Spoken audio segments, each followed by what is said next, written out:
So the sun just revolves around us? Yep, as observed. As we see in the sky, you see the sun move, but we don't experience the Earth moving, so why would we believe it's the Earth rotating when we have no evidence of that?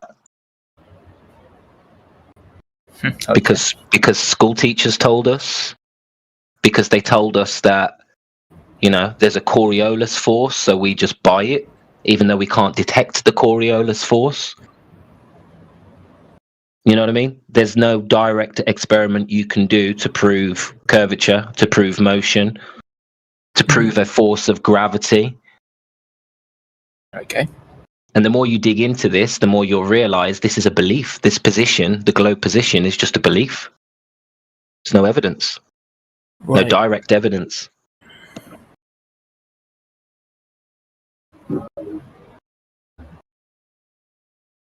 You understand we're not making any kind of claim that we're some flat disk in space surrounded by other spherical objects. Right. Well, I mean, depends. I'm not sure about it either. I mean, you've kind of explained a few aspects. Well, could be true, could be not. It's not like, I agree upon one point. Yeah, it's just a common misconception a lot of Glovers that come in here have, of course, because that's what the mainstream media puts into their mind. Affected with the only sole reason they do it is to have them, give them a ridiculous kind of concept so that they turn their head away from ever considering any of this seriously. Yep. But it's not our position, Basically, they will make us look crazy, so you think, hey, I'm never going to go talk to those crazy people. They're crazy. Yeah. Which is ironic. We'd laugh at the same concepts if you tried to present it as some kind of truth,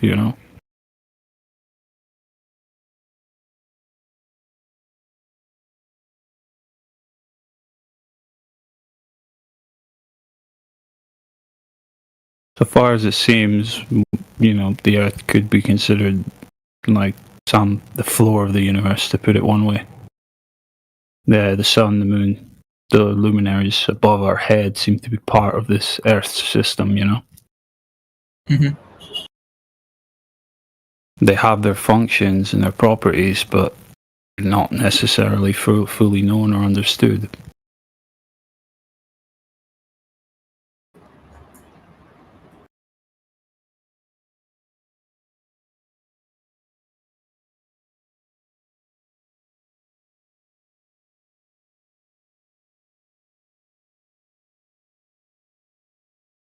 Is it so hard to believe that we've been told and fed a story, but the evidence doesn't match it?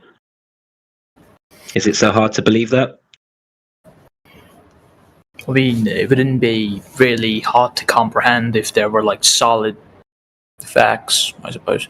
I mean, it's not like, okay, it may not be round or may be round. I feel like both of the possibilities don't have accurate tests depicting them. So I'm not sure. I'm in a ballpark. But the problem you've got is those tests that you're speaking about on the globe side, when you break them down, you'll find that they're not direct evidence. They're not measurements of curvature. They're not measurements of motion. Mm-hmm. And there's probably, I don't know, let's say you come up with 10 globe proofs and you present it to us. Every single one of them, I guarantee you'll find that there is some sort of mathematical equation that converted flat Earth data into a spherical coordinate system that would match a globe. Right. So when they tell you, surveying proves the ball, but then you actually look at the methodology of what they're using, they're taking data, establishing a flat Earth, taking a measurement over a flat plane with no evidence of curvature or drop, and then saying, well, this is where the position would be on a ball, and this proves curvature. But actually, there's no verification that there is any drop over distance between point A and point B. They just take the data, put it on a model, a spherical model. They use a coordinate system and convert that data and say, here's the math. Great, you've got some math, but that doesn't represent what we're seeing in reality. So the globe doesn't have any real evidence. It has a coordinate system, and then they run everything through that, transform the data into that coordinate system, and then present to you how it would look on a ball. That's why you always get cartoons. Okay. Yeah, I think people really underestimate just what we can do with mathematics as far as spinning tails. Yep. And that the fact that we observe the sky in what's called a celestial sphere is their only real justification to do it that way. They're claiming because we see in a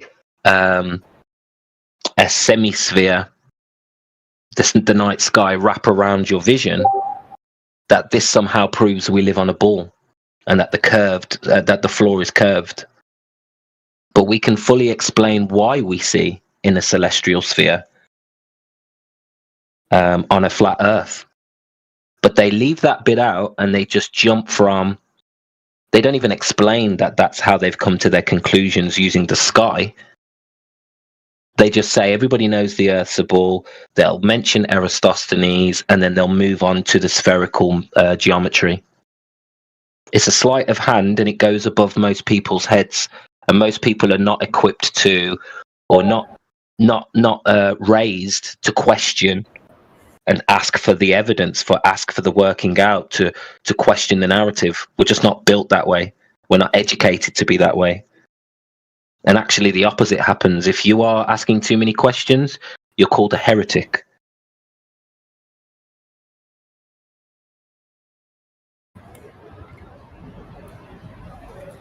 And people are punished for asking questions like that. So it's very easy to convince people we have it all figured out and it's a ball, but nobody asks how we figured it out and whether that's direct evidence of curvature. By the way, if I'm confusing you, let me know, because if this is new to you, you might not know what I'm talking about with the sky. Okay. I sense I've confused you.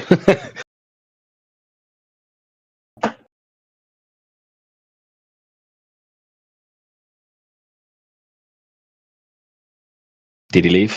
How did he leave? I think I took it too far.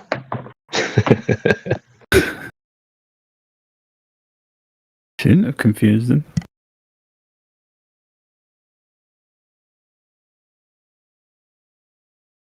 I would like to imagine that moment where they come in here.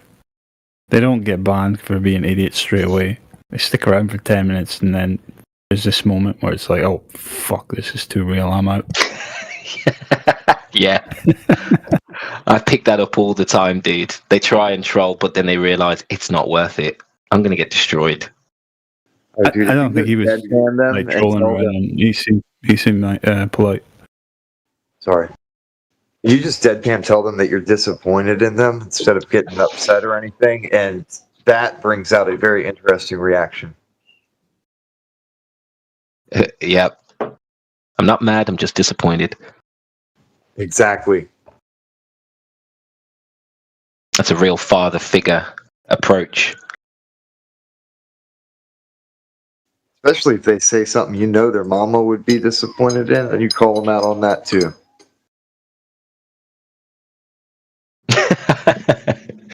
Yeah, I'd rather not bring anyone's mum into it.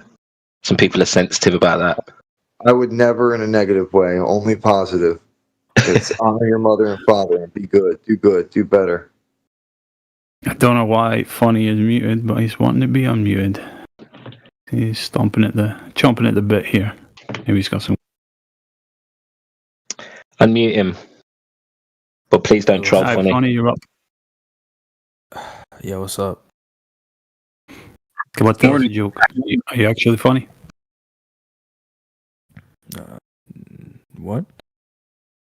All right, never mind. That's the question. Am I actually funny? Yeah, that was the are you funny? question. Tell us a joke. I mean, like, that depends. I feel like you took because you took the question so seriously. I'm doubting now. I'm doubting your funny bone. Right. Anyway, I don't mean to judge. Welcome. Why? course. Yeah, you wanted to be unmuted. Did you have like a question or something you wanted to say? Yeah, I had a question. Yeah, my question is going to be like, when I joined the VC, right, and I didn't talk, didn't do anything, right, why was I instantly server muted? And I'll only have been unmuted after asking to get unmuted. Well, did you interrupt somebody? Did you just No. jump in the channel and No, I start speaking? literally joined the VC and instantly got server muted. You've been in Maybe- here before. Yeah, I've been in here before. Did you get muted before you left last time? No. Nobody muted you today, Maybe not funny. then. Yeah. Nobody's muted you today. That must have been the last time you came for some reason. Who knows? No, it wasn't, because as soon as I joined, I was unmuted. Then I got muted. All right. Well, you're out of mute jail now, so what are you going to do with it? Well, that was just my question, you know. I've got a question for you guys actually. Regardless if Sure. like the Earth itself is like globe or flat, do you think it actually matters on a day-to-day sense? Like, let's say the Earth, Yes. like, Absolutely. so it does. So you think that 100%. like people are gonna go crazy? No, you're Go right. crazy. Hold on. Yeah, like in a day-to-day sense, like if everybody was to like accept, right, that the Earth is flat, right? You think that like constantly one like that would be like They're already going crazy. Just the, Yeah, the, so the it's like- threat. The threat They're of the already globe not Alright, being so real. yeah, so They're like already okay, going to be crazy. more specific, what I mean is like, do you think that everybody in a day-to-day sense would be waking up with the thought instantly in their head, about the Earth, like about the Earth being flat? Maybe not about the geometry, but the connotations, the connected issues. There's a lot of history. There's a lot of other subjects connected to this subject. So the knock-on effects Okay. would be outrageous. We're talking about religion. We're talking about evolution. We're talking about cosmology. We're talking about philosophy. Everything would Right. change as an individual.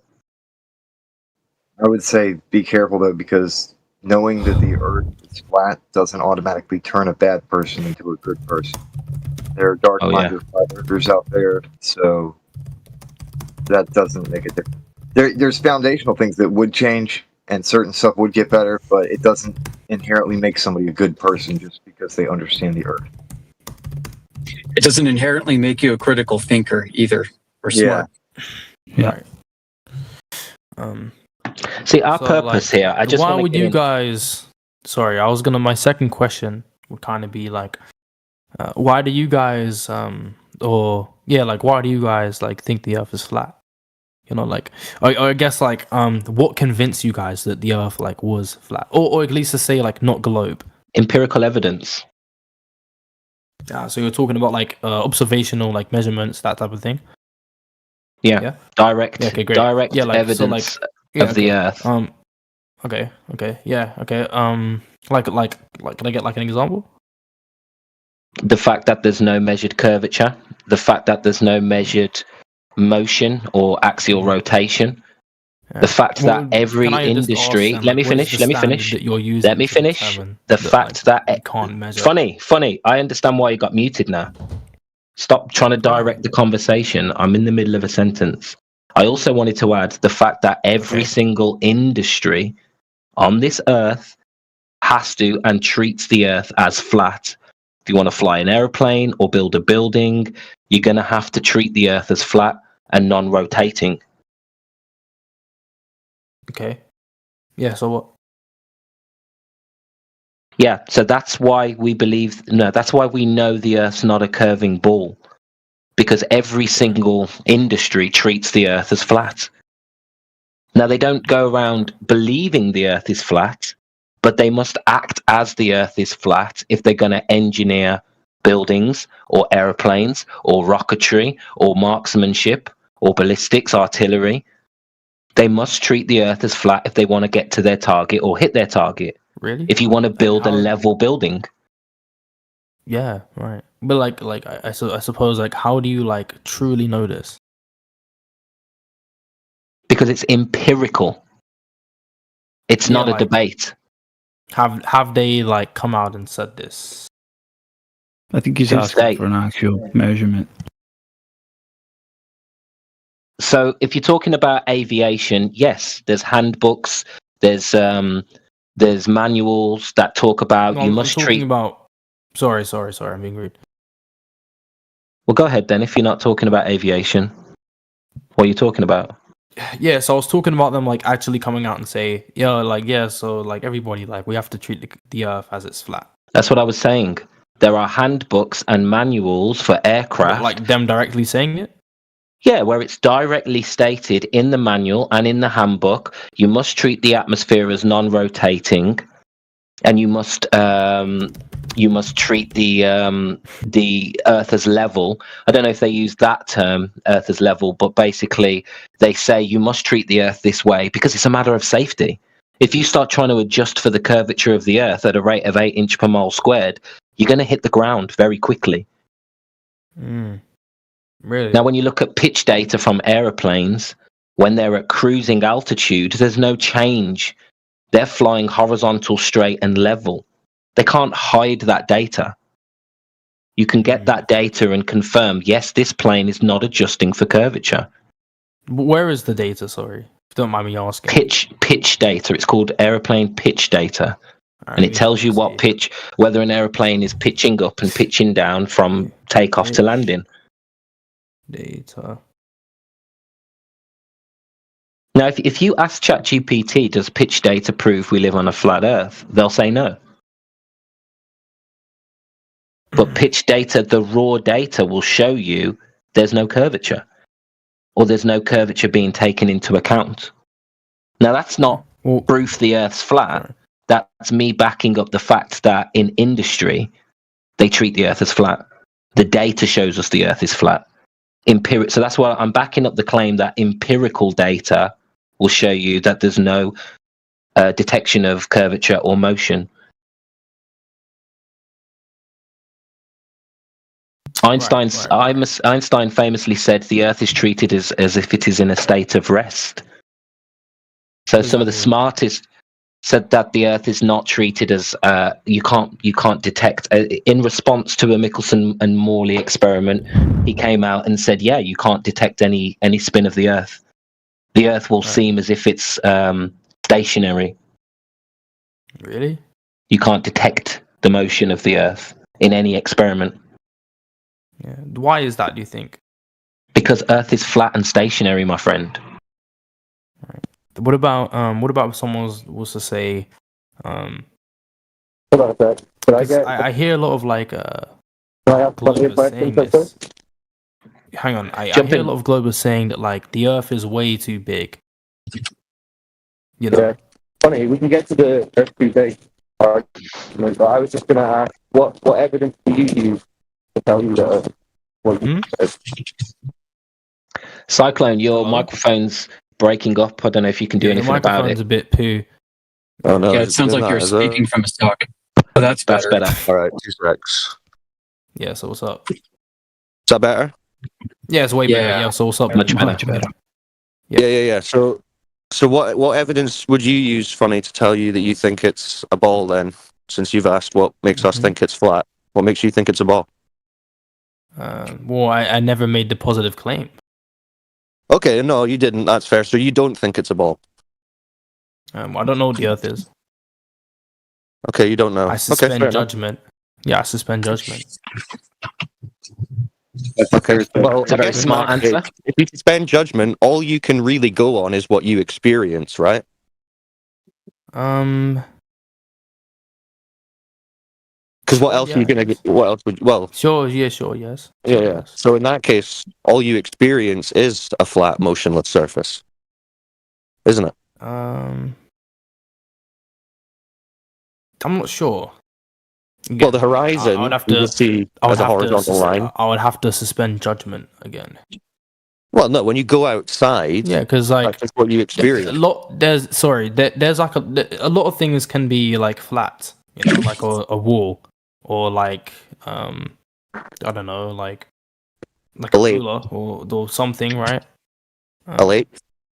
Right, but until I was to like get off of the planet and actually like look at the Earth myself, then that's when I could, See, but even when you say that, get off of the planet, there's a part of you that's still implying that it is a ball, but you're saying you don't know that it's a ball, so you don't know it's a planet either. Where's that implication that follows modus ponens? Well, because you're saying it's a planet, right? What's a planet? What we live Don't on? you think planets are balls in space? But what's a planet? Okay. What we live on then, to be less controversial, because I wasn't deeply thinking about that. Okay. Yeah. Like what we live on. What we live on then. So you If I was to get off what we live on, and like I guess go into space and like look back, then sure. Yeah. Do you Well, you know, think you- flat you- Earth is Information outer of what it space? is. Yeah. Flat Earth isn't a space pizza, man. Huh? When Yeah, you did can't- I you can't go into say space. that? I think Well, you're that's all funny. right. You seem concerned with the overall shape of what we're on, whatever that potentially may be. But we're only making a claim to the surface nature. Like what is it? Okay, what is it? So, okay, like what does that mean? Yeah, flat is not a shape. So we're not saying it's a disc or it's a square Okay. or a diamond. We're just saying it's flat, so it can't be a ball. Okay. Yeah. But I mean, cool. if you're saying you're unsure, I would say that means you're basically saying what we're saying, because all you can experience is a flat, motionless surface. If you don't believe the Well, space cartoons you're being shown, Yeah, you but remember, suspending judgment is solely about it's in this case it'll be like suspending judgment on proving it or even disproving it. You know. no. But Because for I don't you actually to suspending judgment's one thing, but denying It's what not a you claim. experience is another thing. You would have to deny what you experience. Why subjectively experience, that is to say. Well, you objectively experience a flat, motionless surface. Why? Okay, well, no, that would again be subjective. The thing itself can exist objectively, but I would subjectively. No, it's not, because you don't observe curvature. You don't detect motion of the ground unless you're in an earthquake. I'm just confused. What do you mean I would objectively experience it? Well, you've heard them say it's too big to see the curve. No. Yeah, that's what they say. Well, I've. Did you objectively have No. breakfast this morning? No, actually.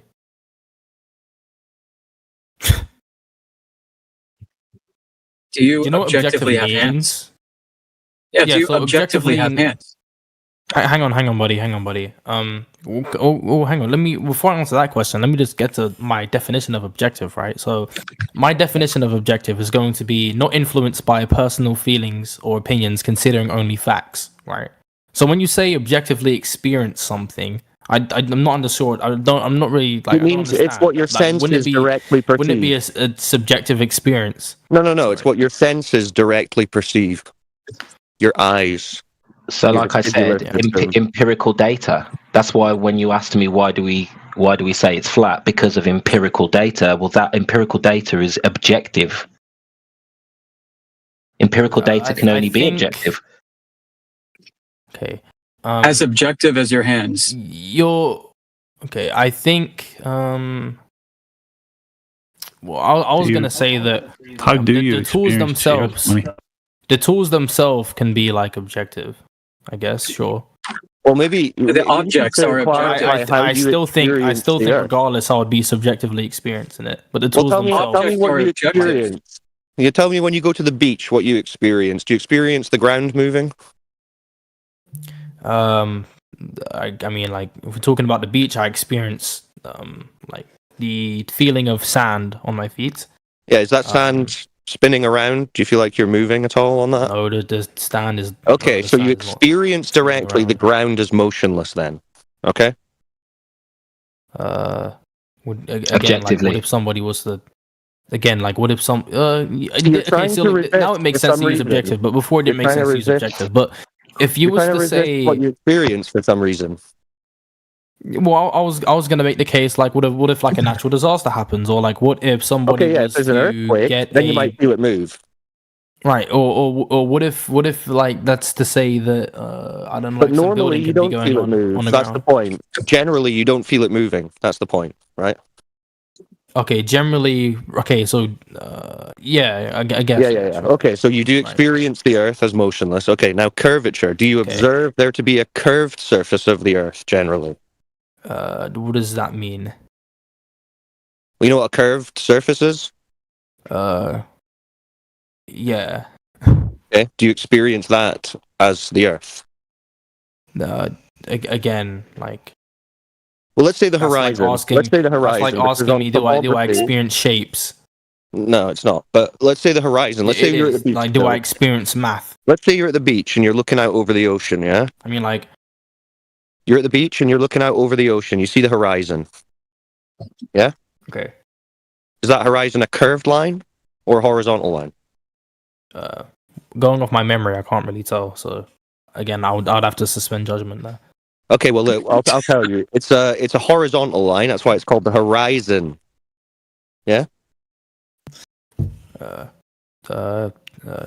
Okay. You can just Google it. You can just Google horizon and see Can you images tell of it. me? Can you tell me? Well, hold on. who is against We're trying to establish what we all experience first before we move on. All right. Right. So we experience a horizontal horizon and a motionless surface. So yeah, everyone's experience is of a flat, motionless Earth generally. That's the point. Okay. So then, if you're saying I don't believe whatever I'm being told by the government about it being a ball, well, then all you're left with is what you do experience, which is flat and motionless. Unless you've got evidence to the contrary, which sounds like you don't. Well, then I would say that is it somewhat of a likely possibility that, as you was gonna say earlier, that we experience it being flat, but if we was to, let's say, for example, go out on a spaceship ourselves and then look back, it could be round or flat or flat. Nah, because for that to be true, there would have to be detectable curvature on the surface at the rate that the Why? globe model claims, because they claim it's a ball with a curved surface. And that's been tested and found not to be the case. There is no curvature.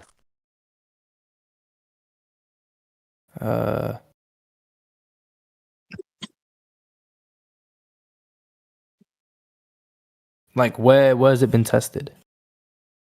All across the Earth. Every different continent. All across the earth? Yeah, all over. Like UK, America, Australia, Asia, everywhere. like you have any like links? Yeah, someone can post in the chat some laser tests, some long distance observations. Okay. Or we can send you the link What do you to the home server with all the channels on it. We can have a look. Okay. What do you think of like that video of the flat earthers going to Antarctica? What do I think about it? Yeah. Well, it doesn't tell us that we are on a ball. It just tells us that these guys are saying they saw the sun up in the sky for 24 hours, which, I mean, it's the flat earthers that are saying the sun's always above. So I'd say that's flat earth again. Well, again, I need to be more educated on this, but I'm pretty sure it was something to do with like if they went there and the sun like rotates around or some, or like the earth rotates right around the sun. No, the earth doesn't rotate. Remember, it's motionless. Then okay, well then how would you explain in the flat earther video the sun going around? Well, the sun's moving, isn't it? So you think the sun orbits the earth? Well, that's what you observe. The sun moving. You know, when you go outside You see the sun in the sky, moves east to west. Sunrise, That's- sunset. you don't- Sunset. Exactly. It's in our common everyday language. Just to just describe the what sun's everyone- moving. That's what everyone fundamentally knows and understands implicitly, just because of life on Earth. That's how it is. You see the sun moving, not the Earth. So if someone's saying, hey, it's actually the Earth that's moving, not the sun, that's causing us to see that motion, well, then they would have to prove that. Wouldn't they? Right. So how did they prove What that? do you know? Okay. Do you know much about the neutrino experiment? Which one, Wow. actually? Well, Well, listen, the one dude, that- no offense. the- Based on the discussion so far and your struggle to comprehend observable reality, I don't think you would know much about a neutrino experiment or how it proves a globe. So I don't think we should waste our time going into that, because Well, that's probably more about advanced. about what Blitz, that Blitz guy was talking about. Oh, the right? guy the guy who wasn't sure if he has hands. I mean, that's fine. That's fine, not knowing if you have hands. Yeah. The guy who Do didn't you know not anything know- about his own neutrino test. Do Yeah, you not know Dr. if you Blitz have didn't hands? know what he You was know? talking about.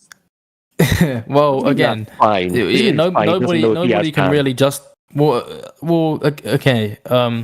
If you accept circular reasoning as a sort of justification, then I guess. But if you don't, Why would I then do that? Nobody can. Well, hang on, wait. Well, let me talk. If you don't, then nobody can really justify their presuppositions. I would argue. Right, so the globe No, it's can't not- be it's not justified circular reasoning, unless- bro. Epistemologically, Right. you can't really truly know if you actually It's have. not hands. Yeah, circular epistemologically, reasoning. you directly experience a flat, motionless Earth. So are you saying that unless you engage in Epistemologically, circular you can't reasoning, actually know Yeah. if anything's. Hold on, you can't actually justify your presuppositions, right? Yes, Right, I yeah. can. Engaging- I directly experience it, and so do you. Without. yeah, well, exactly. Yeah, What we're you pointing out- directly experience it. How do you know that your That's not a experience isn't presupposition. failing you? Because Well, I'm you would have to alive. show that it is. You would have to How show do you know that that it you're is. alive? No. That is Hang on, wait. this How is do just you the know that you're experience. alive? No, How do you the know that you're alive? experience is the objective part, bro. Hold on, because I really want to kind of get Yeah, it into is. like circular reasoning. How do I that know you're I'm alive? Are you not Nobody talking really to wants me right get now? into circular reasoning. What a surprise. I am.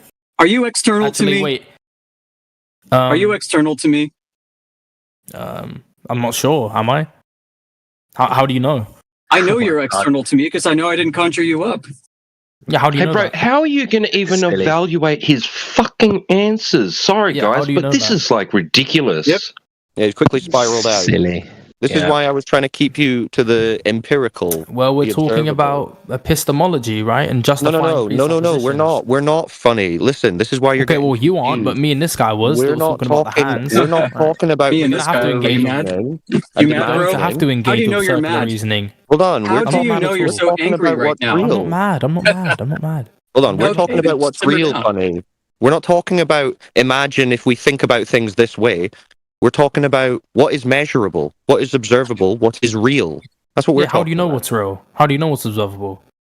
Because you can observe it, you can measure it, you can test Yeah, that's it. circular reasoning. Yeah, that's circular No, reasoning. no, that's Nice not one. circular Yeah, no, reasoning. that is That's called circular reasoning. I science. can define circular Isn't that reasoning what and, then, science and apply it is? to the context of discussion. Isn't That science? literally is. Isn't science the investigation of the Circular natural reasoning. world through observation and testing? Alright, how do you know? How do you know that you have hands? Why are you so desperate to not understand reality, funny? Where No, does no, that I come am, from? but you No, you was, don't. you was You don't kind of wanna making know. fun You of don't wanna know what epistemology, you the branch of experience. philosophy, You don't know if you have hands. specifically about presuppositionalism. You're only It took a explaining- first-year philosophy And I'm course. just, Thanks I'm, you just, yeah, I'm yeah. literally just explaining that nobody can truly know. We're gonna have to engage with Okay, some so sort of funny. circular Okay, reasoning. so you're saying that no one actually knows the Earth's a globe. We're going to. It's just like axioms, like brute facts. Okay, for funny, example. funny. So you're saying no one Right? knows that Even the if Earth our is best actually way a to globe. hold on, wait. Even if our best way to explain something that actually does exist is circular, we're just gonna have to accept it as circular. That's all I'm saying. Why No, not that's just a give it nonsense to point. him? That's a Like a nonsense like, point. It's like a not brute fact, for circular. example, right? My God. Like the universe, for example, or whatever, right? Hello. Oh, I Nah, lagged this out. is Hello. tiring, funny. Wait, This is did I boring. lagged out? I think I lagged out. Hello. Yeah, your brain lagged Hello. out. Yeah. No. Everybody like cut out for me for like a solid like minute. But as I was saying, right, like a brute fact, for example, like even if the best explanation is circular, we're gonna have to accept that it's circular. That's my whole point. No, we're not right? looking for baseless explanations or circular reasoning, funny. This is what got us into this mess in the first place. We're looking for measurement, observation, testing, reality. Okay, that's different. Why to don't you what the like other those guy was talking things? about. Why don't you like those things, though? Well, how do you know that I don't like those things? Because you're avoiding talking about them.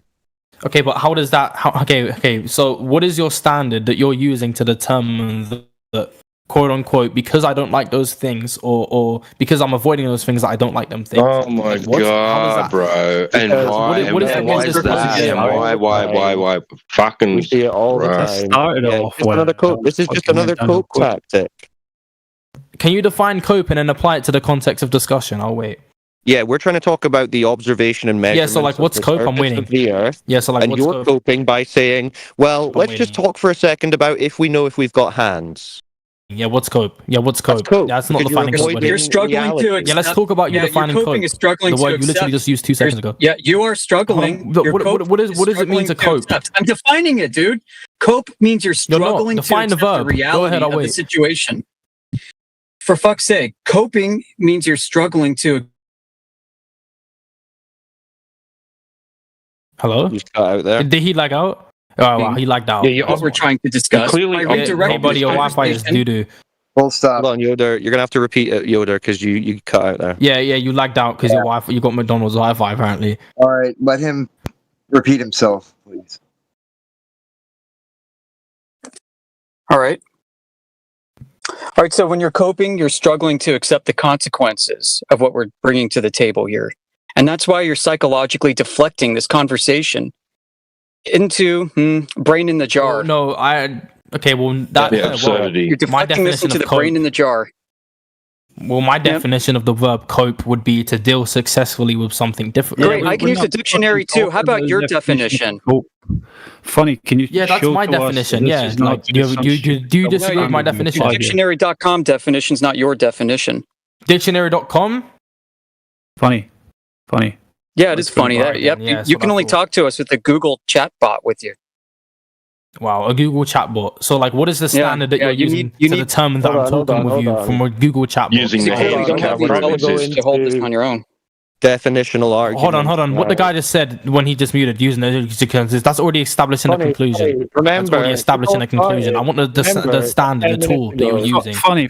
Is there any? I want the premises that scientific follow. Claim? Yeah, Funny, yes, we've got hello. a question for you. Is there any what's scientific up? claim that's been made to you by the mainstream, NASA, whatever organization that you What? deem an authority on the subject that you've denied? Immediately, I don't on the understand. Can basis you of repeat what what you you're just trying said? to argue here? Can you? Yeah, show hey us buddy, I that said I you don't apply understand. Can you this just repeat what you said? rebuttal equally across all of your, life experiences? Yeah, so hey buddy, I don't understand like a single word you just said because like immediately Too long up here. whilst he was talking, I was also talking at the Attention same span time. doesn't stretch that Yeah, I was far. talking when he was talking, so I don't understand. Yeah, I know, funny. You're making a bad habit of just diarrhea vomiting out of the mouth because you don't want to hear what's being said. By the So way, a rebuttal is the act Yeah, of saying or proving that a statement is. yeah, if you could just shut the fuck up for a second and let Obvious ask the question, then you can go. Well, now we figured out why he was muted when he initially came in here. 'Cause that's what he was asking. He was like, why am I muted? I came in the channel, I didn't do nothing. We see why spiraled into this nonsense last time. Anyway, Funny was asking you, is there any claim that's been made to you by the scientific establishment that you've used the argument you're attempting to use on us against their claim to basically deny it or, say it's wrong? Yeah, that's not what I said at all. I wasn't talking about the scientific establishment, right? So somebody posited an answer, and I said, no, that's already establishing the conclusion. That's not what I said at all, right? You're not I said, what is interested the standard that you're using to in the determine? empirical evidence that we're presenting to you on the basis that you can't be sure of anything in life at all whatsoever. So where else have you applied this in your life? Have you went into your bank and had a dispute over the balance in your account and said, well, you know what? You're making the claim I had this much money, but I know I had more money. How you can't be absolutely sure of everything. Where else do you apply this fucking logic? Wait, what do you mean this logic? You talking about like epistemology? Well, if this presuppositionism? is not just a specific case, Like, how do I truly know? Well, that only applies to a presupposition. You're not comfortable with the Yeah, evidence. can I answer the question? Being given here. you're You coming asked up me an with it, open so- question. Yes, an open question, not a yes or no, an open question, right? So you were saying like where else would I apply this term of like reasoning, this like logic, right? And I'm saying that I only apply it to like presuppositionalists, right? That claim that you can't really justify your presuppositions, or that you can't justify your presuppositions without using God. Basically, essentially. Well, That's you what Is that your talking presupposition about, bro? or ours? No, that's not what I say at all. I Well, go whose against that. Right? presupposition is that? Is that anyone's presupposition in this But hold entire on, but hold on, wait. The whole reason I was bringing that up is because you specifically, the Yoda guy, you was talking about somebody not knowing if they had hands or not. Truly, Yeah, that was Dr. truly. Yeah, that was your Mr. Blitz guy. He doesn't know if he Now, has listen, hands. is anybody in this conversation invoking presuppositions in the manner that you described? Hold on, you was talking about Blitz saying I'm that he asking doesn't know if he because has you're going to hands apply or this not. logic somewhere in your life, then you're not applying it here because nobody in this conversation is doing what you said All we're logic doing. is Yeah, this is why you get logic muted, is funny. You're a dead constructed end. reasoning. You can't have the Yes. conversation for some reason. You're like scared of it. You're looking for an escape. We're the conversating escape- right now, are we not? All you What are have we to doing do, right bro, now? is just Look, click look. leave.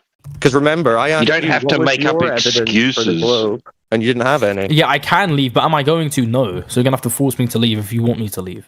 So as I was saying, right? So you're You're talking about weird, that I wasn't conversating. What are we doing right now then? That's my question. No, to you. no, you were avoiding the point of the discussion. Okay, which what point evidence was I is avoiding?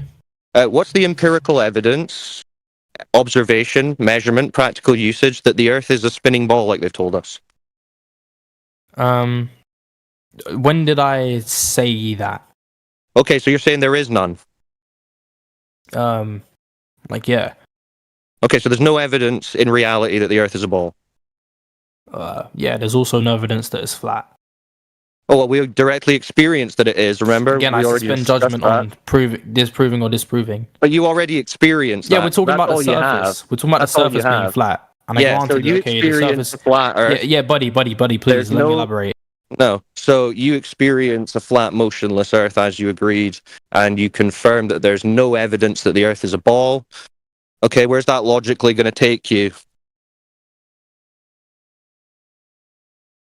So I responded to a guy in the chat. Yeah, so Okay.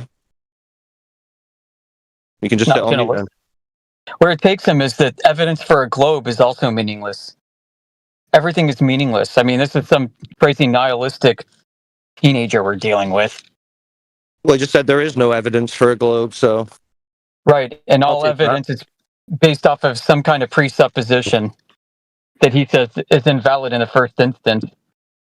yeah, And that'd be a welcome. Isn't- That'd be a Suppositional welcome to logic. flat Earth. Holy Funny. shit. Yeah, there's no evidence for anything. Right. Smart. And there's no justification for his existence in this chat right now. No. It's a cop out.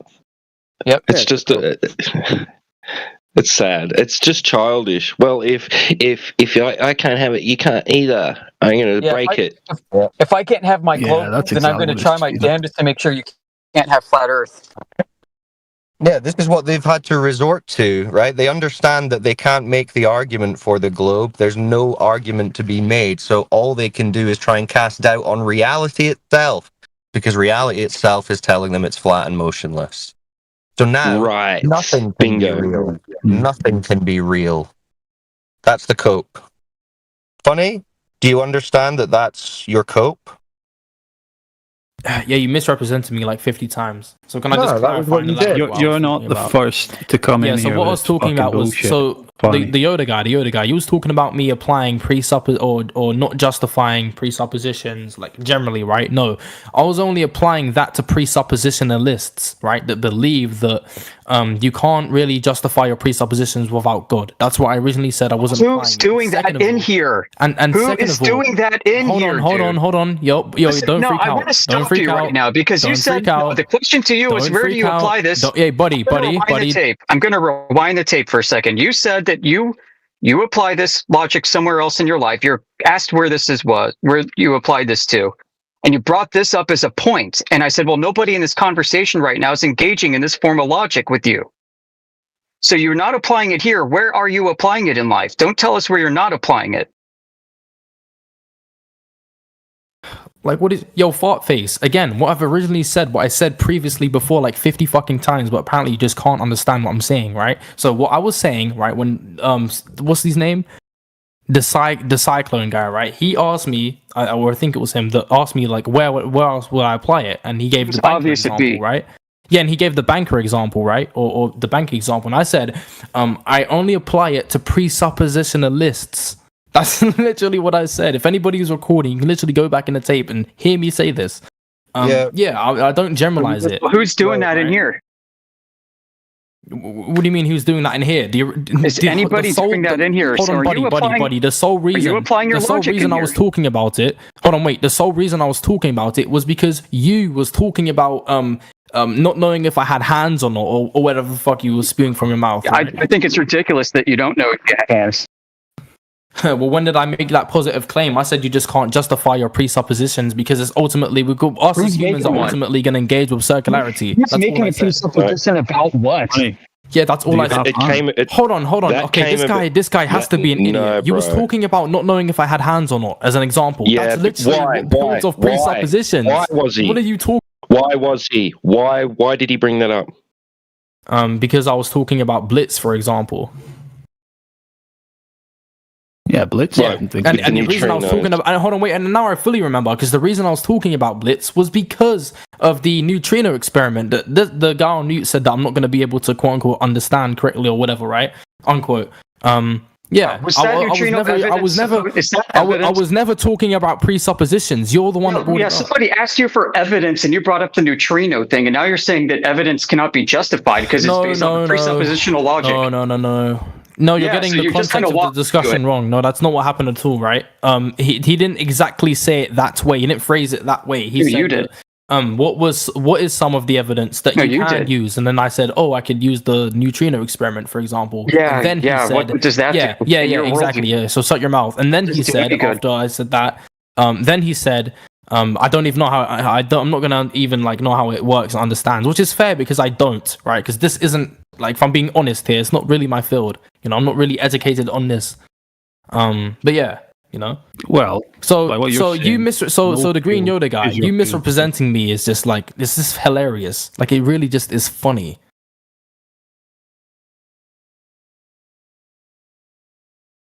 Hey, hello. It's all right. Am I muted? Done. Hello. It's already done. Can we get back to the topic? Yeah. So let's get back to the topic. Yeah. So the topic is, let me look at the channel title. Yeah, the topic is 24/7 flat Earth. Subtitle is Earth is flat, which is a positive claim. Okay, great. Yeah. So let's get into it, guys. Let's talk about how I suspend judgment on proving and disproving. Let's go. Okay. So there's no detectable curvature of the Earth, therefore it can't be a ball. Yeah. So what is the standard that you're using to determine that there is no detectable curvature of the Earth? Whenever we've asked anyone, where was the curvature detected? They can't tell us anywhere. So again, that's not going to be the standard. The standard is generally going to be defined as the tool. Right, well, tools in logic, reason, math, etc. It would be on the side what is the standard that you're using to determine? Well, what standard do they use to justify the claim? They use many standards actually, math, logic, etc. Math and go on. Okay, so detection, any physical detection of it, or just imagination? Well, what do you mean by physical detection? Well, have they measured it? I would think so. Yes, not 100% sure, but yes. Okay, who did that? Again, if I'm saying that I'm not 100% sure, and I think so, that literally implies that I don't know who done it. That implies, that's an implication. Okay, so we can just dismiss that. No one's measured it. Okay, but why are you dismissing it? Let me look. Matter of fact, let me just look. You haven't given us any name or any measurement. So, sure. What is there? Why are you dismissing my non-evidence? Because it's not evidence. Yeah, so what is the exact measurement that you want? Well, you tell me, what measurement of the globe Earth curvature do you have? Okay, globe Earth. Yeah, Google it. Yeah, I will. Yeah, good. Then you'll realize no one's measured it.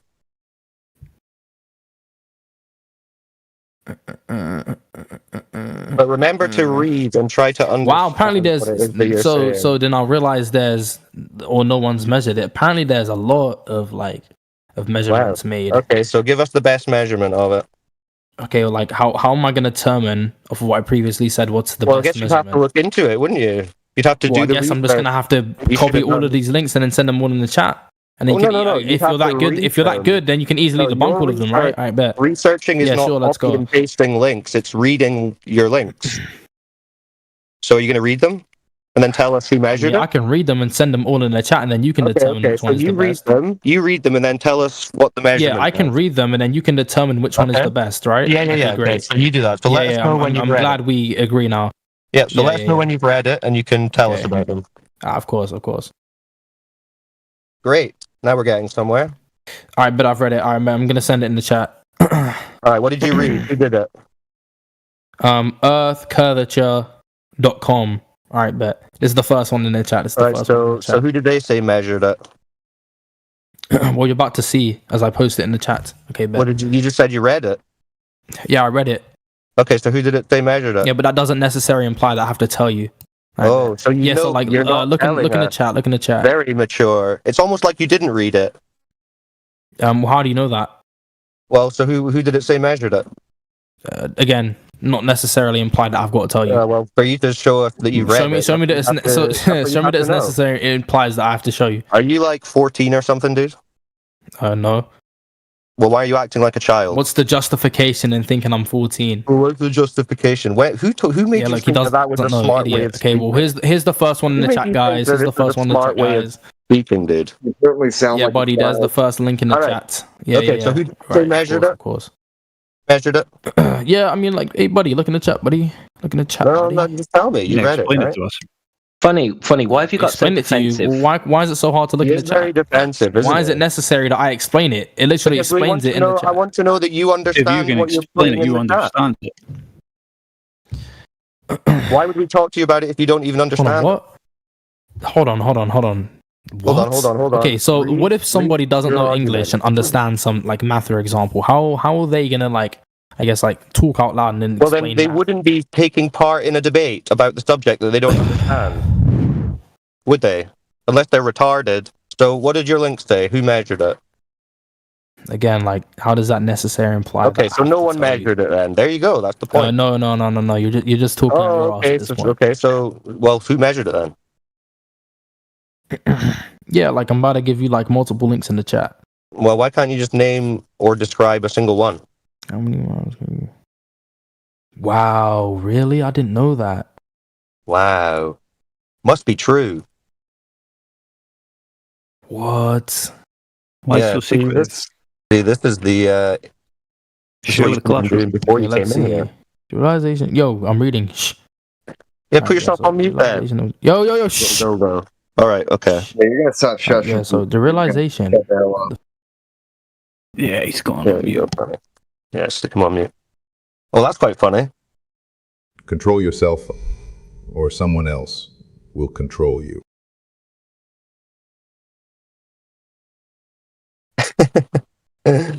Yeah, it has been measured. I've got the link. Here it is. Who did it? I'm not telling you.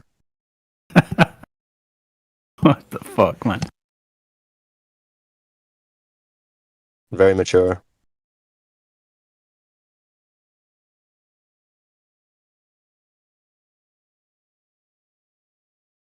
I think he's stuck at that point where he knows what we're saying is true, but really fucking doesn't like it.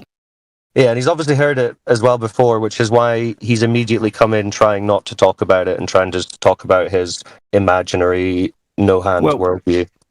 He came in muted. I unmuted him, and then he Yep. asked why he was muted, and now we figured out why. I didn't know. But Yeah. obviously he spiraled into 99% or last combo, no doubt, and got muted. Yeah, Cogdis. But his next immediate question was, so what difference do you think all this would make? And we know that when they're asking what difference would it make or why the lie, who's lying, it's the concession, you know? They already understand the truth. Yeah, and then he started Trying to bringing up, reconcile it. God, so you know where he's triggered.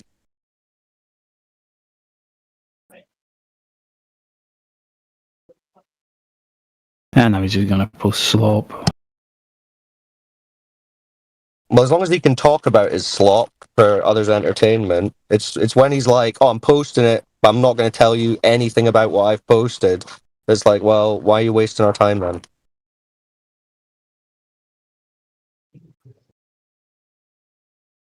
Well, if you want to take him off mute, see if you can explain what he's posting. Your discretion. Hands free at the moment. Someone unmute him and ask him if he can explain a single measurement yet, and then if not, just put him back on mute.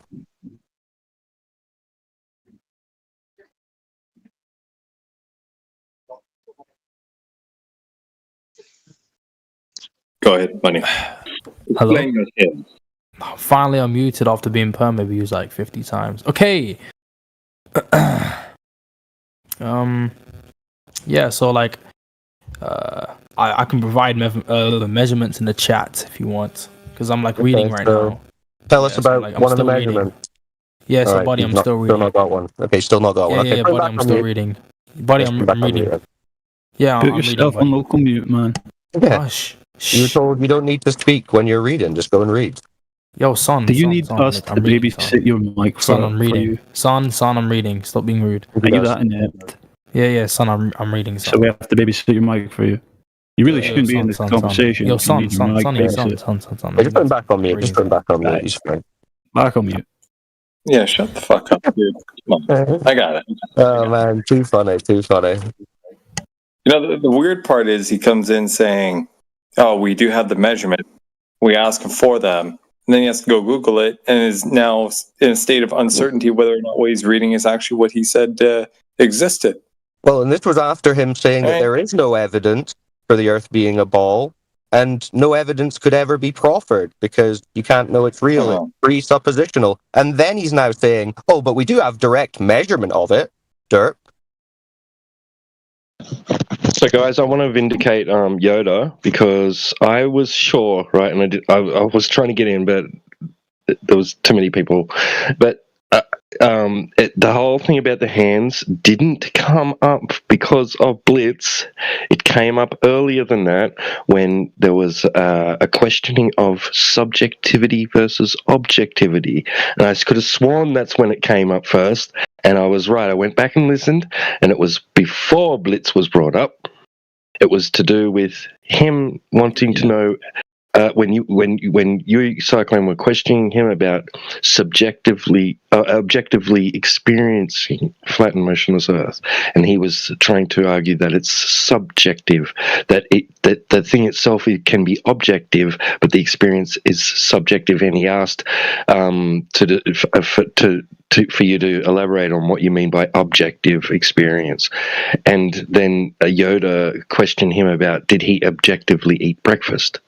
And then he asked him, does he objectively know that he has hands, right? So that's how that all came up. It wasn't to do with neutrinos or anything to do with Blitz. So I remember it. And if I remember correctly, he did not have breakfast, did he? Which he knows objectively, right? Well, I skipped the Weetabix. We can take him off mute and ask him if you want. Any evidence you ate breakfast this morning? Dishes in the sink. Let's see. Go ahead, Funny.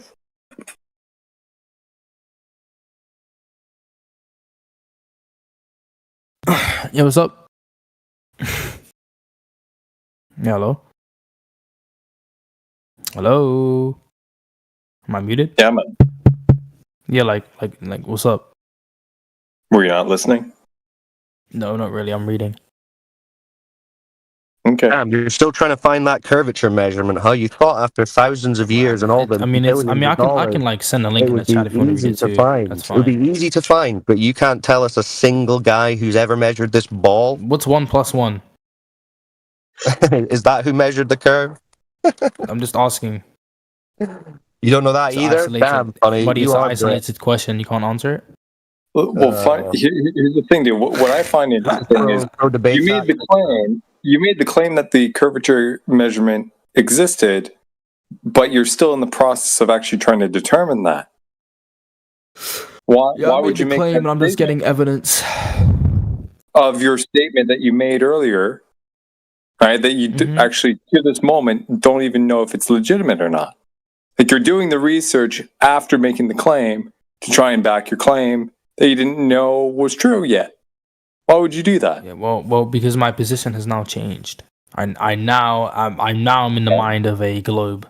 You're now in the mind of a globe. Okay. You always were. Okay, so did you or did you not have a position beforehand? I must have missed it. Yeah, he was an upset glober trying to say nothing is real.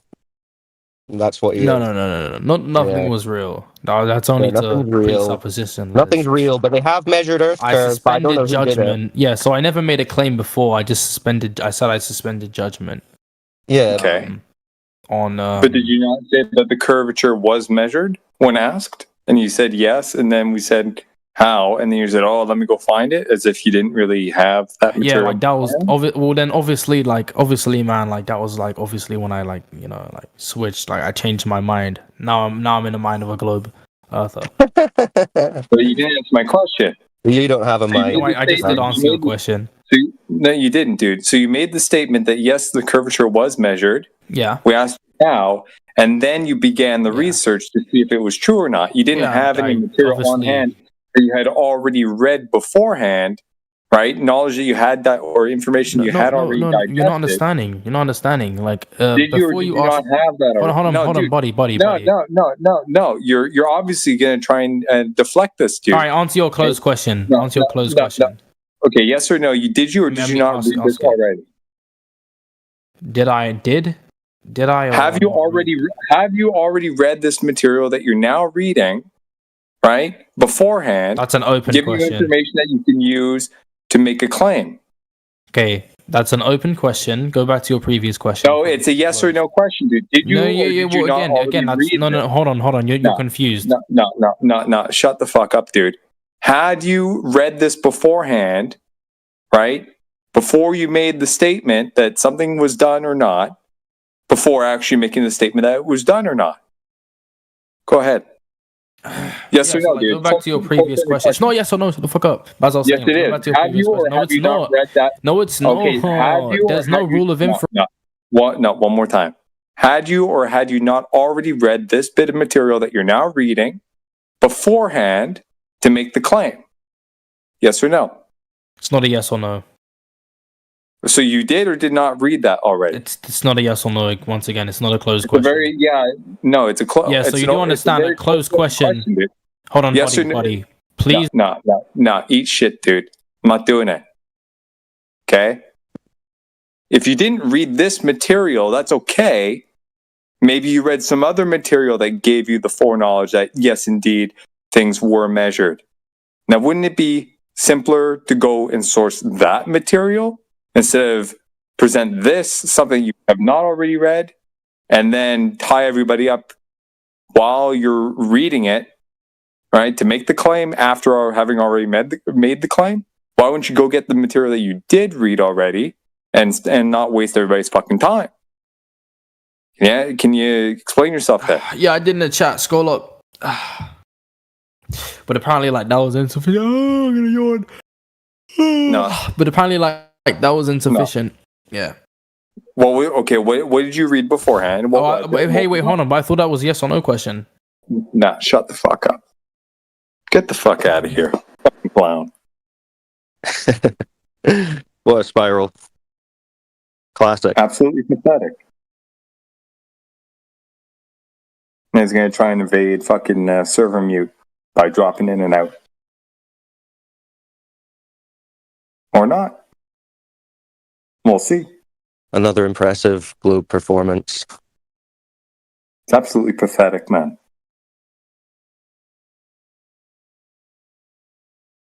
God, yes. But that's the beauty of it. They make the Globe look worse than we ever could. Oh, I'm just reserving judgment. I'm not making a claim. What a weak tactic that is. It's like, all right, so you already know there's no evidence, but you want to intellectually justify believing it anyway. It was funny when I was listening back to the replay to find that part. He said something about he's not making a claim, he's reserving judgment, etc. And he said, I don't know what the planet is, right? It's like, and he's pulling him up, you're like, wait, planet, right? Like, isn't that a sphere, right? He's like, oh, okay, then, yeah, you got me, whatever we live on, then. Yeah. Hey, did you hear the guy last night I was speaking to, this Metallica guy? Did you hear that one? Oh man, he did a crazy spiral. He was screaming and all sorts. And he was yelling at me saying that there's no way there's 66 feet of drop over 10 miles. He was just going nuts about it. I think I did catch some of that. Yeah. Some funny little spiral screams in there. So go back about, would it be 14 hours? 13, 14 hours maybe. Find that Metallica guy, that was funny. Anyway, if any new people in, want to chat or ask a question, feel free. Good to hear you all. T-Dub, Yoda, Roots, boys, Mick. Hope you're all well. Same to you, man. Hope all is well with you and yours.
Welcome.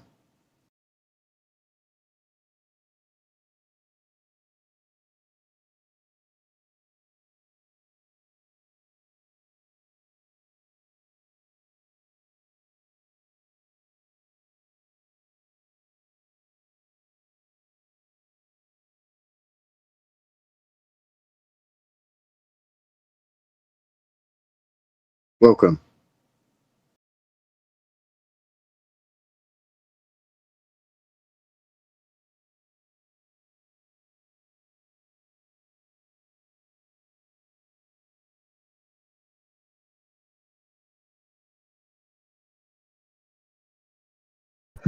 I missed why Funny got muted.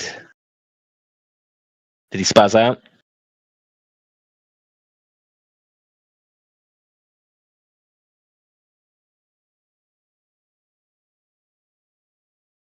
Yeah, Roots, totally spaz out.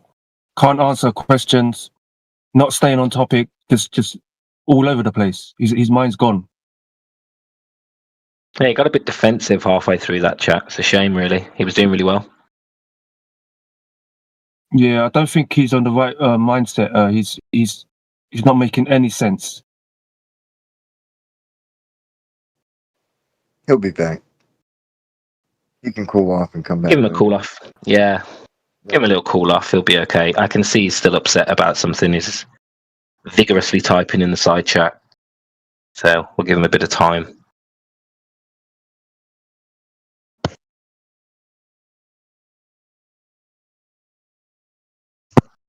Meanwhile, we've had some new people join the channel. Welcome.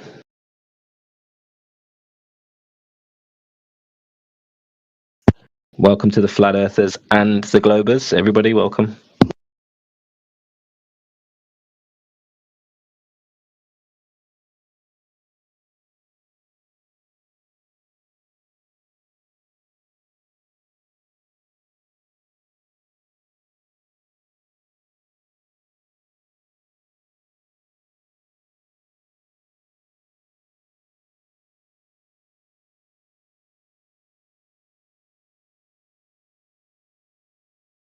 He's still spazzing out there, funny. Where's that guy at?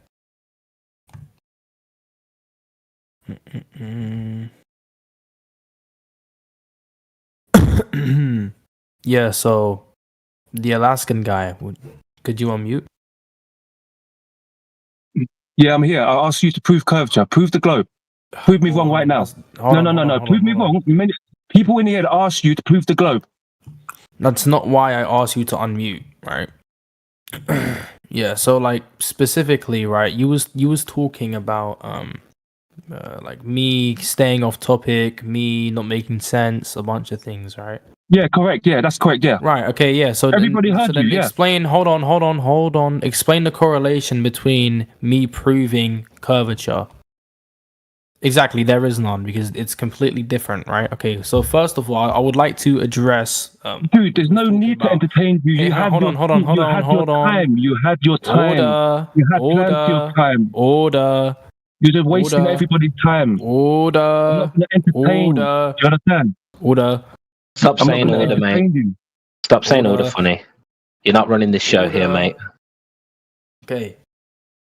Crazy proposition. All right. So, yeah. So, you said I wasn't staying on topic. What happened to those measurements, funny? Hold on. What happened to this guy a minute ago just saying, quote unquote, oh, he wasn't you, staying on you were topic. on mute so that you could do your reading. Did you do your reading? Actually, no, I didn't. Actually, I Okay. did, but then I Back just on mute forgot you all go. about it. Can You let us know when you've done your reading. He's going to be raging in the side chat. Good.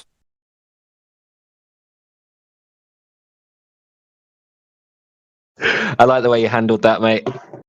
Yeah, whenever he wants to talk, he needs to bring those measurements that he said exist, or concede that he couldn't find any. Simple.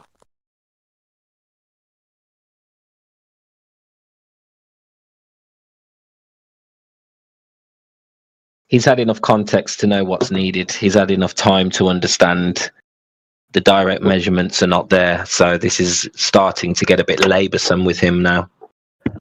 Yeah, of course. I mean, he said he was reading. If we asked him, what are you reading, he wouldn't be able to tell us. So.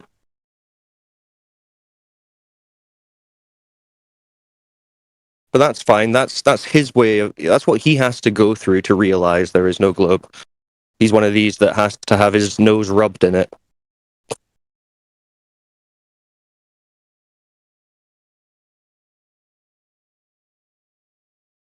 Some people need to be spoken to gently and correctly, and some people need to kick up the arse, right?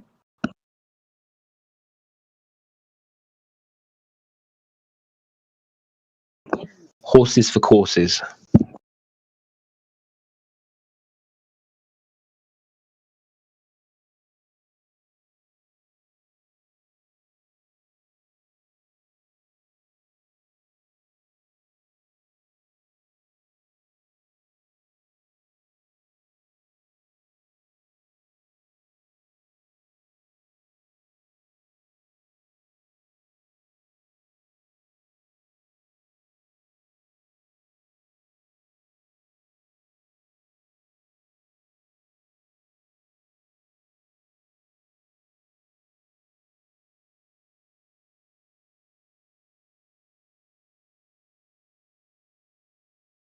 Was it funny that it said people would go crazy with flat Earth or something? Was it him? And it's like once that people are already crazy.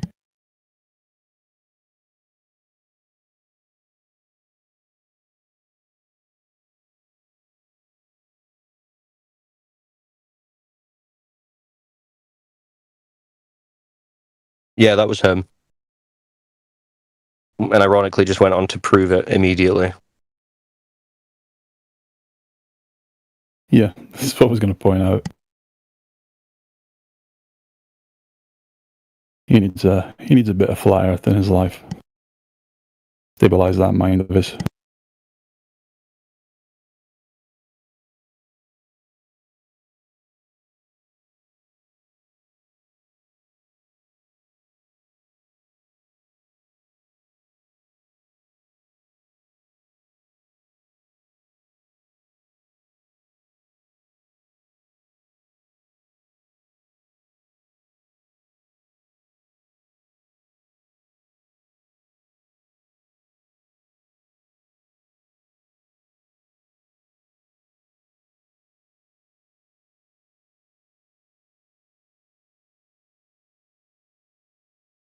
He's got no measurements to present, but apparently he's got fucking chat logs of previous chat arguments.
Good morning, Vietnam.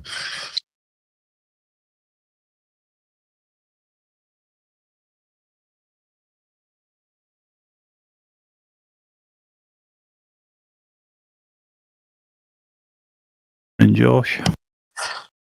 Are y'all?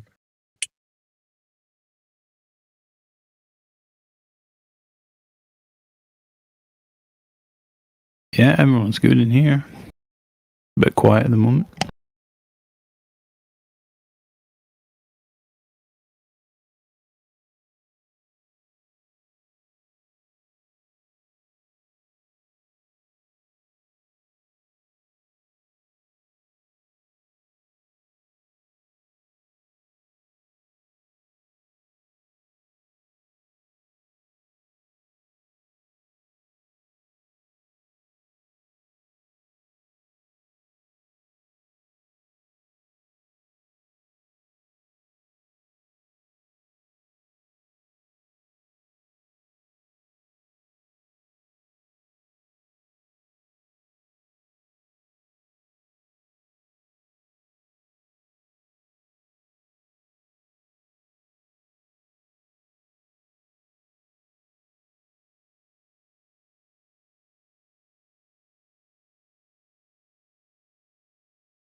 Welcome.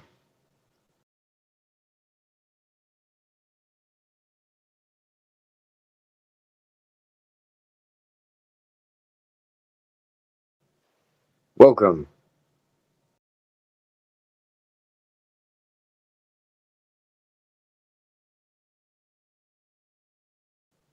Should just record myself saying welcome a couple times and then hold them onto a soundboard so I can just click a random welcome and it's me saying welcome. So I don't have to keep saying welcome. That'd be so much cooler than a doorbell. They press the doorbell, right? And a speaker next to them says welcome. Just like in your voice.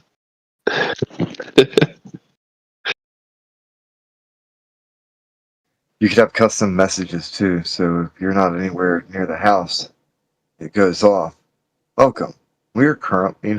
No, you don't want to tell a stranger that you're not home. That might be a bad idea. They got Ring doorbells anyway. A little camera on them.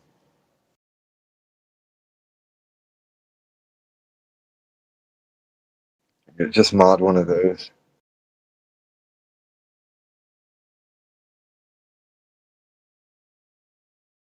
So in the side chat, I posted a screenshot of that interview. That's one of the best parts of that. He just straight up talks about this flat map that they wrap around a ball. Did you see Kim Kardashian called bullshit on the moon landings, and NASA was freaking out and replying to her? Oh, jeez. That's kind of funny, though. I mean, it's not such a bad thing, you know, when someone has 300 million followers, and they're calling bullshit on the moon landings. Right? It's going to get a ton of people thinking that never really thought about it or thought it was socially unacceptable to suggest such a thing, or they've never even considered looking into it. Now, you know, a ton more people are going to be looking into that, so it is a good thing, even though she's a knobhead. It'll at least give certain people the confidence to speak their minds. So yeah, there's that. I mean, she's fake as fuck herself. Yeah. Hot kettle. Fake can spot fake, right? She's like, I know all about fake. Just look at my face. So that's how she knows. Yeah, a part of me thinks that, you know, over 300 million subs, the 290 million that are 14-year-old teenage girls probably aren't going to look too hard into it just because she said it. Right. I feel like this is to them just like getting their stooges to say something to give themselves a new opportunity to come out and rebuttal it, you know? Bit of limelight. But yeah, you're right. Like, it's just like, the moon landing was fake, Dad. Oh yeah, what's your source? Kim Kardashian. Yeah. Apologies to be the ever cynicist, you know?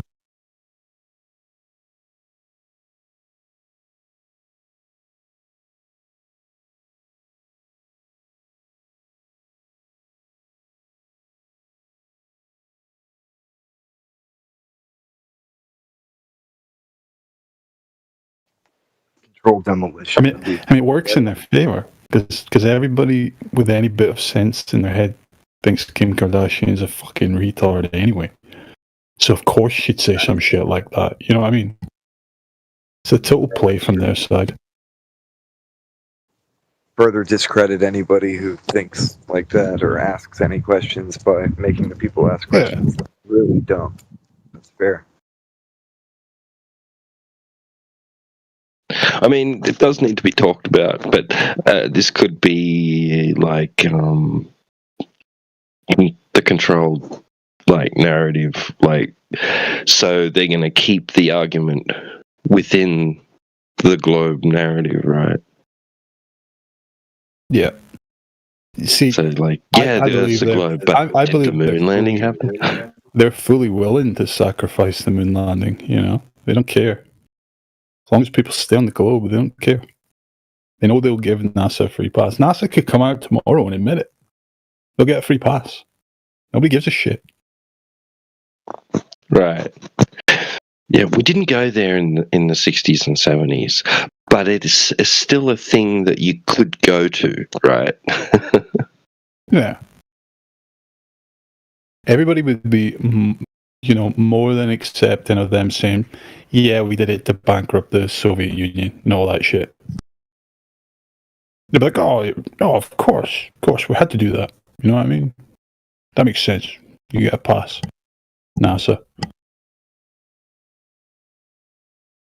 For the most part, but I think there are a lot of people that, they'll think, okay, if they're willing to lie about that, what else are they going to lie about? Yeah. Well, they understand this. They understand that they've got to let a few eggs go. They understand, right, to get the majority back on board in some way, or staying on the globe, we'll have to release a few that's going to figure out Flat Earth. They get this. It's the cost of doing business.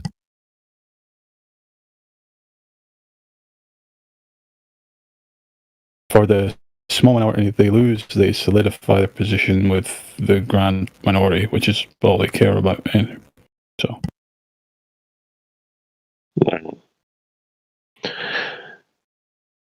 I mean, like, we don't know. Like, I mean, for all we know, like, these high-profile celebrities, we know that, like, they're just puppets themselves, but, like, within their social circle. But why do we as flat earthers, knowing what we know about the system, knowing what we know about popularity and influence, why do we suddenly get on the side of a fucking celebrity because they say some shit? That just erases that these people have signed contracts, sold their soul to the devil, as they all claim, all that shit surrounding these people. Because they say something, suddenly, you know what I mean?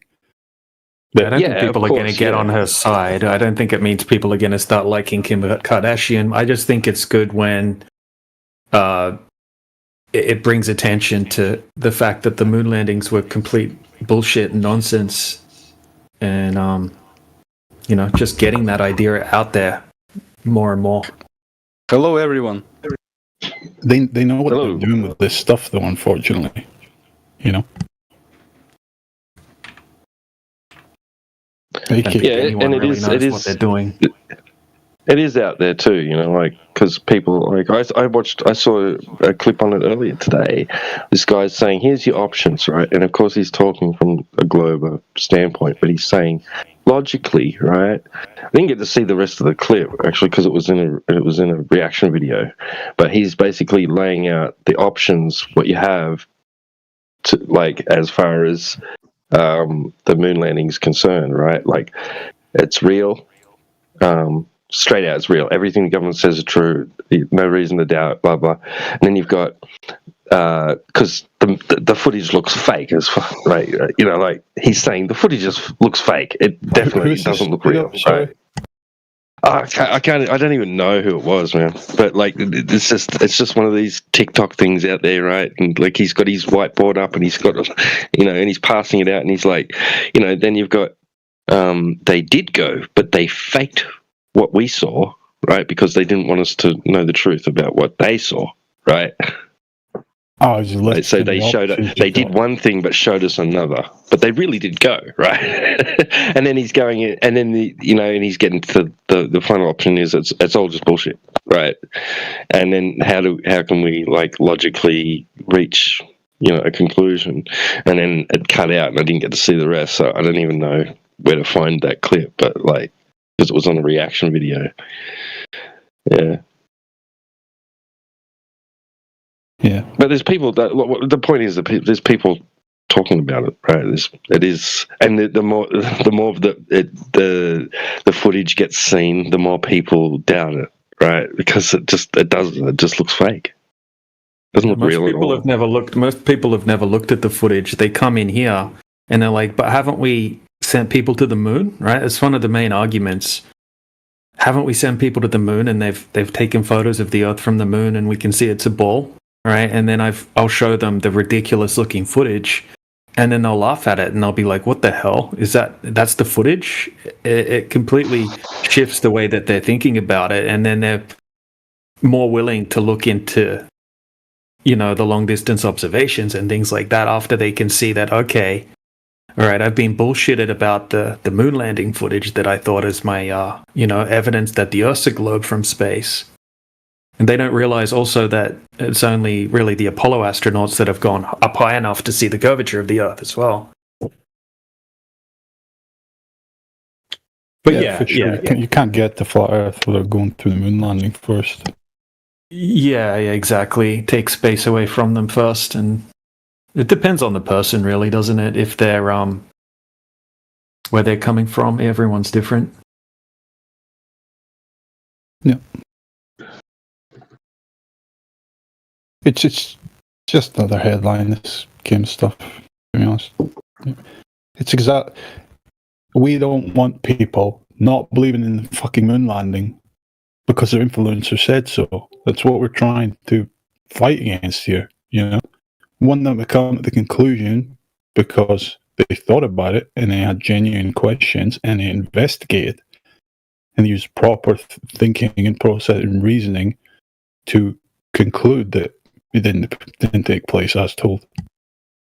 Yeah, I know, but that's most people, you know, would never even consider looking into it. Maybe they will now if they, you know, hear a bit something about it. You know, even just not that retard said it, Kim Kardashian, but just the fact that they'd never thought about it, and now there are celebrities questioning it, blah blah blah. So maybe I can talk about this with my I understand friend. my position is very, very wishful thinking, you know. It's like people are going to wake up critical thinkers tomorrow. I think some people might also hope for, you know, because we don't want to end up in a flat fucking paradigm where we're all just dependent on authorities all the same. Because, right, we conclude the surface flat, but then the rest of the cosmology just spirals out into the same fucking shit we've got with the globe, you know? Just made up nonsense. Because people stop doing their due diligence, you know what I mean? Mm-hmm. Sorry, man, I'm fucking ranting about this. No, you're right, man.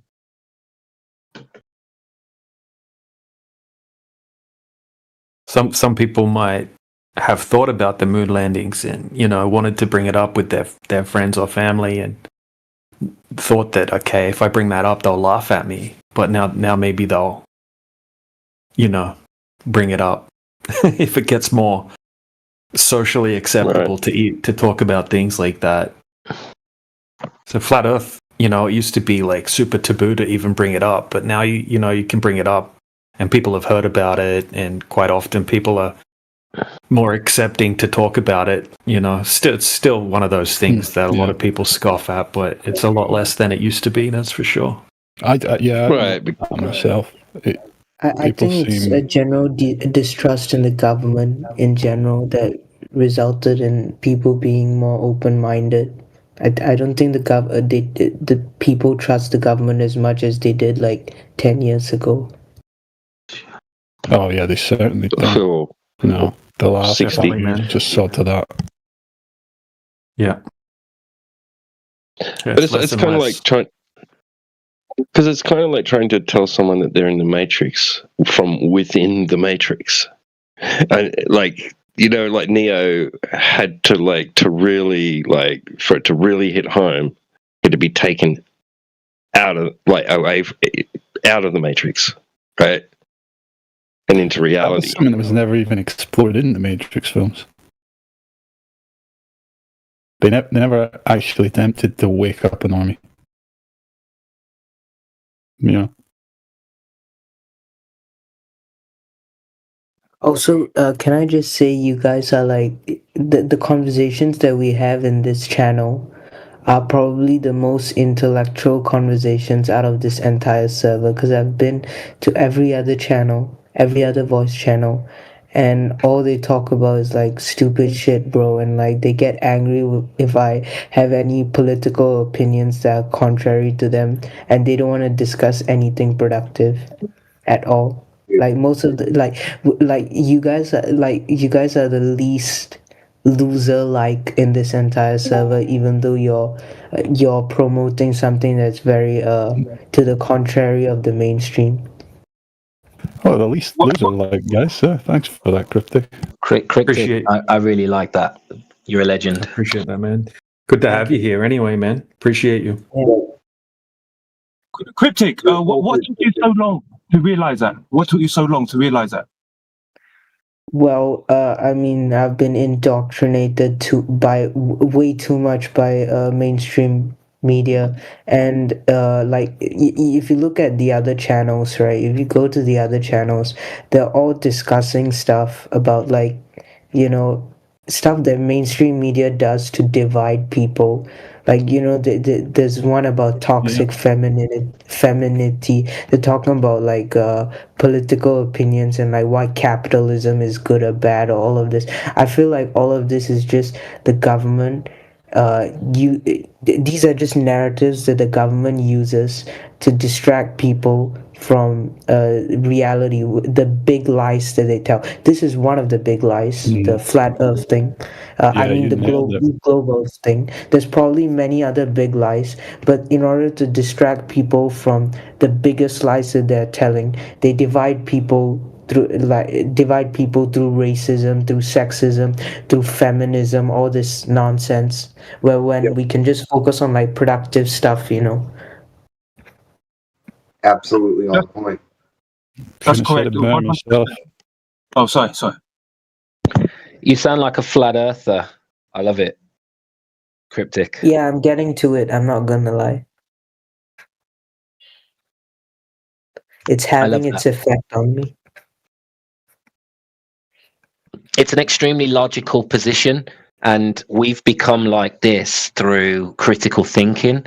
Most people and most subjects don't involve any critical thinking, but you really need to stand on your own, not be afraid to challenge, narratives, and you kind of build this kind of appreciation for, clear communication, staying on topic, getting into the meat and potato of a subject. So that's why I say you sound like a flat earther, because we have to go through this as well, this painful situation where you start to realize most people don't use their critical thinking skills. Yeah, it's just endless rabble over non-issues, ultimately non-issues, Yeah.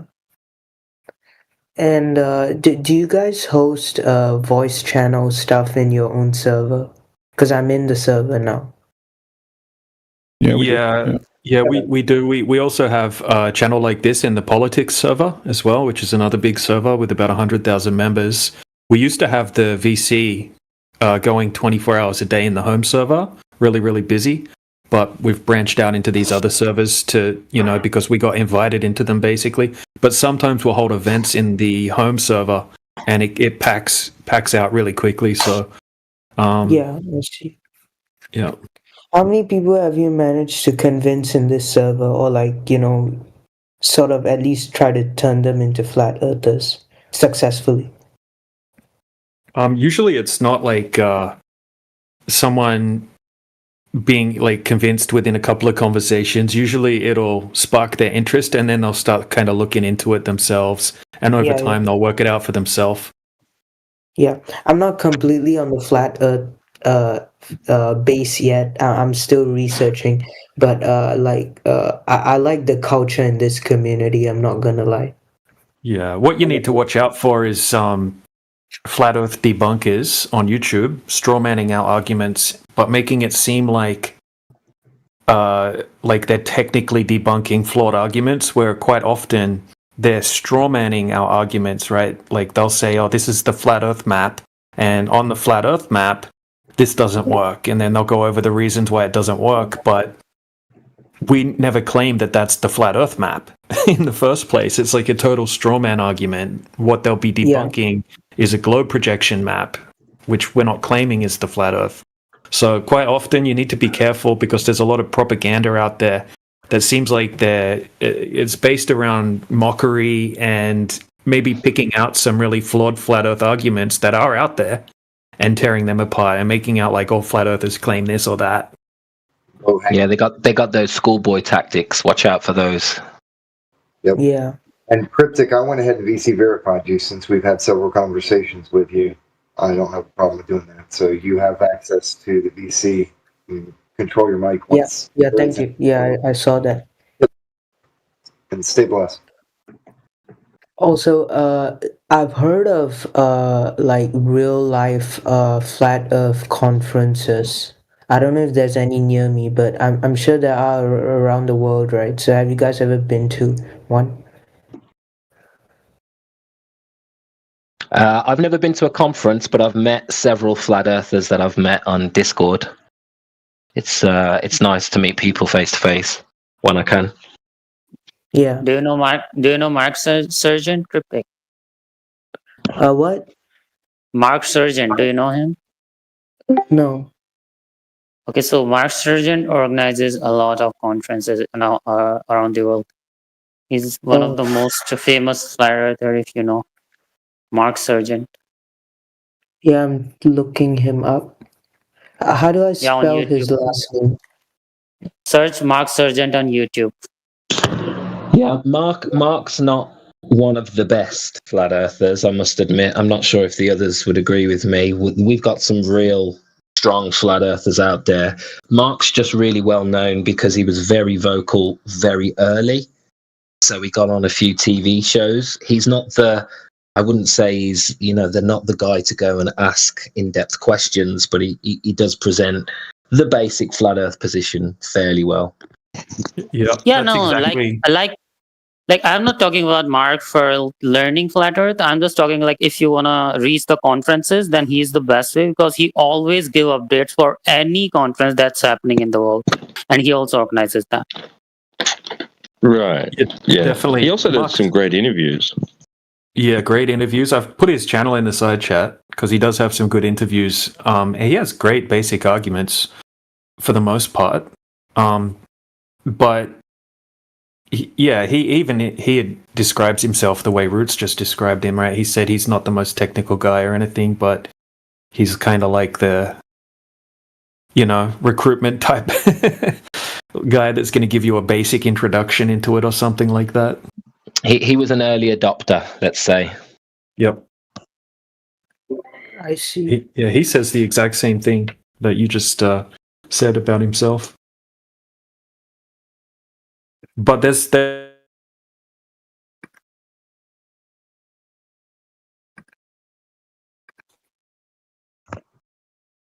I mean, if you want to, DJ, by the way, did you finish what you had to say? Because it sounded like you cut out a bit.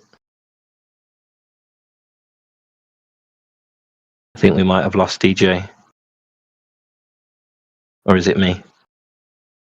Yeah, we lost. Oh, we lost DJ, yeah. But no, my phone died. Oh, yeah. What was you saying? Nothing important. Oh, I just wanted to big up a few of the guys in this channel. We've got some people who have really put some time and effort into understanding very specific topics. I mean, DJ himself, when it comes to refraction, you could get into it with DJ. We've got people like Yoda down at the bottom there, who's pretty well versed in a lot of stuff, but definitely, celestial navigation, the globe coordinate system. He's very, very good with that. We've got a couple of guys in this channel here now who are very well versed. 20 Cups, T-Dub, Cyclone. And apologies if I've missed anybody else, but there's some real strong people who are very technically well versed in very specific subjects. So if you're really stuck on something, or if something's really, you can't make sense of it, I'd suggest come here and ask, who's done the most research into a particular topic, and you're going to find some real gems in this channel. I see. Yeah. Yeah, can I just quickly say something? I think the best flat earthers are in this VC, in this channel. That's just my opinion. And not Mark Sargent or anybody on YouTube or anybody else. I think it's in this VC. I see. Yeah. Yeah, I mean, this is the very heart of this thing. For sure. Yeah.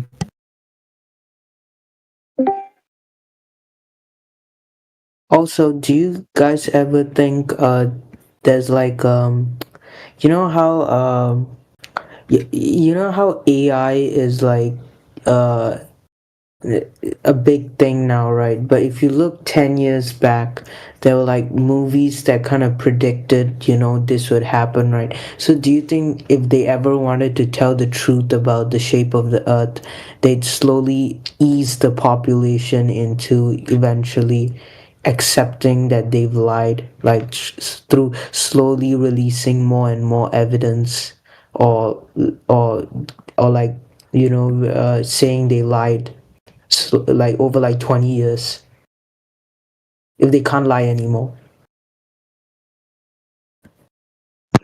Me personally, no. After 12 years, could be longer now, being a flat earther, I slowly came to the conclusion that there's too much interconnected lies. Sorry, too many other interconnected lies and deceptions that are hinged and depend on us believing we're on a spinning ball in the middle of a vacuum with no real meaning to life. I think that is something that they will never admit. Although it's hidden in plain sight and they admit it in technical papers, and top scientists have admitted, yes, you cannot measure curve, you cannot measure the motion. They'll never come out. I don't believe they'll come out and tell the population, because there's so many other subjects that they've lied about, which I'm not going to get into now, but that all hinge on this, that it would be a huge collapse of our belief systems and a lot of other ideas that we hold. Yeah. But if you look at the religions, right?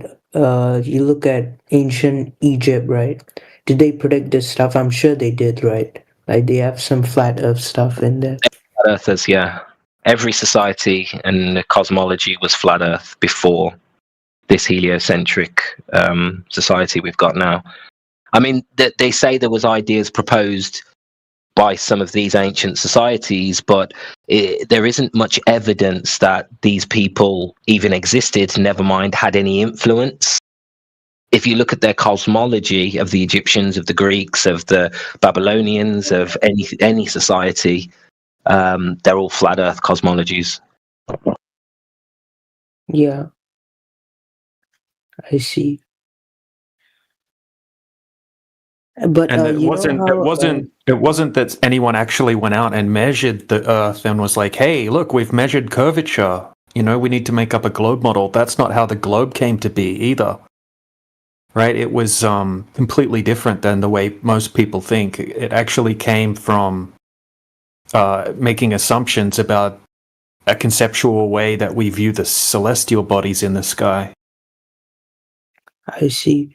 But you know how they say we proved the Earth is a globe, like before the Industrial Revolution. Like they say, I don't know, like in European society during, like, I think it was I don't know, man. I think it may have been the Romans. I'm not sure. They say in Europe, even before the Industrial Revolution, someone figured out it was a globe or something, and then from there on out, it was just accepted that the Earth was a globe until they went out to space and all that. It was first proposed by a few ancient Greek philosophers. I see. It didn't really catch on at the time, but many years later it was pushed more. I can go into a little bit about it if you want. Yeah, was it? Did Galileo have anything to do with it? Yeah, so it came from the celestial sphere. I don't know if you're familiar with the celestial sphere.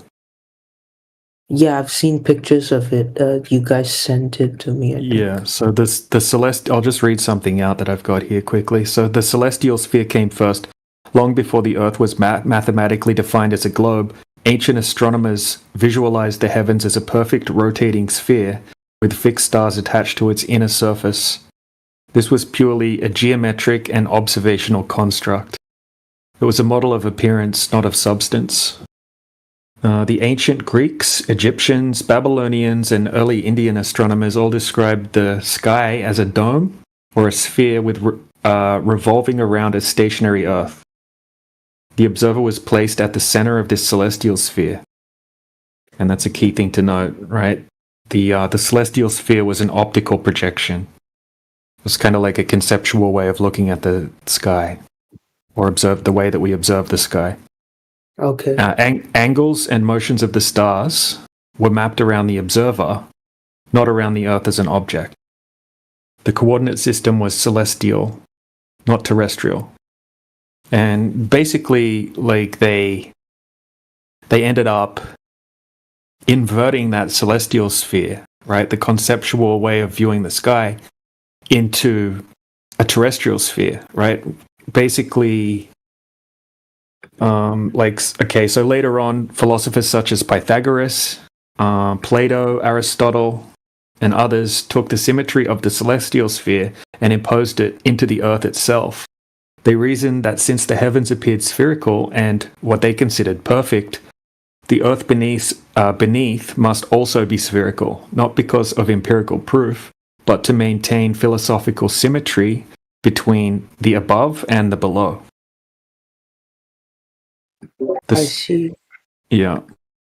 The celestial coordinate I'm looking grid. at the diagram right now. Yeah, cool. So the celestial coordinate grid, which worked beautifully for star motion, was projected downward onto Earth, creating a terrestrial coordinate system, latitude and longitude, which mirrors right ascension and declination. This was a conceptual inversion, not a measurement-based discovery.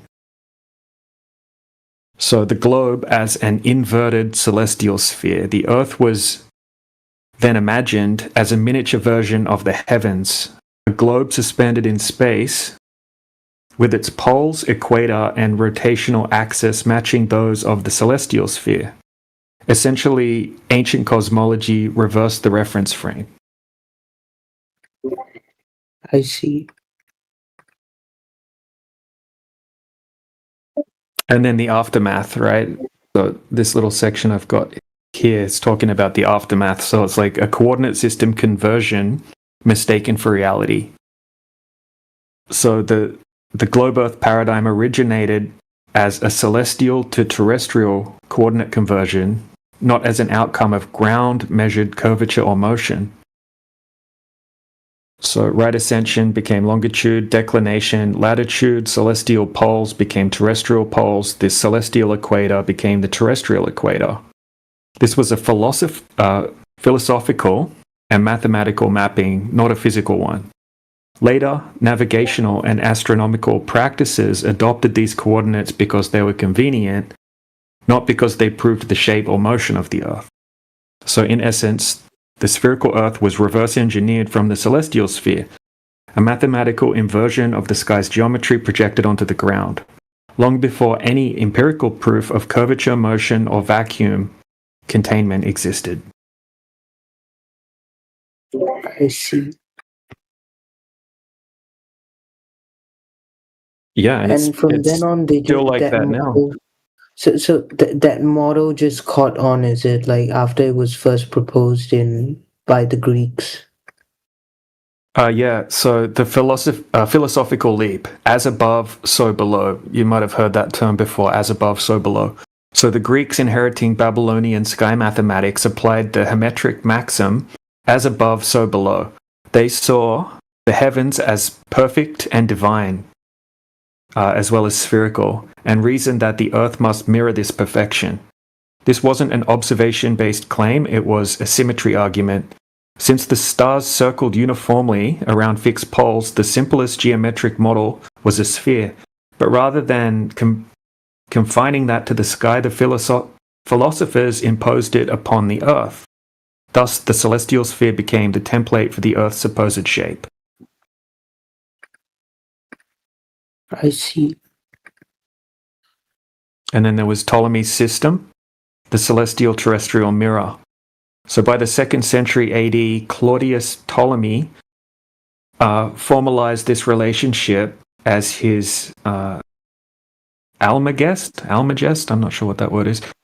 He explicitly described how the terrestrial coordinates, latitude and longitude, were defined by the analogy to the celestial coordinates, declination and right ascension.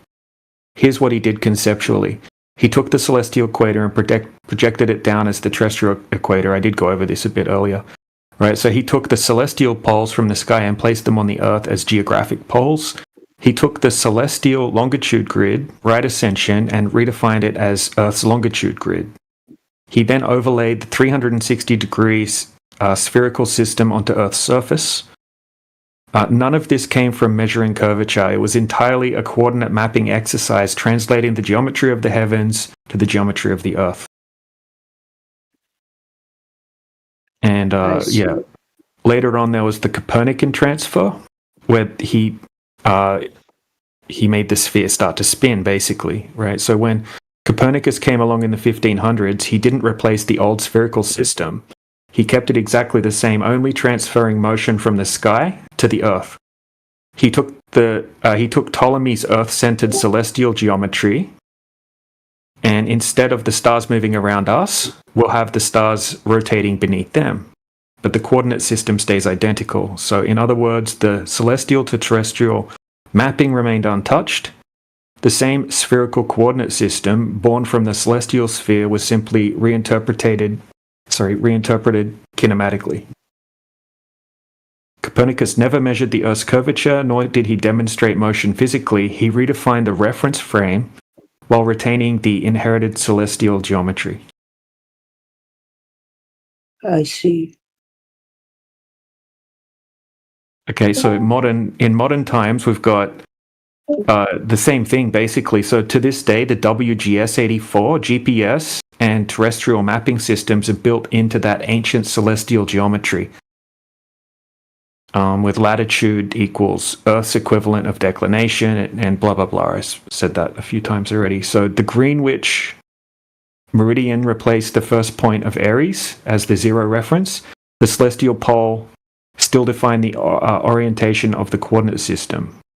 This shows continuity. Modern Earth mapping is a descendant of a sky coordinate model, not a descendant of physical curvature measurements. I see. And what other stuff do you guys question about? In relation to what? No, like you guys question the shape of the Earth, right? What other stuff do you think they're lying about, like when it comes to the planets and like all of that? Well, I think when it comes to outer space, right, that's all just it's all just a big mathematical concept that exists, like a theoretical mathematical model. Yeah, I think it's all like textbook definition pseudoscience. A lot of what they're telling us about what's going on in the sky. Oh, so it's all just fake.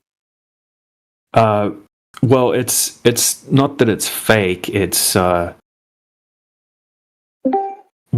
you could call it fake. I mean, a theoretical mathematical concept is essentially just a concept at the end of the day. And when they find problems with their mathematics, they just add in new things to make it work, like dark matter and dark energy. Do you think it would actually be possible to go high enough to see the shape of the Earth and like photograph it? Well, not really, because the maximum height that we can get to as civilians is about, 70,000 feet on a very, very high altitude jet. But just as civilians, we can really go up to about 40,000 feet on a plane, on a commercial plane. Not high enough to see the curvature, even if it was a globe. I didn't mean civilians. I meant any human. Well, the claim is, right, only the Apollo astronauts have even left, like they're the only people that have claimed to have left low Earth orbit. And that was over 50 years ago. No one else has claimed to have gone up above low Earth orbit since then. So I guess not. I see. And what other stuff do you guys think they're lying about on Earth? Like, doesn't have to be related to space. Well, I think most people would agree there's a lot of lies about history. That's a different topic to look into, not really the topic of this channel. But this topic definitely gets a lot of people looking into what have they lied about when it comes to the history of the Earth. I see.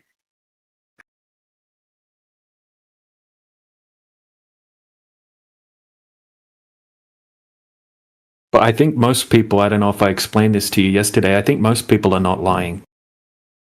Most people just, blindly believe in this heliocentric model. They've never gone out and questioned it. Most people have never had access to these conversations and arguments or to the evidence that we're presenting. They think flat earthers are claiming some crazy nonsense, which we're not claiming, so they never really look into it. Most people that go to university and learn and go get a science degree, they're just memorizing what what they're told in the textbooks and regurgitating it on their exams to get their degrees. They're not really going and questioning the core fundamentals and variables. When you have no money, you can't question, right? So, like, people want to get STEM degrees because they're high-paying jobs, right? And whether you think they're lying or not. So, at some point, it's forced indoctrination, if you think about it. Because people, if you don't believe what they say and don't memorize it by heart, then you don't get paid. Yep. It's like that. Absolutely. It's also like that when it comes to getting funding, like scientists getting funding. If they go too far away from the mainstream narrative, they can't get funding as well. So they kind of they're forced to stay within this particular framework, or they're just going to get mocked, ridiculed, and not get any funding. Have you heard of the Three-Eye Atlas comet that recently came near the Earth? The Three-Eye Atlas comet. Mm-hmm. And then there's this Harvard researcher called Avi Loeb, who, I don't know, he goes against the mainstream, says that it's like an alien spacecraft or whatever. And now everyone's questioning his tenure at Harvard and all that. Yeah. I haven't looked deeply into it, but I have been meaning to put some time into looking into this Atlas thing. Seems interesting. Yeah. But so far, so far there's like 3 comets that are interstellar that we've detected that have entered our solar system according to them. One was, I think it was like 9 years ago, something, when we first detected it. This is the 3rd one that come from outside the solar system. Yeah, that's the story. I mean, what's the raw? I'd like to have a look at the raw data, that we're going off. That's creating this whole theory. Yeah. Where it's coming from, who's detecting these things, and then what's the actual empirical evidence that what we see these cartoon images of as this atlas, what's that data really look like, and how are they converting that data into these cartoon images that they're telling us this is what it looks like, and blah blah blah. It's sounds like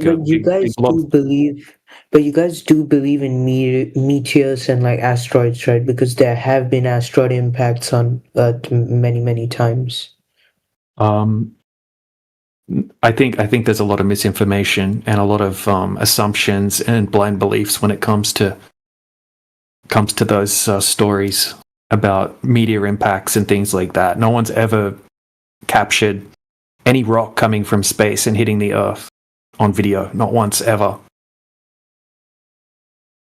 But there's impact craters, right? There's all sorts of yeah, people say that they're impact craters, but there's definitely other ways of those things forming, right? Like sinkholes and geysers and all sorts of different ways that those could have formed, right? Like just based on the landscape of the Earth, there's a lot of crazy stuff that happened on the Earth in the past. How did the dinosaurs get extinct? Man, that's another rabbit hole in itself, is dinosaurs. I can share you an interesting, like, you should watch this documentary about dinosaurs. It's not a long one. And then after you watch that, then come back and have another conversation about dinosaurs. Because you'll find there's a lot of fraud when it comes to the mainstream story about dinosaurs. Right, like you'll learn that all of the dinosaur bones that you see in the museums are all just plaster casts. And then, like, paleontologists, is that the right term? I'm not sure. Yeah. Anyway, it's the right term. Yeah, I think it is. Yeah. So they'll admit that they've never actually seen a real dinosaur bone. Like many of them, they'll say, "Yeah, I've never actually seen a real dinosaur bone. We're working off models and like plaster casts and things like that." And then there was a lot of fraud back when people started finding dinosaur bones. There was a lot of fraud behind that as well. There was a lot of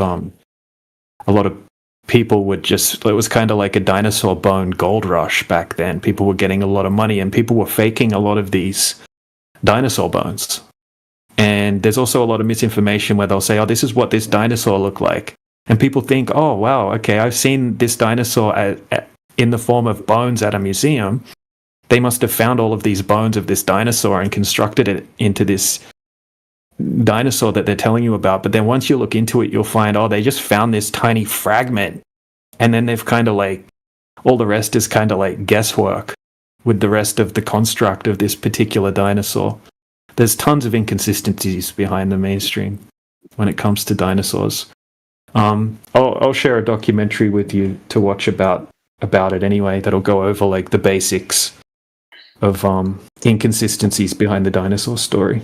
Because this kind of all stems from the globe heliocentric model, right? It's kind of like evolution, the Big Bang Theory, all of these what I would consider just nonsense theories that people are being taught as fact. It's all kind of connected with the globe, with the universe, dinosaurs, evolution. It's all connected.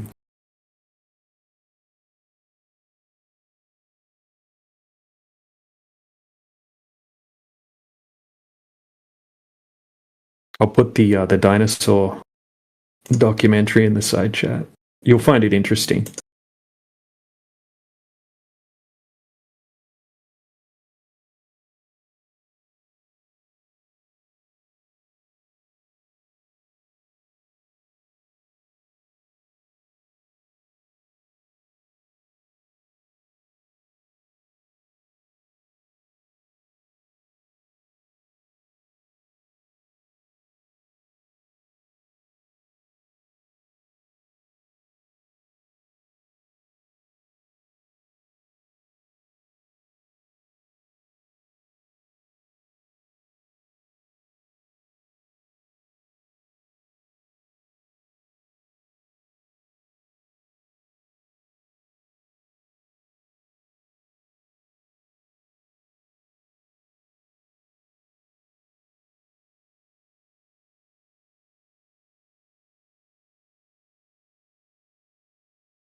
So essentially, they're lying about a lot of things. Yeah. Wow.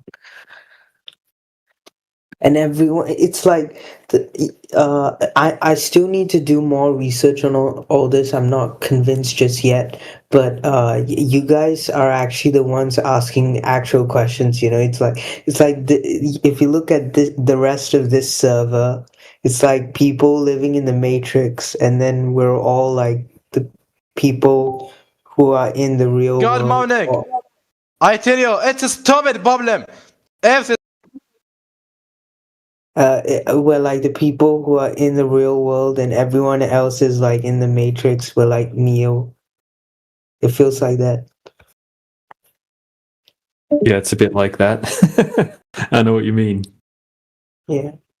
Yeah, it's you know, we quite often say, or flat earthers say, you know, it's not the shape of the earth that really matters, right? It's more about the misinformation and the lie, and the fact that people are willing to just believe anything that they're taught without questioning it. And I think that's a kind of dangerous thing for humanity as a whole, to become this this way, right? Where they're just kind of like sheep or parrot, right? They'll just parrot what they're told. And yeah.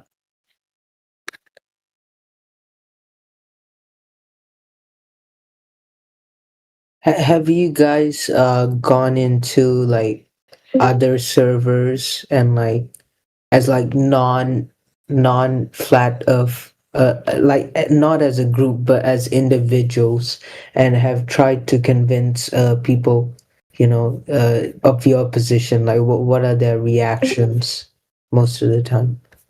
most of the time people get highly emotional. They get very, very angry because, you know, their whole worldview is being questioned. And yeah, it's interesting to see most people's reactions to it. Like they'll get really upset. You know, it's almost like going to a Muslim or a Christian and telling them that Muhammad didn't exist or Jesus didn't exist or something like that, right? They're not going to react well. They've been No, it's worse than that though.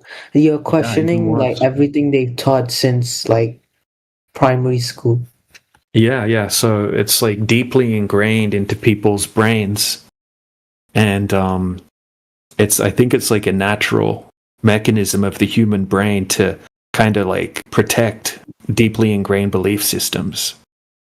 And Yeah. I think they you know, they go through cognitive dissidence. You know, so they'll react. People react differently. Most people have a completely they have like an overconfidence in their knowledge when it comes to globe earth versus flat earth. Quite often people will come in here and they'll think, oh, these dumb flat earthers, I'm going to go in there and, you know, tell them that the earth's a globe and this will be easy. And then 5 minutes into the conversation, they find themselves on the battlefield with no ammunition, because we can quickly point out that they don't actually know anything about the globe that they blindly believe in, and they don't know anything about flat earth, right? The complete opposite of what they thought before they entered the conversation. And then they need to work out how they're going to deal with it. Some people are humble, right? Some people are in control of their ego and they'll be like, oh, okay, well, yeah, I don't actually know much about it. I was just taught this since a young age.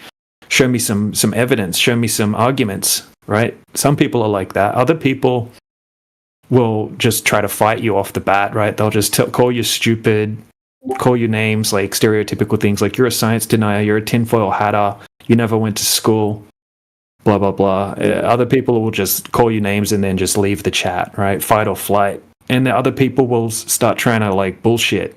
They'll start trying to look things up on the spot. And you can tell that they're using ChatGPT and Google to try to formulate their arguments as they're going along, to try to like protect their ego. And you guys debunked like ChatGPT arguments as well. Yeah, people can use ChatGPT all they like. ChatGPT just parrots like really, really basic like flat Earth debunking arguments. Like, oh, you could we can know the Earth's not flat because we can see boats going over the horizon, or you know, it's just pulling up sources off the internet. You know, ChatGPT is kind of like a search engine.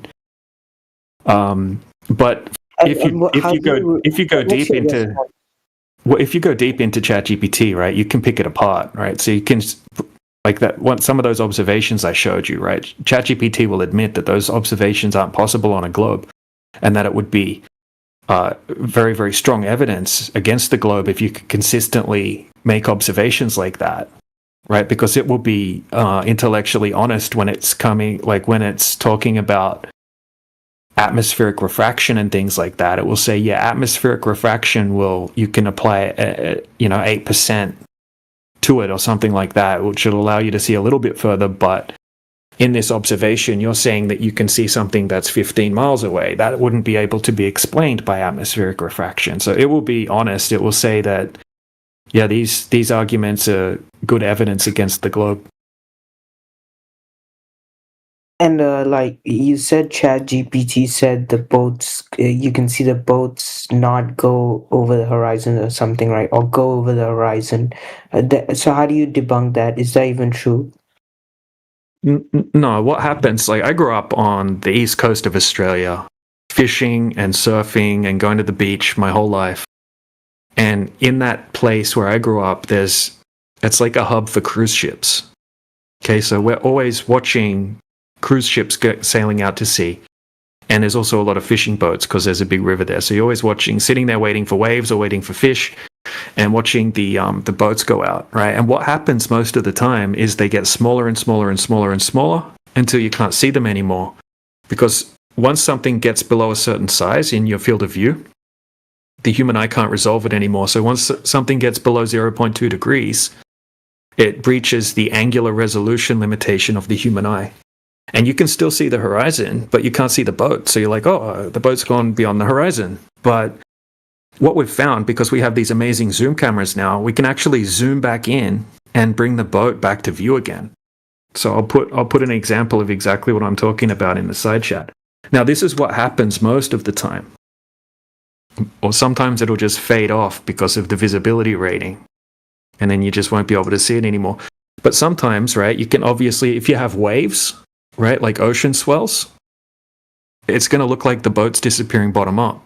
But that's just because of the waves. And sometimes we can have certain types of miraging effects as well. So there's particular types of miraging effects. One of them's called sinking. And it happens, and the definition of it is something that would normally be visible on the horizon apparently looks like it's sinking below the horizon. But it's just an effect caused by particular weather conditions. I can go into technical details about that and show you citations, but that's a well-known effect, right? So sometimes it can look like it's disappearing bottom up, because of sinking, or sometimes it can be because of ocean swells, right? Which are very common in the ocean. So quite often it'll look like the boat's disappearing bottom up just because of ocean swells, right? Because those waves that are in the foreground, right, they're staying a certain size because of perspective, right? So the boat is moving away further and further away. So as things move away, they look like they're getting smaller because of perspective. So the waves in the foreground can easily block the bottom of something big in the background because of perspective. Kind of like the idea of how you could hold your arm out, hold your hand out in front of you, and you can block a mountain. Even though your hand's tiny and the mountain's giant, it's just because of perspective. The same thing can happen with the waves in the boat. So here's an example in the side chat where we have a giant boat. And you'll see that when the person is zoomed out fully, right, just like they're watching out into the ocean from the beach, you can't even see this ship. And then when he zooms in with the camera, you can see the entire boat again. Now, if you added waves into this scene here, it would look like the boat is cut off, right? Like the bottom of the boat's missing because those waves aren't far away from the viewer. But the boat is small because of perspective.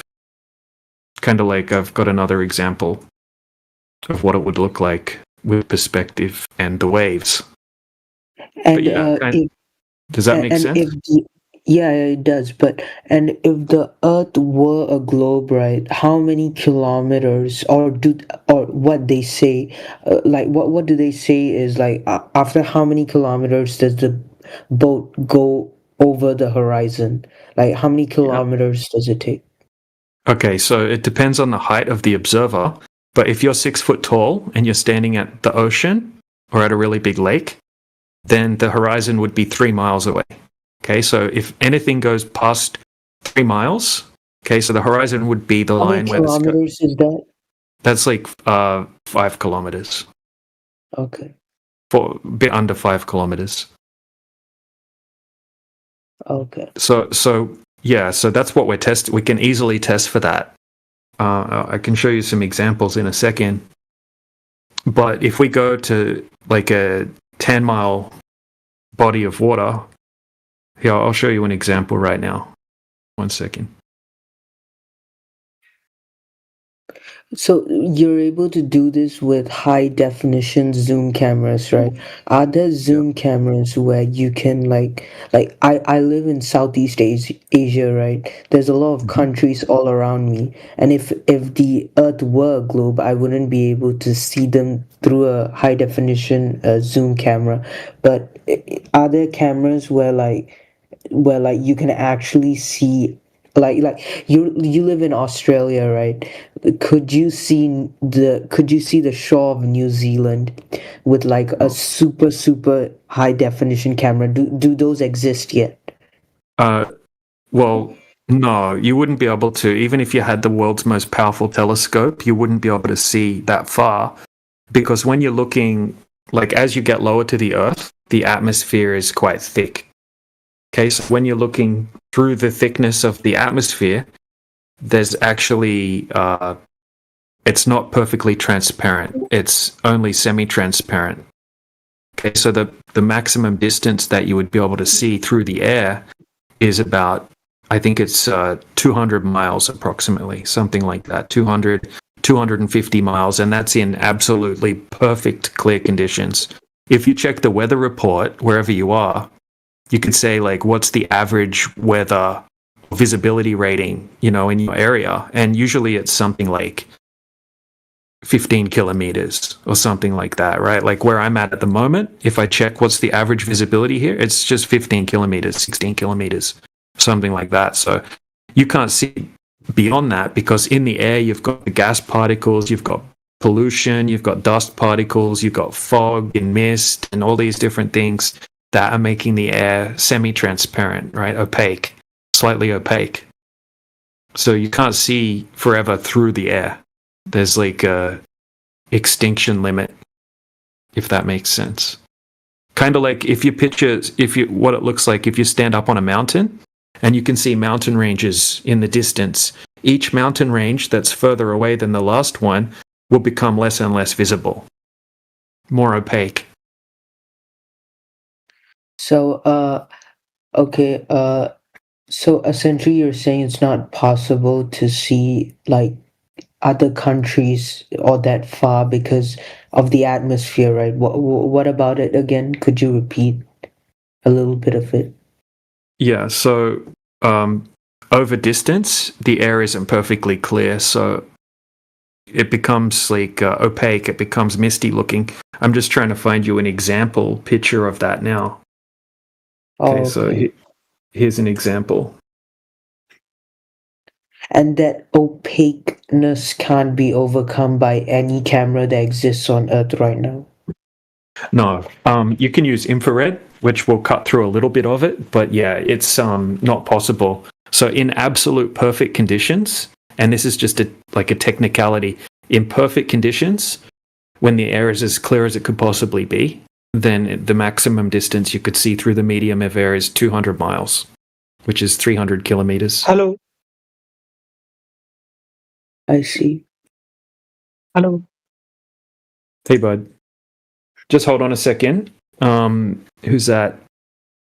Abhishek? Yeah. You can talk to him first. You can talk to him first. Yeah. So just have a look at the image I put in the side chat there. So you'll notice that every mountain range, as you go further in the distance, becomes less and less visible. Okay. There's probably better examples. Yeah, go ahead. What's your question? If you think that Earth is flat, then why are thousands of astronomers go into space? They say that Earth is round. What could be their objective of flying? Astronomers aren't going to space. They're looking into the sky from the Earth. So they are looking at the Earth. It is no, they're looking at the sky from the Earth.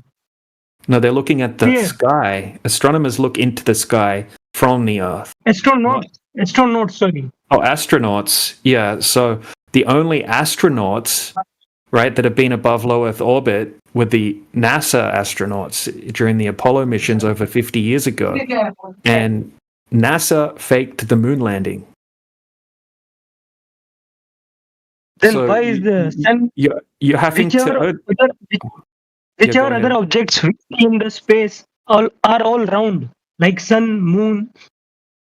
How can a flat thing move in an axis in a space or solar system? It doesn't. We're not claiming that the Earth is a flat thing floating around in the heliocentric model of the universe. It's completely different. It's a different cosmology. So when most people think about flat Earth, they try to replace the globe Earth with a flat planet. No flat earthers are claiming that Earth is a flat planet. Your whole topic is on flat Earth. The main But topic flat name Earth, is flat Earth, we're not claiming flat Earth is a flat planet. We're not claiming it's a flat disk floating around in space. That's not what we're claiming. It's different. It's a completely different way of looking at the system. What are you claiming? What are you claiming there? We're claiming when we say flat Earth, right, that the surface of the Earth, when we test it, is flat. Okay, so most of the surface of the Earth is covered in water. And when we take observations and empirical measurements over large distances, over the surface of the water, there's no curvature. It's flat. And that's the context that we're meaning when we say flat Earth. We're not talking about knowing the shape of the Earth, right? We're not claiming to know the shape of the Earth. Flat is the description of a surface, right? Like flat or smooth or bumpy, that kind of thing, right? Flat is not a shape. So we're not claiming to know the shape, and we're not claiming it's a flat disk in the heliocentric model. I didn't understand the point. I'm saying that the other things we see in space, like stars or moon or the sun, they are all round. So Earth Right. should also be round. No, Or that's square. within the heliocentric framework of, like, within the heliocentric model, sure, that would make sense.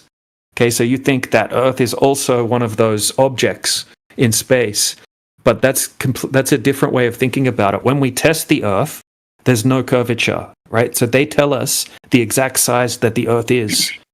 That means that over a certain distance, there has to be a certain amount of curvature. When we go and test for that curvature, there's zero curvature. Okay, so there's no evidence that the Earth is anything like the things that we're seeing in the sky. It's a false comparison. So if you have some round lights on your ceiling in your house, right, that doesn't mean that the floor that you're standing on is also round. Okay, it's faulty logic to compare something, right? You're assuming that the Earth is also a planet. And it's perfectly normal to think that, because that's what we were taught when we were growing up. So I'm not holding that against you. I'm not saying that you have bad logic. I'm just saying that the way that you're thinking about flat Earth is you're thinking about a flat planet, and that's not what we're claiming.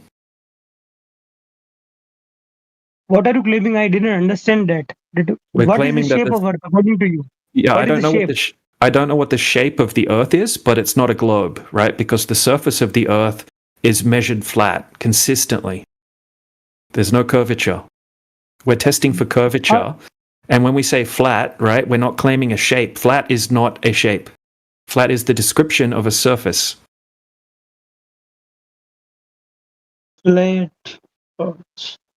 Yeah, I will flat. research about this. I will research about this point of your saying. Okay. Then I will answer it. Okay, thank you.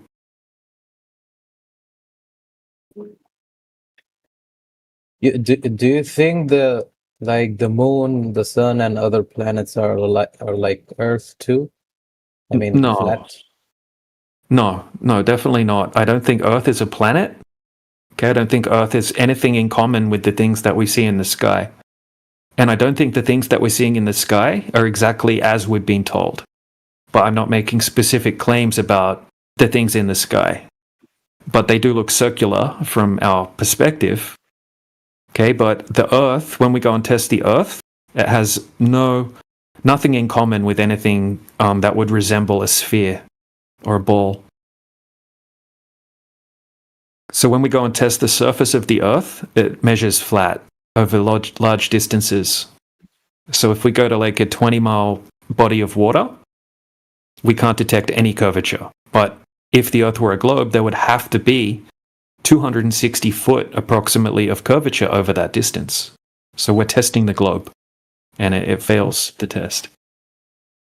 But everyone who went, outside the surface of Earth, they said that it is a globe, right?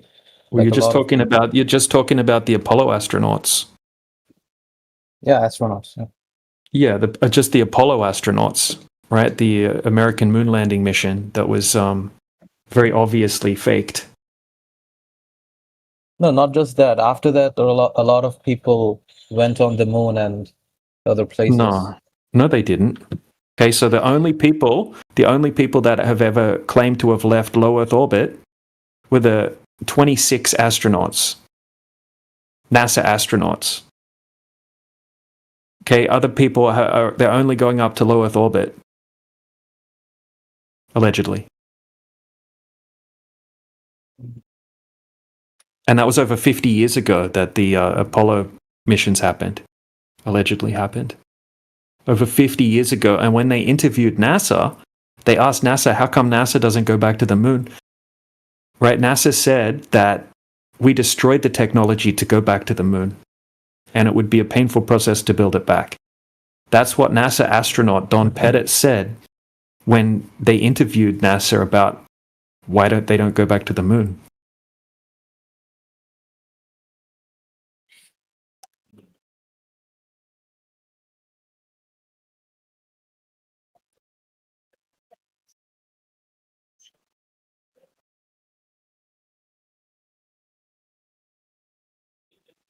I'm just going to put some footage from the supposed moon mission in the side chat, right? And I just want you to have a look at how fake the footage looks. Most people haven't really looked at the footage. Most people just believe that it happened.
So there's some footage there in the side chat. I mean, look how fake the footage looks. So you can By the way, choose whether... recently I heard that India landed on the moon. What do you think about that? Yeah, so the footage that India gave us from when they said they landed on the moon is even worse than NASA's footage from the 60s and 70s. Have you seen the footage that India presented as their evidence of landing on the moon? I'm going to post it. Yeah, so mostly it's just a CGI, a CGI spaceship. And then there's a tiny bit of real footage. So I'm going to just post it in the side chat.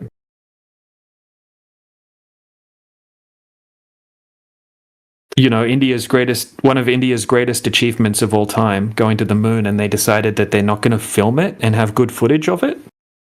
That's a bit weird.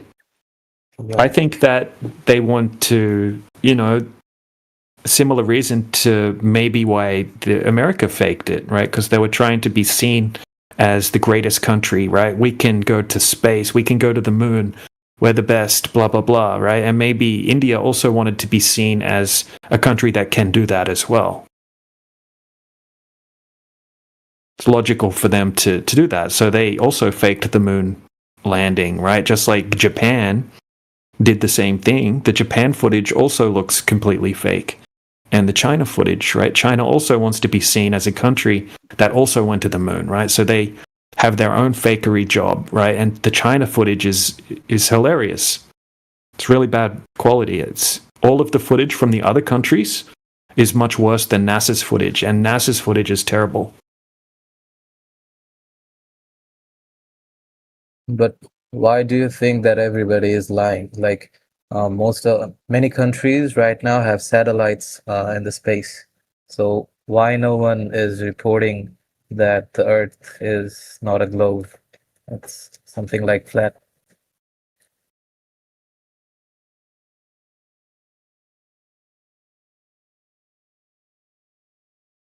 Sorry, can you say that one more time?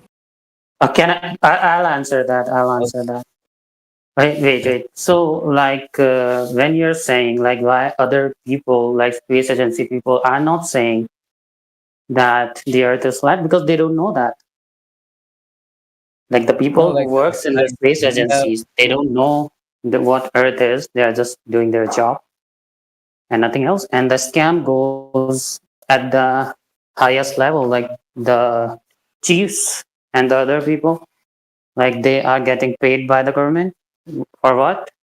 For running their space agencies. So they have to show like where they are spending the money. So they start doing fake moon landings and all, so that they can show like, I have spent this like $10 billion in that, 5 billion in that. So it's just like how they show their money and get the money, earn the money. It doesn't mean like they know that the Earth is flat or not. Because they also know like they can't go to space because there are all the space agencies from long time, they are trying to reach the space, but they always fails. So the best way for them is to fake on computers. So you don't need many people for that. It's just a few people. But isn't it surprising that every single country, every single officials is faking it or telling us lies? Not a single official has the guts to speak the truth. It's not every country, it's not every people. You don't require many people into it. Like if you know about how the science works, okay? So like if science have a theory, like you understand science have a theory that the Earth is a globe, okay? Then science will retain that theory. Science will try to establish it. So if someone is going against that, then they will not get the funding because the globe is an established fact.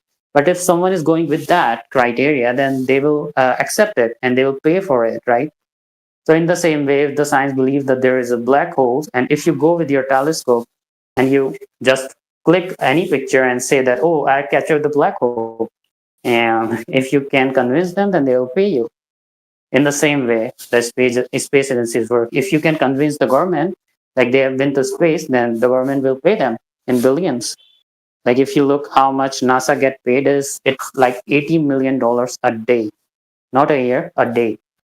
Just imagine where can they spend it? You can't buy it. Even if you buy gold, rockets, you can't spend $80 million a day. But they are spending that.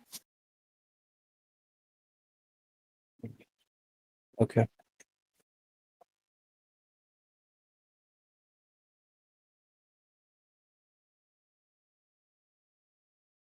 But what do you think about the day and night concept? Like right now in my country it's night, and in the USA it's day. What do you think about that? Yeah, so the sun, we all experience the sun moving across the sky from east to west.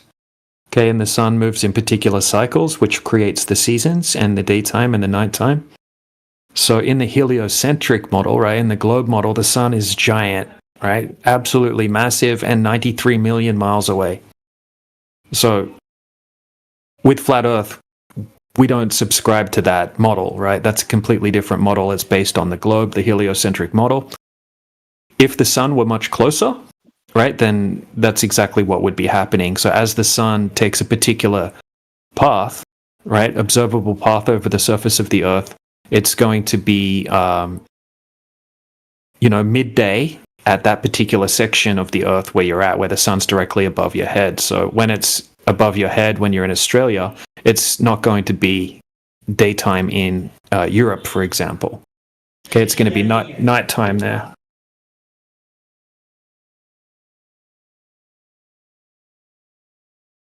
And the sun, like people say, well, how come it's not light everywhere on the surface of the Earth? Okay, so when you have what I could describe as like a local light source, okay, the atmosphere actually absorbs light. As light travels away from the source of the light, not only does it diminish in intensity due to the inverse square law of light, as it moves away from the source, right, it's also absorbed by the atmosphere, by the air.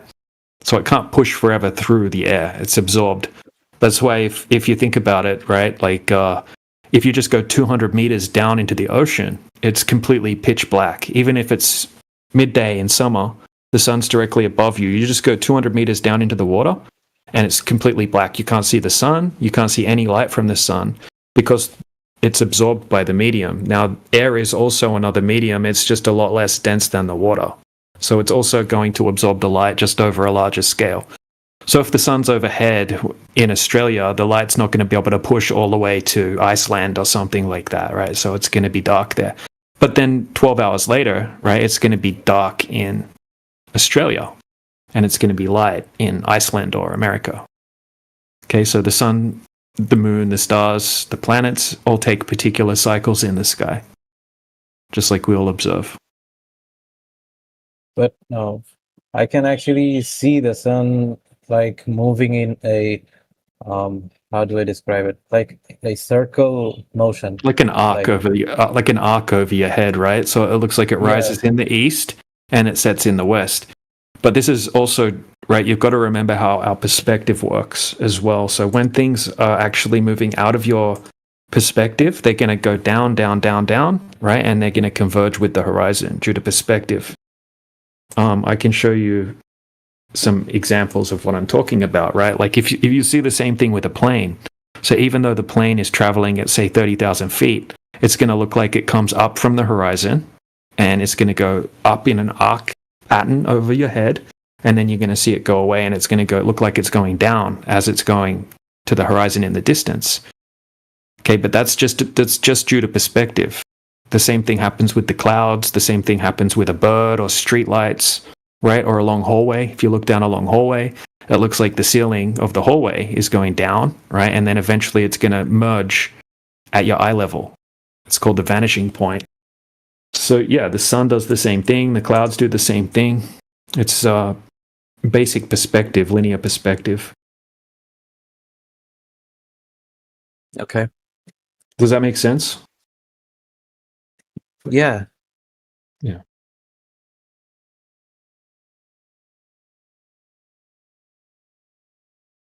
Yeah, I'll show you how drastic the perspective plays a role. So this is from a video, but I took a couple of screenshots. Second. Can you see the side chat? Yeah, I can. Okay, so this guy he's just put a string horizontally across his kitchen bench, and he's moving this little light across the string, right? It's just going horizontal. And when he moves the camera down, right, he puts the camera down on the bench and films the same thing happening. It actually looks like the sun and the string is going downward as it moves away from you. But that's the exact same horizontal string. And it's just due to the perspective because the camera's placed on the kitchen bench, right? And when the camera's down on the ground, perspective comes into play and it looks like the string's going down. You'll notice that next time you watch planes in the sky, right? They look like they're almost going up like a rocket when they're coming from the horizon, and then they'll go over the top of you. Like we sort of see the sky in like a big sort of kind of like a dome shape, right? Just because of the way our perspective works.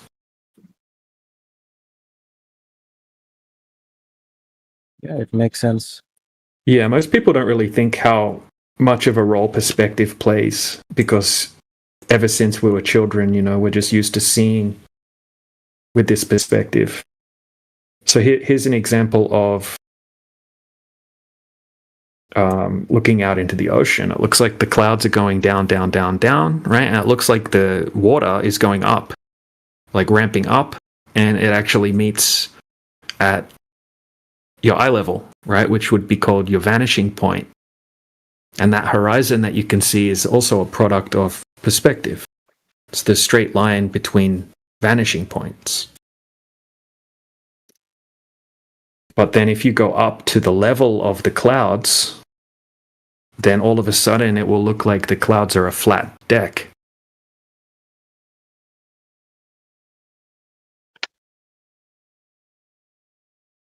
Yeah, and we see the same sort of thing with the sun, right? But the sun is quite a long distance away, and obviously it's a light, so we have a lot of glare and things like that. So it's not quite exactly the same thing as when you're looking at a plane or looking at clouds, but it's the same principle. Things will appear to be going down in the distance due to perspective.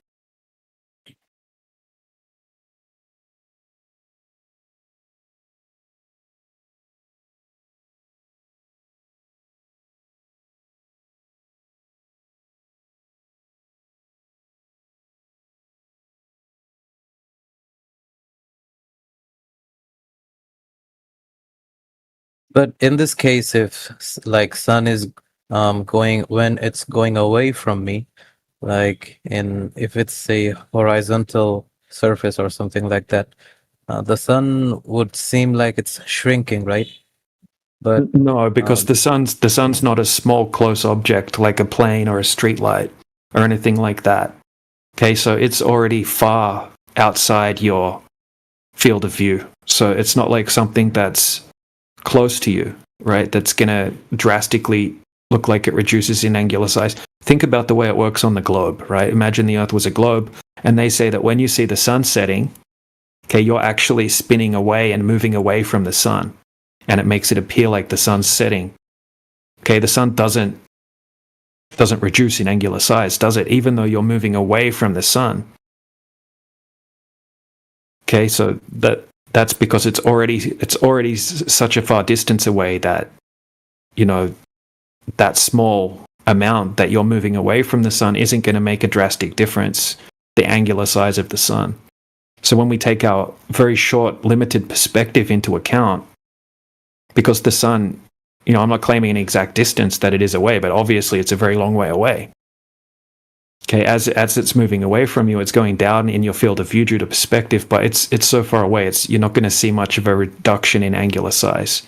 Right? If the sun was like a big burning ball of gas, like close to you, right? Like the distance of a plane or something like that, then as it moved away from you, you would expect to see it reduce in angular size.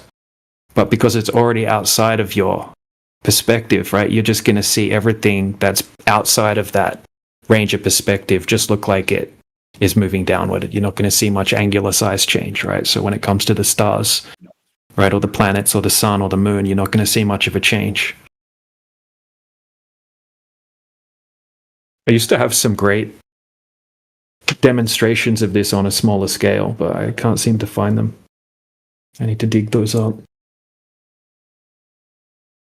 And then we've got other things to take into consideration when it comes to the sun as well, right? So when we're seeing that sun in the distance, we're looking through a ton of, thick air, especially if you're in a very humid environment, like where I'm from in Australia. Sometimes when you see the sun at sunset on the horizon, it looks like it's huge. It looks like it's giant, right? If you've got tons of humidity in the air, you can have like atmospheric scattering of light and glare and things like that. It can make the sun looks like it actually magnifies and looks much bigger. And then you can look at sunsets in really dry environments, and it kind of looks like it moves away and shrinks into a little dot, right? That's what it looks like visually. But it's just because there's different atmospheric effects at play. There's definitely nothing consistent about sunsets.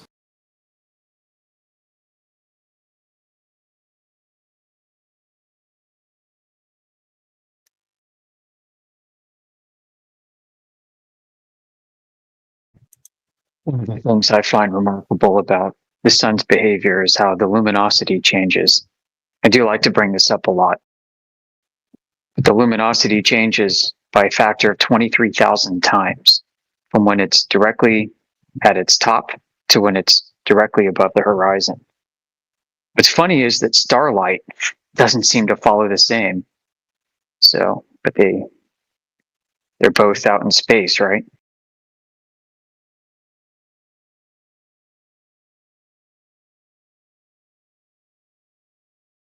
Yep.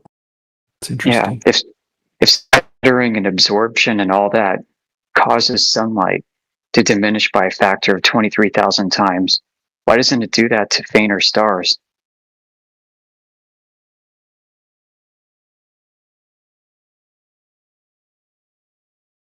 It's a great point.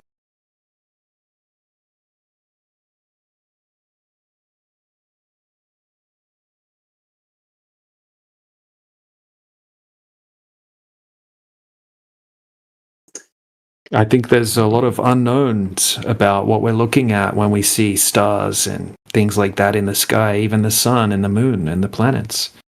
I think there's a lot of speculation goes into describing what we're seeing. I think it could be something beyond our comprehension. Like, what medium are the stars actually in?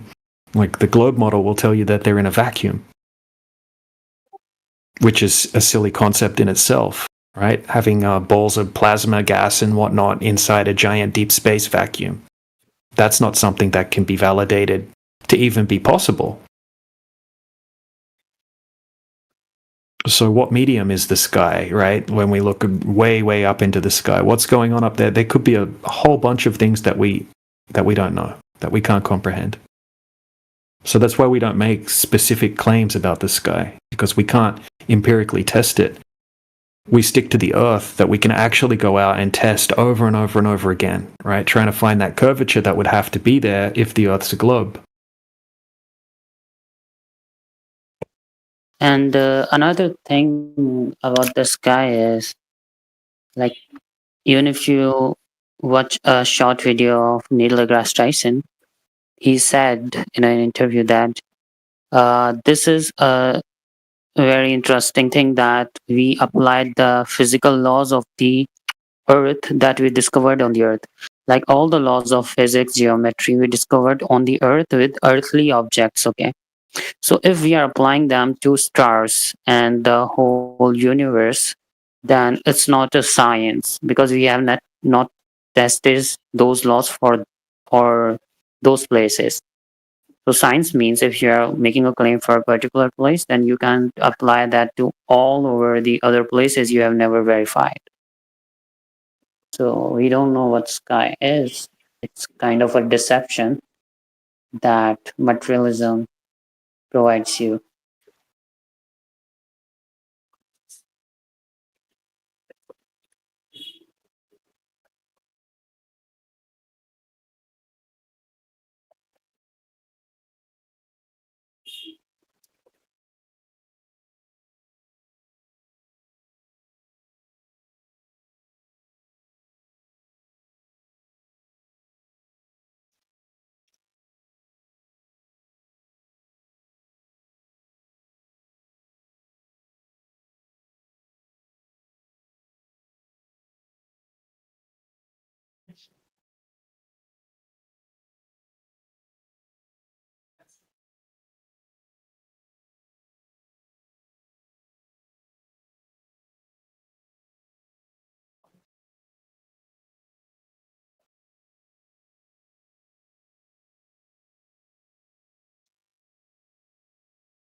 No further than the Selenelian lunar eclipse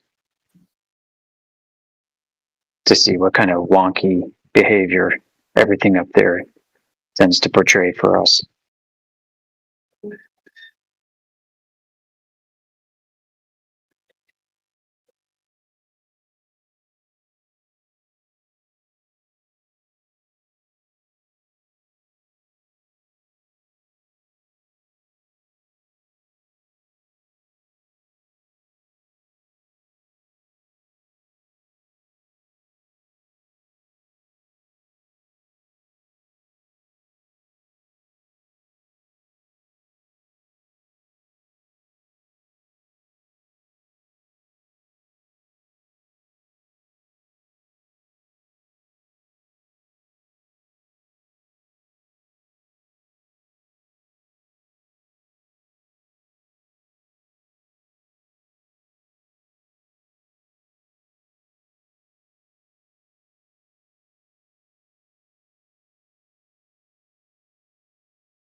Mr. Binary.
Welcome, car.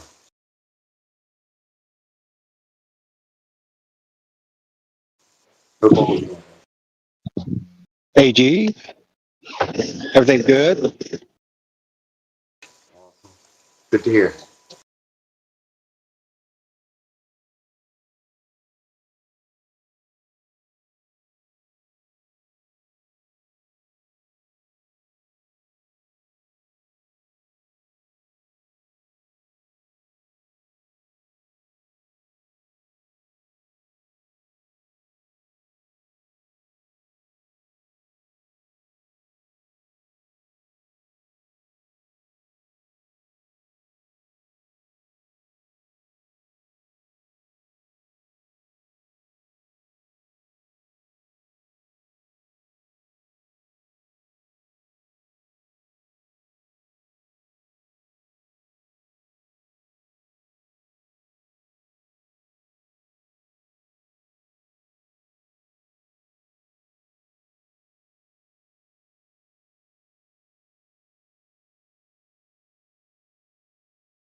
Welcome.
Hello.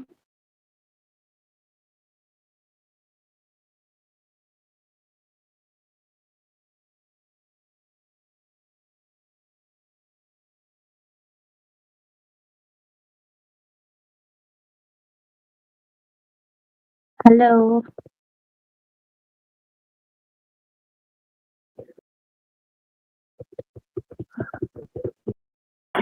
Yo, what up?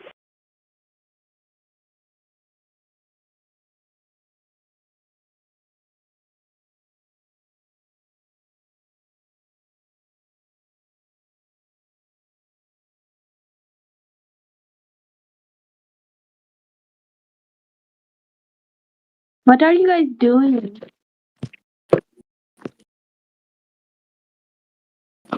Talk about how flat the Earth is.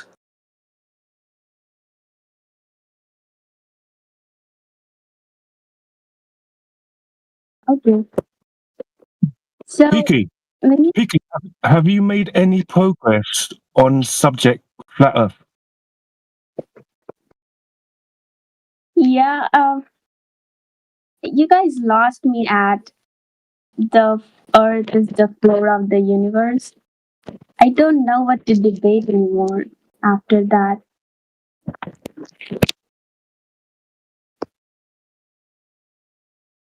Did you say you wanted to debate? I don't know how to debate anymore. Firstly, you have to understand the arguments. Do you know what I mean? You have to learn it first. You have to be patient and give yourself a lot of time, and then eventually you will understand, and then you can proceed in making debates.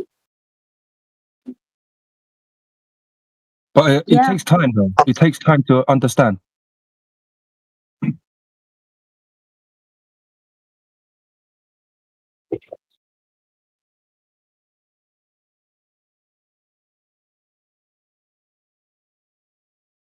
So I'm not sure who said it, but the thing that they were talking about with the ground being the floor of the universe is that there's nothing that you can go beyond. That's what 7.8 miles into the ground.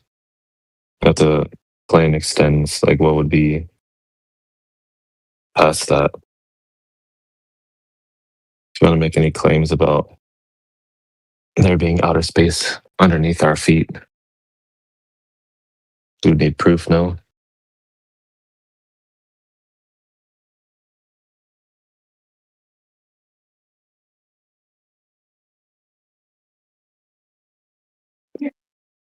So when you claim that, what kind of universe is this?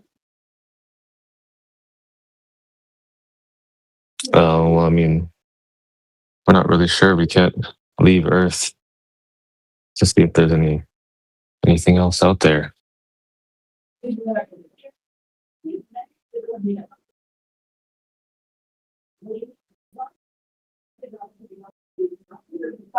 Does but why is there only Earth? You know, like this theory does not make sense. Well, that's all we have access to. We can't really leave and verify that the moon is solid and that the sun is made of gas.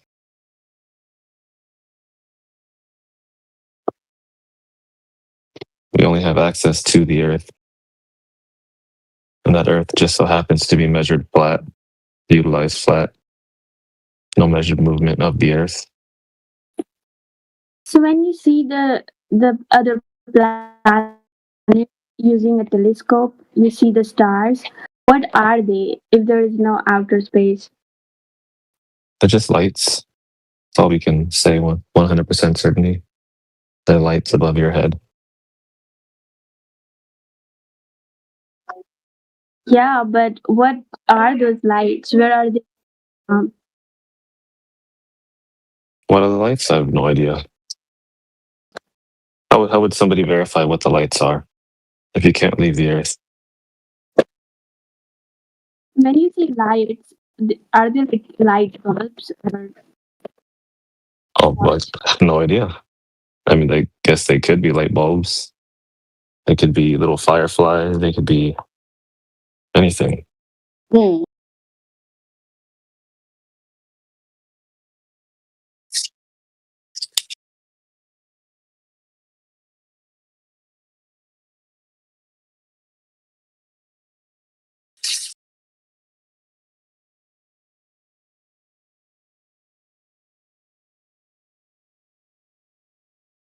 But if somebody wants to make a claim, like the sun, for example, being a gas ball in a vacuum,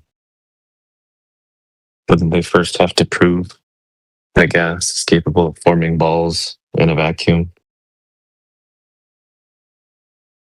For example, like Jupiter, a gas ball in a vacuum, or the sun, gas ball in a vacuum. Yeah, but okay, so when you say the earth is flat and there is no gravity, so you don't believe in vacuum? That means how are we Well, staying on the ground? you don't need gravity for a vacuum. Oh yeah, but how are we staying on the ground? I couldn't tell you. No idea. I just know it's not mass attracting mass or bending, warping space time.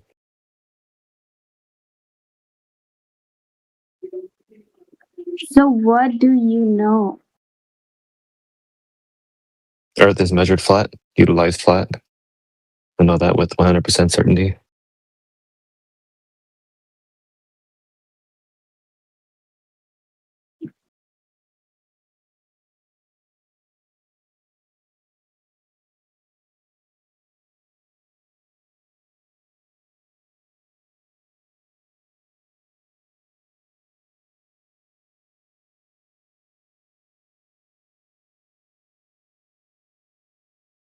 And we're just honest here, right? We're not making up stories about the lights in the sky.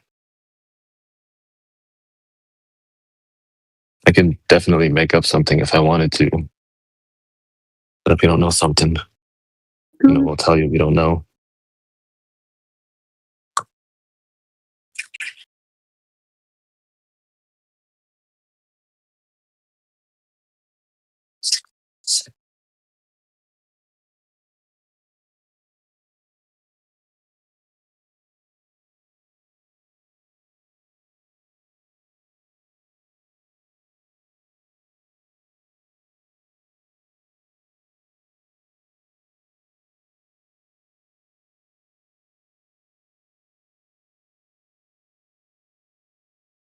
Like people like to ask us a lot of questions on stuff we don't know. Like, why would they lie?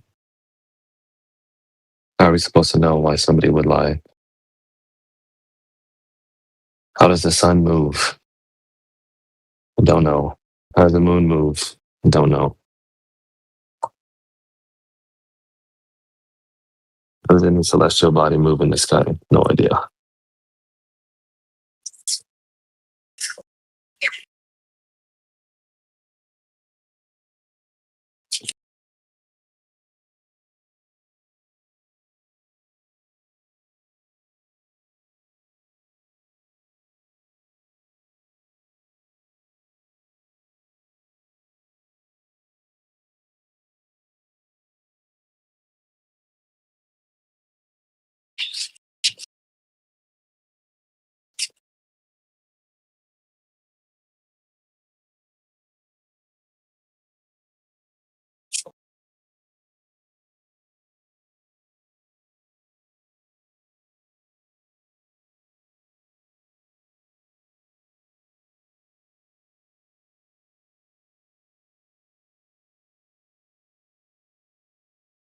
Yeah, if you have any questions related to flat Earth, how the floor measures, stuff like that, we can answer those.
Yeah, what's up, dude? Welcome. Hello. You doing, man? Yeah, I'm okay. Yeah, that's nice. What brings you around 24/7? Oh, you like to pop in here now and again. Oh, for sure, for sure. Oh, you've been here before then? Yeah, I've been here a couple of times. Oh, okay. Well, welcome back. Was it you just talking to that child? I don't know if it was a child I was just talking to, but yeah, I was just talking on here maybe a few minutes ago. Sounded like a child. I was listening on YouTube. Oh, okay. Yeah, it could have been. Who knows?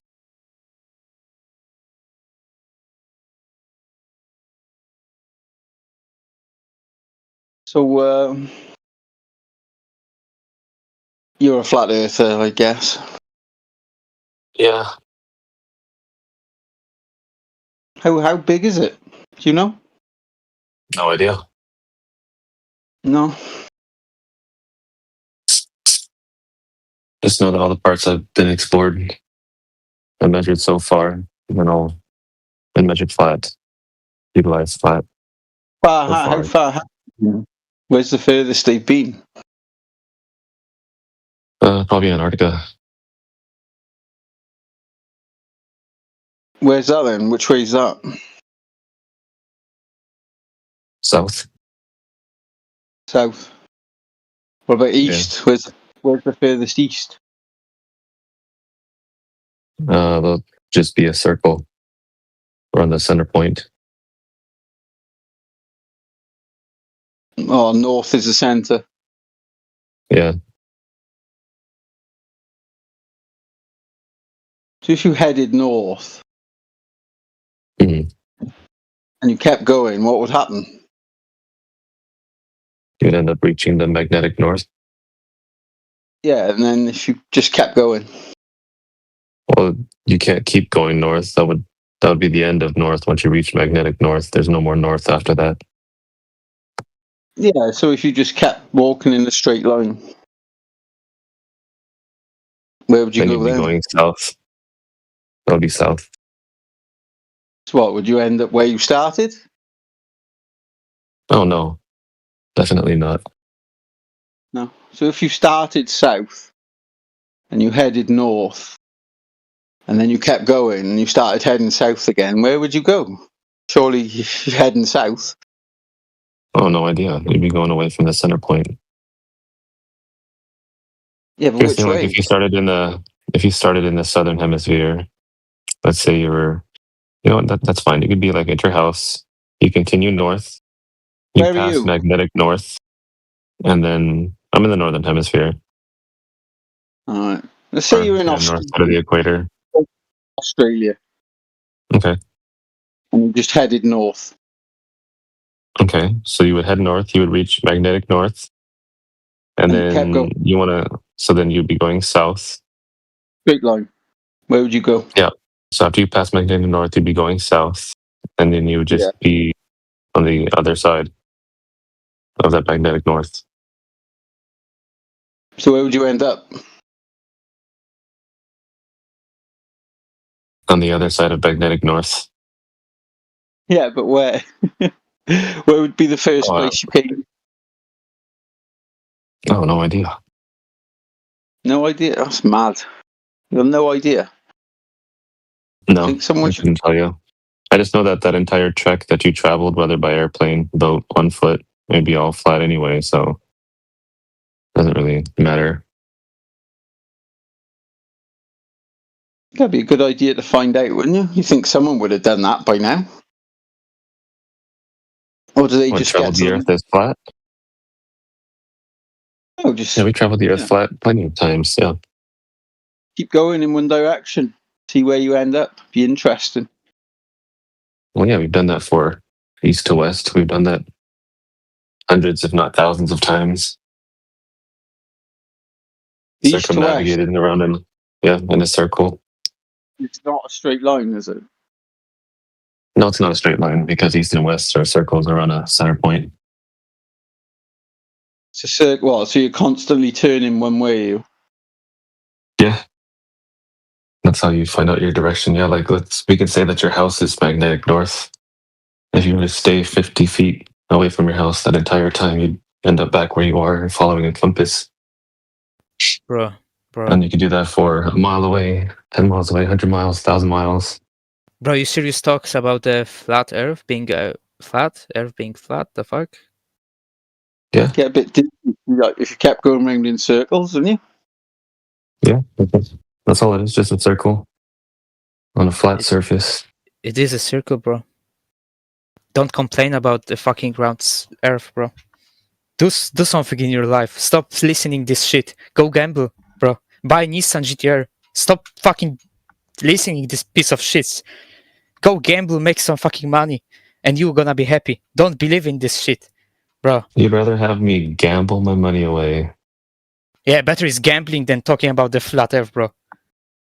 Why is that? Bro, it's a fucking... You're complaining that Earth is not fucking round. That's crazy as shit, because... Earth Bro, go easy on them. That's what I'm trying to do. There's no point. Do something in your life, please, bro. Just make them angry and they'll just throw you out. Yes, always. And that's Yeah. sad. That's sad in your life because you're sitting in front of your computer, you're crying that somebody believes in something else. Don't give a shit about this. Just go out. Go make your friends. It's sad, that you have to believe your master, yeah, and you can't prove curvature. Listen, it's You very pay sad you taxes, can't prove bro. the globe. Answer me. You pay taxes, bro? You cannot prove the globe. Go ahead and prove Pay the globe. tax this month. Did you pay tax this month? You didn't. So shut What the does fuck up. tax Go got to to do work with and this stop earth, complaining you about the idiot? earth, bro. Nobody gives you a shit about your fucking flat earth, bro. Nobody. You're just stressing these people, bro, out and you're talking shit. Prove the You make globe. That's these people why. dumb. You're making them feel dumb, bro. That's only Hold what on, you bro. Listen. Why you still But haven't it's not justified true. to me why gambling is better than talking about flat Earth? Why is that? Because you maybe someday, because you are stupid as fuck, because you believe that Earth is flat, maybe because of the gambling you make some money, some good money, and maybe because of the extremely big amount of money in You your know, life, there's like a very small percentage you're of gonna be people more that smart. gamble You're that gonna have actually make nice money cars, off gambling. nice cars, ships, apartments. Maybe that's gonna heal you. Maybe Did you that's do you know gonna that heal you. it's a small percentage of people that actually make money gambling? Yeah. So better is to believe that Earth is flat. Better is go fucking, I don't know, drink, gambling. Well, yeah, all we do is just Take give out fentanyl even. Just information. don't believe in the flat Earth. You're sitting on the channel, you talk about the Earth is flat, bro. That's crazy as fuck. Yeah, you're here with us. No, I'm here to just make you a man. You know what I'm saying. I'm here to told you that you should be a Sigma in your life, not Wait, being so a fucking gambling- pussy that believe in the flat Earth. Gambling The makes you a gambling is man. the only one of ways in your life that you can choose. It's still better choice than believing the Earth is flat, bro. Wait, so you're saying that? Bro, Oh, and go ahead. Over Fences, the guy nickname is Over Fences, told me that I have issues. I have issues. You believing in Well, yeah, that Earth is flat, and I you agree telling with me over that I have fences issues. that you have issues. Yeah. Yeah. Do you think And gambling he is believing better? the Earth is flat. Oh, he's gone. Okay. See the difference in the way that I try and speak about it and someone like that. I mean, I don't mind. You can come and yelling and screaming if you want to. Yeah, this If you do it logically, you're saying that gambling is better. So risking all my money is better than talking about subject that can be proven. Gambling. I'm just trying to make you think of it logically. You're not just coming here ranting and shouting. So it's just pointless. Yeah, I agree with that. But oh well, I just wanted him to address the points. I wanted him to actually go through it. But okay, that's fine. It's all good here. You would add, go and gamble instead. I mean, I don't even know why you would say that. Yeah, risk my livelihood, risk my girl's livelihood, my kids. Yeah, I'd rather risk all that money Sure. He probably spent all his money on scratch cards and lost. Yeah, I wouldn't doubt it. That's probably why he was upset, honestly.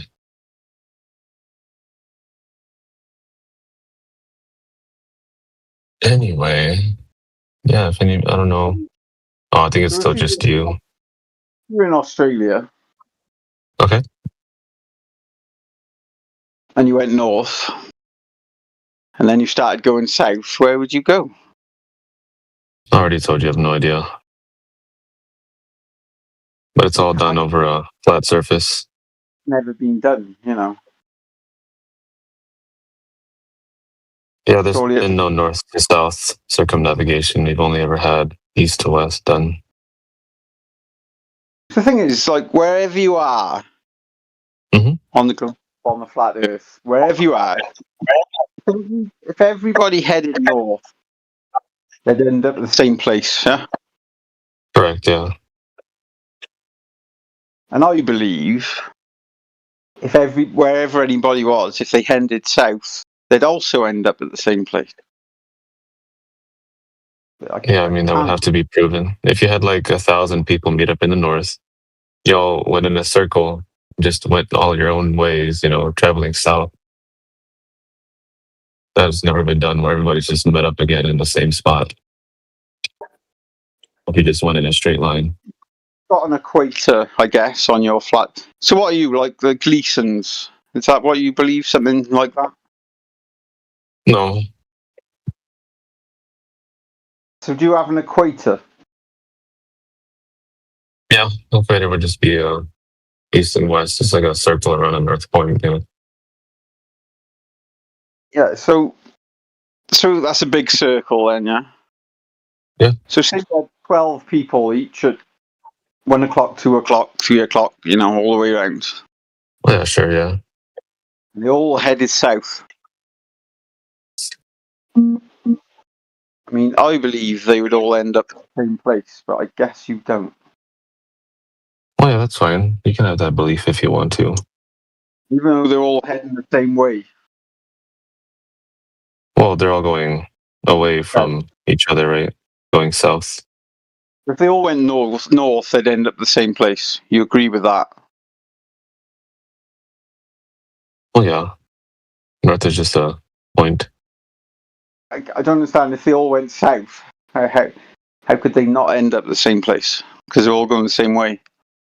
Well, yeah, they'd be moving away from magnetic north, right? Right. So where would they go?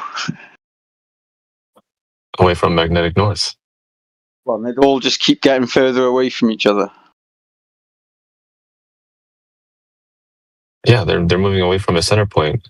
Any movement away from a center point, right? Like if you had a grenade, it exploded, far could they the go? gas would expand outwards, right? If they just kept going How far south. could they go? How far could they go? I have no idea. Don't you think someone would have done that by now?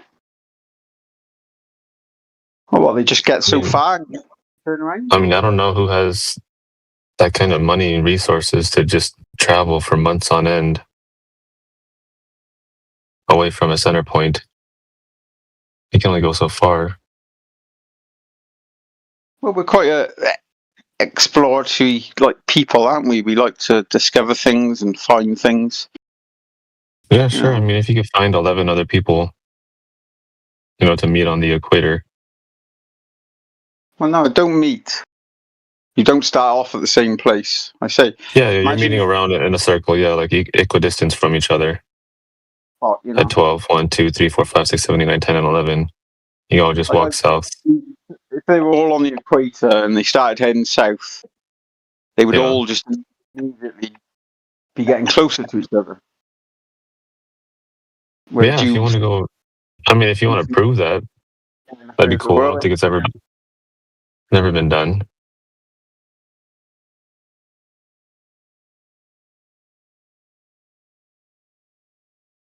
Let's see, we don't have to do that because we can just measure the floor that we're standing on to see that it's flat. Just measure, you know, keep tabs of how far they've gone in a straight line. Wait, are you idiot? Am I Indio? No, I'm not Indio. Idiot. Like, how do you think the Earth is flat? Are you actually like idiot? No, I'm not an idiot. Just measured flat. No, you It's just measured flat for everybody. stupid idiot. Do you Idiot have views. any? I mean, why do you think it's not flat? Again, buddy, this is not the way to go about trying to show them the globe. You've got to make them Wales. think. Don't just go in and call them an idiot because it's just not going to work. Big up Wales. Yeah, big up Wales, yeah. Hey, man.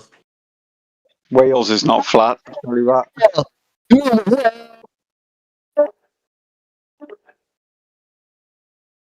Oh, no, short lived. Okay. Ask him for proof of globe and he leaves. Got it. All right. So, yeah, do you have any proof of your globe?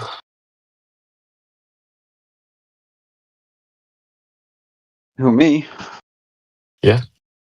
Yeah. Okay. Okay, I'll make a statement. If the Earth were flat, you would never see anything over the horizon. Why not? Because the horizon, if the Earth were flat, would just be an optical thing. It wouldn't be a physical.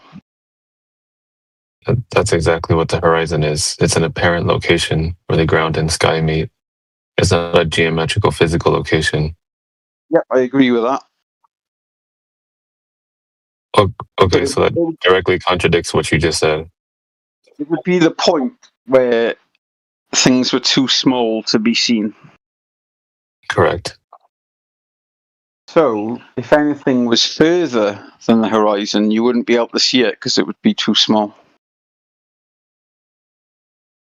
Okay. What's wrong with that? So, when you That's see what happens. when you see a boat or something further than the horizon, then that couldn't happen on a flat Earth because, as we just said, the horizon would be the point where things are too small, so you wouldn't be able to see them. Yeah. Wait, what's wrong with that? Where things are too small to see? But if something's too small to see it, how can you see it if it's further than the point which is too small to see it? Well, we have optics that we can use, like binoculars, zoom cameras to see further than our eyes are capable of. So at the point where you guys think that things disappear bottom up over a geometrical curve, we can still see them. So we know it's not Earth curve obstructing those objects, yeah? Of course it is. It's got to be in that. Well, if something disappears over a curve, how do you see it again? It's a physical obstruction, right? On a globe. Oh, hold on. Give me like 1 minute. I'm going to make a quick order. Sorry. Okay.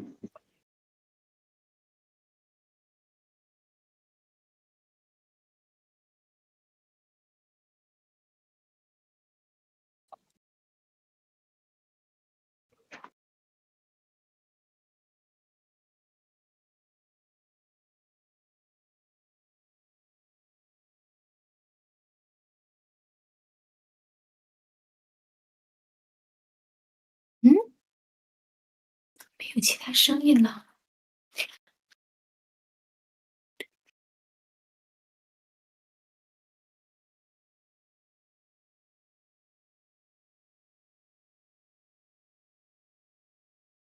没有说话的了。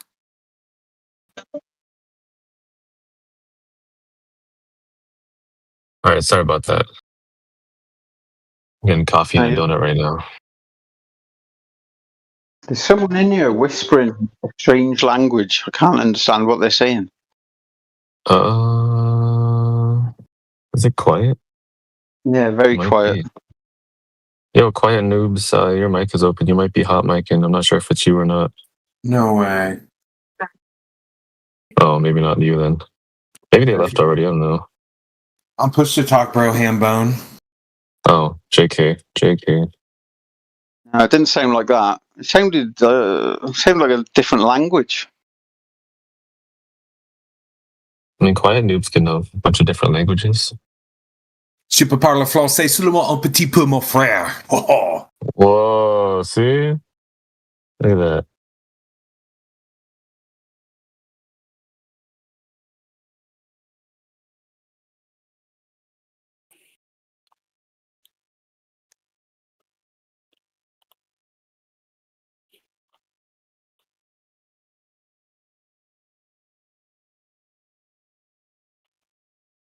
All right.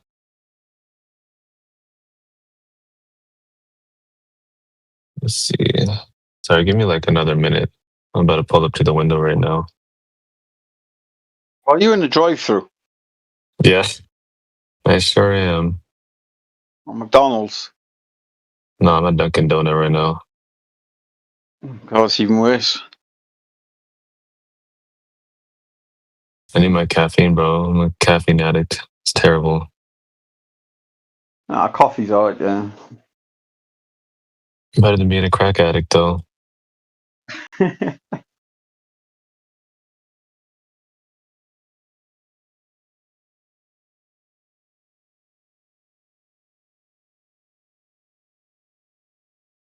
think I've had one McDonald's this year, and I regretted that. Hey, good on you, man.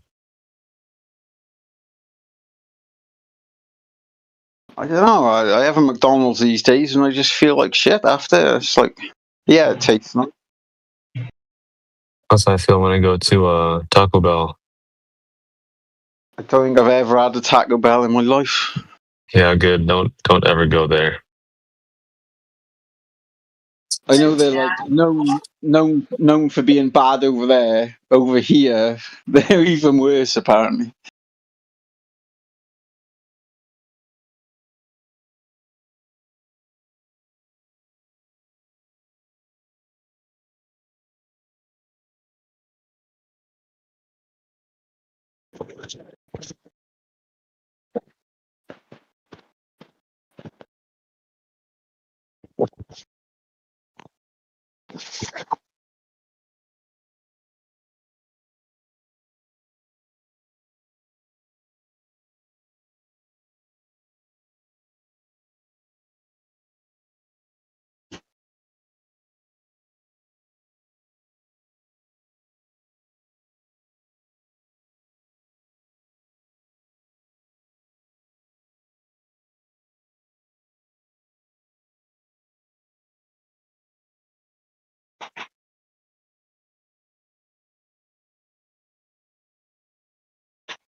I usually speak to a guy on here called DJ.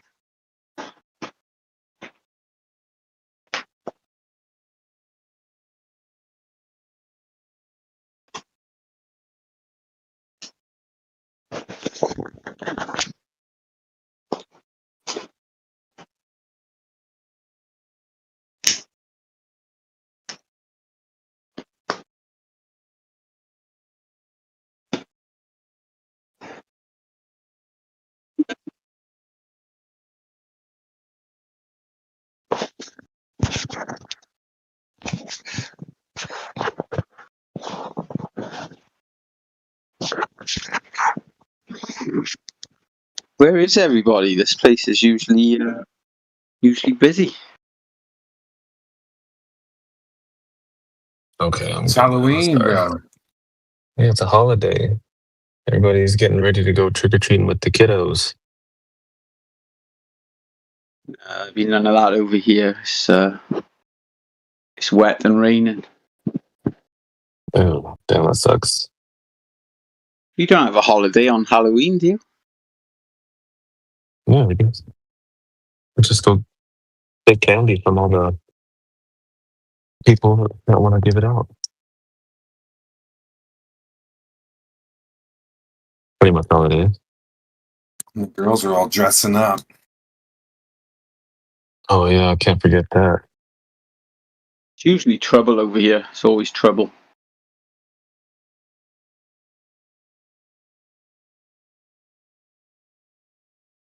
girls dressing up. That sexy nurses or little kitty cats.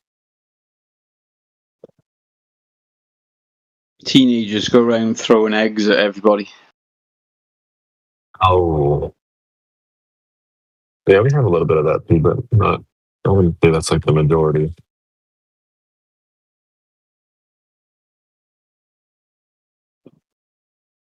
Damn, I just lost a hash brown. Oh man, I gotta get fish that out of my car later. Shoot.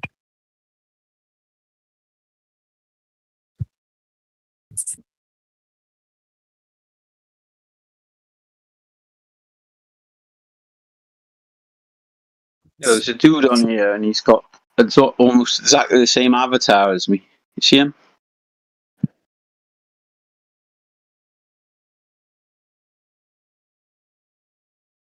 Who's that? Is that 20 cups? I know his name starts with a 2.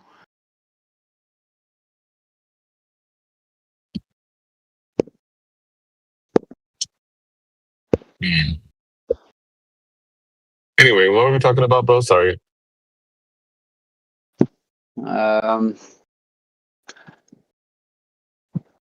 How you've never measured your flat Earth. Oh yeah, that's all we have is just measurements of flat Earth. How big do you think it is? You know, even if you haven't measured it, how big do you think it actually is? Like, Well, that was the first question you asked me when we first got in here.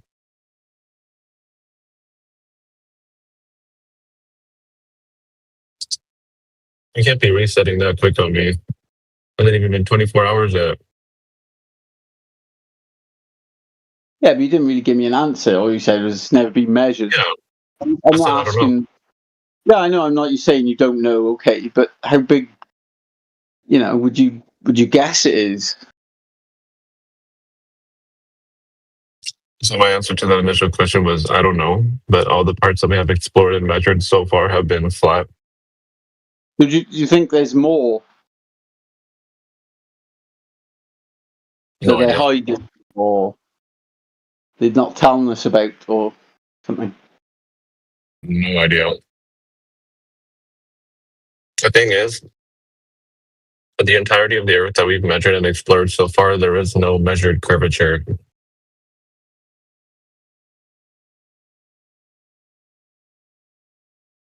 That's how we know it's not a sphere.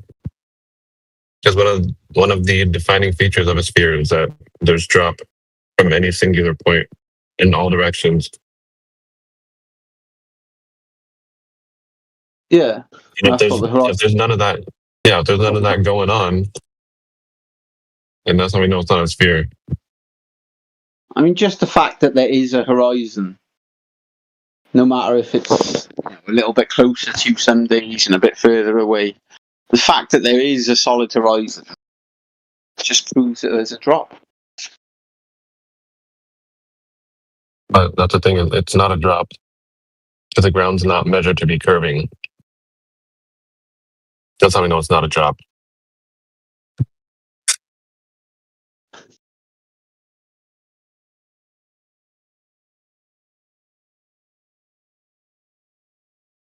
It's got to be in it.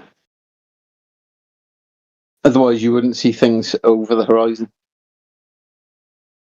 because they'd be too small to see. But we've been through this. Yeah.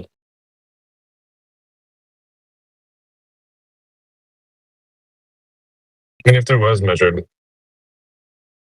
drop over distance, then sure, we would have that physical horizon, like you said. We wouldn't be able to. Things would just go away, they get smaller and smaller and smaller until you couldn't see them. Yeah. So if that is the case, Mm-hmm. how can you see things that are further than the horizon? Well, it's like you said, if they're too small to see, then we wouldn't be able to see them. No, but you can. You've got the horizon, and then you can see things behind the horizon. Well, it's not behind anything because the horizon is just an apparent location.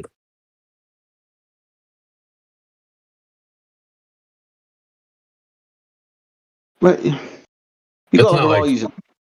like Say if you've you got a walked 20 over a hill, right? building, The hill is and you can curving. only If you walked over that hill, I wouldn't be able to see you anymore. No, but there'd be a point where you could see half of me.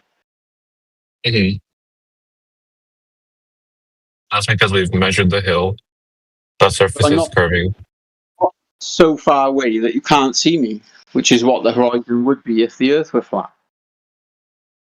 It would be the point where things are too small to see. Yeah, the So if gas I and the atmo. was further away than the horizon, then I'd be too small to see.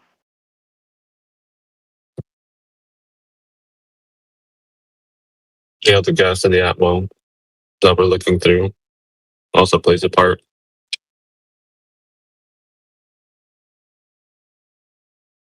Yeah, that'd do it a little bit, but you know, it still wouldn't make me too small to see.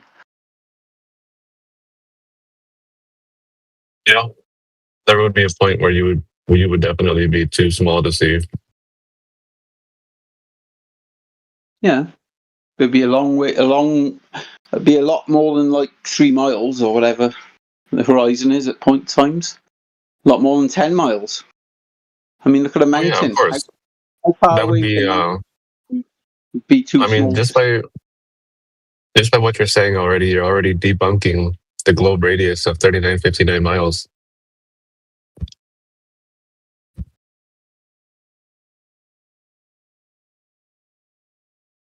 Because if objects are not being obstructed where they're supposed to be obstructed with the dimensions of the Earth that they give us, But if it that's an issue. were flat Earth, they wouldn't Like be Hope said. obstructed. It'd just be too small to see. You can't have it both ways, see. Oh, that would be correct, but the horizon is not where it should be. No, but my whole point is, if it were flat, there would be no horizon, no solid horizon. It'd just be a point where things are too small to see. The fact you can see things further than the horizon proves they're not too far away to see, because you can still see them.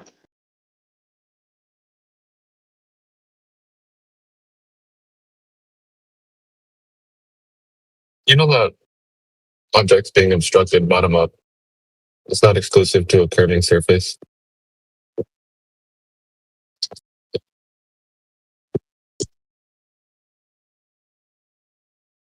No, but it wouldn't happen on a flat surface. I can. I would pull you up a video and show you. I pulled this up for somebody last night, so I got it up here for you pretty quick.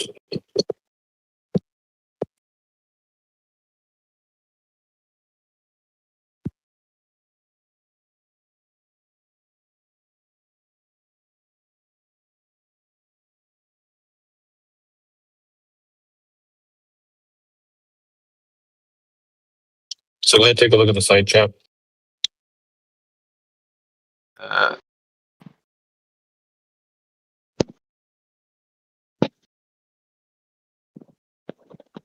Yeah, I got it. You can watch that video at your leisure.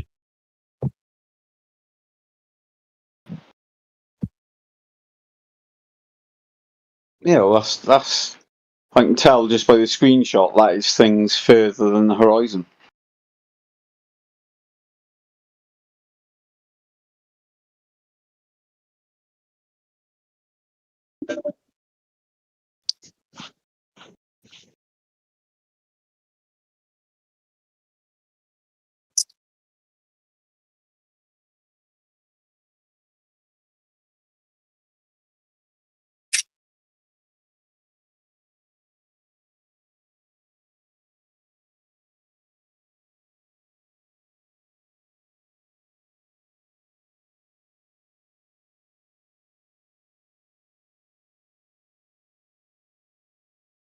How long is the video?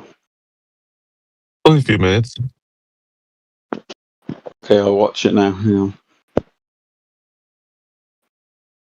Yeah, you can see how the horizon moves.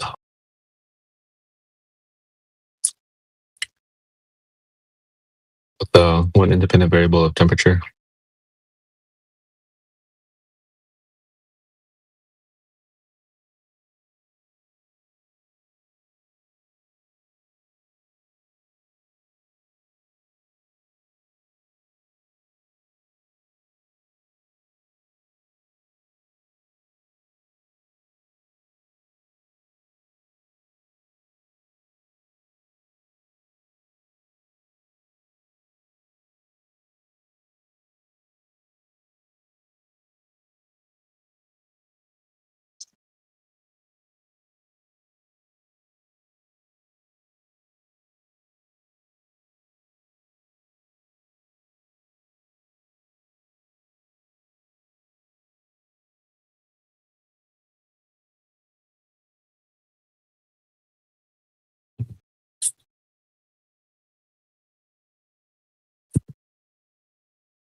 And also say Indio is getting pretty popular. That was like the second guy I've heard this week asking for Indio by name.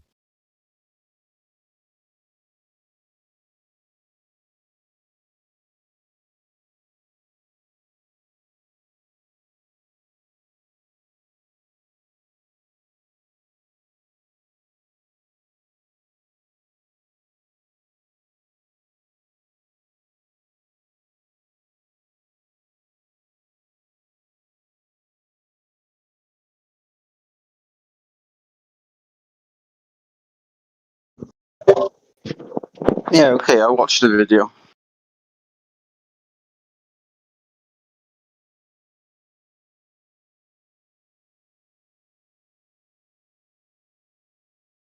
Wasn't Indio supposed to do an experiment with a load of flat earthers and a load of globe earthers?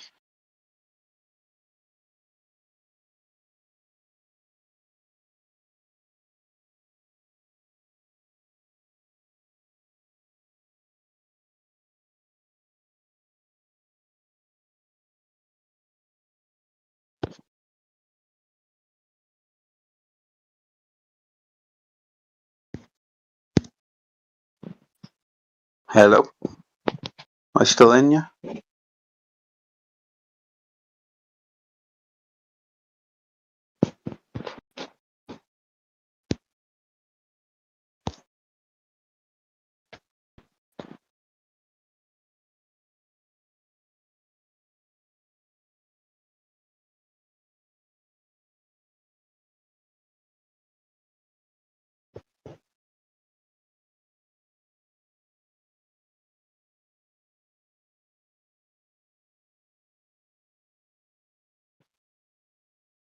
Mic check, mic check.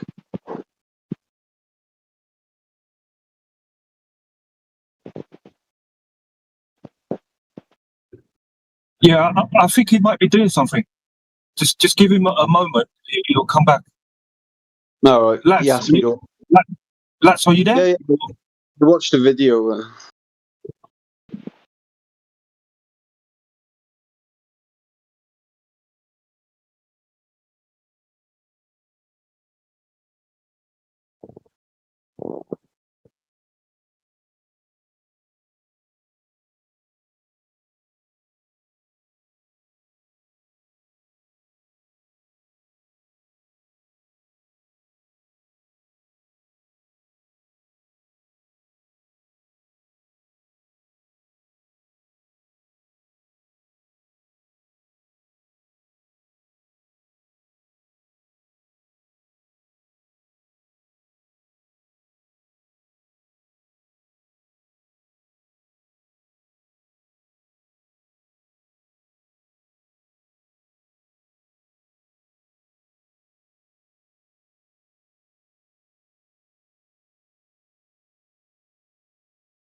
Yeah, sorry about that. I had a phone call.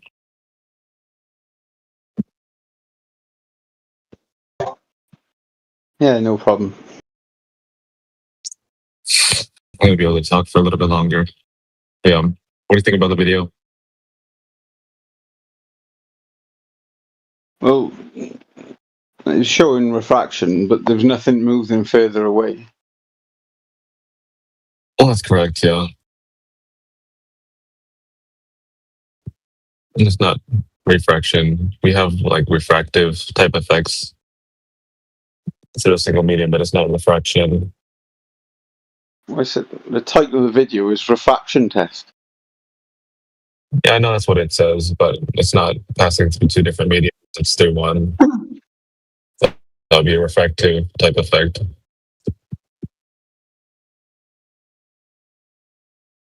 Well, it's just the same thing. Like if somebody says they measured Earth curve, like if you look into it, they never actually did measure Earth curve.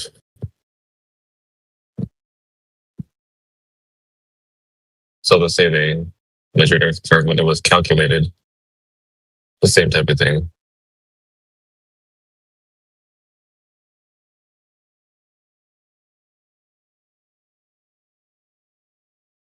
I don't understand.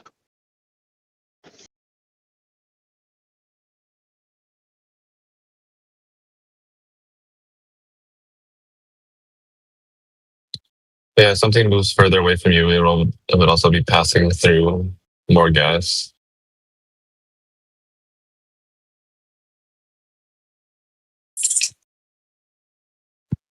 It'll be harder to see that thing. That's why mountains in the distance, farther than mountains that are up close to you, will be lighter in color.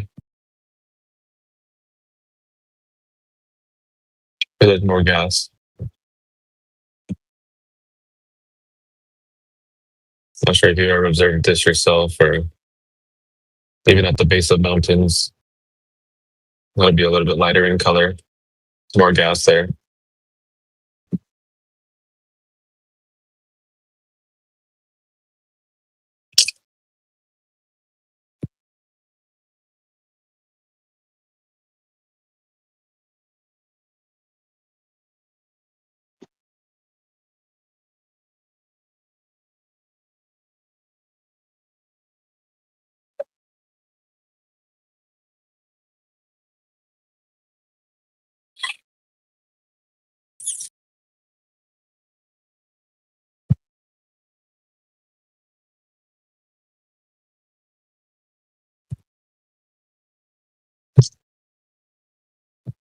If you see those things on the right hand side, was it are they Lego? I don't know, or the candles. Yeah, whatever it was. Yeah, I'm not sure. I don't remember. But yeah, what about them? Well, the end one is not covered. You know, you can still see all of it. Like the closest one? No, the furthest one. Yeah. So it's just getting smaller and smaller. Yeah, we're just talking about like bottom up obstruction, not being exclusive on a curving surface.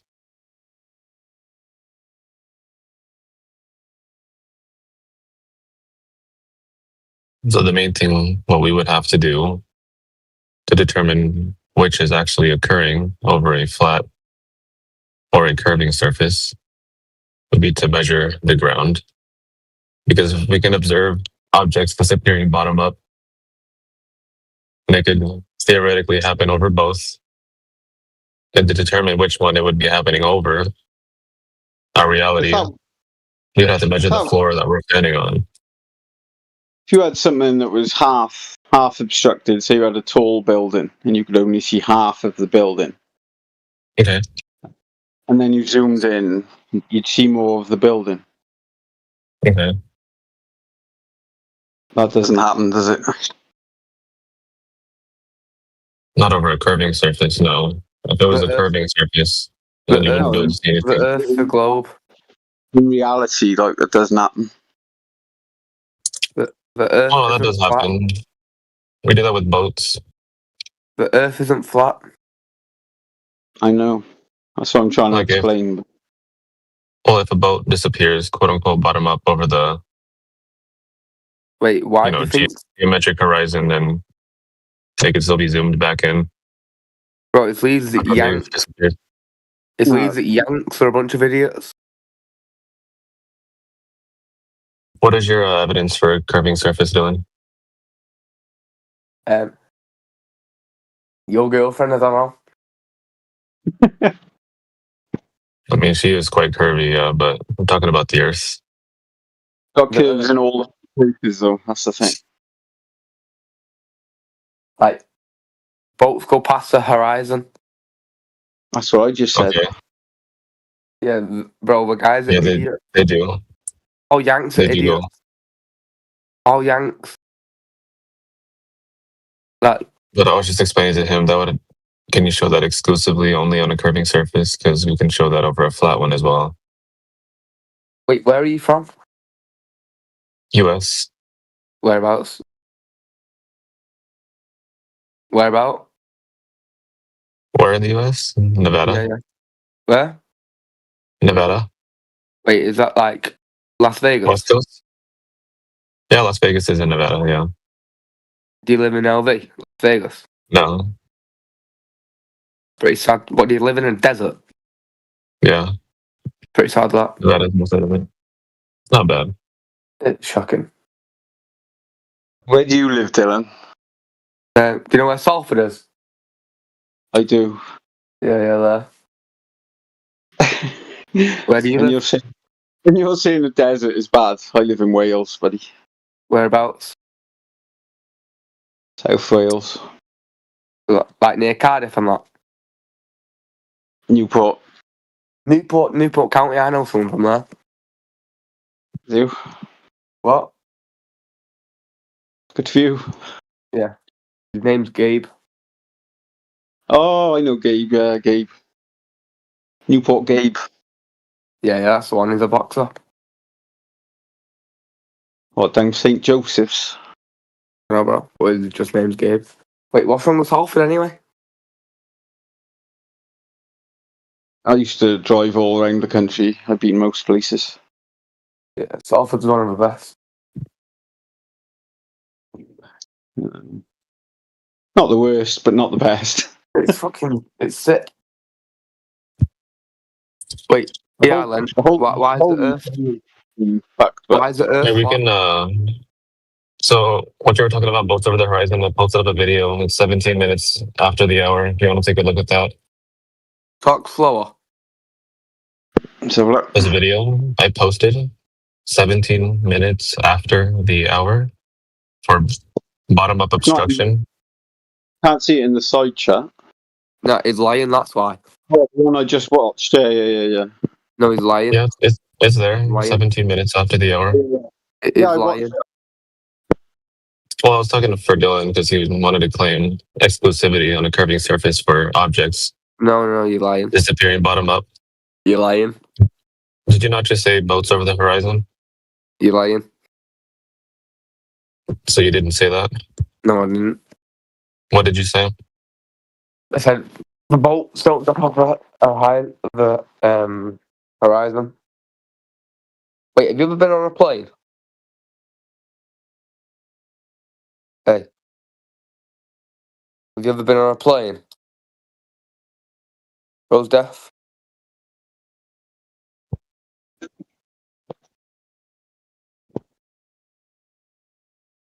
Or like a flat plane.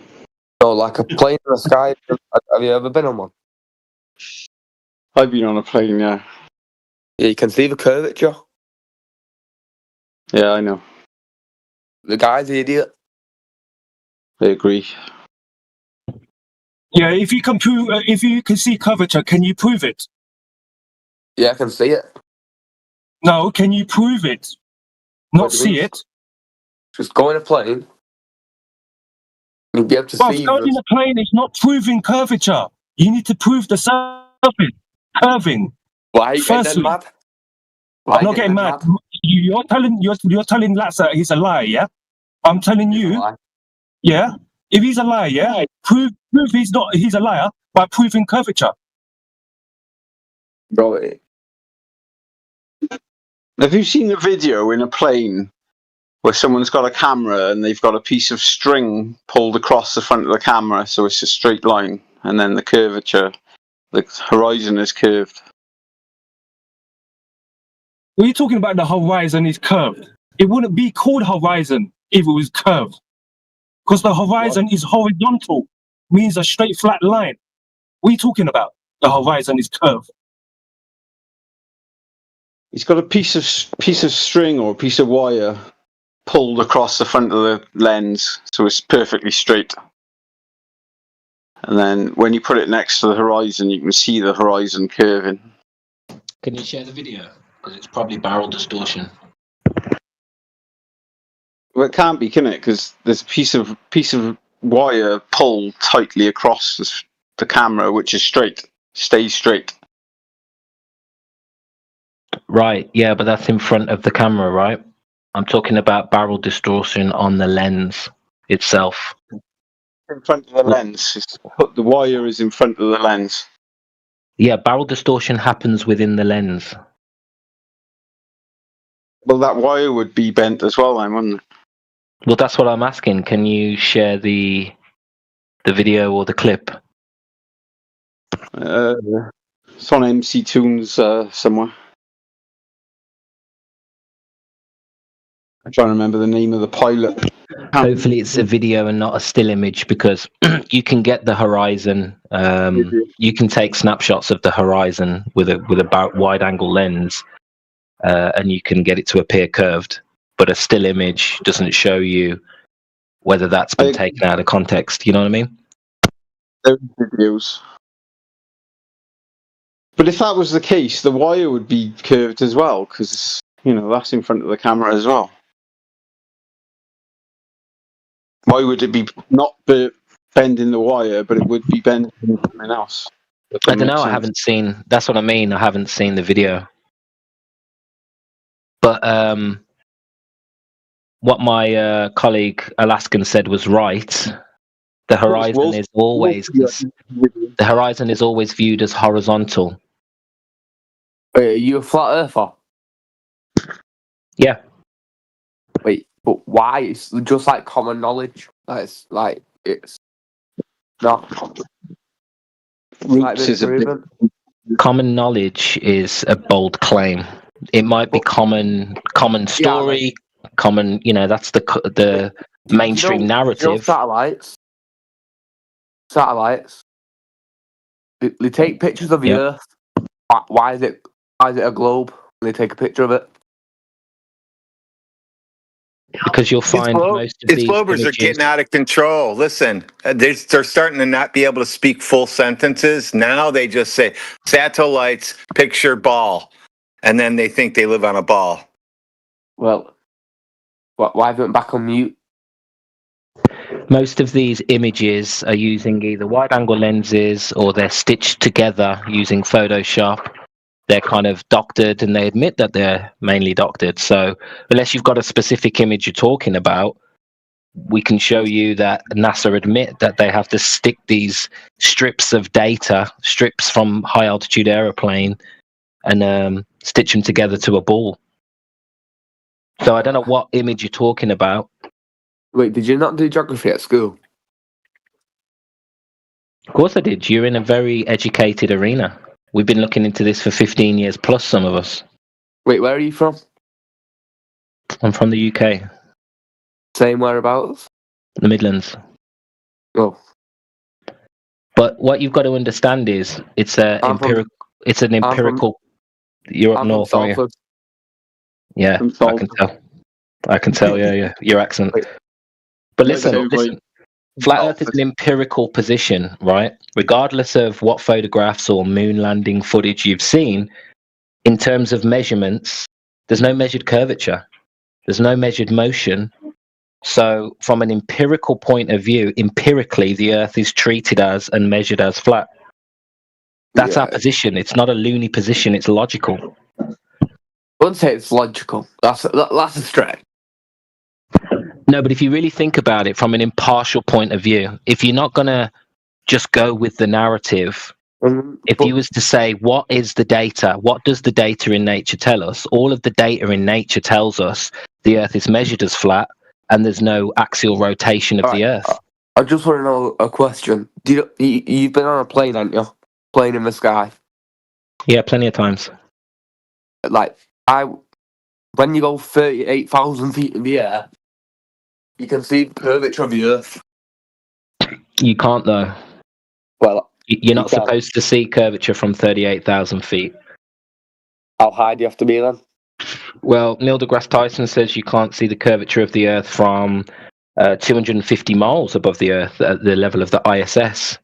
Well, because at the level, when you're at the ISS's level, you're only seeing 3% of the Earth's surface.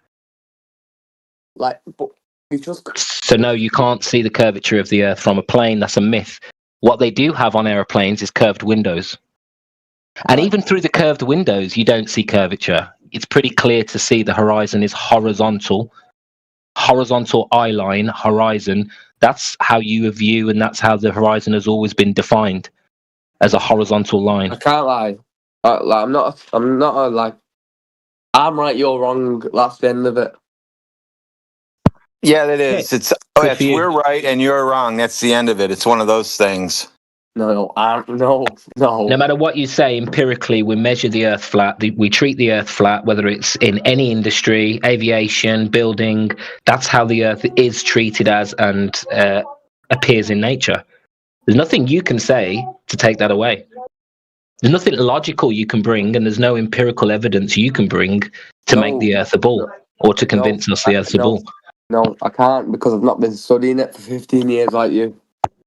Yeah, well, try studying it for a year and see the mess that you'll be in. You won't be able to prove the Earth's a ball. Well, I can just search up on Google. No, don't be stupid. Wait, are you insulting my intelligence? Yes. You don't have any intelligence. I'm just insulting you, not your intelligence. I got a grade 6. My GCSE. I don't give a shit if you're in the 6th grade. I got a grade 6. GCSE, by the way, Radwin, GCSE is just the basic grades you get after leaving high school. And high school would just be middle school in America. So he's just talking about his basic exams. Yeah, I've got Meanwhile, there's PhDs, there's experts in this field in the flat Earth community. There's pilots, there's engineers, there's architects. But Yanks are. But you can agree with me on this one. All Yanks are idiots. All Americans are idiots. Dude, you sound really dumb when you say this stuff, man. Why? Why are they all idiots? Well, aren't you all fat? Nope. So you got that one wrong. What else you got, dummy? What else you got, dummy?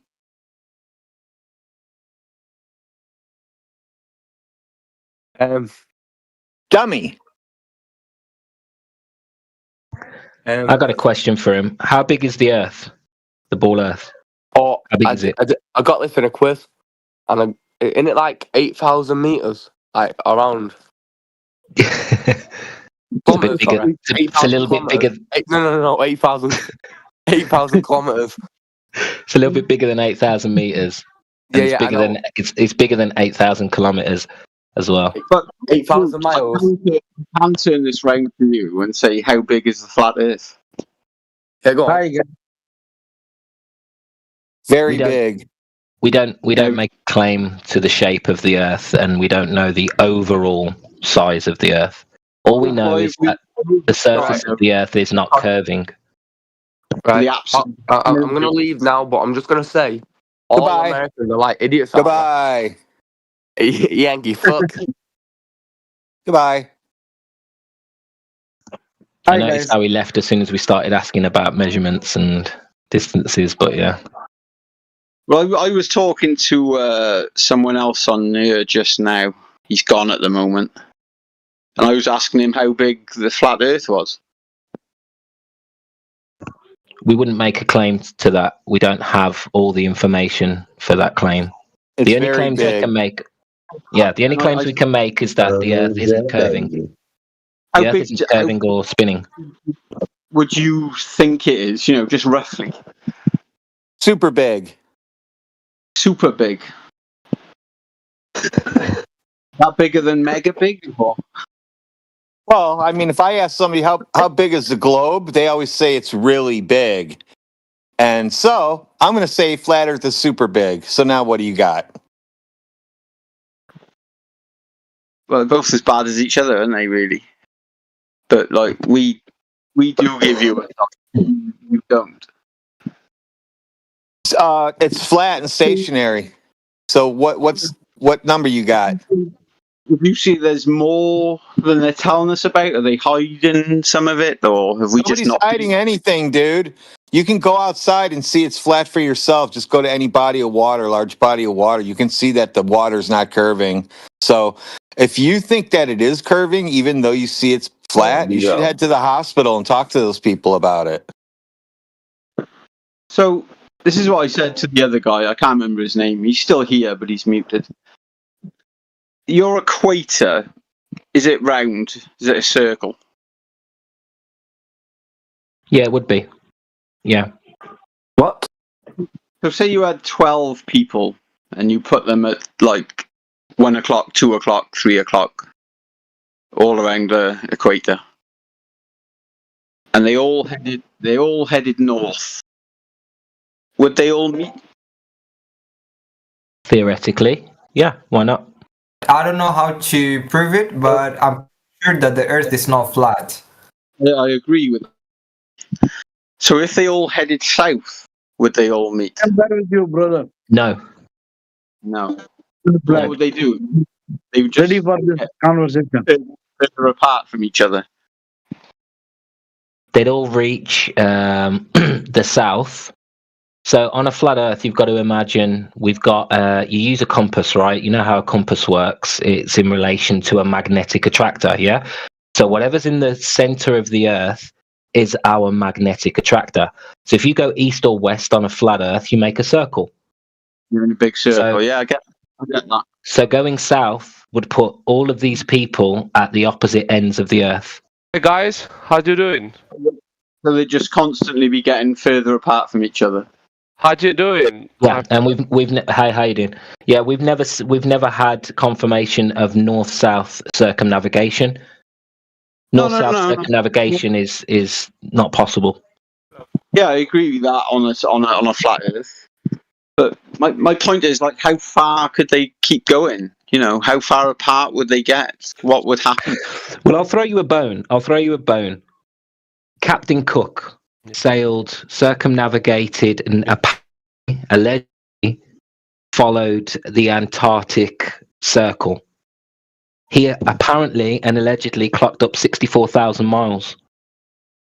So take from that if you will, if that's a true mileage and if that's truly what he did.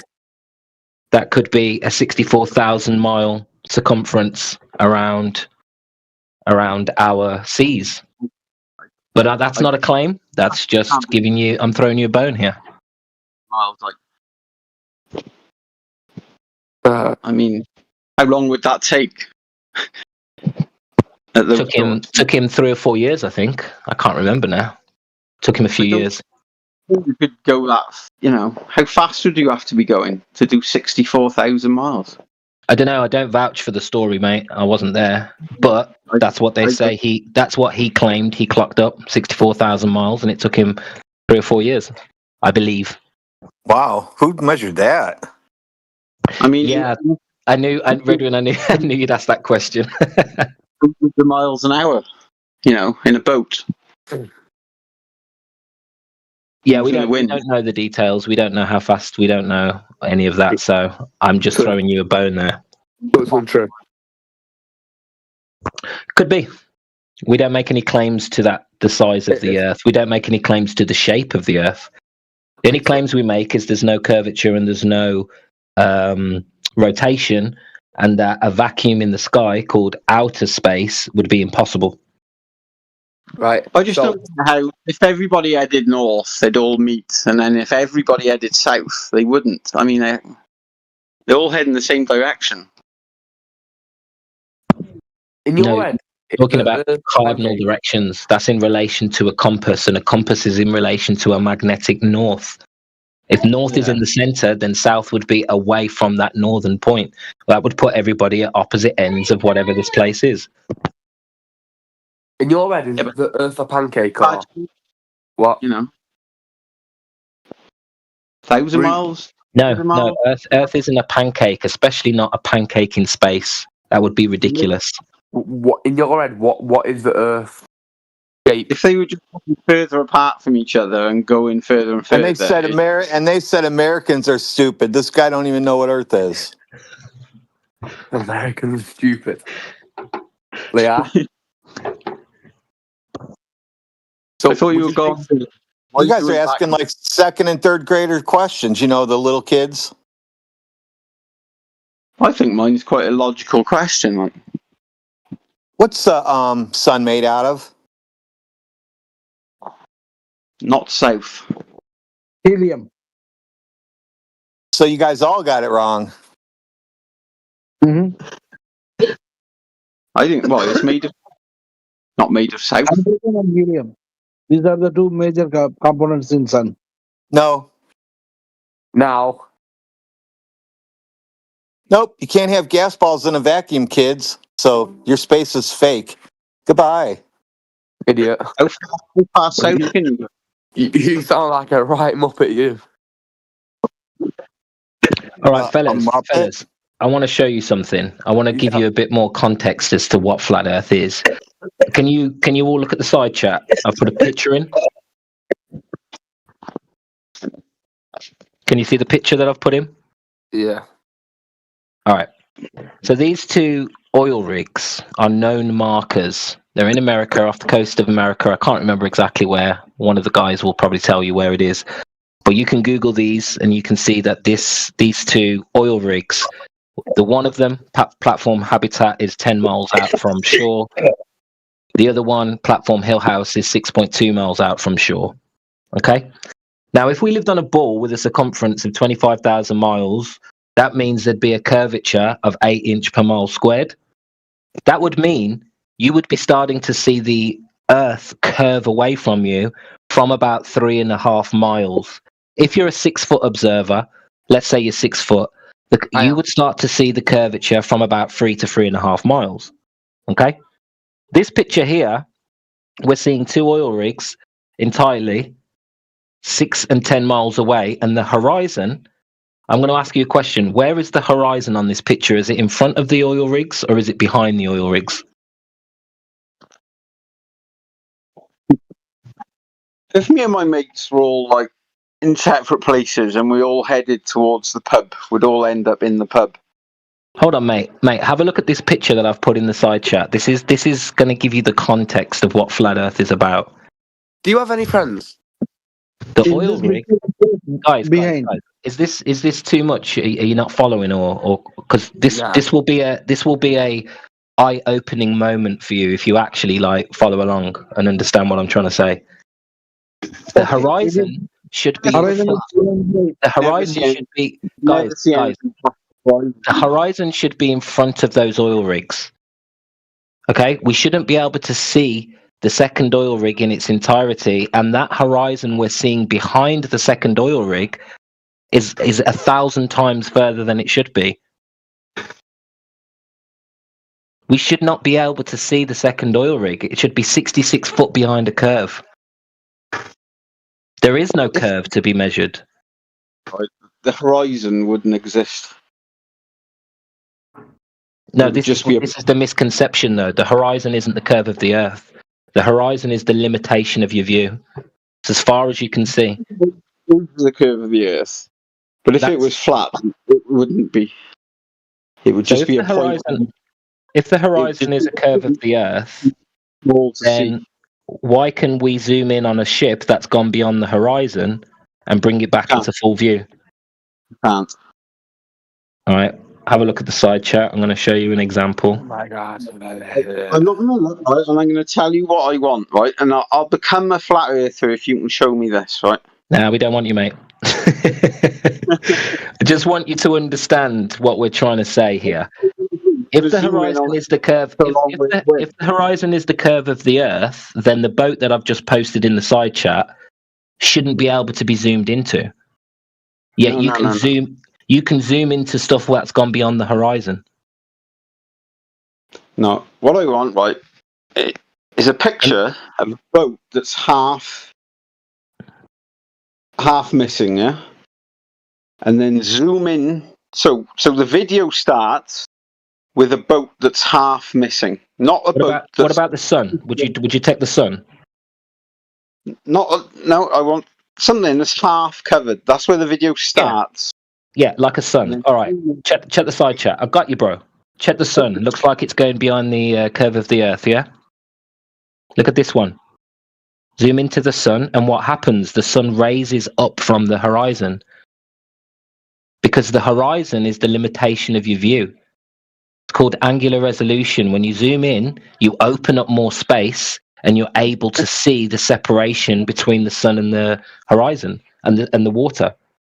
Behind the horizon in that picture. The sun does look like it's halfway behind the horizon, or at least quarter of the way behind the horizon. No, it doesn't. You're chatting out your ass. Mate, you're coping. Honestly, you're coping.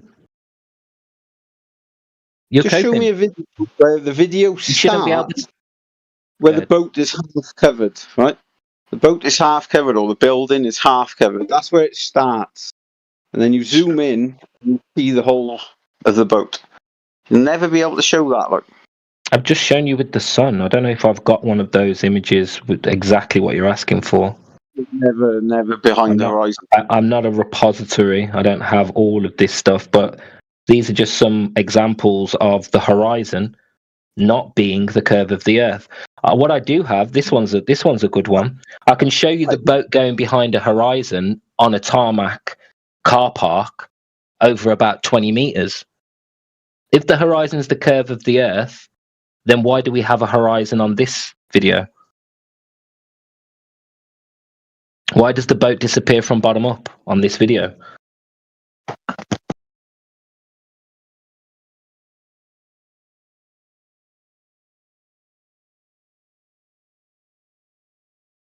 Got to be fair.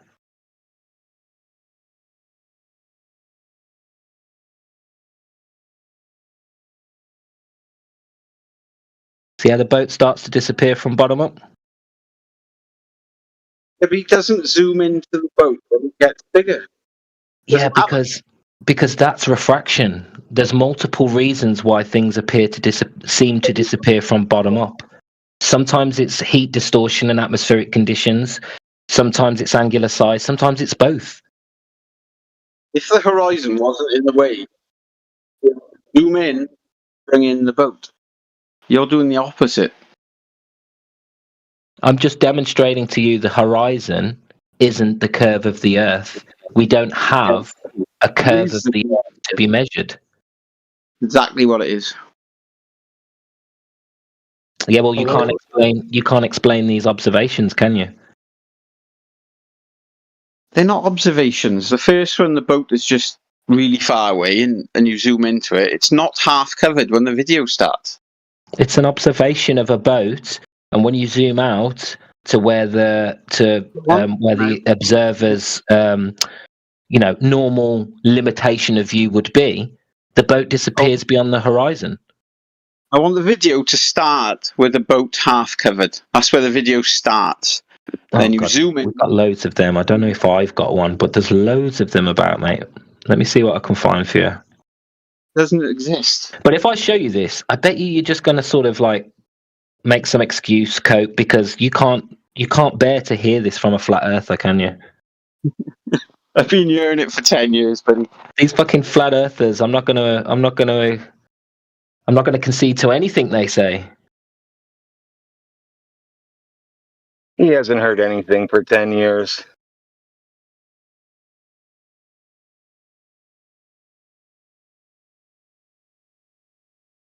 I bet over the last 10 years you've had some right... You know, the first thing I ever heard when I started listening to Flat Earth, and this will show you how long ago I was listening to it, because I'm pretty sure you were there. It was Flat Earth Debate, Nathan Oakley, and the Isle of Man.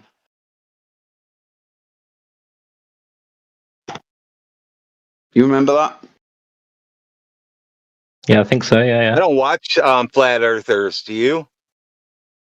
You a stalker or something?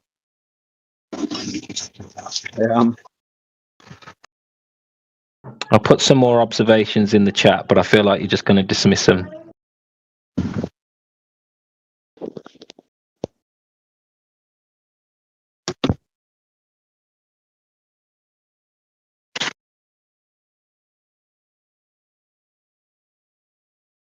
That's it.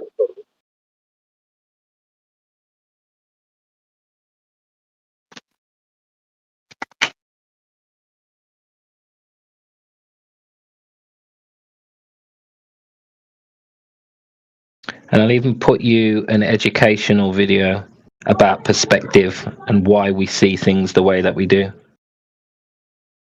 Because this is easily explainable, and some of the best globers, top educated globers, fully understand, yes, this is what you would expect on a flat earth. No, the curvature of the earth isn't the horizon. The horizon is the point where the ground meets the sky due to depth perception or the limitation of your view. This is well understood, but it's not understood by mainstream and most people because unless you did art class and you needed to draw things in a landscape with depth, they don't teach you this. It's just Can't hear you. Sound like the microphone's in your mouth. Can't hear you for some reason. No, the video was playing. Oh. I was watching the Earth one. I mean, that was just waves.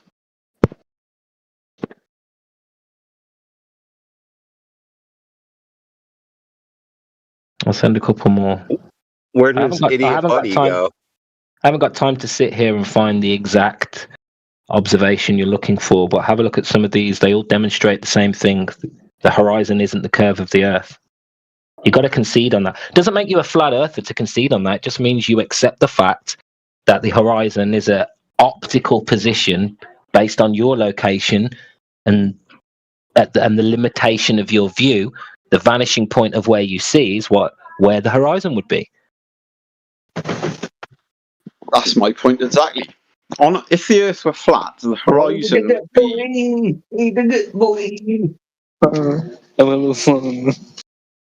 Betty loves that baby.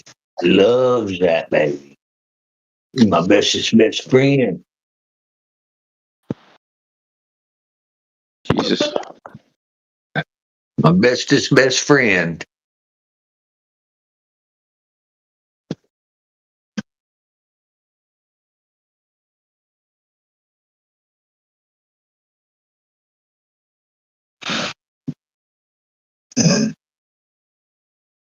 We all finished? Waiting to see whether you dismiss these videos or whether you make an excuse. Waiting to see your response. They're not what I'm asking for, are they?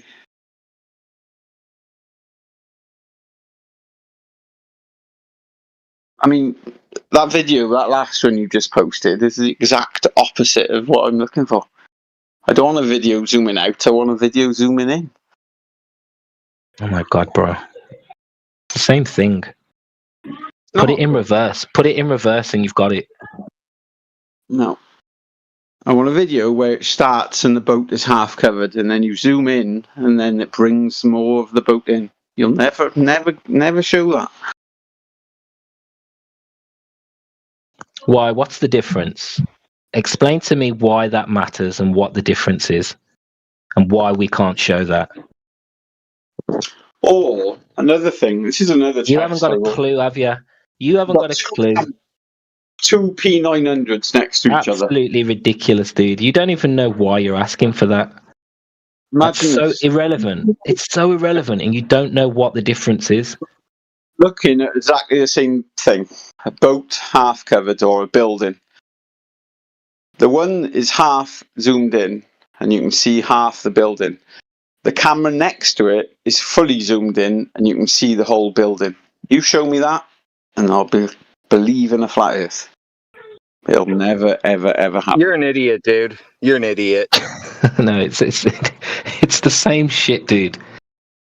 not, dude. It's not. Yours is just a boat, and you're just zooming out. Dude, you should need to go be a Glober somewhere. You need to just go watch a space movie. You shouldn't be in here. Nah. Show it. Yeah, Show it. That's not how cameras work. Zoom doesn't change your angular resolution.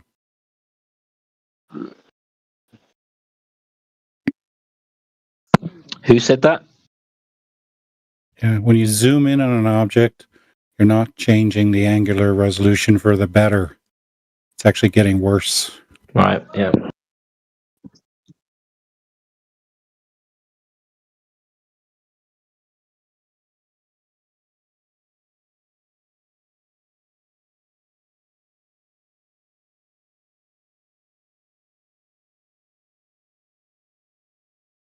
Hi guys. What's up? I've been listening to the conversation. Yeah, well, what's your thoughts? Where's your head at? One thing I just seen in those videos links you have provided. Usually the boats start to disappear from the bottom. Even the It's rare. It's rare. Sometimes they do, yeah. Sometimes they do. And sometimes they disappear when there's no curvature. What's your point? Sometimes they just fade away as they go farther away. They don't disappear bottom up. So what does that mean? Maybe there is a fog, but where there is a disappearance of the ship, where I can see the top of the ship, maybe the hull, you call it as the hull portion, once it recedes from me, does that gives a supporting evidence that it is going in a curvature path? Negative. Yeah. The superstructure of the vessel is higher above the water. That's why you can see it.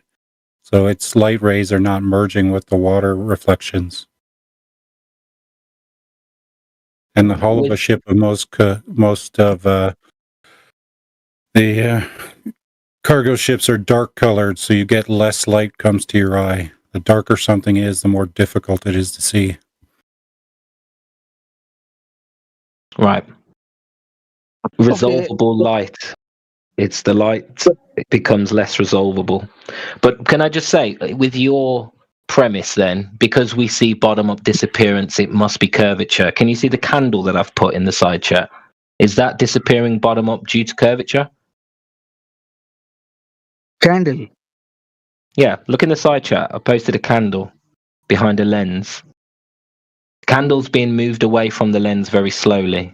But if you look at it straight on through the lens, it looks like it's disappearing from bottom up and going behind the table. There are a lot of videos. Just can you give me the name? It's called lensing. It's a lensing effect. Yeah, I do understand distortion. Lens distortion, I do understand it. Right. So is there water in the atmosphere? Is there water in the air? It's loading for me. I don't know. My network is slow or something. Yeah, there's moisture in there. How you doing, guys? What's up, Jin? Nice. Discussions different things. As you say, there is a wind you have, which has its own refractive index. So moisture, yes, moisture also plays a role. Even humidity in the air. And air itself can refract to a certain limit. I'm struggling to understand you a bit. Did someone get that? And the air can also scatter light and also absorb light as well.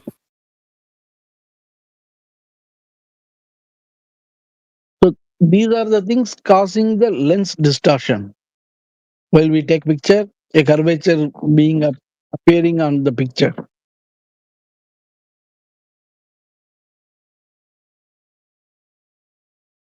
Okay. Can you give sorry to cut you off there. Roots, can you give me an image of what you have taken where you've seen the curvature? Because you must have a lot of them, a collection. So please bring one we can actually analyze. I don't remember seeing any curvature in any of my pictures that I've taken. Go ahead. It's okay. I mean, I am just moving out of this point because there is a possibility. Since, as he mentioned, the ship disappearing from bottom to top, there is a possibility of lens distortion. So I am moving out of this topic.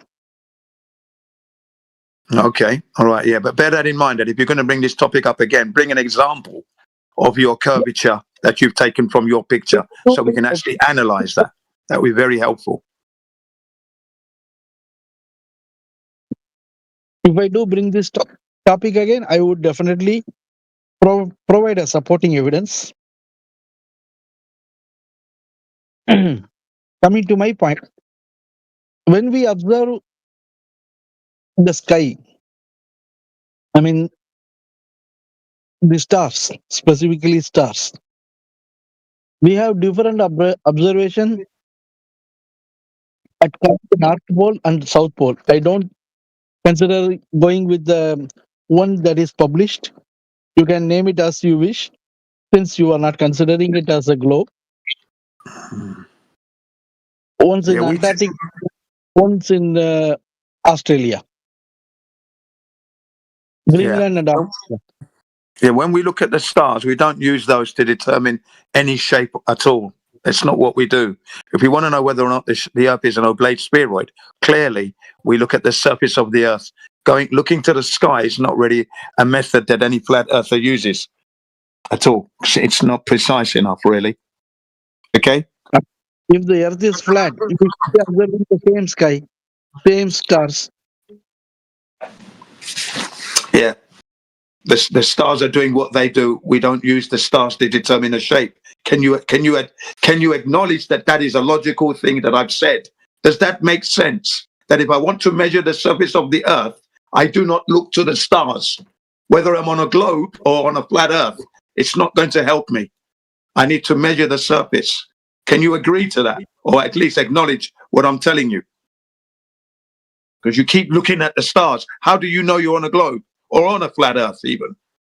How would you know that? First of all, mate, cool down. I am not against you. I am trying to understand the science thing. That's it.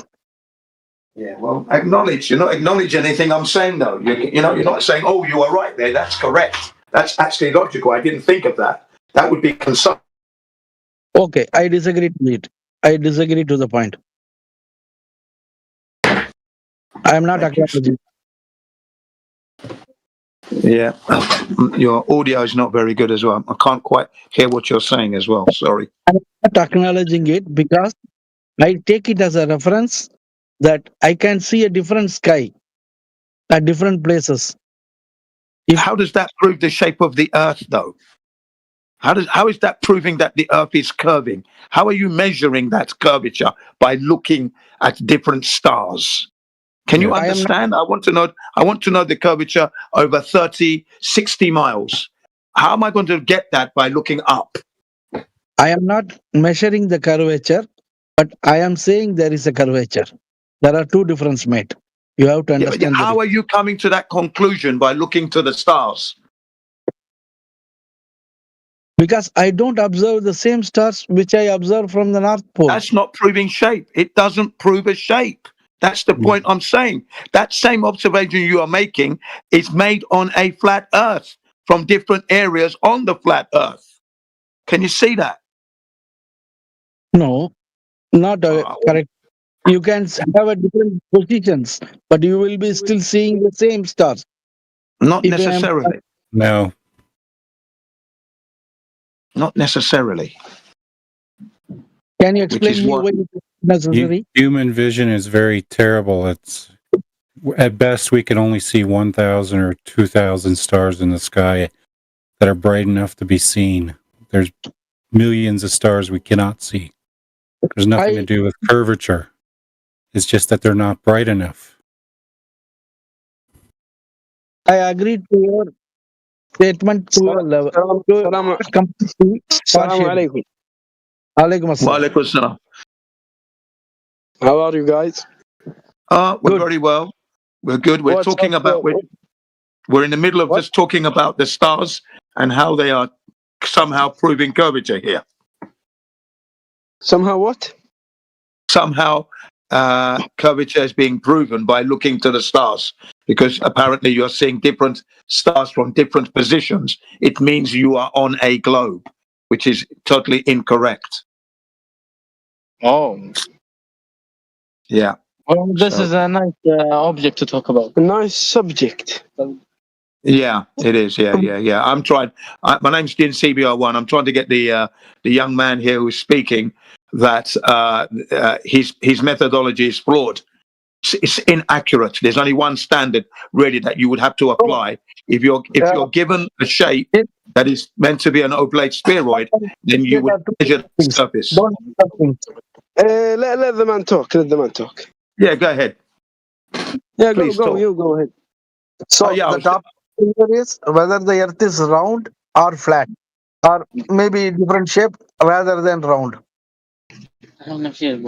So we are looking into different. I think he left. Okay. Coming back to my point.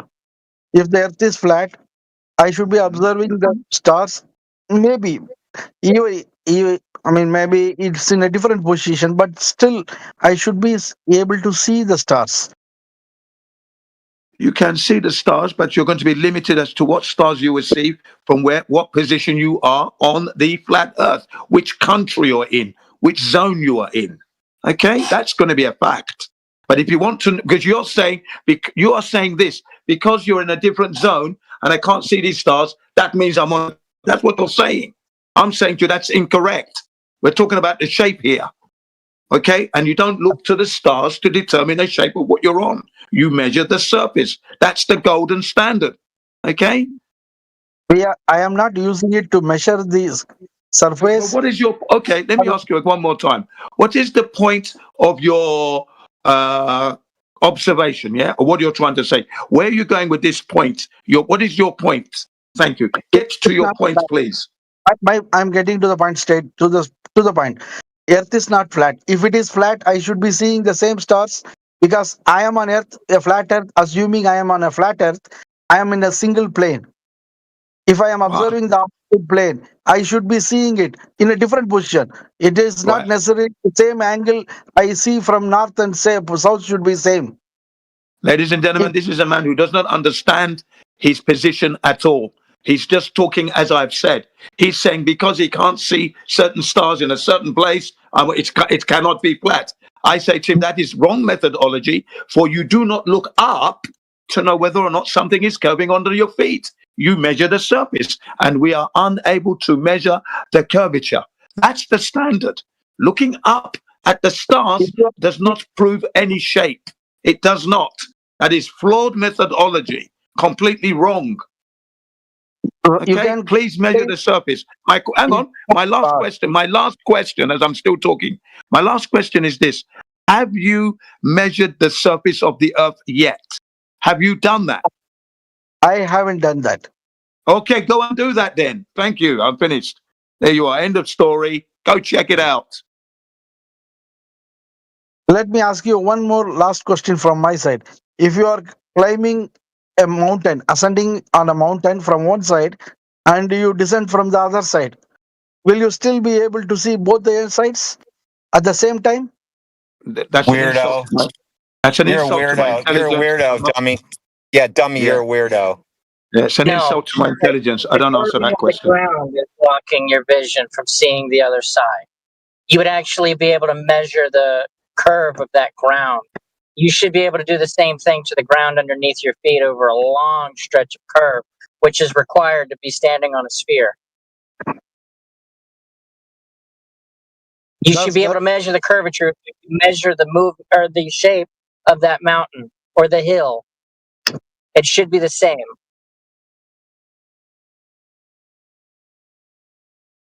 That is a right statement. I agree to your point. but just don't. Since I'm not a native English speaker, don't just shout on me. This is the only point. Respect others. Well, I was trying to get my voice out so that I could be heard for I'm not others. talking to you, bro. I'm not talking about you. I'm talking about Mr. Jin, who is trying to just shouting. This is not how a conversation goes.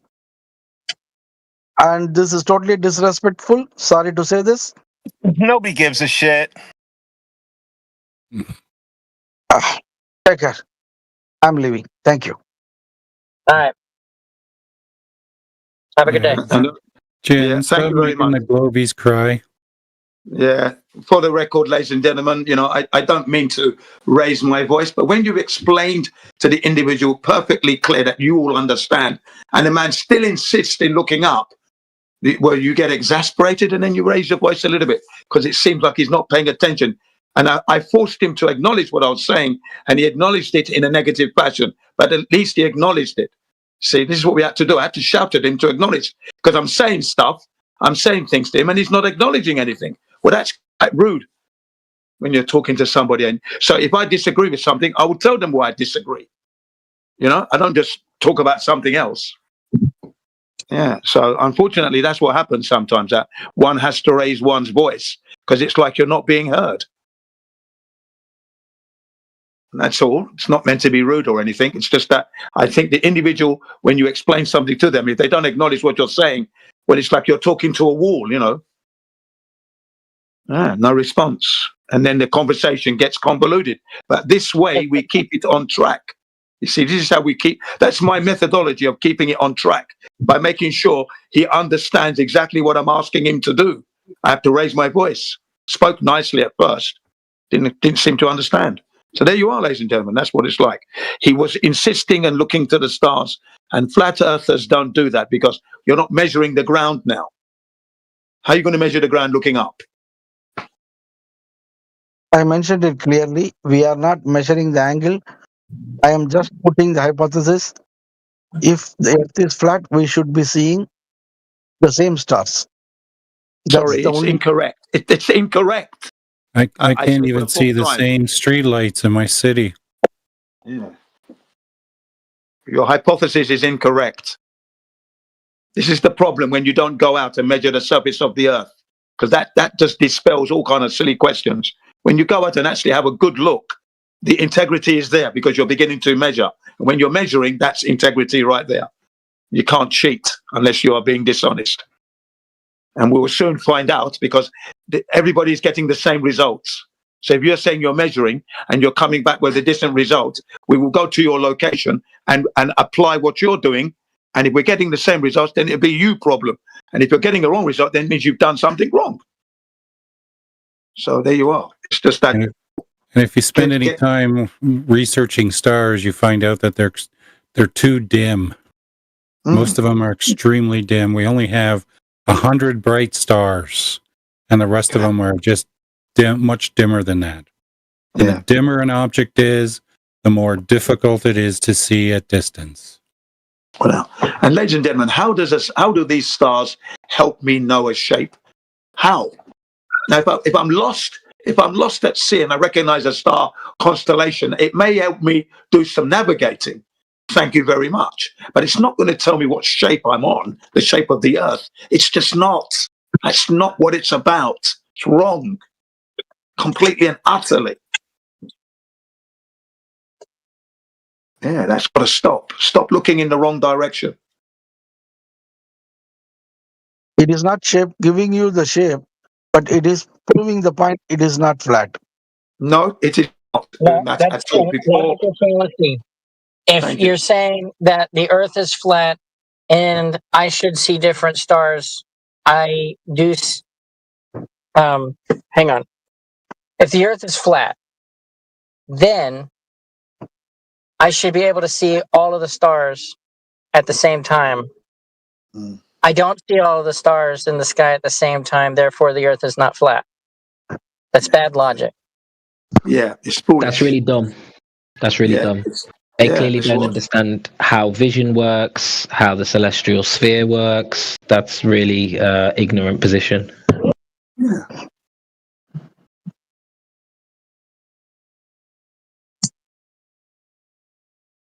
I'm in New York City. All of the windows should look the same everywhere I go. I go in different places. I don't see all of the same windows. I must not be in New York. Yeah. Yeah, it's just totally wrong, ladies and gentlemen. You can't use the stars to know the shape. You can use the stars for navigating, which the Polynesians were doing, early man was doing for a longest of times. That's fine. We're not disputing that point.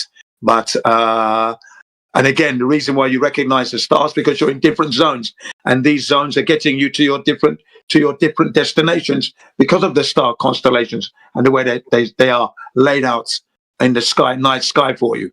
So you're able to navigate. But outside of that, it's not going to tell you the shape of an Earth. I don't look at Jupiter and say, okay, I'm on a globe. Oh, nice globe I'm on. Well, how do I know how much curvature there is by looking at Jupiter? Now I'm going to work out the curvature of my ball Earth. How could I do that? What am I going to be doing? You see what I mean, ladies and gentlemen? I'm stuck because it's pure guessing.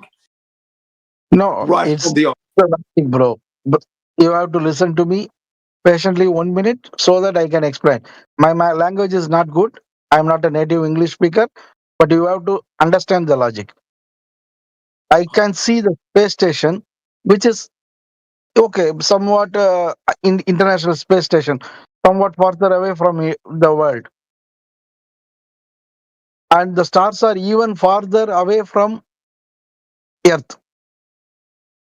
Whatever it is flat or round, but still the stars are far away. So, if I am on a flat plane, I should be seeing this. This is the point I'm trying to make. Ladies and gentlemen, there is something up in the sky which most of the globers call a light. Because when they say they see the International Space Station, and I asked them, what did you see? They saw a light. So I then reply, a light does not an International Space Station make. So you don't actually know what you're looking at actually, but you see a light is all you know. And a light, again, doesn't prove shape of Earth. It doesn't. Okay? I don't look at the ISS or the light. I see it going across the sky. I am on a globe. It does not correlate. There's no connection there. No connection at all.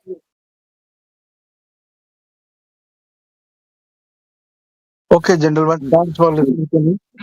Thank you. I'm glad you're beginning to understand, because I know the listeners are understanding in the YouTube live stream, Rumble, Ruskin, what's our Big Shoot and that. Well done, guys. I'm glad you're listening because you know that what I'm saying is correct. You cannot be looking up to determine the shape of the Earth underneath. Even Aristophanes had to guess his way through it, but he was still using the surface, and he didn't get it right anyway. Because he assumed everything, but he was assuming on the Earth. This guy's looking up only, forgetting the surface completely. So that's wrong. Okay, ladies and gentlemen, we the flat earthers have taken the numbers we're given. The supposed circumference is meant to be 24,901 miles. That's the circumference. The radius of that is meant to be 3,959. So we've got two numbers now coming from the surface of the Earth.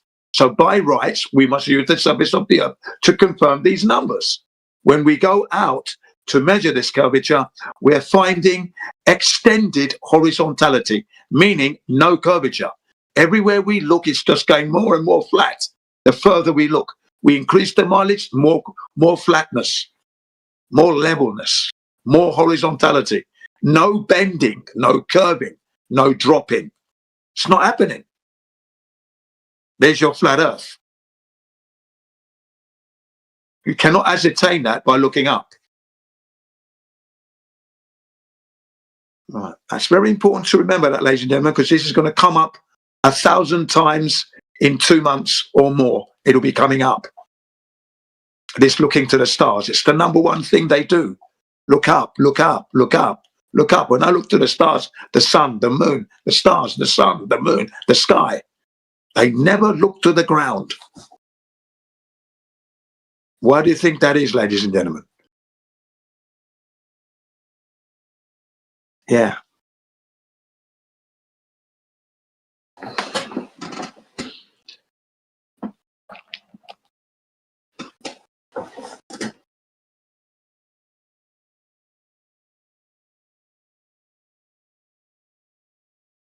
They look up because they're told that the sky is their proof. They're told fallaciously this is the reason the earth is a ball. Absolutely correct. They're taught to beg the question and affirm the consequence and deny the antecedent that it's anything other than this. Yes, absolutely 100% correct. And then when they speak like that, and then you ask them clearly, but have you measured the surface yet? And then they say no. Well, then you know that all they're doing is believing what they were taught.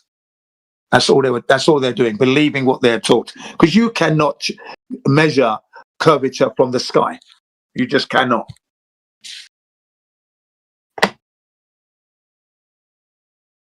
So yeah, that's what they're doing. And they're demonstrating that belief strongly, which is why one ends up raising one's voice. Even when we explained it to him clearly, he still tried to push it through 4 more times. And we had to refute it 4 more times strongly. They're also told that there's more to their world up there than there is down here. And they think their destiny is up there. Yeah, thank you. Yeah.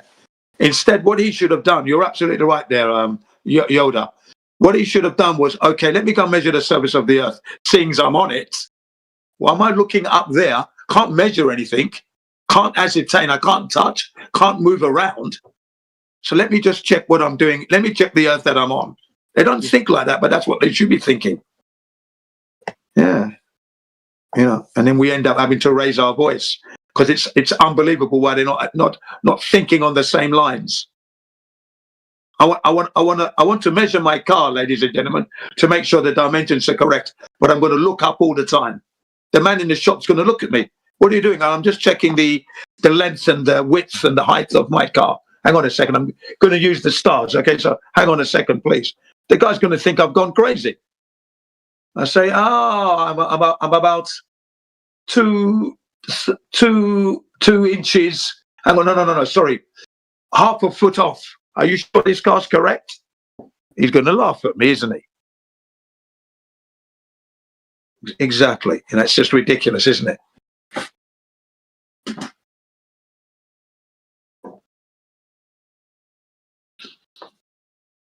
Yeah, you're right there, Yoda. Their whole life is based in the stars.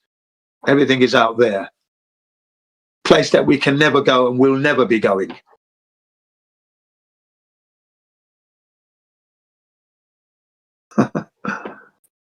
And then there are people who are talking about moving from Earth to Mars now. They want to populate Mars, ladies and gentlemen. They can't live properly on Earth. Properly. They don't even know Earth. They know the model, but they want to go and live in Mars. Go ahead. Space may be the final frontier, but it's made in a Hollywood basement. Yeah, I never knew the meaning of those lyrics until I actually became a flat earther. Do you know that? Even though I like the track. Yeah. Didn't realize the ramifications of those lyrics until I became a flat earther. 2015. There you are. So like I said, you were always a flat earther. You just didn't know it. Yeah, that's true. That's true. Not only was I walking blind, ladies and gentlemen, I was walking deaf and dumb as well. There you go. That would be me.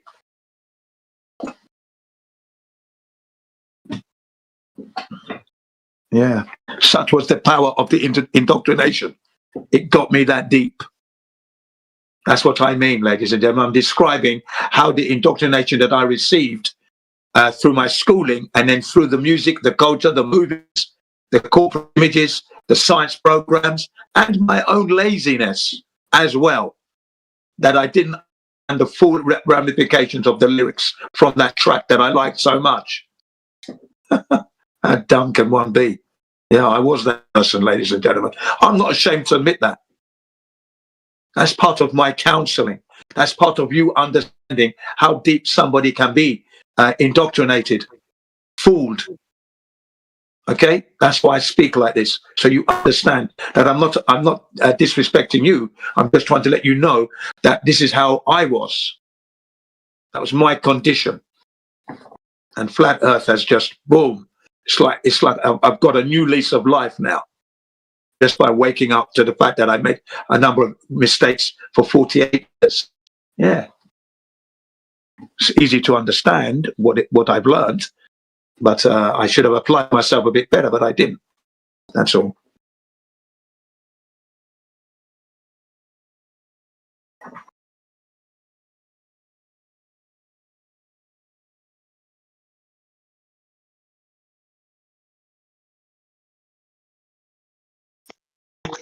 Hey, I'm back. Oh, welcome back. Yeah. Welcome back, man.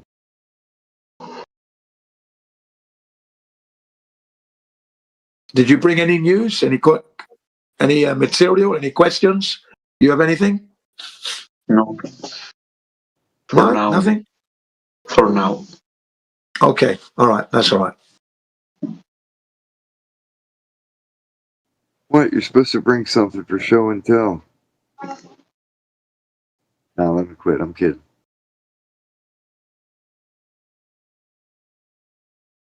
Yeah, when they say they're back, I'm thinking they're bringing something back with them.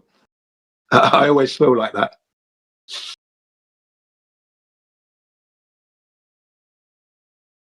You know, they've done some research and found something maybe we've overlooked. Or they're back and I'm a flat earther now. I realize my mistake, etc., etc.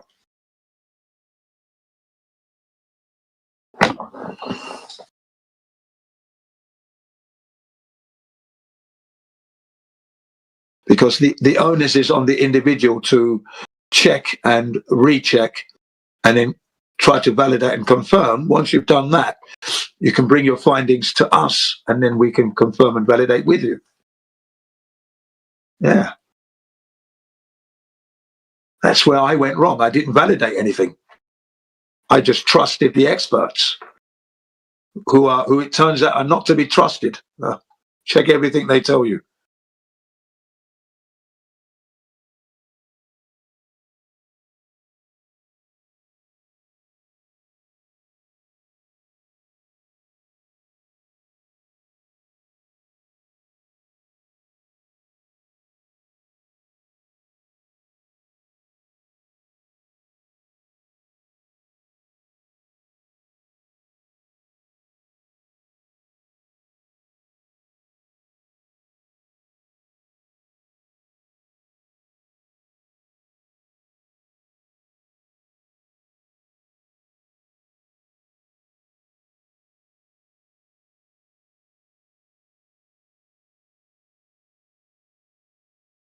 I have a question. Well, it's not a very questions, but I say it. You think the Earth is in the center of the universe? I would say that Earth is the center of creation. Yeah, because we're the only thing that's life that has life on it. When you look at all the other objects that we call planets, we're the only one we. The ground of the universe. Yeah. There is the floor. Yeah, I was in the middle of saying that. Yeah, that's where I can get it. In a way that allows him to think that you mean the pancake in outer space. No, Earth is that's the not. floor. And the sun and stars are the lights in the sky. They're in the ceiling. Yeah, basically, just to build that up, what you just said there. Basically, what I was going to say was that Earth is the center of creation because we have life on Earth, and the objects that we call planets in the sky. Well, we don't know. We don't really know what they are, to be quite honest. No one does, but they orbit above our head. You know, so clearly we're center of all this great sky. That's what I would have to say. Okay, does that make sense to you?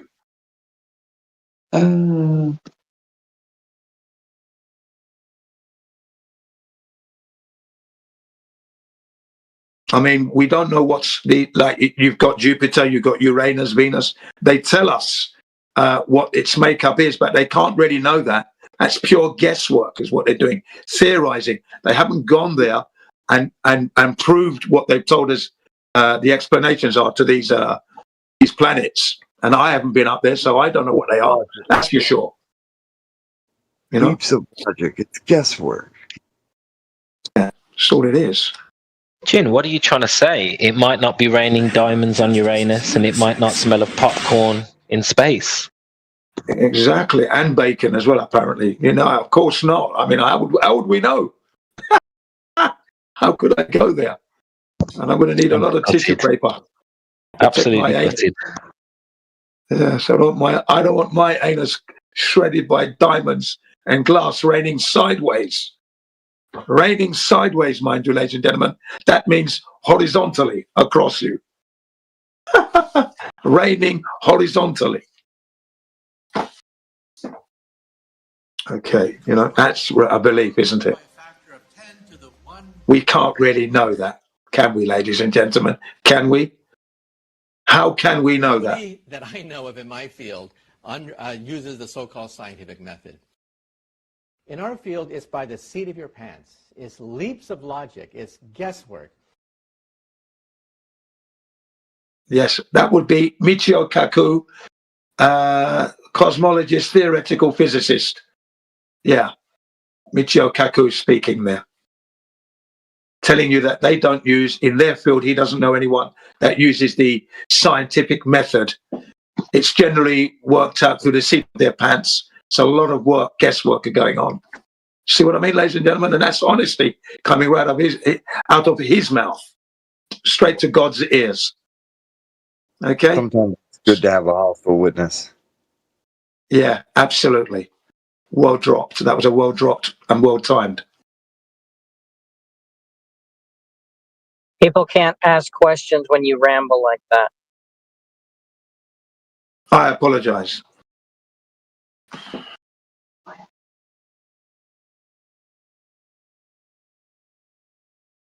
Yeah, if anybody has any questions, feel free to ask. You can take advantage of this time right now to step in. Take the mic.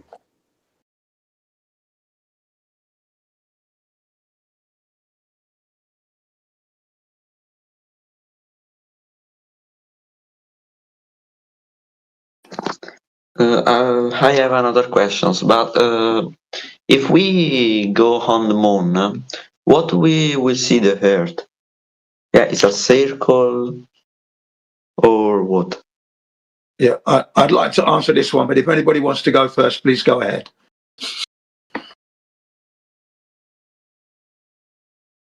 Any other flat earthers want to answer that question, please? If we go on the moon, what we will see the Earth? We see a circle or what? Okay, well, what's happened in my life history of 63 years. I was born in 61. During the 1960s, NASA said they went to the moon, okay? So they showed us a picture of the Earth called the Earthrise, which was taken by the Apollo 8 mission. This is before they landed man on the moon, okay? And it shows the Earth not completely a circle. There's a little bit of shadowed area, okay? And the problem is this. One, the Earth was the wrong size. They said that the Earth should have been 4 times bigger. Yeah, someone's talking in the background there. Okay, yeah, I'm just trying to explain what's happened in history first. Okay, that they showed us this image called Earthrise from the moon.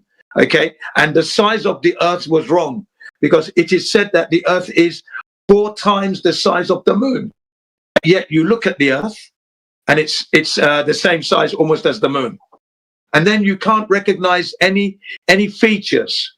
You don't recognize any of the landmass. It's a very blurry image. Okay, now in recent years, let's go back 10 years. Some of the flat earthers have taken that image and analyzed it to find out that that image was copy and paste.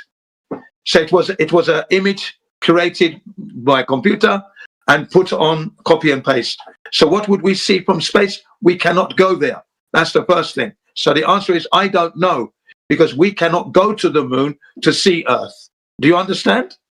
So the answer is I don't know, because we cannot go to the moon in the first place. And the image that was given to us from NASA is fake. That's been proven and debunked. Okay? There's the answer to your question. Nobody knows. Yeah, I don't know.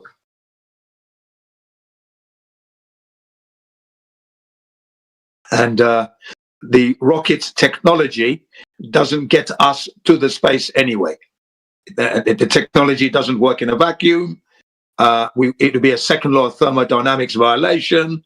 So there's a lot of problems. It's never happened that man has gone to the moon. Okay? Or Mars, or any planets, or the solar system. That's all been a deception.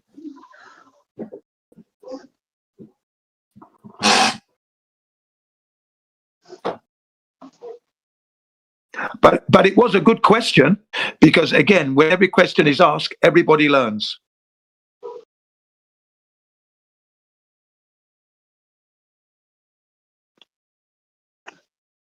Here we go. I posted something in the side chat there, Leo. I hope that this helps answer your question. Yeah, I see.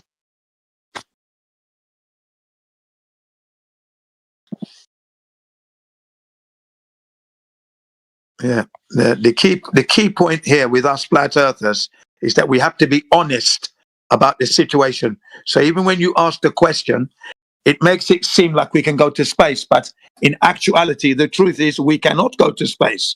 So therefore, we cannot even begin to imagine what Earth would look like, as we don't know the shape. Do you understand? That's the honest answer. We've never been there. Never. That's why we have a lot of fake imagery. That's why.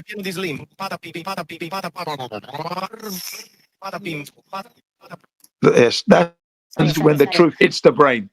That's what happens when the truth hits the brain, ladies and gentlemen. Total shutdown and meltdown.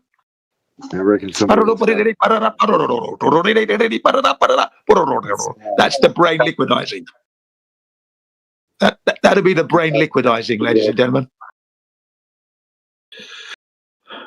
I just wonder if somebody grabbed his ID so that we could ban him. Yeah, that'll be the brain shutting down. That's one's brain's liquidizing right there. Crazy.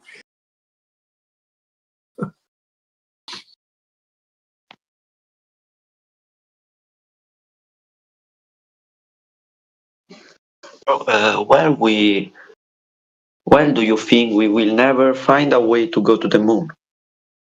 Yeah, you know why?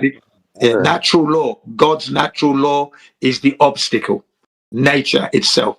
The way the Creator has created this earth, we will never have that technology to go there. Never. Even if we could. Here's the cool part. Even if we could, according to the official narrative that's given to us, the geocorona of Earth, which is the part of Earth's atmos, reaches beyond the moon. So even if somebody did land there, which nobody did, but even if somebody did, they never left Earth's atmos. They never went to outer space. Either way. Yeah. See, the main problem is that the way the space has been described to us, I haven't been there, so I am quoting the experts who have given us all this information.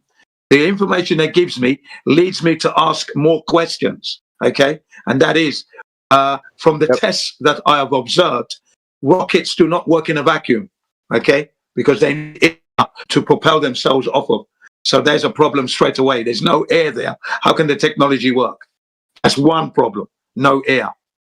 Another problem is that because there is no air now, the material that the rocket would be made of starts to disintegrate, starts to outgas and break down and separate.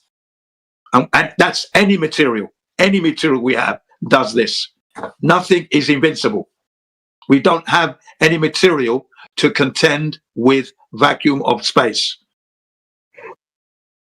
Leo, if it is possible in the future, people do end up flying into the sky and they put their feet on the moon.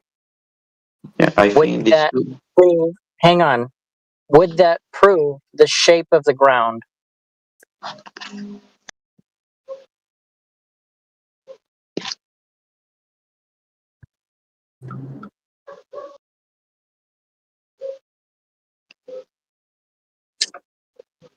It would not, because you just went into the sky and put your feet on the moon. And then you would look up or look down at the Earth. And the Earth would take up your field of vision like the sky takes up your field of vision.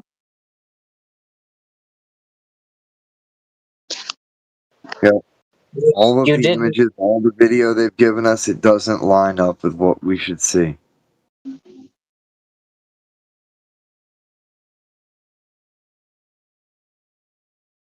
People have put balloons into the sky at 120 and 125,000 feet.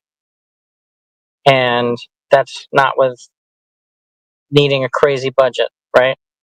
And the horizon is flat. Mathematically, at that height, on the ball, with a radius value of 3,959 miles, that altitude would still have a flat horizon all the way around you. So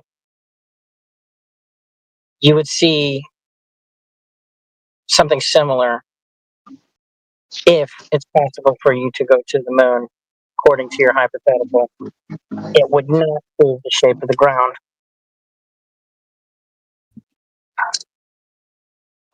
Because your hypothetical says if my premise of how flat Earth is true, if I go to the moon and I look down at the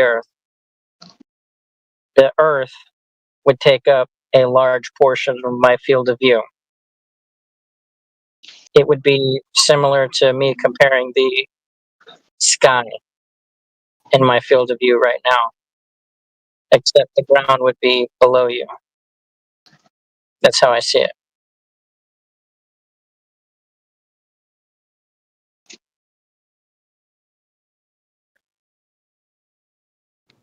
No, ain't nobody walking upside down underneath me. That's certainly not happening.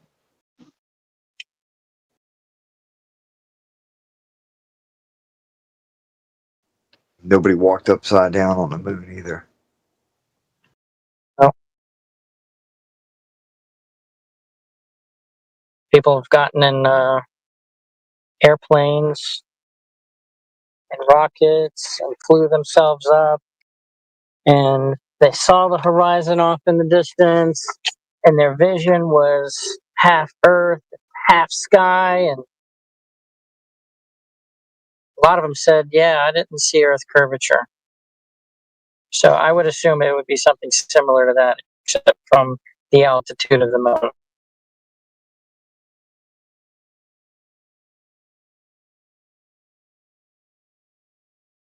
My opinion. You know, I'll tell you guys. So I was on an airplane last week, and I really got to paying attention to what I was looking outside the window in a way I don't think I ever had before. Now, that was the first time I've flown JetBlue, and on an A320. And on the Airbus A320, the windows are very small. So you do get a little glimpse of what's outside the cabin. But you mostly see through your mind's eye what you see outside the window. That was something I wasn't prepared for, because as I've flown on 737 wide bodies and Mad Dog 80s and other planes over the years, the windows are substantially bigger, and so I would go so far to say that even on those planes, you still see a small view of what's outside the cabin. And most of what you're seeing is really your mind's eye.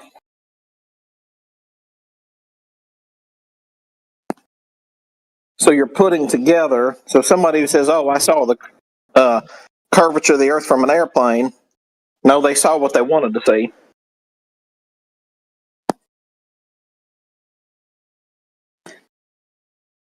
It'd be kind of like looking through a little peephole in the side of a tent at a burlesque show on the outside of a circus, the circus sideshow, and thinking you saw everything, when in reality, there wasn't much to see.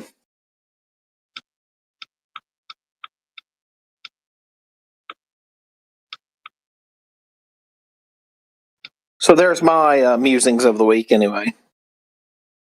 Take them for what they're worth. You didn't pay much for them.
Yeah.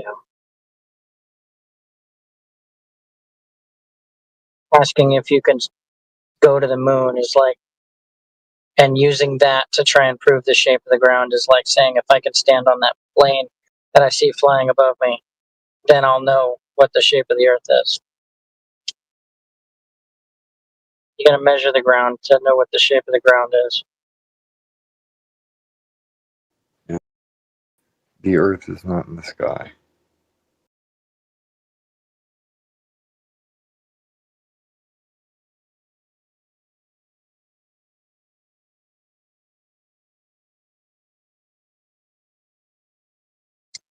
Hello. Welcome before 7 Flat Earth Discord.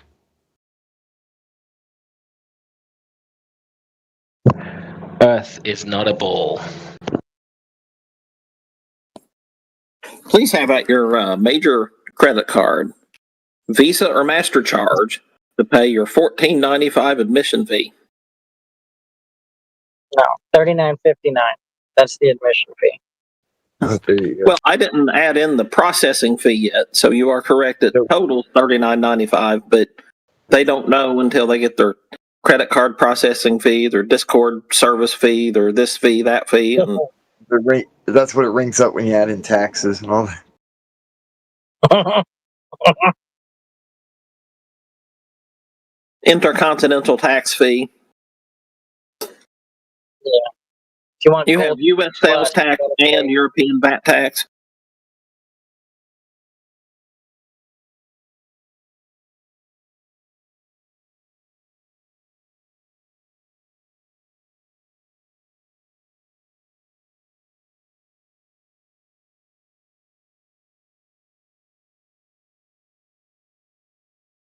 How much would your paycheck have to be if you had to pay the tax for your county, the tax for your state, the tax for your country, the tax for your continent, and the tax for your empire?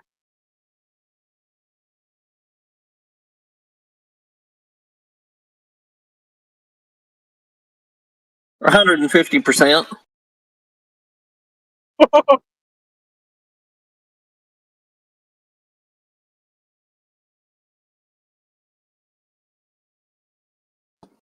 Yeah, I remember from college there was an example to where somebody could end up with a greater than 100% tax, like it was 103% or something like this in grand total.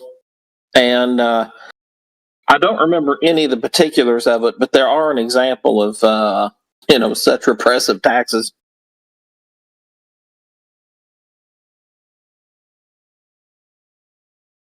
That's right. And ladies and gentlemen, with our new recurring revenue model, you too can subscribe to the 24/7 Flat Earth channel for only $8 per month squared. Just reach out to Dr. Amish.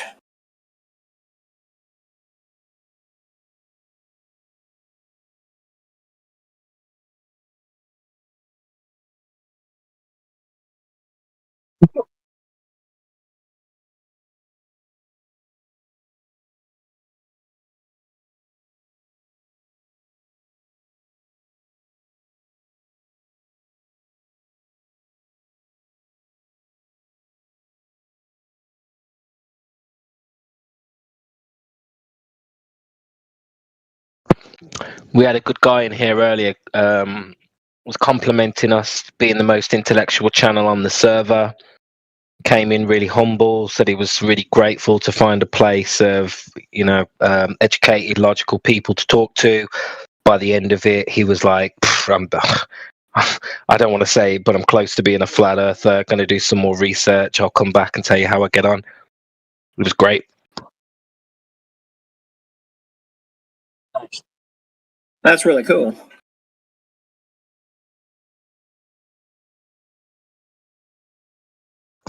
He sounded like the kind of guy who's just been surrounded by morons for too long, and now he's just grateful to actually meet a group of people who are not.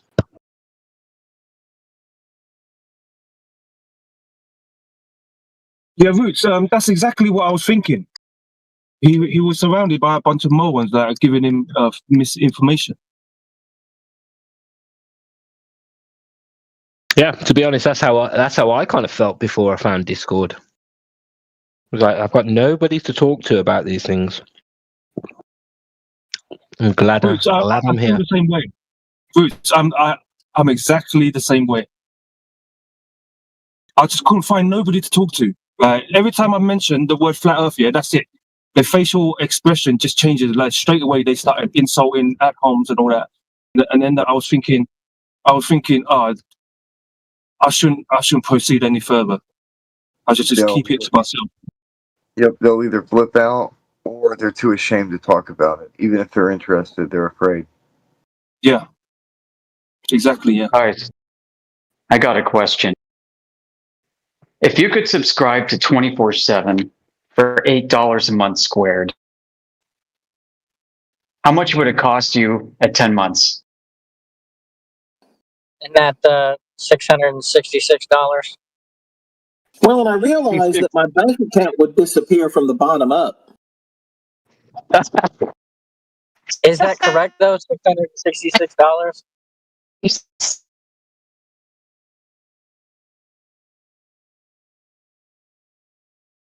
That's a whole different face number.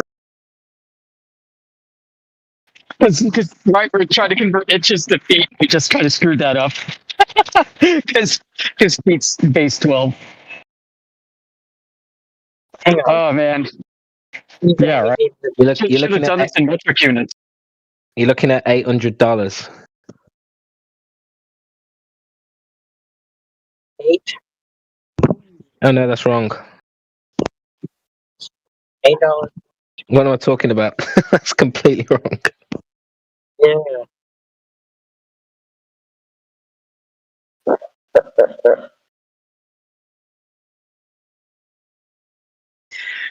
Or if math fail.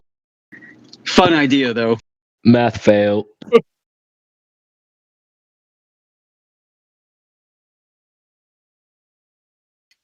No, but Barrington wins a prize for saying his bank account would disappear bottom up. That's true, exponentially.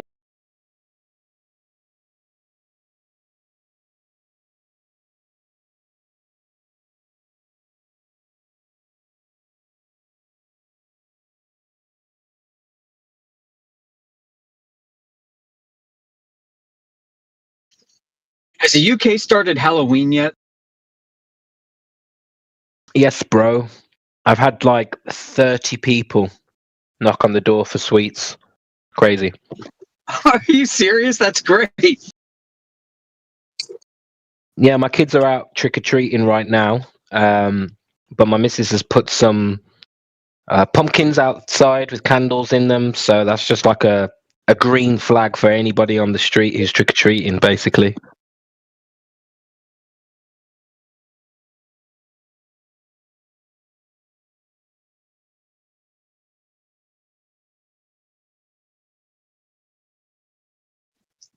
I used to live in Germany a while back, and it was just starting there. Like there small towns or neighborhoods that were trying it out, test driving it, you could say. I wonder what's happened since. Oh, it's big. It's been big here for years. Like even when I was a kid, I used to go trick-or-treating. It's always been big in the UK. That's cool. I wonder if you got to sell it to the migrants coming in to their culture to keep it going. You know.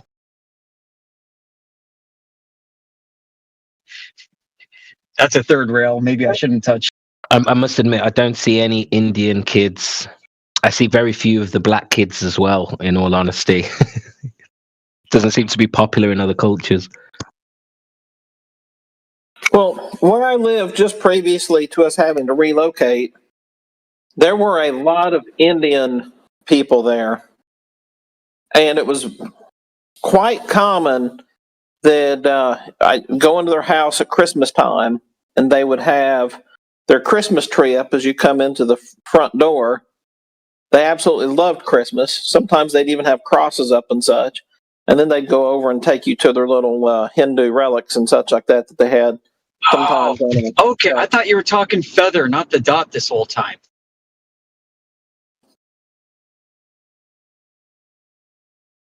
I got to take that seriously. No, yes, sir, the dot.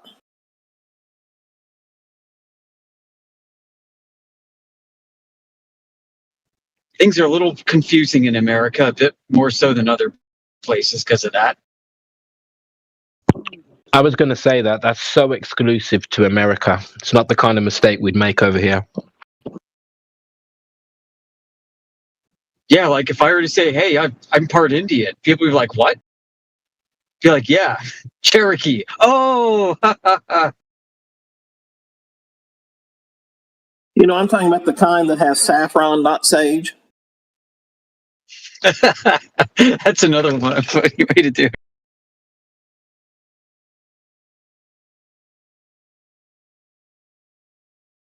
Yeah, I'm really curious as to what's going to happen because the major transportation equipment provider there in that town, maybe they're even a Fortune 50 company. That's where their headquarters are. And they rely upon our Indian friends to come over and provide engineers and such. And so I'm just wondering what's happening in regards to the changing the whole H-1B visa thing and all that stuff.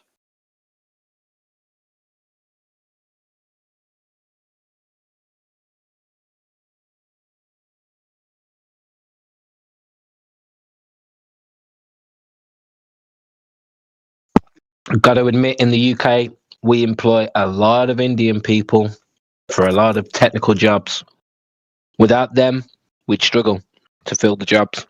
Yeah, America's in the same boat, and you know it is true. Like India has a college-educated population that equals America's total population. Yeah, because what's interesting at this place, the factory workers, they don't even realize it, but they actually make more money than most of the engineers.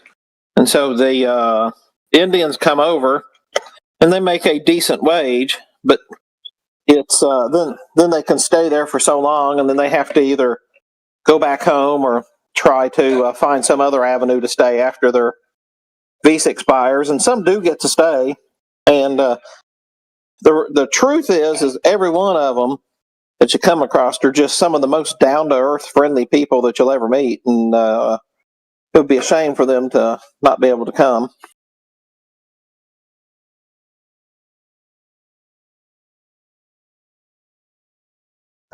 We got a lot of Chinese as well because of the whole Hong Kong UK relationship. So there's a lot of Chinese pharmacists, doctors. They seem to like pharmacy, I've noticed, and healthcare. But yeah, we got a lot of Chinese as well. Yeah, but here in the U.S., where I live now, a Indian truck driver made a U-turn on the turnpike, and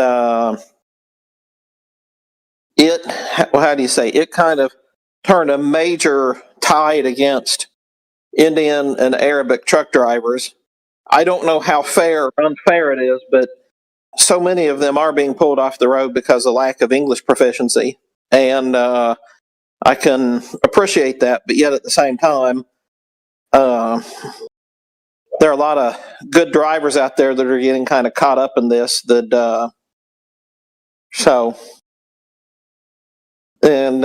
You have my county to thank because that driver thought it was a good idea to make a U-turn on the turnpike, and unfortunately, a family died.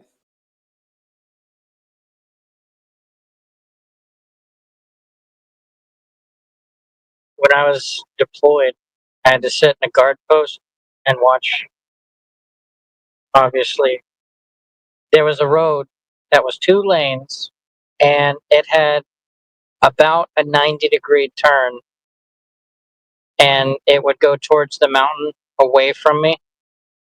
I watched 4 vehicles try to take the same turn at the same time. 2 vehicles on one lane, 2 vehicles in the other lane traveling in the opposite direction of each other. Ouch. Yeah. Okay, so I take back what I said earlier. We just had our first little Indian girl knock on the door for Halloween. Hey!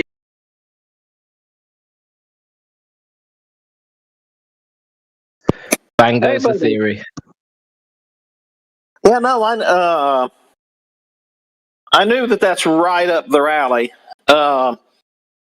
Especially having sold a bunch of cars to Indians. It's fair to say they are very fun-loving, and Christmas and Halloween and things like that are absolutely right up their alley. Maybe they don't appreciate the deeper context of All Saints Day and, well, what Christmas really means. But they absolutely, that's right up their alley. Celebrations, get with the family, give each other gifts, enjoy each other's company. Yeah.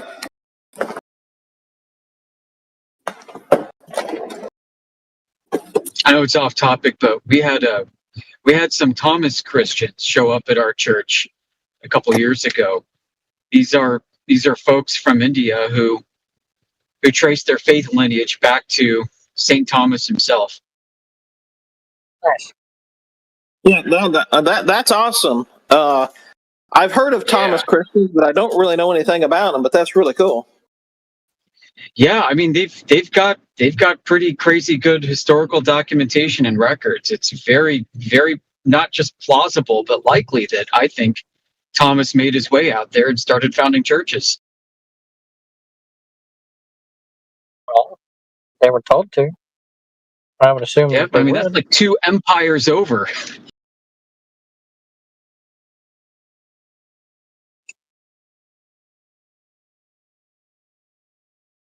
That's like Paul being told, no, you're not going to Asia. You're going to Europe. And then all we got is European Christian history backing up our writings. I wonder what Thomas wrote.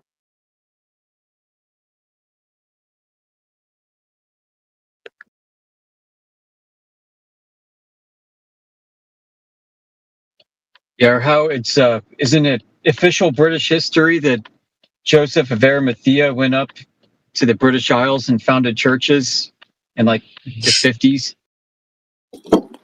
Well, yeah, and They also hold that Jesus likely came to Europe. I mean, not Europe. Sorry, to England.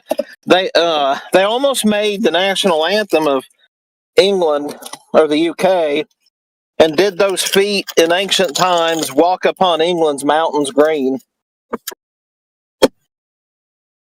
And was the Holy Lamb of God on England's pleasant pasture seen? So, I suspect that the only place in the world that Jesus is not alleged to have come to is probably either Canada or the U.S. No, you got people claiming that Jesus was Native American and lived on the North American continent. So. Oh yeah, isn't that like Mormon or something? Well, oh, no doubt. Yeah, specifically Mormon, but if it's the Mormons that are, perpetuating that, it doesn't necessarily mean it's their claim.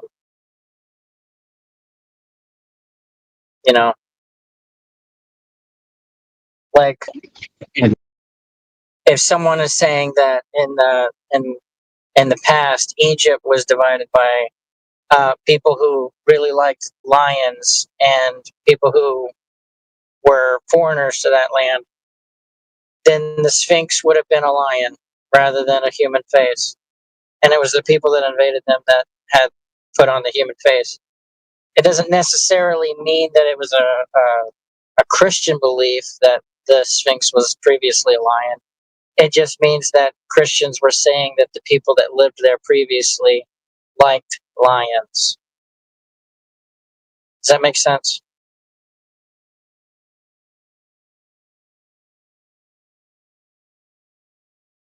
Makes 100% sense. And so the Mormons, they do believe that there was that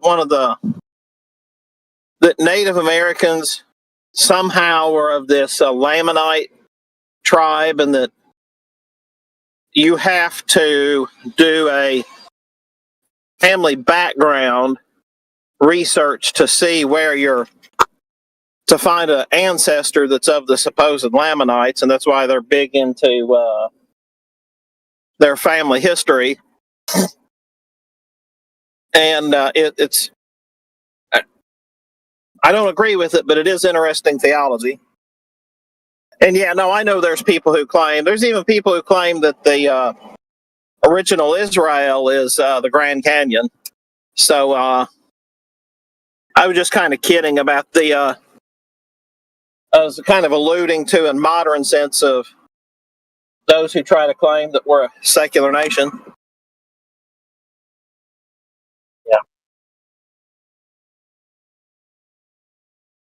Well,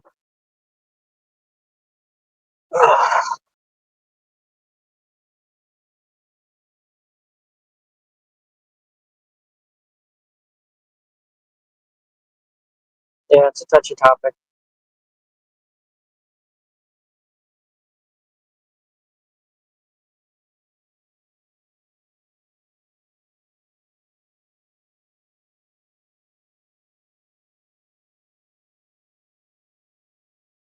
Some people claim Israel was Africa, others claim South America, others claim North America, others claim Middle East.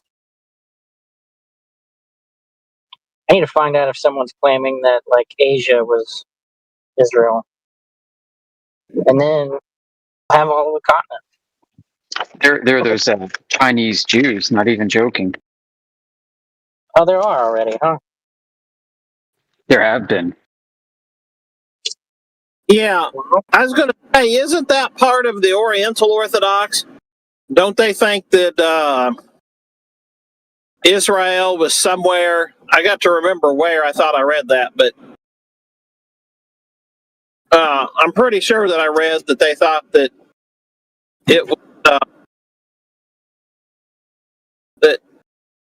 it was there somewhere, maybe like maybe where like I don't know why the name escaped, Cambodia and Thailand. Maybe it was something like that I come across. I mean, not like a Eastern Oriental Orthodox. I don't think that's mainstream. If it is, might be something else. No, that's why I'm saying the Oriental Orthodox, not like the Jewish Orthodox. No, they're Christian. There's a Christian Oriental Orthodox over there that has their own flavoring. Just want to take the opportunity to welcome those who have come into the 24/7 Flat Earth Discord on the English Hub. If you have any questions related to the topic matter of Flat Earth or the heliocentric model, why do we think it's flat? How do you know it's flat? How do you know it's a ball? Please ask those questions. Sorry to interrupt, guys. Thank you. No, thank you for bringing it back on topic. Yeah, no, that wasn't an interruption at all. That's a good moderation, actually. No. And yeah, and like Jen said, I concur. Welcome to each and every one of you. Drop in, ask us a question. And now somebody correct me, are we in the English Hub here? Yep, we're in the English Hub here right now, correct. And I posted an interesting meme just a few moments ago regarding the topic matter of what would Earth look like if you could go to the moon and that, okay? And one of our guys explained it perfectly, and there's a meme that really does drive that home. Okay, it's in there. We can't go to the moon, of course, as we all know, but these are these sort of anomalies that NASA have put themselves into, which brings up the question, if the Earth is a globe, blah, blah, blah, and you're on the moon and you could see it, well, how comes you're showing us these kind of images, etc., etc.? Really good meme. Of course, we wouldn't know what the Earth would look like because we can't go out and get the God's eye view, of course. But the meme is excellent and it does drive home the point. So here's the question that I have. Now I'm just going to feel free for whoever to come in. I saw a video, and I don't have the video currently, but I saw a video of somebody who recalculated the Earthrise and claimed that it was technically possible that that they sat in a big long hallway and took the picture. Yeah, that would be Rob Skiba. Okay, that was Skiba. Okay, I couldn't remember who that was, so thank you. Now, so then, if I remember right, the conclusion of the video, though, ended up in the photo analysis to show that though that NASA had done their math homework that day, the truth was that the photo was still doctored and they had changed with the chroma key, not the chroma key, the intensity and some other factors, and still proved that photo was manipulated. Yeah, photo. It was a copy and paste shot. That's what Rob Skiba highlighted in the end. Yeah.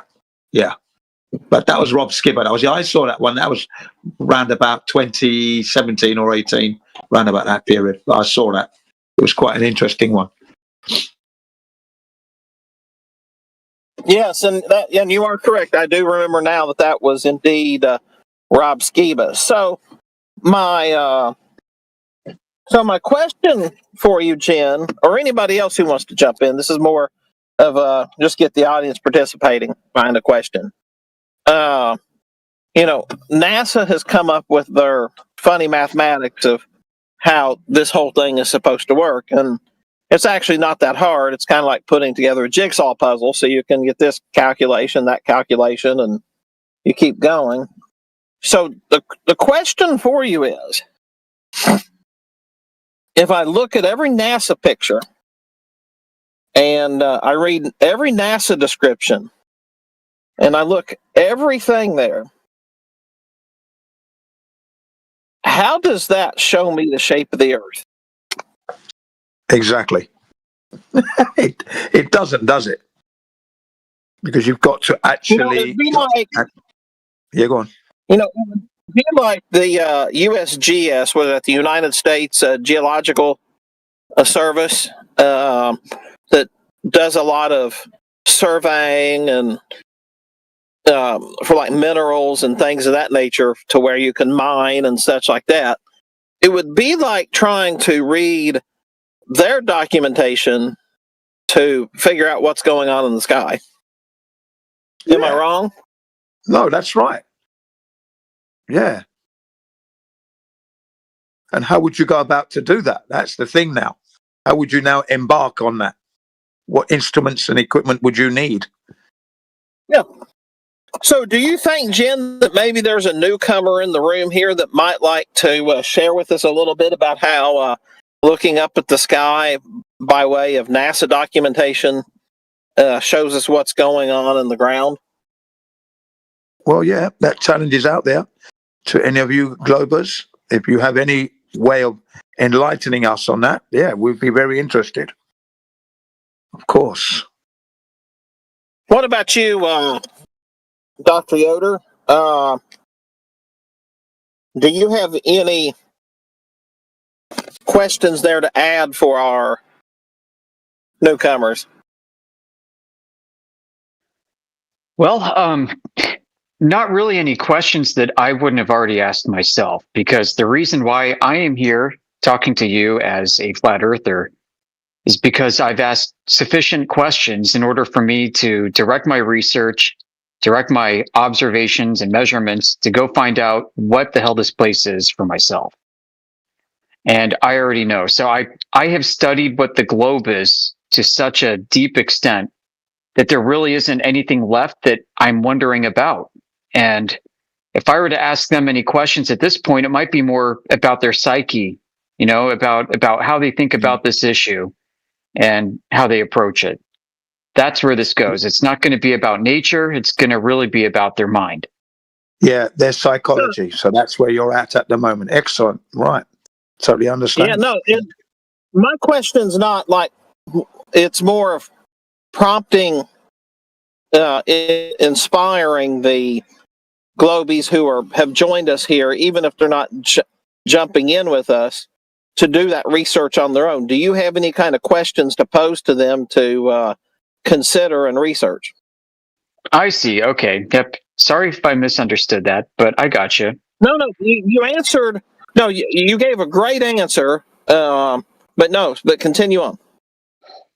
Yeah, I think it'd be very important first off, you need some foundations. If you're not already up to speed on some 10th grade level trigonometry and geometry, you really need to go do that.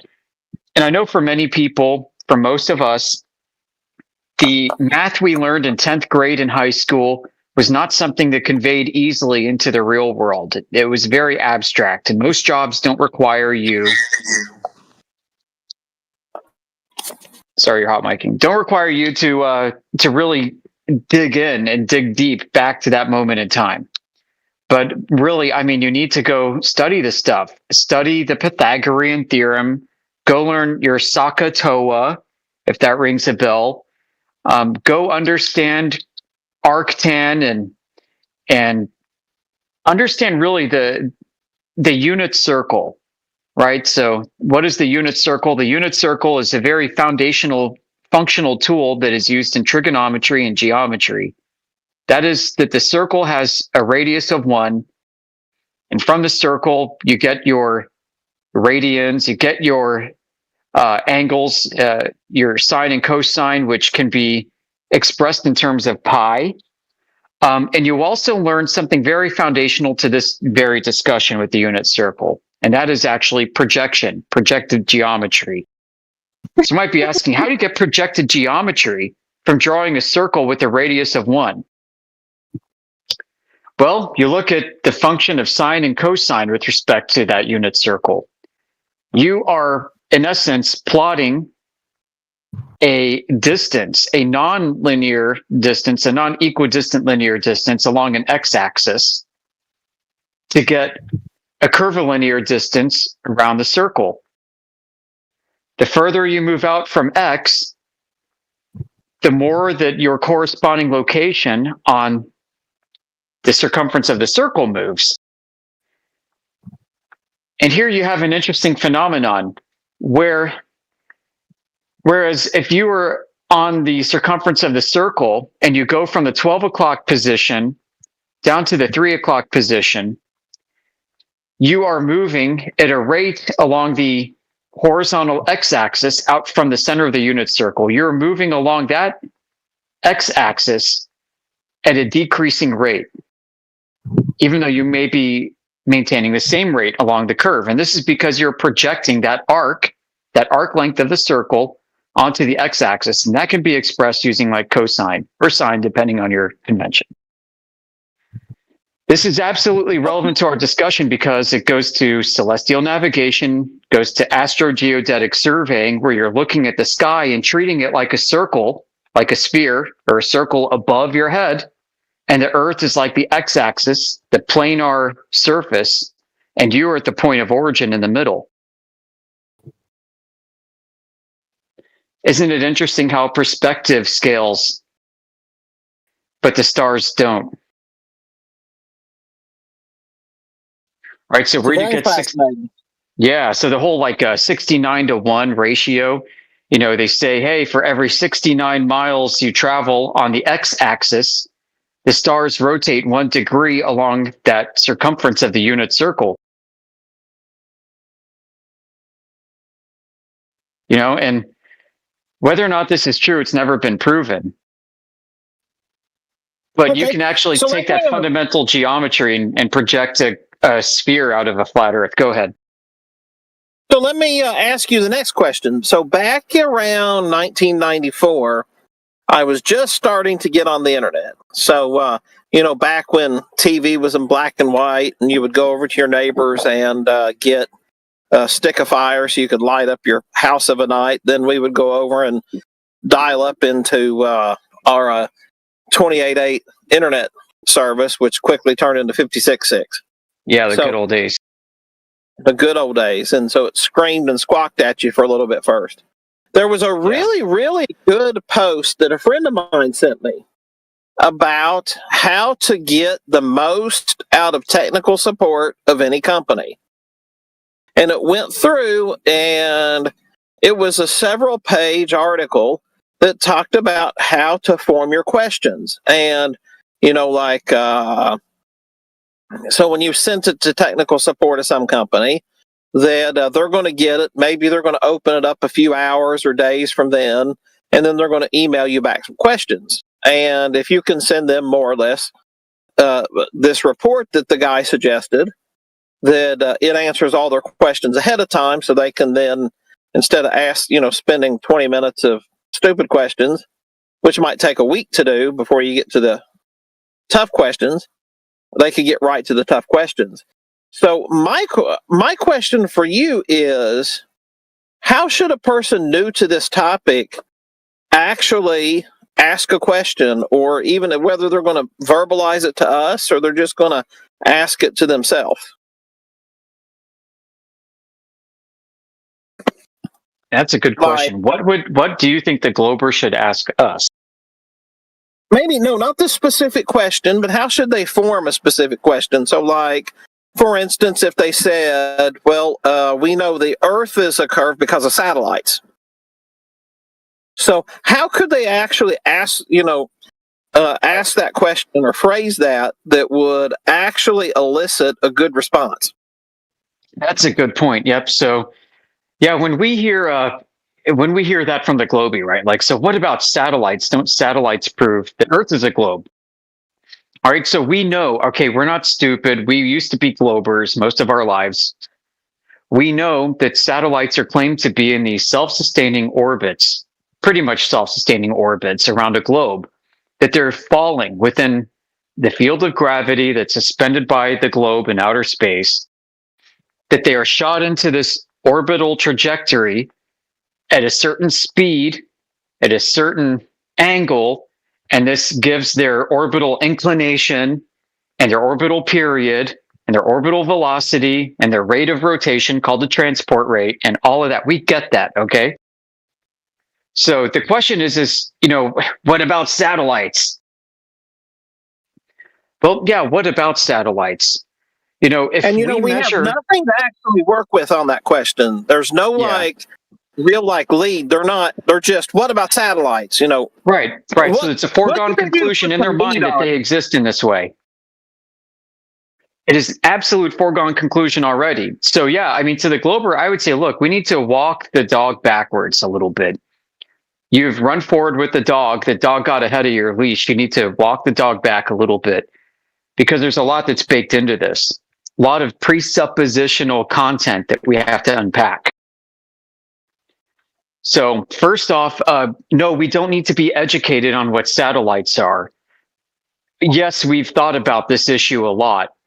And we also know that it totally jumps the shark. So what are satellites to somebody who measures the Earth flat? I would say, if you measure the Earth flat earther, this is a better question. If you are claiming that you've measured the Earth flat, fine. Then what are satellites actually doing? Rather than come out the gate and say, satellites prove that Earth is a globe, what do you have to say about that?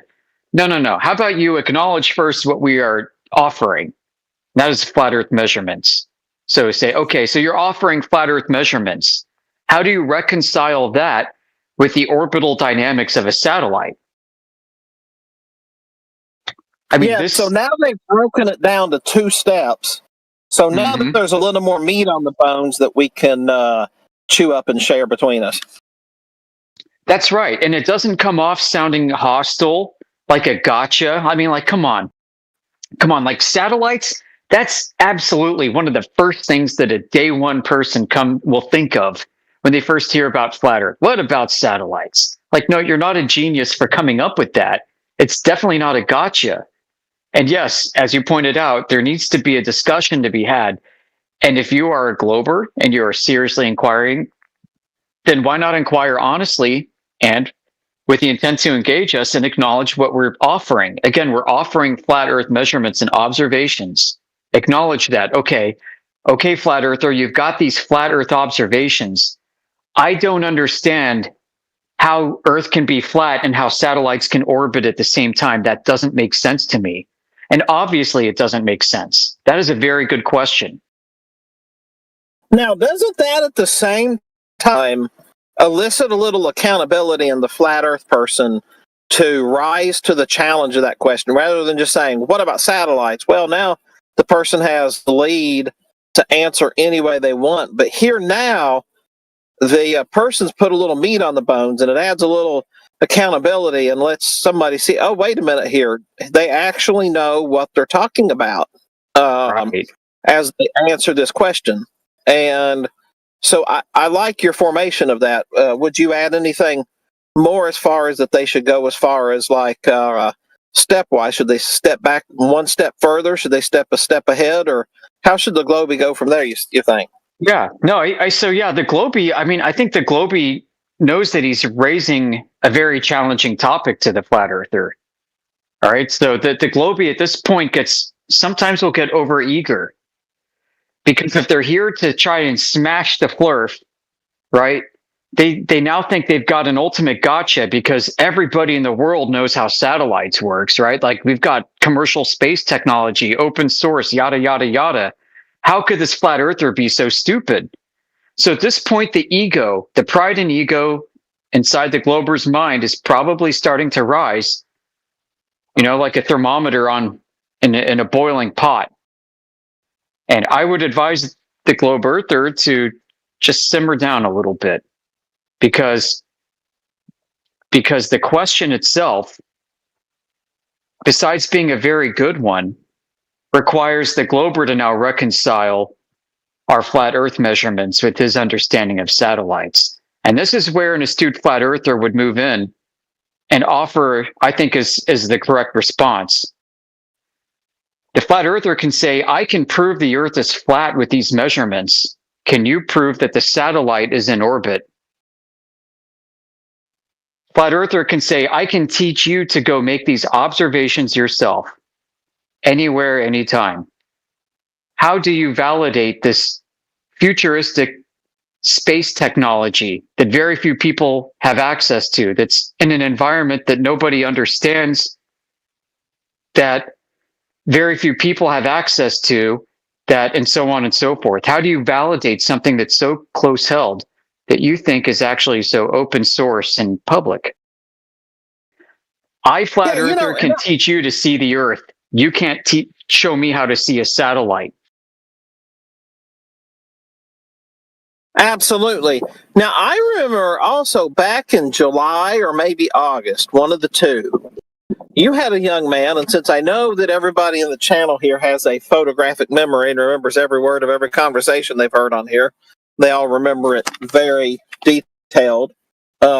You were in one of our 24/7 rooms on some server, and a young man was asking you about satellites. Well, you just happened to pull up a manual and started reading from the manual. And you started reading some of the obscure technical points of a satellite. And I really liked your admission. You said something along the lines of, who knows what this means? I don't know what this means. Do you know what this means? And then the young man had to take a solid introspection and say, no, I don't know what that means. Hell, I don't know what any of this means. Yep, I remember that exact instance and some of the others. I know exactly what you're referencing. Yeah, so let me get into that in just a second here. I'm trying to chase down a mosquito. You're fine. I'm not. No, you're fine. I'm just trying to. We don't need to go into any particulars other than we can go into. I'm just trying to keep some bandwidth. Okay, well, I got him. I got the mosquito. I can go into particulars. I got the bandwidth. Here we go. All right, guys. So let me reference what Barrington is talking about. Yeah. So there's a website you can check out. It's called the NASA Goddard Space Flight Watch Center. Just Google that. NASA Goddard. Their Goddard Space Flight Centers in Maryland. They have a Space Flight Watch Center. And on their main page, on their dashboard, you can scroll down to the bottom third. And down there is something called Satellite Query. All right, so you want to query a satellite. You want to figure out where it is and what it's doing. That very paragraph says, well, in order for you to query a satellite, you have to understand where it is with regards to magnetic field line tracing to ground stations and where it is with regards to magnetic flux tube of force and the occupancy limits that are subject thereto. So my question to the Globe Earther was, okay, so you're claiming satellites orbit a globe. I want to query a satellite. What on God's green earth does this mean? I have no freaking clue. I've got a bit of a technical background. I got no freaking clue what this means. I have ideas. I've researched this to the best of my ability. I've got some ideas I'm not willing to discuss with you on it. I want to find out, do you have any idea what this means?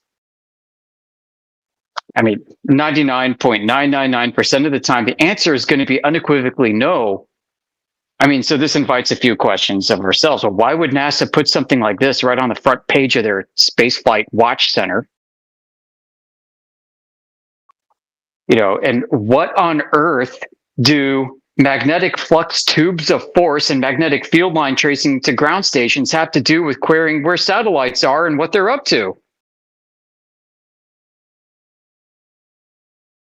So, you know, if you're going to claim that satellites prove the globe, okay, now let's unpack what that means.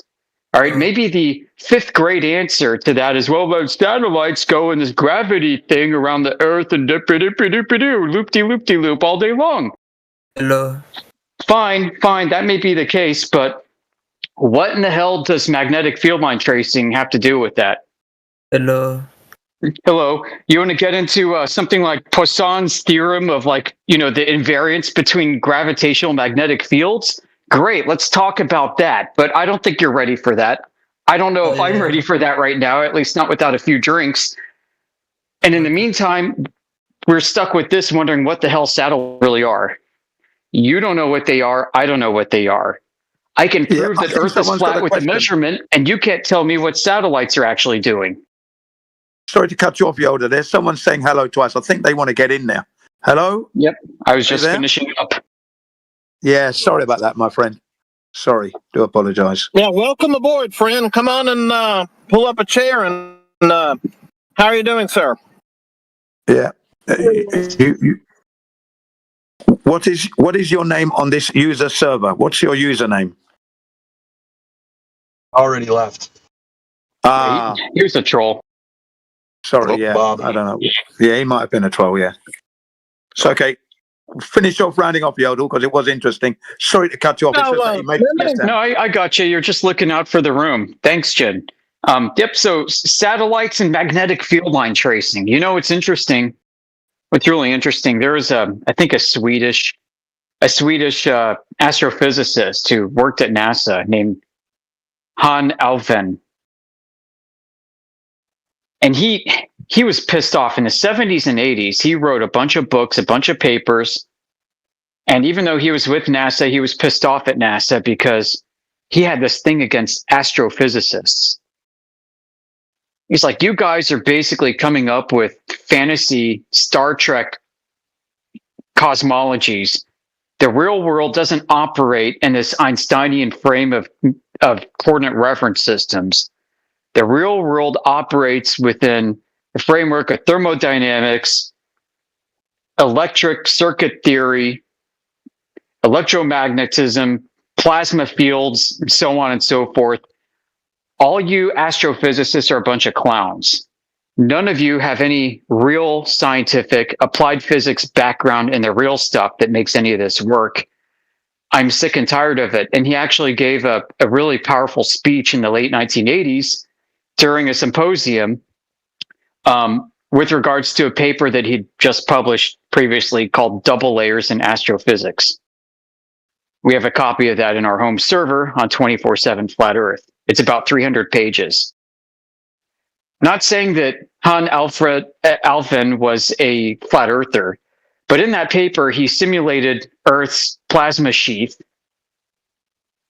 by designing and developing in a plasma physics laboratory a flat plate that simulated Earth. And he gave the design specs in this document.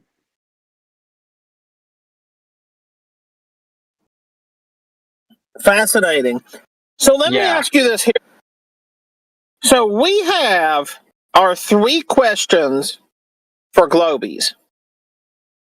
So those are great ways to start off a conversation. Maybe there's proof there, maybe there's not proof there, but ultimately the whole point of it is to get the Globie to thinking. As of that point. Now, if you were a Globie and you were going to come up with 3 questions for flat earthers, what would be your 3 questions? Like, if you were, and I say that like either you were your first 3 questions that you were coming in to a flat earth server, or your first, the 3 questions you would want to ask, like our 3 questions, don't really matter. It's an open question. But what would be yours?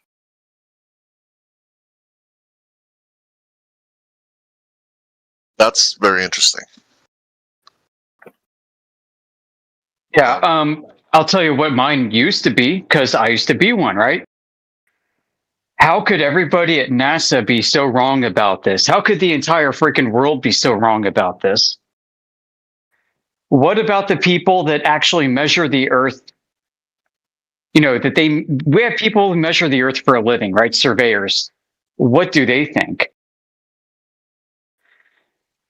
And why would they lie? Honestly, I mean, that is one of the early questions I'd ask, and I still think it is an interesting one. It's also malformed, but I wouldn't blame anybody for asking. So what would be your 3 brief answers to those questions now if a Globie asked you those? Well, pretty much everybody at NASA is not in a position to know. And listen, guys, based off of what I've understood about NASA, I mean, it started off as a propaganda mission after World War II to cement American dominance within the minds of the world, America, who had just won World War II, to cement the idea that nobody could touch us, our technology is superior to yours, and we're going to go into space and we're going to conquer it and we're going to plant a man on the moon. And if you fuck with us, we'll nuke you to death. That was the underlying subtext behind the foundation of NASA. All right. So you've got, in order for this to work, you've got to have a lot of people working there. You got to have a lot of people working on things that they think are true. I think that most people at NASA today believe that Earth is a globe and that the technology that exists way up there exists under a completely different set of assumptions. And very few people at NASA actually know how it works. I also think that it's possible that people are working at NASA today that think that they could still orbit a satellite around the Earth, and they might actually know that it's never been orbited before. The propaganda is that this was done in the late 50s and early 60s, but that it's never been done in reality, that this is where they're coming from as insiders, that they're like, oh, wow, so I'm an insider at NASA. I know that like the whole satellite thing is BS and it's all balloons and radio waves and shit. But my job is to still figure out how to orbit this piece of space junk around a ball. So I'm going to go do that. Yeah, those people work at NASA today, okay? And so when we say that everyone at NASA is lying, that means they have an intent to deceive, and I don't think that's the case. I think that they actually believe that Earth is a globe, and they're still trying to work towards the achievement aims that they set out about 70 years ago and still have not accomplished, okay? So moving on, the other thing was like surveyors, right? So surveyors, I mean, this is a fundamental geometric problem and a logic problem. The short answer is surveyors, if they think they're surveying a globe, they actually measure Earth flat, and then they invoke a globe model, and they calculate their real-world measurements to the idealistic conceptual model and say they measured the globe. Not even joking. The process is described in Helmert's Geodesy. Helmert was a geophysicist in the late 1800s living in Germany who studied this stuff, and he basically wrote the book on geodetic surveying. And this was his method. And that's what's used in the United States. It was actually formed first in the United States, exported to Europe through Gauss and then through Helmert, and then brought back to the United States with the U.S. Coastal Survey, then turning into the National Oceanographic and Aeronautic Administration, and the U.S. Hydrologic Office. So anyway, moving on, why would they lie? It's a very good question. It's also malformed. I don't think that people are perpetuating a flat Earth lie knowingly. I think that, that they're lying about flat Earth knowingly. I think people are deceived about flat Earth and believe in a globe. They believe in the globe so much that they don't think they are lying. They think they're telling the truth, that your teachers, the police officer, the dog catcher, the geodetic surveyor, and the NASA employee and people in Hollywood and Jeff Bezos and Elon Musk believe that Earth is a globe. 100% they believe it, and they're not in a position to know anything else. But everybody thinks they are and would be, and that's not the truth. Hope that helps provide perspective. Oh, no, great. No, it's great. I'm just, no. I think it's great. So let me ask you then this way. What do you think is the toughest question for a flat earther to be asked by a sincere globie? Like, if they were to raise up a question, which one do you think is either their most valid or the one that's difficult for a flat earther to really truly answer? I used to think it was a satellite question. I also used to think it was the geodetic surveying question. Well, given that there is a huge chain of custody issue between the satellite makers and the satellite launchers and the satellite maintainers, and given that with geodetic surveying, there's a logical failure where people measure Earth flat and then contort it into a ball. I don't really know what's left. I'm clueless. So if I were to go back in time, those two used to be my biggest sticking points. And now that I understand both more richly, I mean, they're so obviously flawed. It's basically like watching a circus clown juggle bowling pins. Yeah, You know, and you know what he's doing. To some degree, I was that was more of a meta question disguised as a real question, because having said all that, I didn't actually expect an answer there. I didn't expect, especially of you here, to have a question that you would think is exactly tough at this point, because we've studied this so in depth. Now, I will go so far to add this, and then I've got to back out of here. So I hope that helped for whoever's listening into us, either on YouTube or wherever else. I hope that me interviewing you a bit there helped create a little interest in it. So maybe we could make a call for some Globies to come in or to pipe up here. My last question for you becomes this. Do you think, or I'm sorry, what do you think the reasoning is that this topic seems to be around for a while and pretty hot and heavy like it is now, and then it kind of goes away and then it comes back? So, for instance, Charles K. Johnson in the 70s and 80s, maybe early 90s is when I think he had to stop when he had his fire. Then before then, at some point, you had Lady Blunt, who, instead of using P900s and P1000s to take long distance views, they were having gatherings on the seacoast and using telescopes to bring back in ships and things of this nature. And they very eloquently described it. And a lot of that's been lost to history, but a lot of it's still existing. So why do you think this is a cyclical or a topic of cyclical interest? You know, I don't really know why, but it is cyclical.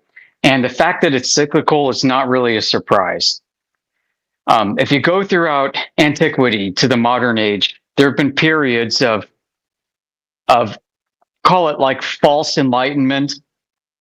And I think we've been in a period now today. I mean, Mencius Moldbug had written an entire series of articles on this phenomenon we're experiencing today called the Dark Enlightenment. This idea that we're surrounded by technology and we think we're advancing as a civilization, but we're actually getting dumber. It's more like a Dark Ages. And one could make the same case for the Enlightenment. I mean, during the Enlightenment age, what was happening? I mean, they were beheading kings and queens. Like, look at Robespierre in France, for crying out loud.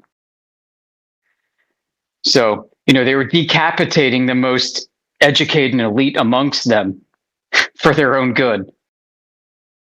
Look at what happened with Mao, right? And called that the Great Reset, right? He took doctors and turned them into rice paddy farmers. So, for all its intents and purposes, these Enlightenment periods tend to be more problematic and destructive to the psyche of men than the periods before then and after. And you know what? The globe Earth is one of these things that has come up and has received extreme attention. So it's not that flat Earth has come up and disappeared. It's that the globe Earth has come up and disappeared. So I would like to correct potentially your question and invert it a little bit. And I hope you appreciate this.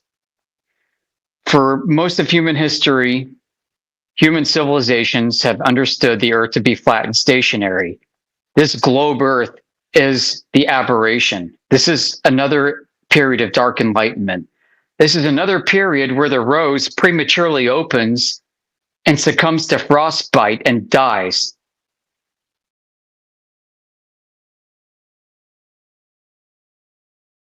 Wait, this channel is not a joke? Yeah, great Great answer there. Now, sounds like we have somebody new in here. So welcome aboard. Please ask your question, my friend. It's not flat. All right, so we go from like a 200 IQ exposition to like 80. Well done. That happened within like 2 seconds. It's interesting how it works, isn't it? Okay, so how do you know it's not flat? Can you explain yourself a bit better, yeah? Just saying it's not flat is not really an explanation enough. You've made a statement. Can you now back that up, please? Are you serious? Yeah, I'm serious. Yeah, of course. Oh. And can you please speak louder into your mic because we can just hear you. Yeah, I think he has left. No, I did not. Oh, okay, good. Good. No, you did not. Okay. Can you now explain yourself? Sorry, what is your name on this server? Your username? Sorry, go ahead. Oh my god. Wow. I'm only asking for your name, please. Username. You also want my passport? No, look, why are you location. your user, your handle on here. What's your name you go by in Discord so we know what to call you? Discord name. Not all of us can see the screen. Listen, guys, for the audience, 80 IQ. 80. Let's go. Let's keep it nice and amicable. We just wanted to know your Discord name so I can call you by your Discord name. What's your Discord name, please? 80 IQ, is it? Yeah, exactly. Okay, all right. Now, can you go ahead now and explain to us and those who are listening in the live stream how it is that it is not flat then? You know, what's your explanation? Why would it be flat? That's not an answer. That's a question. That's not an answer, is it? That's a question. Yeah, it's a question. No, the question is to you. You've made a statement. It is not flat. I did not. I did not. You said the earth is not flat. You've made a statement. The question is, how do you come to that conclusion? Can you explain why it is not flat, please? What are your proofs that it is flat?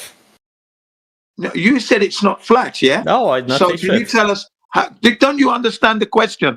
You're asking another question. Yeah, exactly. The question, well, no, you can't do that. I'm asking you. Why is it flat? Excuse me, you were given an answer, a question, okay? A question, please. The question is... I'm giving you a question. Hang on a second. The question is, how do you know the earth is not flat? Can you explain that? You made a conscious statement. Please answer the question. Why would it be flat? That doesn't answer the question. That's another question you're asking. Yeah. Well, I'm asking you. You said it's not flat. Yeah, this is silly. You said it's not flat. How did you come to that conclusion that it's not flat? What do you know that I don't know? Maybe I also think the earth is flat. How do you know that? Yeah, but the question is to you. You said it's not flat. No, basically. Maybe you believe it's flat. Hang on, but you said it's not flat. So I asked you a sincere question. How do you know it's not flat? How do you know it's not flat? Is it real? Well, it's a serious question. How do you know? So you don't know how it's not flat. That's fine. He doesn't know why it's not flat, but he knows it's flat. That doesn't make any sense. How do we know it's flat, ladies and gentlemen? Well, it's quite simple. If the earth is an oblate spheroid, what is the proof of that? Okay, so now you're thinking, what is the proof? Maybe, perhaps, 24,901 miles circumference, by which we have the radius of 3,959 miles. So now with those two numbers, we can begin to make some quantitative measurements. We can now begin to measure the curvature of the earth.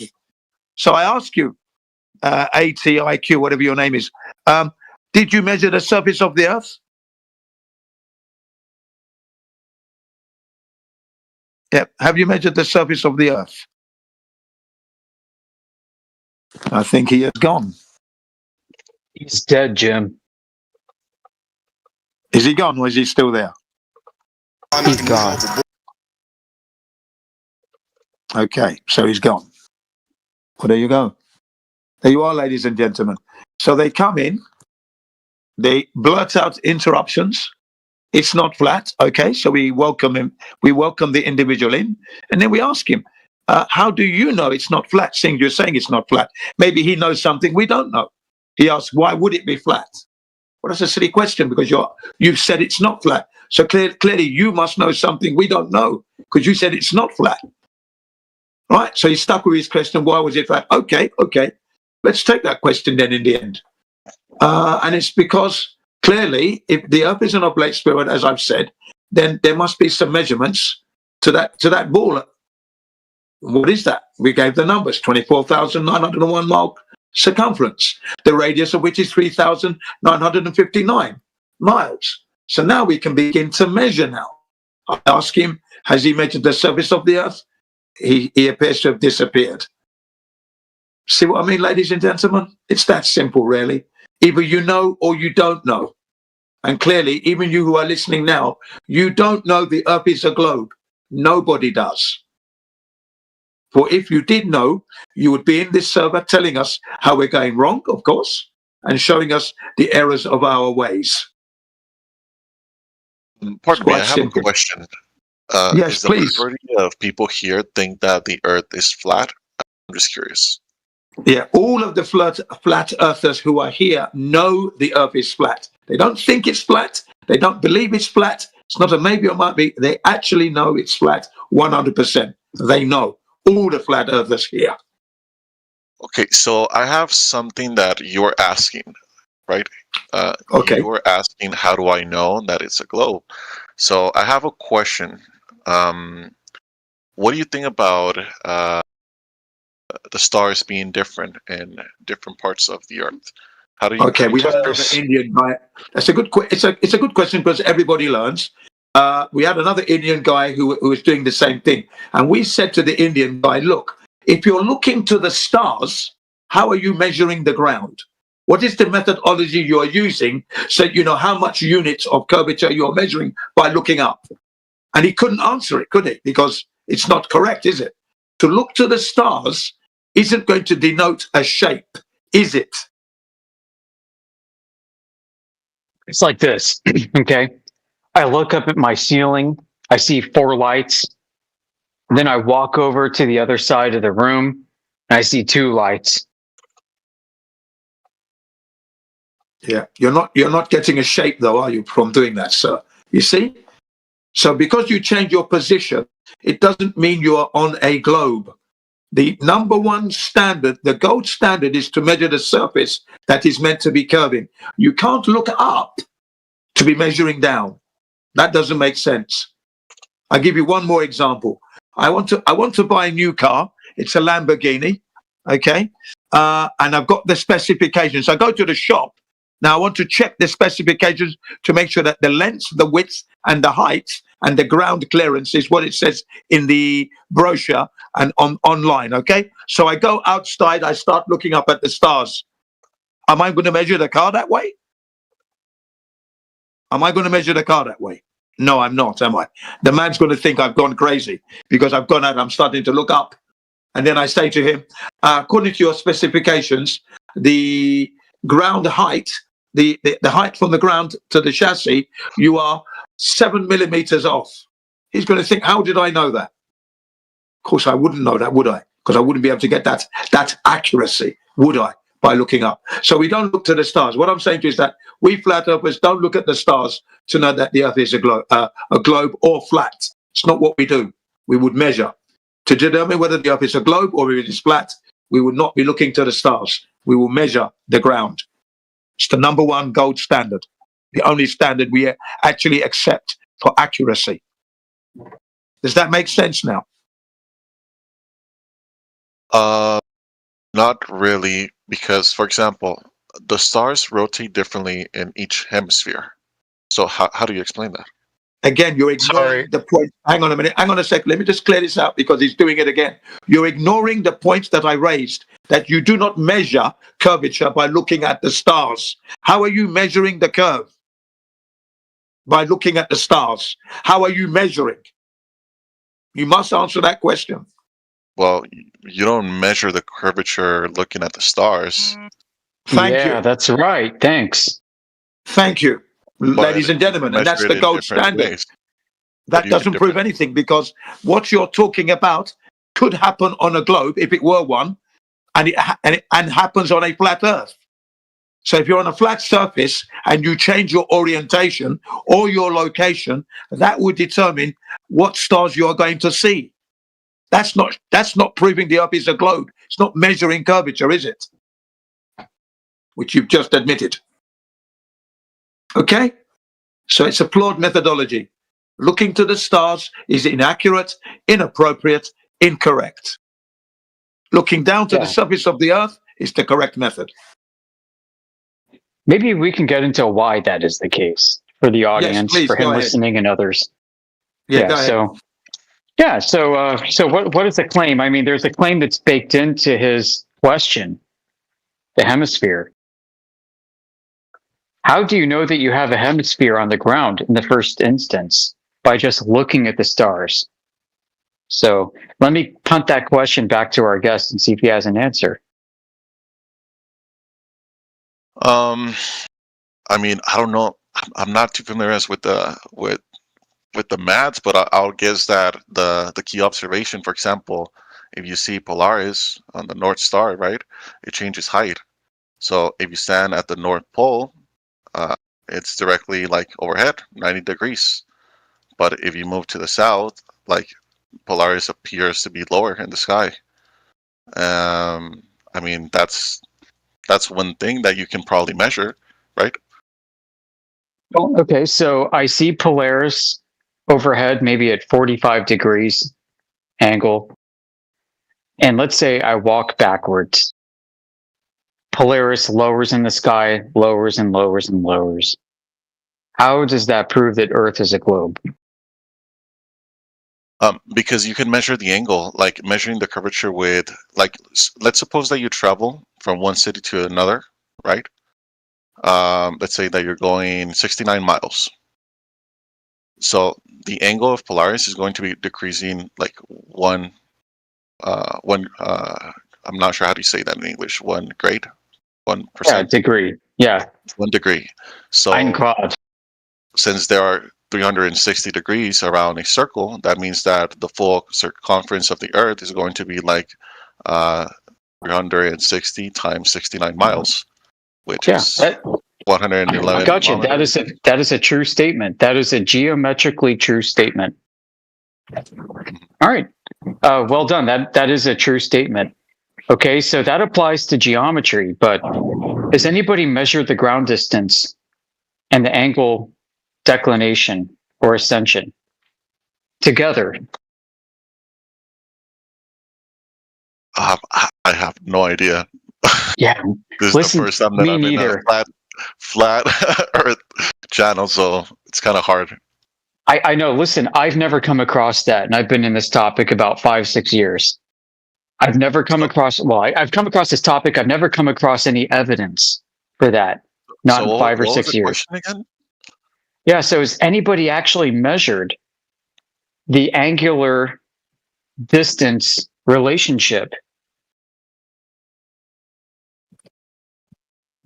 I know it's calculated, but I want to see actual physical measurements.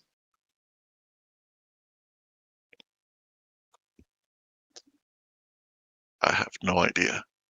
Yeah, I'm at a loss too. I mean, if that measurement is brought to the table, we would have something significant to talk about, and we haven't found it. So I have another question. So how do flat earthers explain like the other planets being around and the sun being around? Yeah, good question, right? Is Earth a planet? I don't think it is. I don't think Earth is in outer space.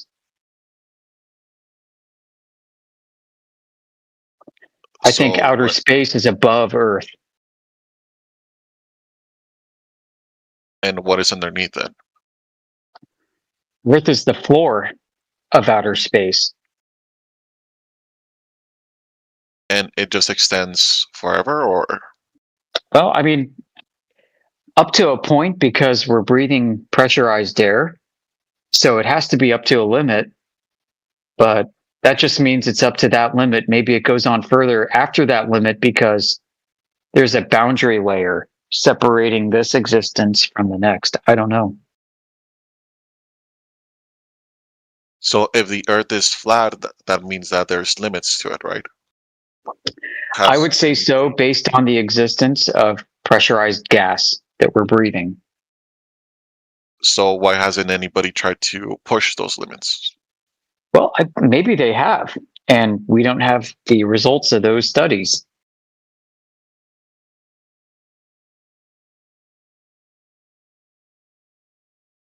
But wouldn't that prove that the Earth is the globe? Not necessarily. It might prove that there is indeed a limit as we experience with our lungs. Okay. Right, because gas pressure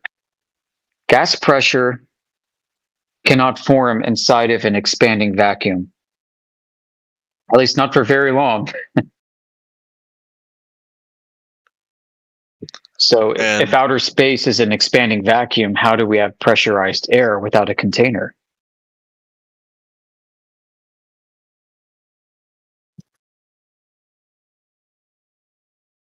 And what do flat earthers need to prove those limits? I mean, the proof is the fact that you're breathing. This doesn't mean that I know the attributes. You know, what is the characteristic of the limit of our existence? I don't know. So, but I know there has to be one, because if there was no limit, there would be no limit to the expansion of gas.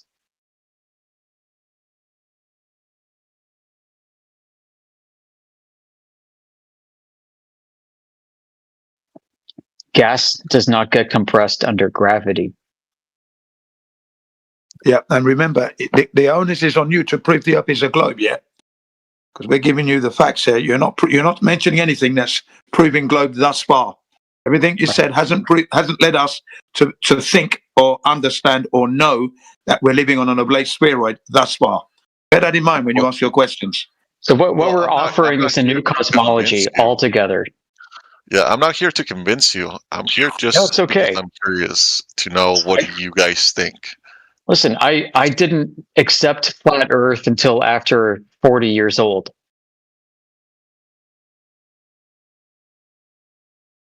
Interesting. So, how do you explain the time zones and the sunsets and all that stuff?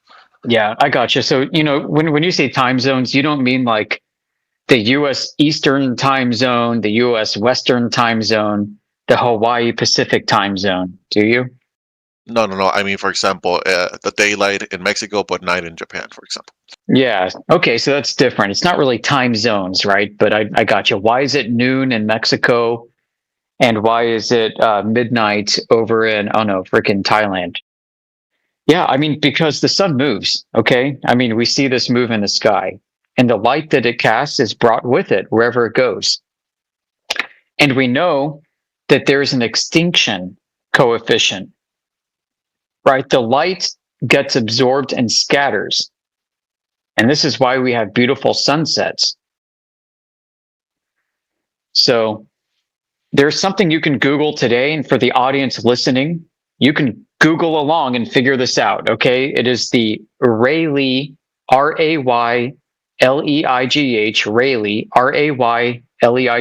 Rayleigh atmosphere model. According to our best understanding, the Rayleigh atmosphere model predicts that the sunlight will stop pushing through the density of the air that you're breathing after about 300 kilometers. Okay. That's as far as you can see, man. After that, forget about it. Interesting. Yeah. And what about like planes flying a long distance and then they curve routes and all that stuff? What about it? Yeah. Dude, okay, so how do planes know where they're going? They're using a spherical coordinate reference system. Latitude and longitude. It's based off a sphere. Yeah. Right, so how do we know that that sphere exists in reality? Because I can apply any spherical coordinate reference system to any surface, whether that's a sphere or flat or a dinosaur nugget or a banana. So what's going to show up in a discrepancy is the actual distance that I was measured to travel and the vector that I was traveling in. And we don't have any actual true measurements, anything raw and unprocessed from the airplane about that.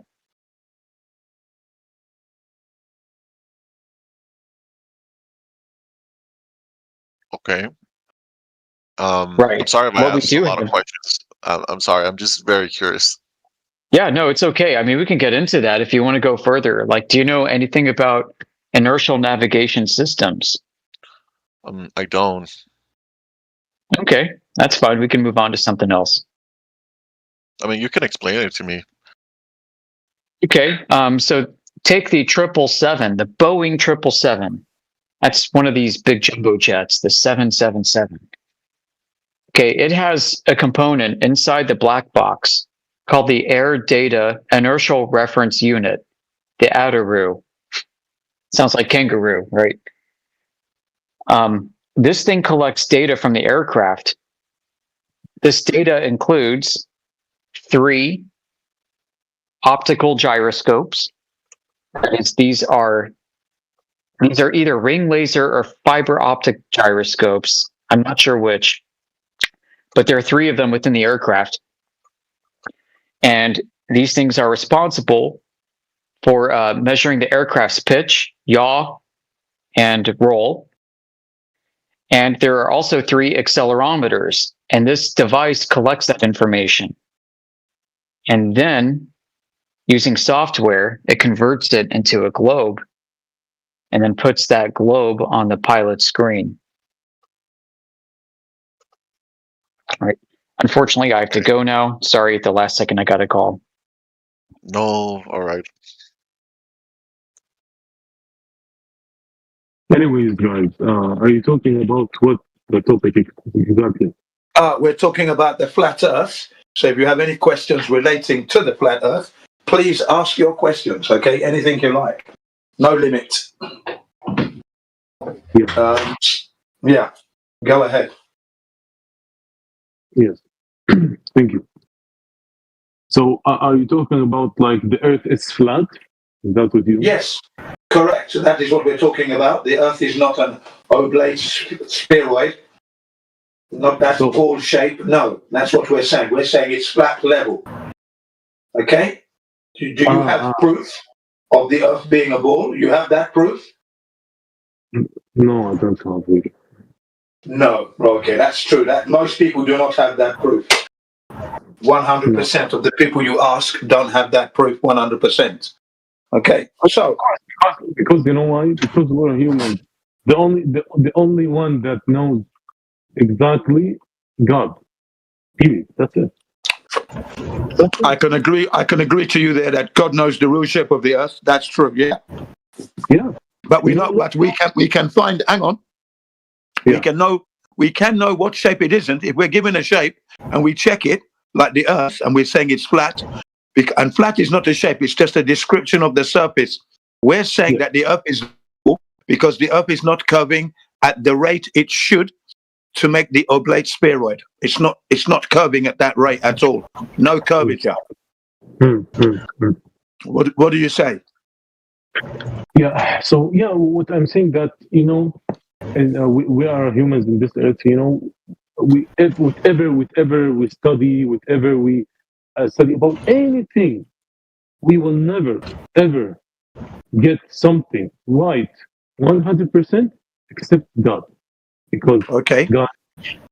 Well, I don't agree. I don't agree to that at all. I disagree with that completely. I will never agree to what you've just said there. Why? Why would anybody pursue knowledge? If we can't know anything, why would anybody pursue knowledge of any kind? You didn't get my point. I mean, Motherfuckers. wait. Just explain to him, please, guys. What I mean is, like, we can get the right things, but I mean that's not 100%. Like we get it, you know what I mean? Because we're humans, we're not God. So yeah, fair enough. But there are certain things that even God has given us access to, which we can, learn about, get knowledge to. One of those things being the surface of the earth that you live on. It is measurable. We have not measured any curvature on the surface of the earth, not consistent with the globe.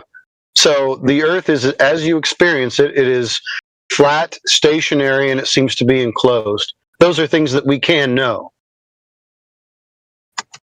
okay, you know what is my point? Okay, I'm gonna give you an example. Okay, an example. Yeah, I know what your point is. You're saying that we can't know for sure 100% of what's going on.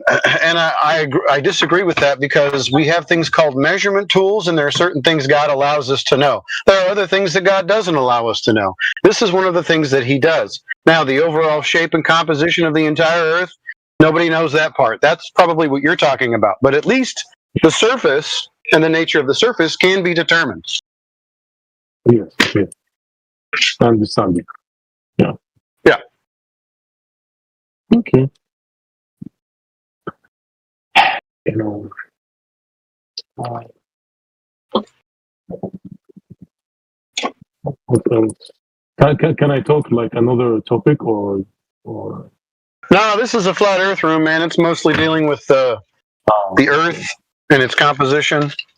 So there are other rooms for other things. Yeah, no problem. Thank you.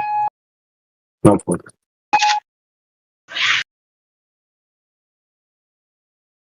Does anybody else have any questions?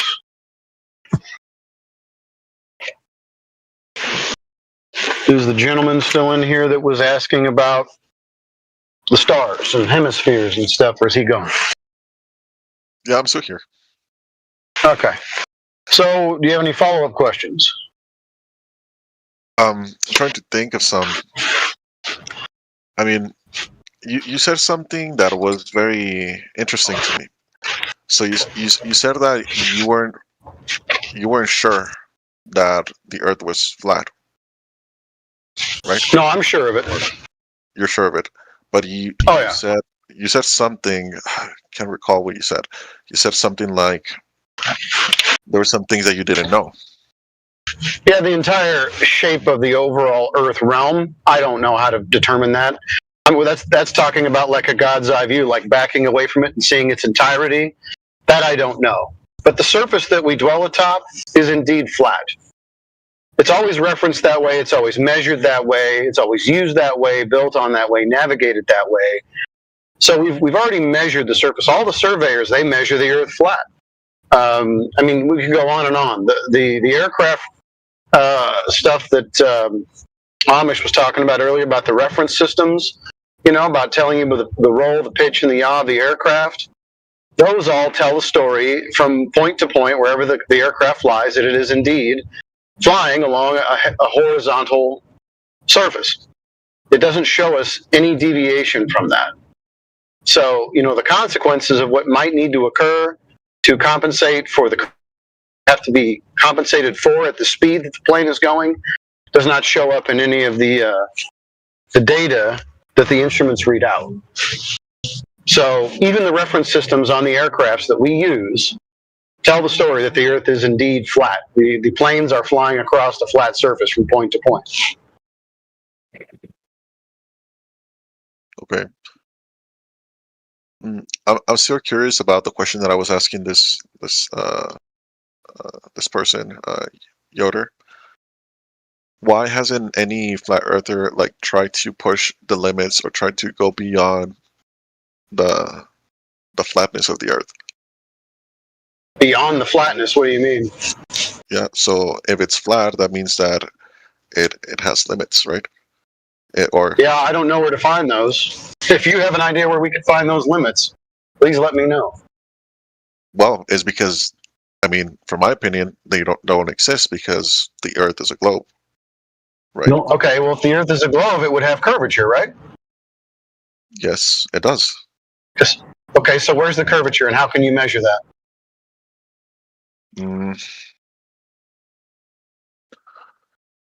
Okay. The way that you can See, measure the curvature of the Earth is by observation. For example, when you what do you observe? And when you see a ship sail away, it doesn't just get smaller. It starts vanishing bottom first, for example. Okay. What does that have to do with anything? That if the Earth is a globe, well, that's a proof that it's the curvature. Or how would you explain that in a flat Earth? Well, no, don't reverse the burden of proof on me. All you've told me is that ships disappear bottom up, but that doesn't mean anything about curvature. That's just an affirming the consequent fallacy. It goes like this. If the Earth is a sphere, then boats will disappear bottom up. Boats disappear bottom up, therefore the Earth is a sphere. All you're noticing is a phenomena where boats sometimes disappear bottom up. Most people have never observed this. But that doesn't mean the Earth is curved. I mean, you asked me for proofs of the curvature. I mean, that's one. That's not one. That's a fallacy that you've used to try to insinuate that the Earth is curved. But nonetheless, it's not a measurement. Huh? Well, I just gave you the form. It's called affirming the consequent. You see something happen, so you determine just because you see something happen that the Earth is a sphere. Why would you do that? No, it's a proof. It's one part of it. No, it isn't. No, it isn't. If that were true, then there would be a consistency to it. If the Earth was a sphere with a radius of 3,959 miles, then every distance to horizon would be no more than 1.22 times the square root of the observer's height in feet. So we've tested this. No, it's not. You can also use a camera, and you won't see a difference.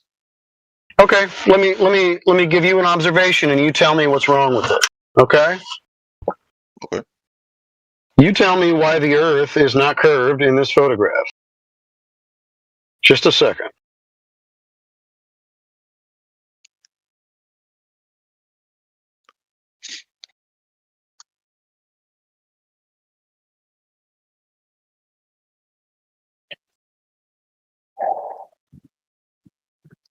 All right, so we have an observation here. You're talking about things in the distance being occulted by Earth curve? No problem. We have an observation. This is just one of thousands that you could make. You could do your own even if you wanted to. But these are two oil drilling platforms off the coast of Santa Barbara, California. The observer is at 1 foot height. 1 foot high. That makes the math really easy. So according to the math, or the radius calculation that has been given of the Earth, then the horizon, which is the Earth curve that you say blocks out boats and buildings and stuff, would be at 1.22 miles. Can you tell me why the horizon is magnitudes further than that? Because in this particular observation, we have two distance demarcations not being occulted by any Earth curve at 1.22 miles. Instead, we have a horizon beyond 9.41 miles. Why is that? Okay, so I just want to point out that I'm just an average guy. I don't know the maths on all of this. I'm just telling you what is observable to me, okay? Okay, so what's observable right here is that you don't have things being blocked out by Earth curve. Why is that? So, are those platforms the same size? Like, yes, or they're the same size. And yes, you can see one that is like further away, 9.41 miles away, and the other one is 4.21 miles away, right? Right. And the furthest away seems to be like more synced in, right? We're talking about the horizon. Can you tell me where the horizon is in relationship to those platforms, please? The horizon, I think it's right on the middle. I don't know. Do you know what a horizon is? I know what a horizon is. Okay, so it's the apparent location where the sky meets the ground or the sea. You're saying in the middle. I want you to tell me where it is in relationship to the platforms. Where's the horizon? The horizon, it's right well, from judging from this picture, it's right on the end, like in between. I don't know how to explain it. I mean, can I draw here or what? Is it before, in the middle, or after the oil rigs? I think it's. Well, it's really hard to distinguish, but on this photo, it appears to be after the oil rigs. Right.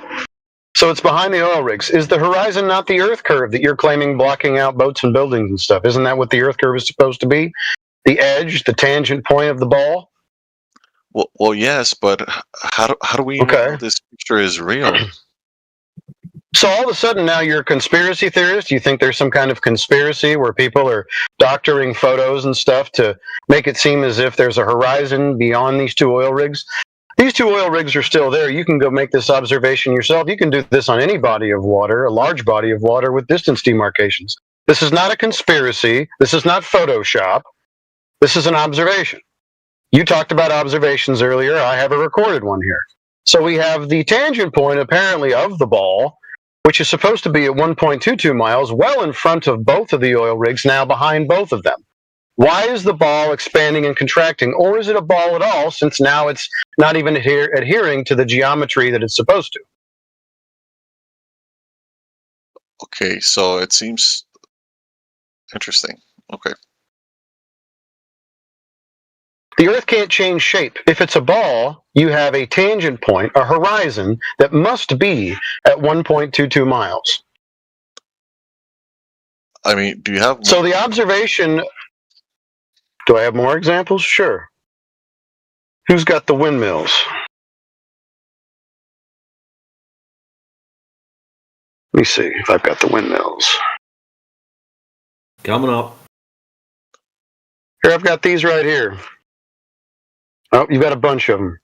Matrix posted for you the windmills. Those are the distances of the windmills. The observer height is something in the ballpark of 3 feet, I think 1 meter off the water. Same problem, 11.2 miles to that last windmill. No horizon. The horizon is well behind these windmills. And you even got a little boat back there. There's a ship in the background. It's not being occulted by any Earth curve. You live on a flat Earth, my friend. Wait. I'm lost. Which ones are we seeing? The type of pillars? Yeah, those are windmill pillars out in the ocean. Okay. It's a wind farm. It gives you the distance. The observer height is about 3 feet. They seem to be pretty close to each other. Yeah, I know. It's called perspective. If you were to go even farther to the left, they would all be stacked up one behind the other. He's trying to get all of them in the frame, so he's, just not too far perpendicular to them. I'm trying to read all this information. It's a lot of stuff. Okay, so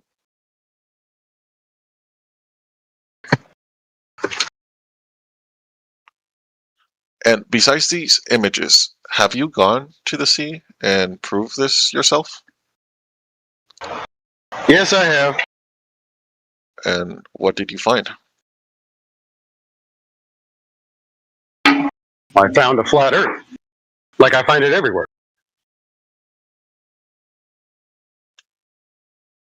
Okay. You're not going to find any observations that even close to match up with the way it's supposed to be on a globe. Right? I've done about 20 plus observations myself.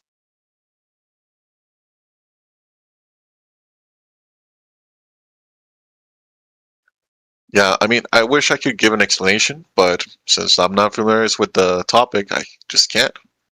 But there must be a reason, I'm pretty sure. Yeah. The last image where the I've posted, if you can hear me, I've posted similar to what who says who has posted, and that is the distance from 8 feet height, same place, okay? And you see the horizon clearly. You can see, if you look there, you'll see my two images, an accompanying video to the view you're looking at.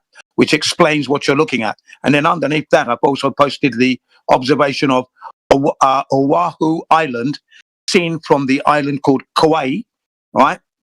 Which is over 90 miles away. And the individual who shows you this observation shows you the methodology he used to calculate the distance, everything else, and to show you that that wouldn't be possible if it was on a globe, okay? It's all there for you to look at. Good material. And you can replicate these things yourself. Of course, to go to Hawaii, it's going to cost some money, of course. You go to Santa Barbara, I think, where the oil rigs are, that's going to cost some money as well. But if you were able to go to these places, you could replicate the same thing for yourself. Especially the one in Hawaii, they actually take people on sightseeing to go and see this phenomena. So you can actually join a tour and go and see it. So now I want to reverse that concept, but now like through a sunset, for example.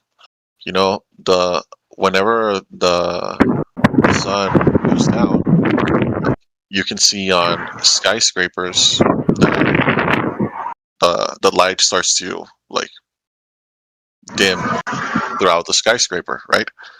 So how do you explain that people on the 10th floor? But hang on, before you go on to that, can you acknowledge that what we've put forward thus far has clearly debunked the idea of a globe, yeah?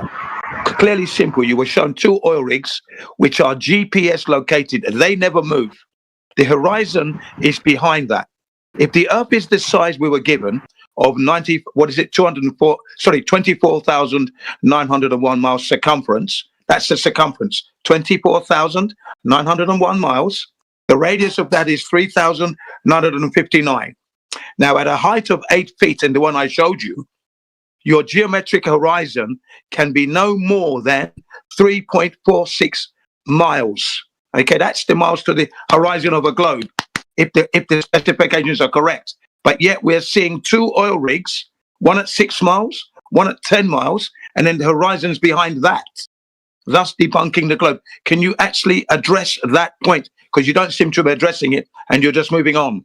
I don't like that.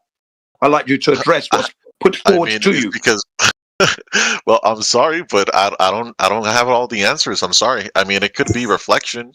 That's the only thing that comes to my mind. But Reflection of what? Reflection of what? Reflection. That's what's reflecting.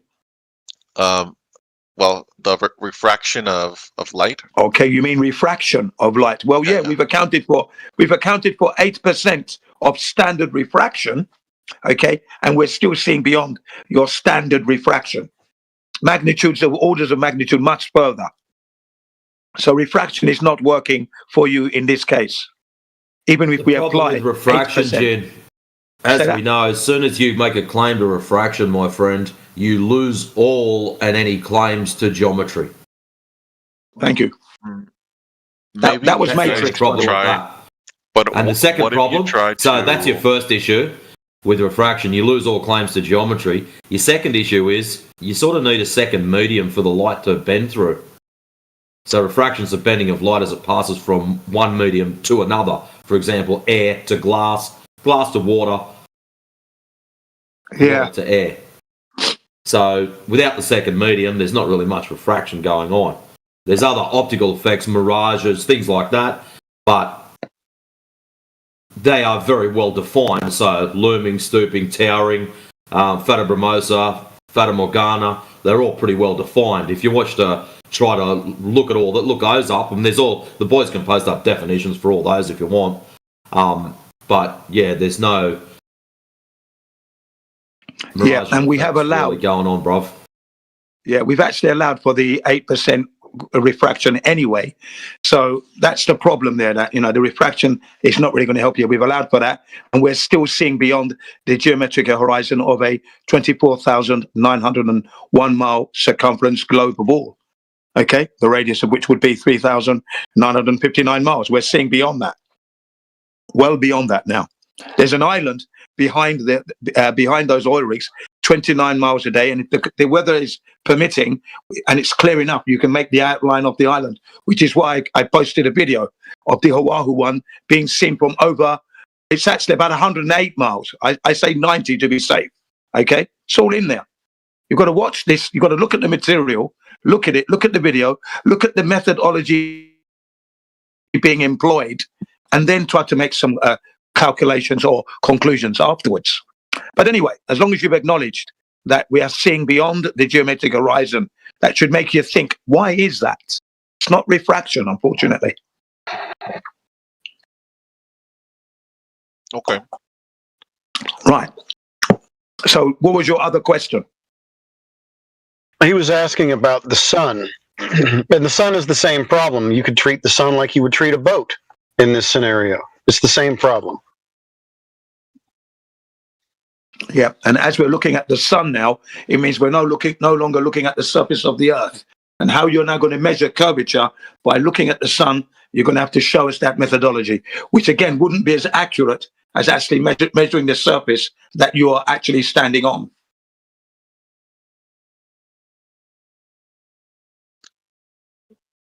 Very well. And I have a question. So yeah, please go ahead. What do you guys think about like all the information that has been given to us? Then why do you guys think is like the government is hiding things, or that's no public here? But no, the government's not hiding anything. They've just offered a alternative cosmology to people who don't know any better, who don't trust their senses, and the people have believed it. All that propaganda is just a story. Now, if the people believe the propaganda, who do we blame that on? The government or the people that believe the propaganda without doing their own due diligence to figure out where they live? I mean, your experience is that you live and experience the Earth as flat, and you also experience it as stationary, and you also have no experience with outer space or the idea of the outer space that they've been given to you. So there's just some kind of alternative story, a fiction, if you will, and most people have believed the fiction because that's all they've ever been shown, at least in the textbooks and whatever, in the Discovery Channel. But in your real life, the Earth is most definitely flat, stationary, and enclosed. But why would they change it? With what purpose? Well, friend, certainly, even in the history that you've learned, or maybe not, some of the propaganda there too, but government powers, world powers, large corporations, over the course of the history of all mankind, have always lied to the, unaware public for any kind of purpose. I mean, just to sell you a product, they will lie to you. So to ask why people would lie or why have they done this is kind of a silly question. Powerful people in powerful places have always lied to gain more control and power in the world over the course of all human history.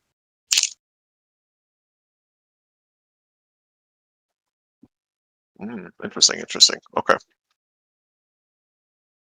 I mean, do you experience anything else? Do you trust the government? I don't trust the government. Nope. Right. And why is that? Because they've already proven to you that they lie, right? Well, in some things, but like I want to say that necessarily the whole concept of Earth being a globe is a government thing.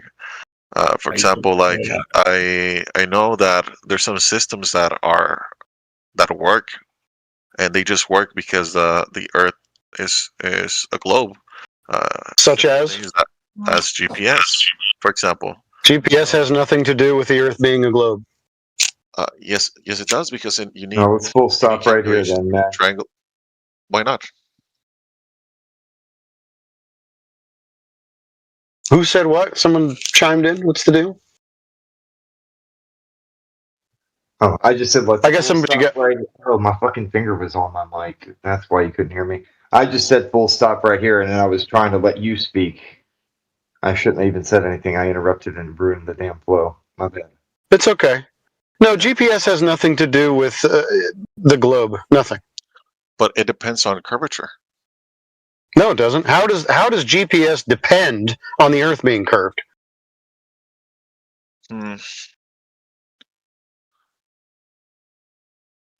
So, satellites orbit a sphere, right?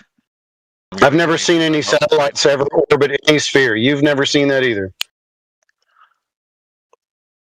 Well, you can actually see them, but never seen them.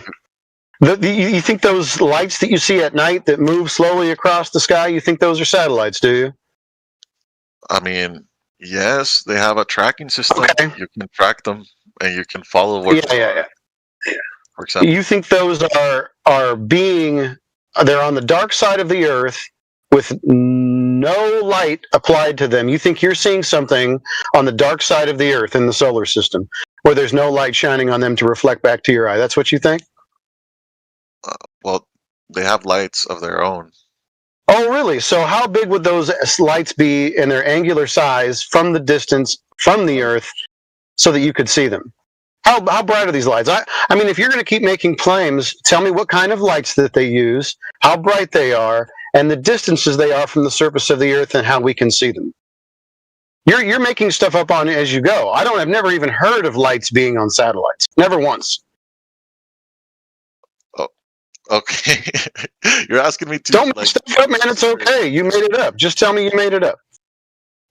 No, I didn't make. So okay, great.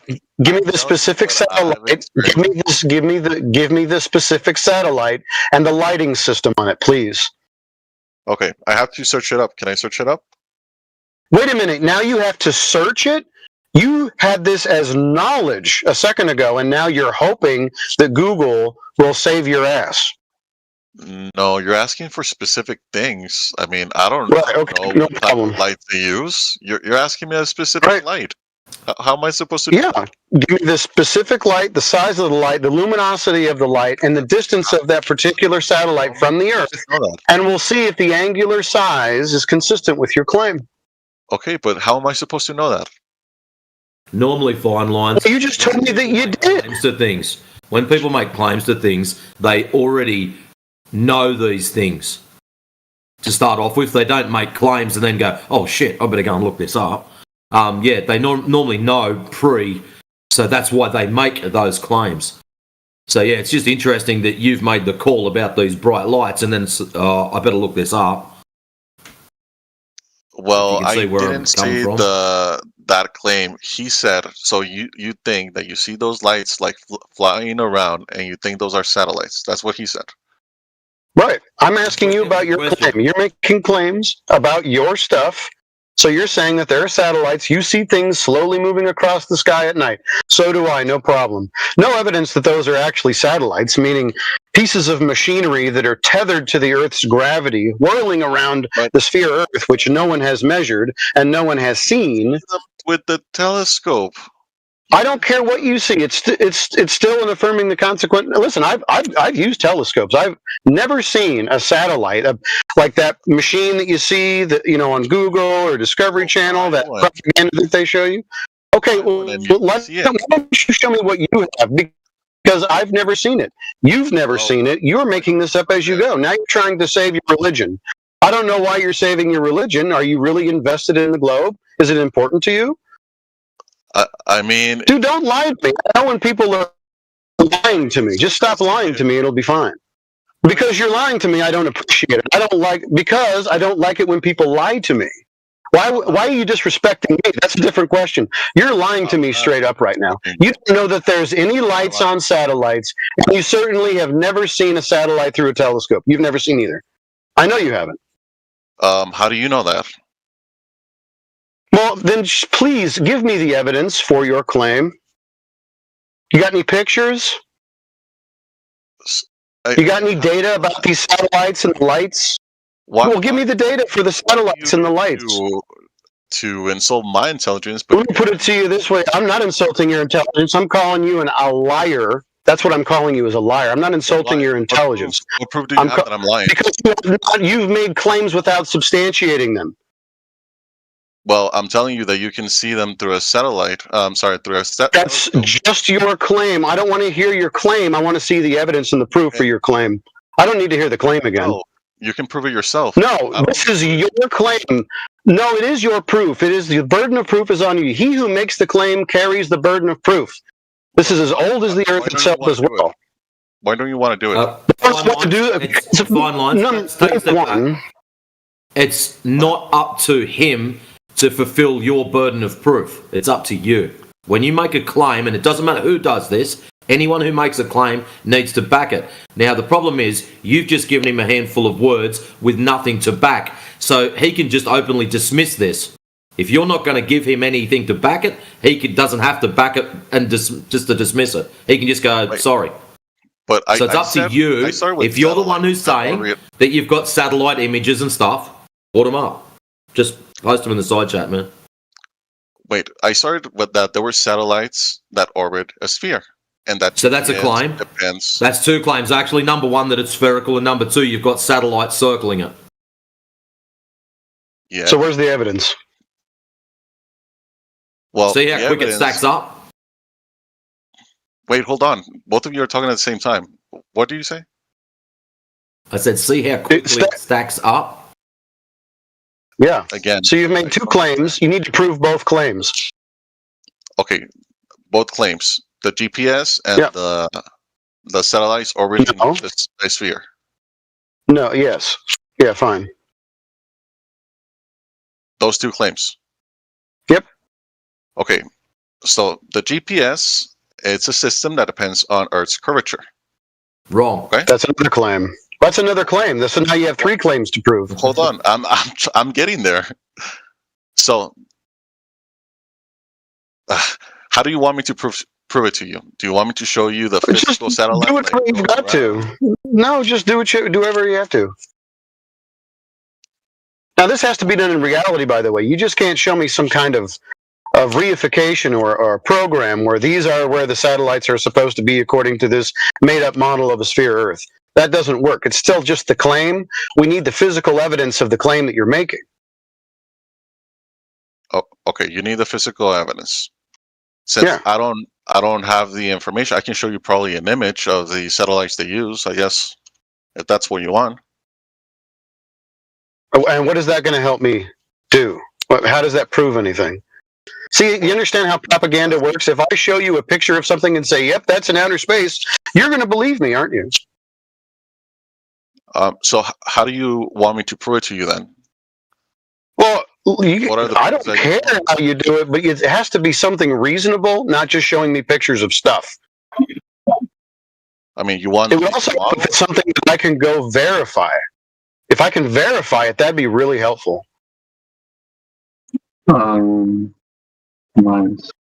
So you want the make and model? You want the people that make them? You want... What does that have to do with your claim? That you just told us that there are pieces of machinery, man-made craft, that have all kinds of technology in them and on them, and solar panels, and maybe even little boosters and shit.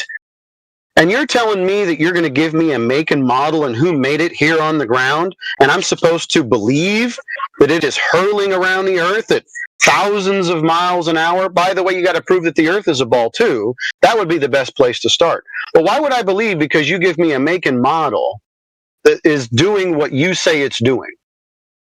Okay, so that's what I don't understand what you're asking then. What do you want from me? Like, what do you need? I want something that would substantiate your claim. Do you know how to substantiate a claim? In this case, something is hurling around the ball Earth. I'll tell you what, let's make it really easy. You think these things are orbiting a globe. Tell me how we know that the Earth is a globe, first-hand knowledge of a globe, specifically curvature measurements of said globe. Do we have any of those? That will make this really easy, because if you have measurements of a globe, then I might be able to believe you a little bit. But if there's no globe, then these machines are not doing what you're saying that they're doing. You can just go to the north-south pole, Antarctica, and there you will see a 6-month wave. A 6-month wave. I got to stop you. I can barely understand me because your microphone is garbage. You sound like you're underwater. Yeah, your audio is not good, sir. Can you leave the server and come back in? That might tidy it up. And then wait for a great break before you speak, because somebody else is speaking at the moment. His name is Fine Lines, and says who, sorry. So let them get on with it. Just wait your turn, in other words. Oh, and sorry, just quickly, for Fine Lines, I've posted some material, 8 pieces of material, from 51 minutes past the hour, that explains the satellite problem you're having, okay, and the actual way GPS works and communications we have. It's all there for your benefit in the side chat. Have a good look. Okay, I see it, but yeah, but what? Okay, so can you explain each one? Well, you start from the top. Look at the very top one. Look at the very top one. It says satellites. It's giving you the temperature variations of the material that is making up the satellite, for example. It couldn't survive in the environment it's meant to be in. Not fit for purpose. That's what that meme is telling you. Okay, then if you go to the next one, it shows you the breakup of the air we breathe, you know, the atmos and its layers, showing you where that satellite would be. There's two of those, so you get types of understanding, so you get a rounded understanding. Then after that, you get the GPS. It's all self-explanatory. Okay, so guys, I just want to remember you guys, I don't know the technicalities of all this. I guess you guys are very, very informed of all this information, but I mean... Thank you. Thank you. That's okay. That's fine. I'm just trying to like tell you guys like what is the perspective of an average. Yeah, we're giving you that. We're giving you that perspective. Fine lines. Fine lines. We're giving you that perspective, and we're showing you the material from which we've all learned from. This is our perspective you've asked for. We're giving you the source. Now you can look at the source, study it, try to digest it a little bit, and then come back, if you will. That's what it's all about here. We're exchanging. We're giving you source. We're giving you the source. He's saying that he's giving us the global perspective. Friend, you have to understand something. Everybody in here already knew that, or thought that the Earth was a globe growing up. Listen, I'm in my 40s, man. For most of my life, I thought the Earth was a globe. You're not telling anybody in here anything that we don't know. We've studied this much more than you have. In fact, we've studied this much more than most people at NASA have studied this. I promise you. So you're not going to be telling us about any perspectives. We know the claims about the globe. All of them are based on one simple fact, that the Earth is curving. And since the Earth isn't curving and there's no measurable curvature anyways, the whole thing is a house of cards. None of that crap is true because the Earth is not a sphere. End of story. Yeah. And then from a legal standpoint, in a court of law, whatever you build upon a false premise has to be seen and deemed null and void. For if you haven't established a globe, whatever you build on a false premise cannot be considered dismissed in a court of law. There you go. So, you know. So using that as an argument, you said here that GPS is land-based, but where is the evidence it is? Well, because we have the cell towers all over the Earth. We all see cell towers on buildings, on the ground, on mountains. That's physical equipment that we can go and touch and prove that. Whereas your satellites that are in space cannot be validated at all. Not only that, if you keep looking, I gave you a whole cluster of technology that's used in the air we breathe in. Blimps, balloons, drones. If you keep scrolling down, you'll see the technology being used. Just keep looking. Don't fight us. Look at the information, please. But we're here to help you. But wait, I think you're confusing the GPS with cell towers. They have different functions. They're not the same. Look, GPS means ground positioning systems, okay? Let me explain it for you very quickly. The current communication we're having now, me and you right now, this is happening via fiber optic cables, which are under the ocean. Now, there are 436 bundles of these cables that cover 700,000 miles of the ocean bed. And every day that goes by, 10 trillion, that's 10 with a T, trillion financial communications happen via these cables, plus email, cable TV, emails, like I just said, internet, Discord, it's all happening via these cables. And that makes up 95% of the communications right now.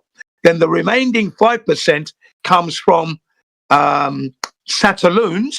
That would be helium balloons with electronic equipment, drones, okay, wind turbines, which are now used for communications, ocean ways, and we also piggyback off of the military communication systems. Okay, that's how we're communicating now. So the idea of a satellite geostationary on an Earth ball, and we're sending a signal, and then it's coming back, that's not true. But you made a little mistake there. GPS doesn't stand for ground positioning system. It stands for global positioning system. Unfortunately, we're not a globe, you see. This is what you haven't established. Remember, when you work upon a false premise, whatever you put forward has to be deemed null and void. So that's null and void because you can't substantiate that, as you haven't substantiated the globe to be a globe yet. And yet we see the physicality of the cell towers. They're all over the Earth. And when the signal's gone down, I don't get my signal, my receiver, because the cell tower is down. It's quite obvious. But your Google Maps still works offline. Our friend was going back to proving the curvature with says who. Yeah, it's not proving any curve, exactly. Before you jumped onto your cell tower craziness, he was going back to number one, proving the curvature with says who. So I think we'll let him go with that. Well, I did say that, didn't I? I did say that to him. I did say that to him, that he hadn't established, so he can't have his GPS at the moment. And it's not global because we're not a globe. I did say that. We're not a globe. So the idea that you're thinking that we've got a global positioning system is completely out of sync, as the Earth isn't a globe. You're not proving the foundation of the Earth. You haven't measured the surface to prove that it's curving. You haven't, have you? Have you? But you're confusing GPS with cell towers. I'm not confusing anything. Look, I'm not confusing. They're different things. Look, this is what you're doing. What you're doing is not acknowledging the problem with your position. Your position is this: you are running to satellites and GPSs when you haven't established the Earth to move. And I asked you a straightforward question: have you measured the surface of the Earth to prove that it is curving? Have you done that yet? Well, no, but anybody can measure it. Right. So you would need to do that first, and then have the Earth as a globe. Then we can begin to tackle the other problems. At this point, whatever you put forward will be deemed null and void at the moment. Null and void. Sorry. That is the integrity of the situation. So okay, let's start from the start then. So you want to measure the curvature of the Earth. That's what you want. That's what you've got to do first, of course, because you need to prove that the Earth is curving at 8 inches per mile squared. Of course. Okay. Can I talk, guys, if it's okay? If you guys don't mind. Yeah, 1 minute. One person at a time, please. No, you guys are like 3 or 4 people talking in the voice chat, and there are 5 people talking in the comments. Yeah, look, if you can just wait your turn, please, for the second time in asking. Please wait your turn, please. Right, carry on. I'm not sure how to pronounce his name, but I think it's pronounced Aristophanes. Yes, okay. Aristophanes. Let's take him on. What about Aristophanes, and how did he prove the globe? Okay, he proved the globe by using 2 sticks. He put stakes apart, like I believe it was like 100 kilometers or more than that, and with a ruler, a tape measure, and just using the time of day, he was able to prove the curvature of the Earth. Unfortunately, he wasn't able to do that at all. Actually, he wasn't able to do that. 1, he had already presupposed that the Earth was a globe already. 2, he assumed the distance to the sun, that the rays were coming in parallel when we've never seen that in our lives. And then 3, the other problem is, how could he know the difference between? Hang on, how could he know that what was going on between the distance of Alexandria and Syene, which is 500 miles approximately? How would he know all this? So basically, he's assumed. And as we live on a flat Earth, the shadows that was casted from the stick and the obelisk happen on a flat Earth. Okay, we can replicate the same thing exactly to the same if we bring the sun closer. We get the exact same result. Flat, not curvy, by the way. If only Has any of you tried replicating closer to a planet. Oh, we it's can do been that. done many times, man. It's been done. It's the Aristophanes or Eratosthenes has been debunked completely to destruction. It doesn't work. And then the final point is this: the capping stone is this: we can't even validate that the man lived, ladies and gentlemen. We have no evidence of him even living. That's the other problem. Okay? And remember, today's modern technology is not able to measure a single degree, but yet a man in a loincloth and a pair of battered sandals managed to prove the curvature of the earth, but today's nanotechnology can't prove it. Now, there's a mismatch there completely. Okay? So, and where's the modern day measurements of the curvature? Why 2,500 years ago methodology? What about modern times, please? Do you have a modern measurement?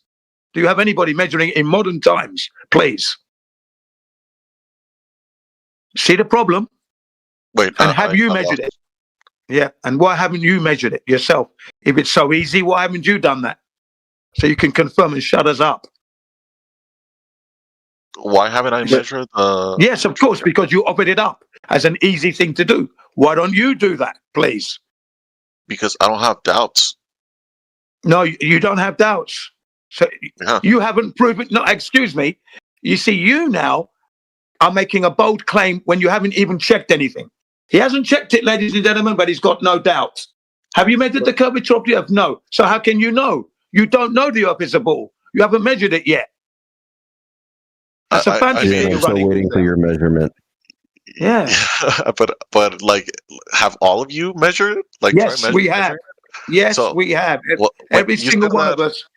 You said that it didn't work. What part didn't work? We're okay. Simple, yeah. You don't even know the numbers here, ladies and gentlemen. As you've said, you don't know anything about the model, really, and you don't know the technical aspects. You know nothing of the communication. It's simple, yeah. We gave you the numbers: 24,901 miles circumference, radius 3,959, and says who took you through the Black Swan. You know the 2 oil rigs that he showed you, yeah, and the horizon. That's where your globe got debunked. But you didn't acknowledge it again, you see? You're going around in a circle. Wait. Let me go with you, okay? So, okay, go with. You said that you tried to measure the circumference of the Earth, right? We tried to measure it, yeah. The circumference, the curvature of the Earth, to be exact. Curvature, yes. How do you try to measure it? Right, with long-distance observations. I just told you, the oil rigs. Hello, listen up. Not only observation. That is that. Look. When you make an observation at a long distance, you want to know what that distance is, and then you want to know how much curvature from your position to the object there should be. Now, if the curvature is not there, and you can see the object, that proves you're on a flat Earth. It's that simple. That's only observation, though. That's correct. Well, that's all I need, isn't it? That's all I need. Okay. Give me the math that proves. We gave it to you. It's 8 inches per mile squared times the observer height. What more do you want? 8 inches? 8 inches? Yeah, 8 inches per mile squared. Miles. And if you look at the Earth's curvature calculator, that gives you the distance between 2 distances. So, for example, if you're looking over 10 miles and you can see an object 10 miles away, for example, across a lake, there should be 66.6 feet of curvature blocking your observation. Earth's curvature should be blocking your line of sight, but it's not. It's clearly, your object is clearly visible. Then there's a 20-mile observation.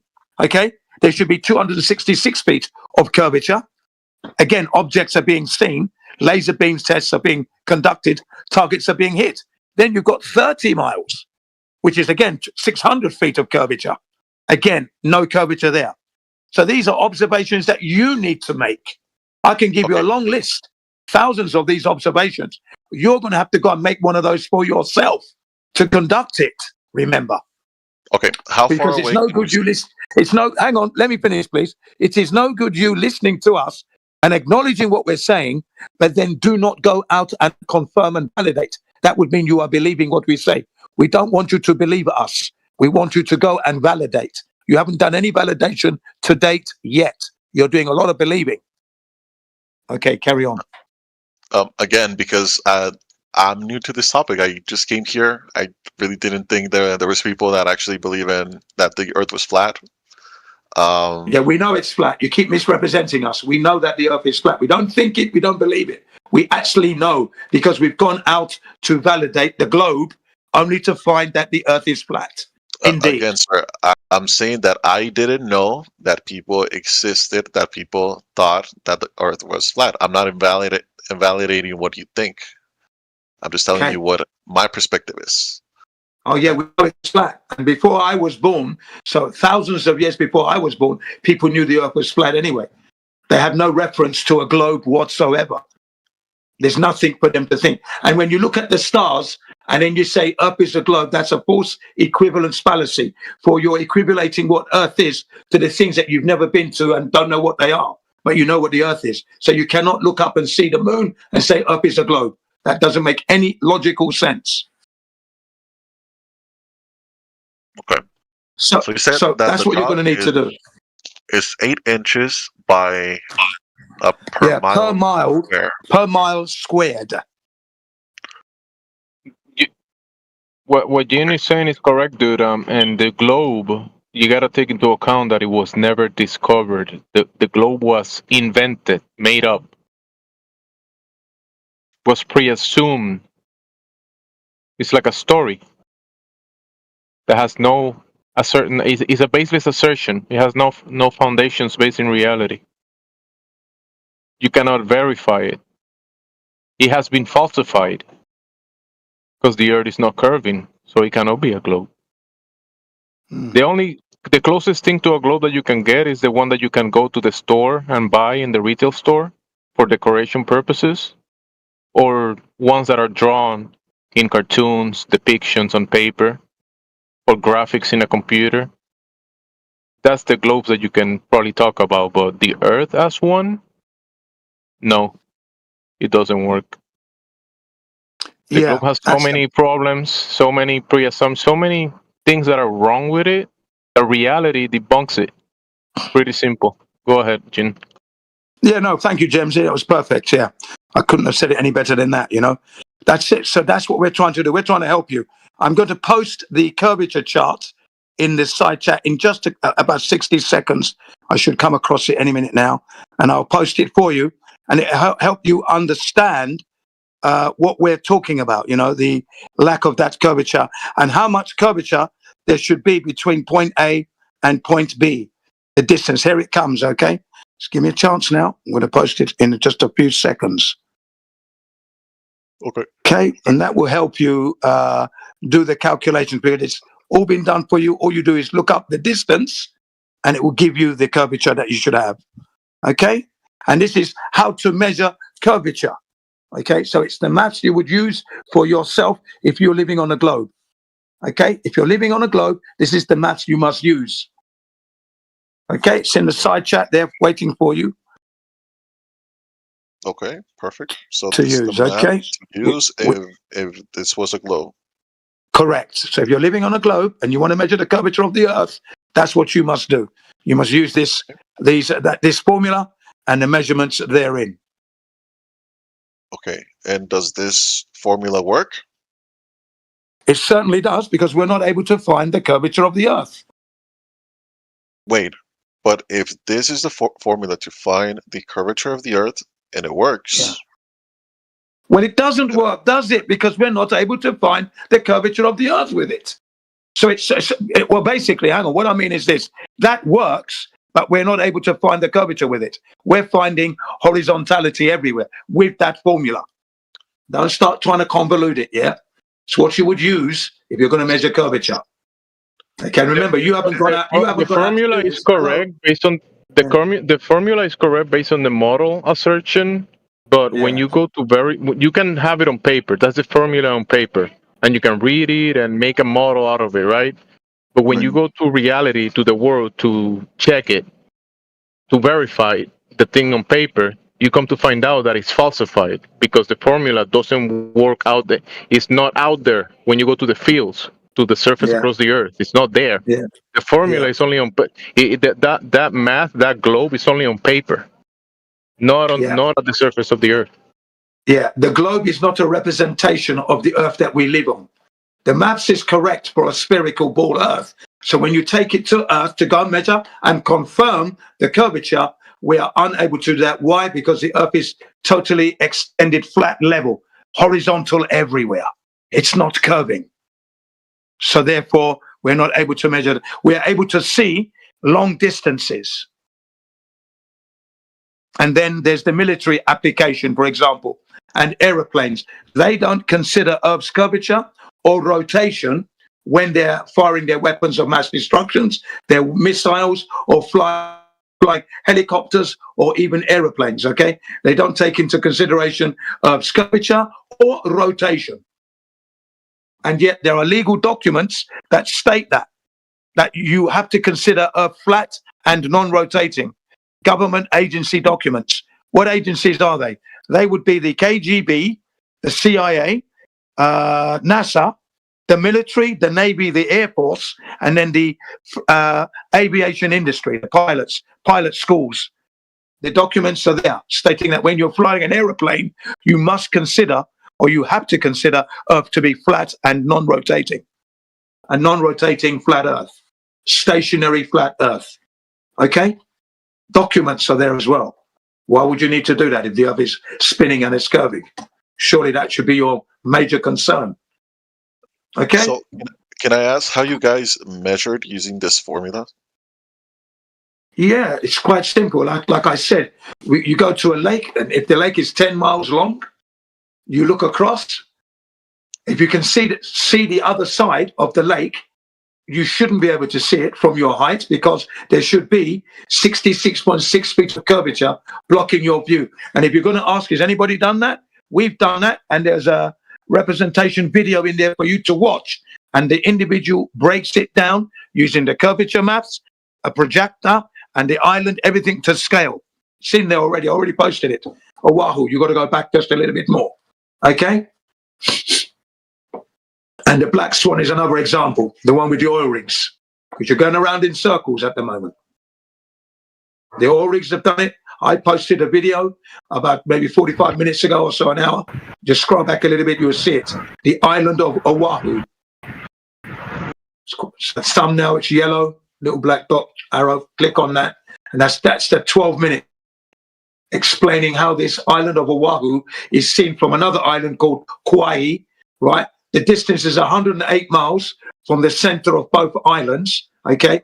And the altitude is there. You can see it at sea level. You can see it from 100 feet as well. And all the maths works out, and the island is visible. 100 miles plus. Okay? Wait, where are you seeing that? Are you streaming? Okay. Let me post that video for you again. I'll put it in the side chat. Hold on a second, please. Okay. Because I can see that you're not going to be able to find it, are you? Okay, no problem. We aim to please here. No, you can let me know. Sorry. Your wish is our command. It's okay. Math. I'm getting overwhelmed. It's okay. It's okay. We're glad you're here. Just bear in mind, I've done this for 10 years now. Okay, and 48 years I believed it was a globe. So for 48 years I made an error. So the question that you should be thinking is, what changed his mind after 48 years? Yeah. Why would a man who believes in the globe for 48 years tell me it's flat? That doesn't make sense. Yeah. Well, it does make sense when you go and check it. That's why I didn't check for 48 years. Okay, I posted that video you want to watch later on. It's there. There you go. Okay. We have thousands of these. Remember, 10-year accumulation. So we will never run out of this stuff because the earth is flat. We have not been able to see the globe anywhere. No experience of it at all. You don't have that experience. Otherwise, you would bring that to us. The things you are bringing us are beliefs. Satellites hasn't been established. GPS hasn't been established. Right? Globe hasn't been established. Everything you've said, you haven't been able to prove because it's a belief. We, on the other hand, have given you things that you can material that you can actually validate. Every single one of those that we've given you can be proven. Nothing is a theory. Nothing is fake. It's all real. Curvature hasn't been established. Water on the outside of spinning balls hasn't been established. Gas pressure without a container hasn't been established. The ball falls flat everywhere you look around it. No pun intended.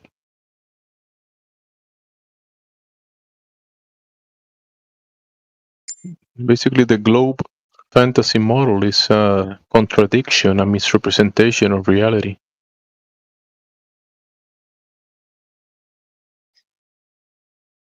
Very simple, though. It's not even that complicated.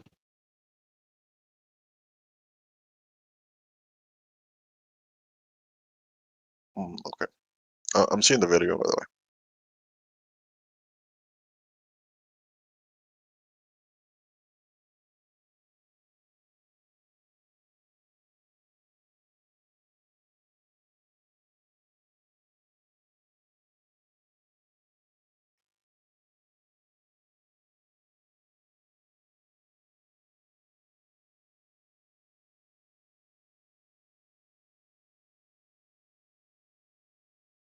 Wait a second, but hold on.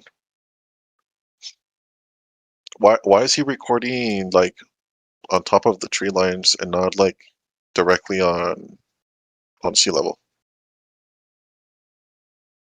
Can you repeat that again, please? Because your voice was low. What was that? Yes. So the person, I'm not sure if this is your video, but the person is recording this, but not at sea level. It seems like they're a little bit higher than.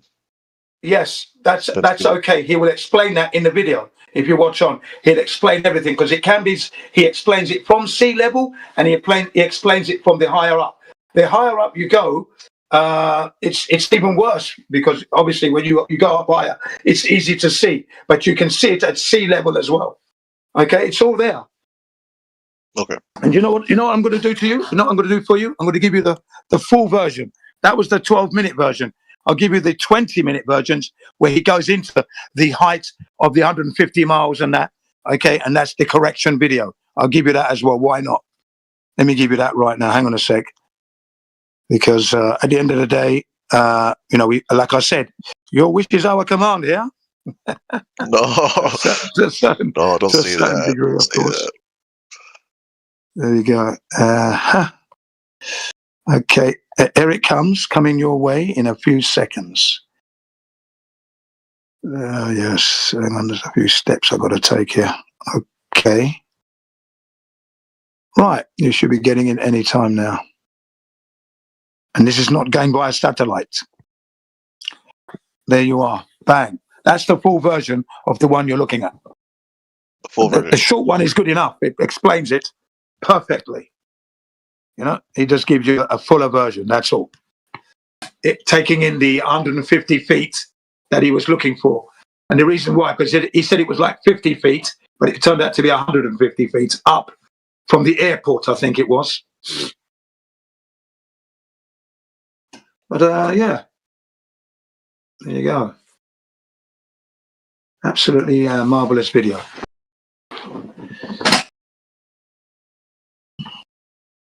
And remember, you've still got to go out and confirm for yourself. That's the thing, ladies and gentlemen, is that you can look at all the material you like, and you do have your experiences, that they all count, but nothing counts better than you actually confirming it. Okay? You've experienced it. No globe, that's fine, and you can accept that. And you've seen the material of other people doing it. Then when you go and do it for yourself, that's when you know, and that no one is ever going to tell you anything else that the Earth is a globe, because you realize it is not. And then that's what you've got to now reconcile with yourself. Self-counseling and that, and maybe you might go somewhere else to confirm a few other areas. That's good. And then look into the other parts of the history of your life. What you've learned. Have you learned history correctly?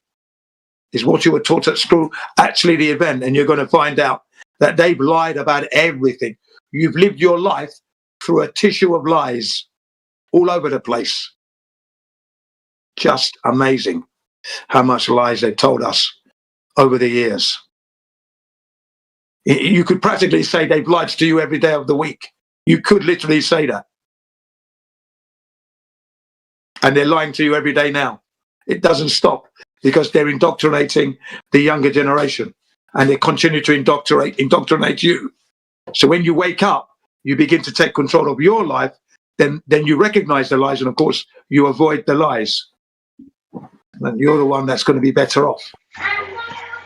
Do you know what, Jin? I just want to add to that. It's got to the point now where it's a bit like a recreational sport. They're competing with each other to see what lies, how ridiculous a lie they can get away with. That's why we see articles where space smells like popcorn or it's raining diamonds on Uranus. They get credit for pulling off better lies, more ridiculous lies. Yeah, ladies and gentlemen, it is. They have now become emboldened because they realise that you lot, maybe not you in particular, but the rest of the world are indoctrinated and they're sleepwalking. They're so emboldened that they've done nasty things like 9/11. They've got the confidence to do something like that and blame another race. And everyone's looking at the other race, but they're not looking at the terrorists within their own country. For example, ladies and gentlemen. So my friend Roots is exactly correct. They're competing now. It's a joke. It really is a dangerous one as well. But you're right. I thought of that as well. Yeah. Yeah. They become emboldened. They get I think they get a kick out of it as well, you know, just pushing us to our limits. But it's all in the name of, you know, indoctrinating us into, you know, the more lies we believe, the more we don't know who we are. We don't know where we are. We can, you know, it creates a platform for more lies in the future. So it's, you know, it's not just fun for them. It's actually benefiting them to dumb us down. Yeah. I don't know if you've seen this meme, right, where you've got the world leaders laughing their heads off in stitches. Have you seen that one? I found that disturbing. Did you see that meme ever? I haven't seen it. Oh. Yeah, it gets used a lot. Gets about that one. Yeah. A very disturbing image indeed, ladies and gentlemen, when you see the world leaders in stitches, and I mean they're holding their tummies, and they're laughing at us, by the way. Okay? They're laughing at all those who are indoctrinated. Okay? I mean, I'm not anymore, but I'm still part of you lot, as it were. So that's why I say they're laughing at us. Okay? So really disturbing. They're laughing at us? Like, you mean like the government? Like all the governments of the world? Yeah. Yeah. Well, think about it, right? Maybe it's the truth that the Earth's flat, and maybe evolution's a lie, and maybe the Big Bang's a lie. So how funny would it be if you managed to convince the whole world that they came from a bunch of monkeys who spawned from some stardust, who have no knowledge of self and their history? You've given them a false history. That'd be pretty funny at the very, very top. There's no way back from that level of deception.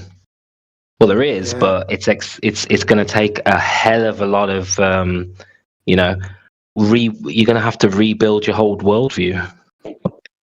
So I still don't understand the motives, because, like, let's just put an example. Why does it matter if the world is flat or it's a globe? Why does it matter either way? Okay. Do you want to take that one, Roots? Well, just want to echo what I just said, because with a globe Earth comes space. With space comes the Big Bang. With the Big Bang comes evolution. And now your great ancestors are monkeys. There is no God. Aliens could attack any moment, or we could die from a meteor. You live in fear, and you decide this is all too much. Let's give our power to the government. There you go. All God-given rights cancelled. Yeah, what I'm about to add on to what Roots had just said, he himself has said and agrees with me and all the others, and it's this. Remember, our parents have paid for our education, for example, right? So if we're being misinformed at school, that would be a gross misuse of the taxpayers' money. And then industries have spawned from the lies. You know, you've got your satellite industry, which you believe in and you're hanging on dearly to. Then you've got the space industry. Right? Rocketry. Climate change. Nonsense. Yeah, there you go.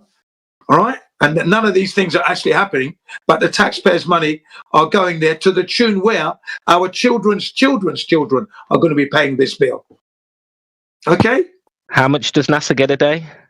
Currently $67 million a year this year. The highest it was last year at $80 million a day, and then they suffered an $18 million 18% reduction this year, and it's going to go down even further next year. So the money NASA is getting is beginning to decrease. This year, $67 million this year.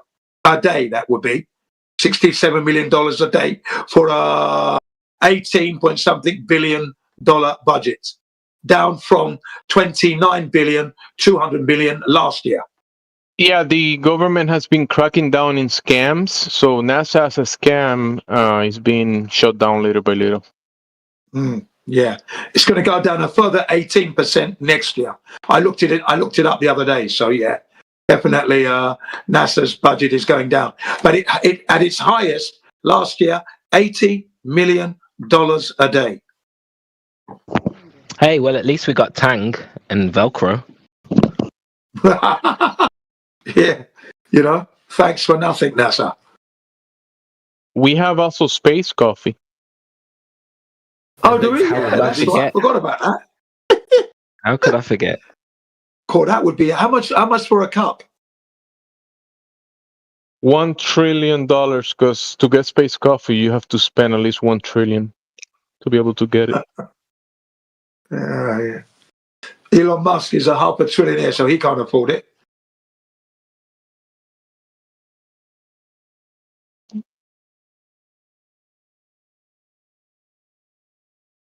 So yeah, okay, fine lines. You're enjoying it. I'm glad I can see. Pretty interesting. Yeah. Pretty interesting. Not Yeah, gonna lie. yeah. I'll probably We've come back with better arguments, right? To give you guys No a problem. fight. No problem. Yeah. I just not familiarized with the topic. I'm honest with you.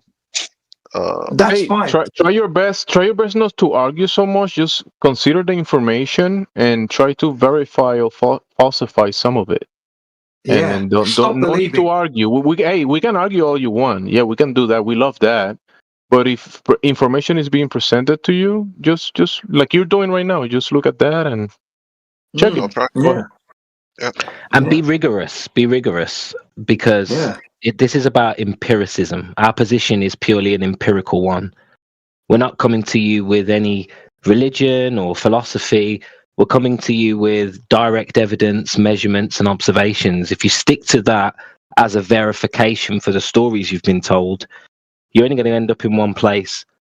You'll realize the globe is just a belief, and flat Earth is just an empirical position of the surface of the Earth. Alrighty. Okay. I'll do. Yeah. Because we're always here. Yeah, and we're always here. Please come back. Yeah, when you've done some research, you're definitely going to have more questions. And I like to always say this: some of the guys in here are absolutely subject matter experts. We've got guys who know everything there is to know about refraction, the celestial sphere, the global coordinate systems. There's a guy for every subject. So if you get stuck on anything, come back, ask questions. There's always someone who knows what they're talking about. Yeah, telecommunications, satellites, and the materials that they're made of, and their outgassing temperatures, which is how we know they can't be there. We've got charts, everything. We have it. Okay, and we have to have it because such is the depth of the deception that we've got to now follow it through. Take the experts and hang on to every word they say and try and verify their words and their statements and their position. It's we become the experts. Do you understand? Yes.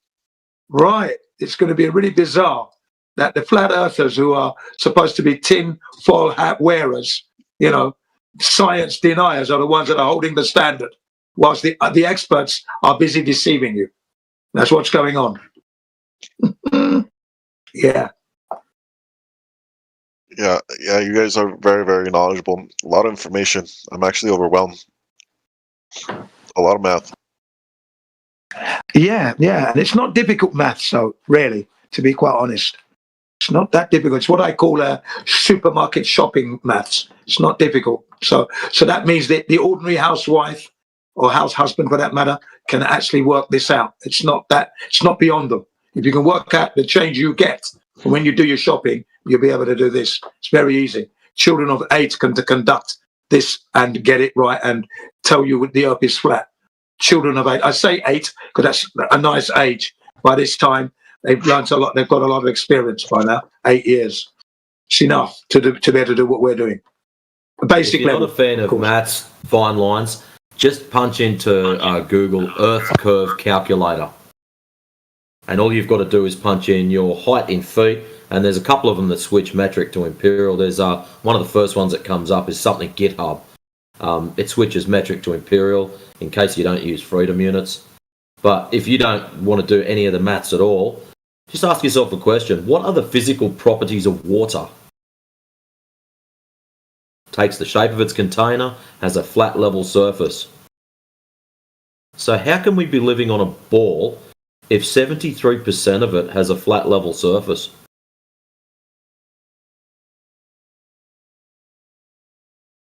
Okay.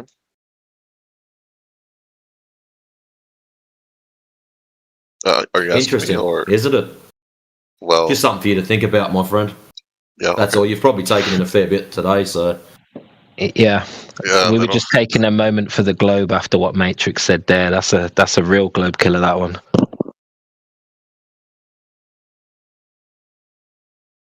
Your cup overrunneth. Your cup overrunneth with the information. So you don't have to, you've been deluged. You don't have to go too far into it. Just some really basic things can destroy the globe claim without even trying. But you know what? It took me a year to accept it. The biggest challenge is the cognitive dissonance, the social pressure, the people around you. You got to learn how to ignore the noise and focus on the task. It's a lesson in critical thinking, Flat Earth.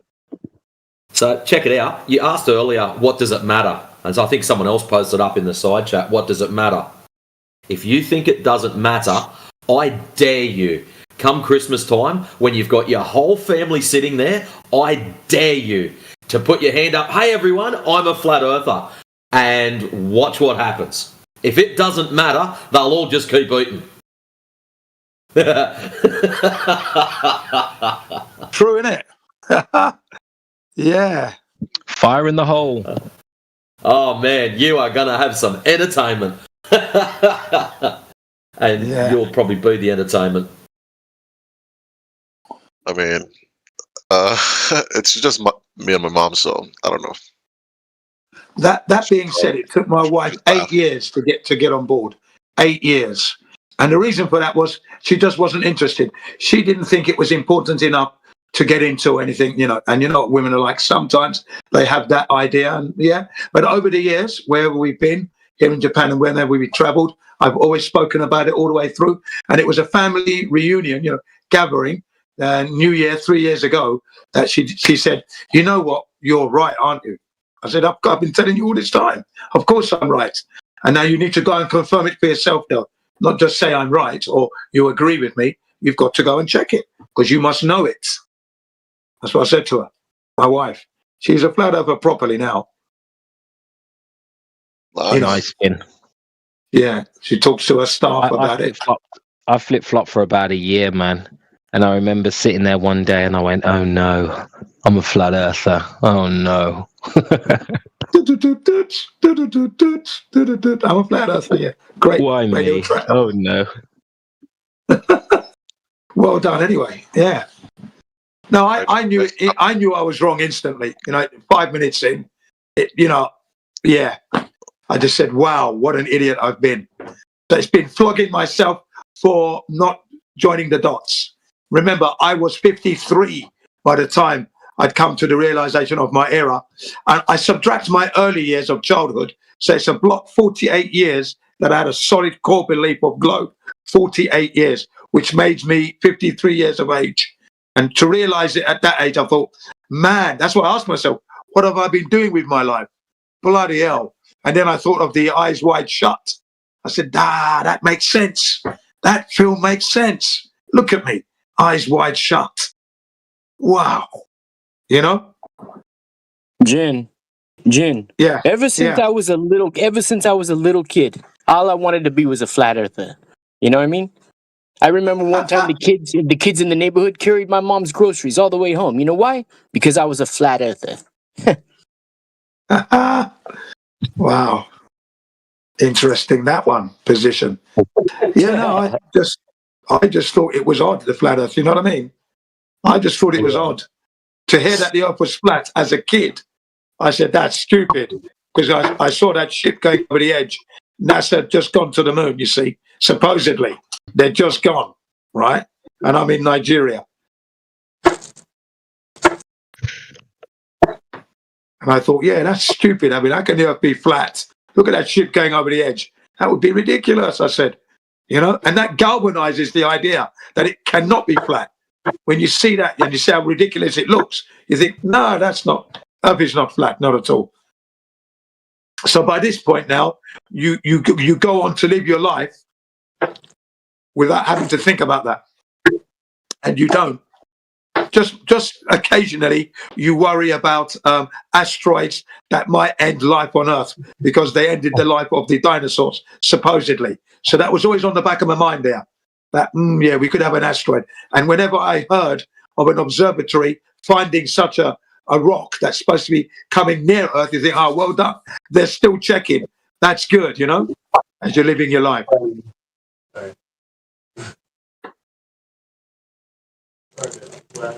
Third crack rock from the Sunset Strip. Yeah, the Sunset Strip. Right. Yeah, where is that place in America anyway? Where is it? New York? Downtown Los Angeles. Los Angeles. Sorry, thank you. Yeah. Yeah.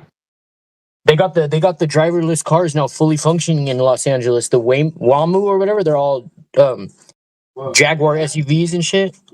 Well, autonomous. Huh? Driverless, yeah. Driverless vehicles, yeah. Okay. There's a lot of them. I didn't think it was really picking up just yet because they're still having teething accident problems still, I thought. Oh yeah. And if it's raining, the rain totally messes with the frequency, so it screws up their latency. You know what I mean? Because in order to have a driverless vehicle, you have to have zero latency in order for it to basically, be somewhat error free. Yeah. But imagine the dirty EMF it's putting out for the people who are in the car. It's just like they're boxed in with this dirty EMF. Just Yeah, all bad, that's true. Yeah, no, I've never been keen on the electric car or autonomous. I'm not really keen on that at all, not really. Yeah. Electric and driverless, though, it has so many more frequencies, you know what I mean? Yeah, I'm just not interested at all. My son's going to buy a car, yeah? It's only a small minivan, right? It's 30 years old. There you go. Nice. From 1995. He's going to buy that one. He says the old cars have more character. He's 23 years old. They're safer too. They're way safer, bro. Yeah. The bodies, they're made of like steel, Yeah. Anything from like 2000 and earlier? Yeah. This is going to be his second vehicle. His first one was a Daihatsu. Nice, really four-wheel drive Daihatsu. Small one. Really pokey and good interior. Lots of electronics. But then he's going back to radio cassette tapes. And I'm saying, I've got loads. Right. The ones that I used to listen to when I was a teenager that I made myself on my own Sony and Hitachi radio cassette players, and some at my friend's house. I've got them here. I brought my music with me. Cassette tapes. Right. Yeah. Yeah. Jin, you might need to explain what cassette tapes are to half of the audience. They know what a cassette tape is, surely. Nice music. No, a lot of kids don't, mate. And it's basically it's music recorded onto tape. That's all it is, and it came in 30 minutes, 60 minutes, and what is it? 90 minutes. Yeah, you could even go 120 minutes, but we stuck with the 60 minutes to 90 minutes. They're the best ones. They didn't stretch as much. Okay, the longer the time, the heavier the reel will be. The more likelihood the tape is going to stretch over time. Okay, and then you get distortion in your sound. But no, my tapes are all that 60 and 90-minute tapes. TDK, Japanese brand, best in the world at the time.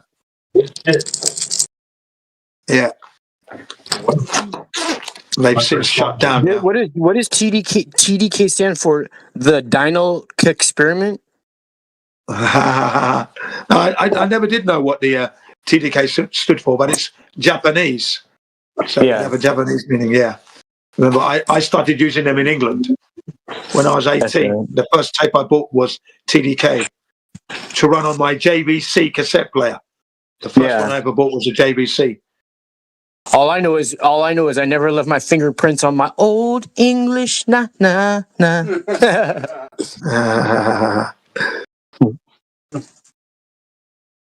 Are you still a moderator on Jim Panda, whatever? Panda Express? I'm still a moderator.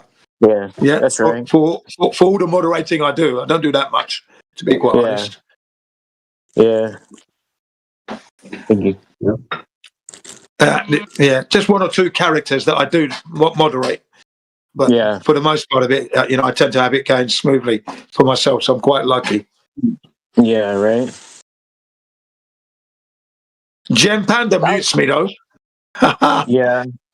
He mutes me. It's tough to be like the mindset of those people, like where they're constantly like living in like not really fear, but like just like Narnia. Constant anxiety over like the right and all they care about is like the right and the left, the right and the left, the red and the blue. You know what I mean? Yeah, they're not in the real world at all. They're just not at all. No. That's why I always address the ladies and gentlemen. If it's a live stream, then I say, ladies and gentlemen, this is what they're trying to tell you. Okay? I'm telling you this. This is what they're telling you. You make your decisions for yourself at the end of the day. But the earth is indeed flat, and that's not subject to your disapproval. It doesn't matter how much you disapprove of it, it's flat. For all intents and purposes? Yeah. The way it's been used and mapped and engineered, construction, no one considers Earth as a globe. It's not considered. See, this is the thing, right? If I wasn't a flat earther, I would be thinking that it was considered. That's the thing. Because most people out there think that they are considering Earth's curvature and rotation. Because that's what you think. Yeah. See? Even though you're not thinking about it. It's an assumption even. Yeah. More so an assumption. Yeah. Okay? And then you become a flat earther, and then you realize that in engineering, construction, military application, it's not considered. That does drive home the message how dumb I was. Right. Ooh. Yeah. So you have to unlearn what you've learned. Yeah. Rewind everything and then start again. It's okay. It's good. That's what I mean by a second lease of life. And if you're fit, then you're going to get more energy from that. Yeah, and that's what's happened to Jin. Jin has been given an extra boost on top of his energy already. Feel sorry for those Globers. That's all I say. Yeah. And then with the experience that I have, I can actually help people to find their way. Okay? Yeah, you need to go back. Okay, now look at all the photographs you took. Go back. Where did you see that curvature? You didn't see it. Now, isn't that not odd? That you've lived this long and you're living on a ball and it hasn't reached you. You haven't seen it. You haven't connected. That would be impossible, wouldn't it? Right. That should make you think. Right. And then the water just lying level. The surface of the water is always level wherever. It cannot form around a ball. Then the first thing they go to is gravity. And that was, for most people, is hard for them to let go. But when you actually say to them, well, Sir Isaac Newton himself disagreed with the theory. He couldn't prove it and distanced himself from it. He didn't want to be associated with it. So it wasn't proven. He didn't agree with it. Right, we didn't learn that at school. No, we didn't. But here's a citation of him actually saying it. Read it for yourself, out of his own mouth to your ears. Okay? And now you learn. That's what they're keeping from us, this kind of information. Now, what about Albert Einstein then? Well, Albert Einstein didn't prove it. How does a pencil dropping on the floor bend and warp the space-time fabric? Do we have a fabric that is space? Come on. Where's the logic in all that? Clever word salad. That's all that is to keep you deceived. You don't understand that. The bending and the warping of the space-time fabric. You hear that, you shut down. Yeah, you shut off. You just shut off because you think, well, yeah, all right, okay, Albert, you've gone too far already. You shut down. But when you actually analyze the words, and then you try and drop your pencil, and then you try to equivalent that to space-time, bending the fabric of, come on, where's the sense in that in itself? Right. Hey, Gene, that nonsense makes a lot of nonsense, yes. Yeah, it makes a lot of no sense, yes. It certainly does. Right, so when you explain to them now that it's the medium, that would be the air we're in, or even water as well, that's another medium. Okay, so when you look at the behavior of the pencil in the medium you're in, and you've got your helium balloon in your left hand and the pencil in your right hand, and you let them go at the same time, and if you're in a room of gravity, it's affecting you, it's supposed to be keeping you on the ground. Okay, you let go, and then the pencil goes, but the balloon goes up. Well, how can that be? And if you work out the weight of the two of them, the balloon is lighter. So by right, that balloon should never leave the ground because it's so light, the power of gravity. If it's pulling my pencil down, pulling me down, pulling down the chair, the TV, the drinks cabinet, the whiteboard, the bicycles, everything's being pulled down. Your car, your truck, but it can't pull down the balloon. Work it out simple like that. And then people say, no, that's because it's lighter than air. They go, okay, you are correct. That's right. So then that means that the pencil, by the same logic, the pencil is heavier than the air, isn't it? Okay. And then the students just silence, boom. Watershed moment of realization. Yeah, that's right. So it's got nothing to do with gravity. Yeah? Your big giant Earth can't hold down a tiny little bubble at the bottom of the ocean. Mm. Oh, come on, big old giant gravity Earth. Pull on that little bubble. Stop it from going to the surface. Come on. Come on, gravity. Go there.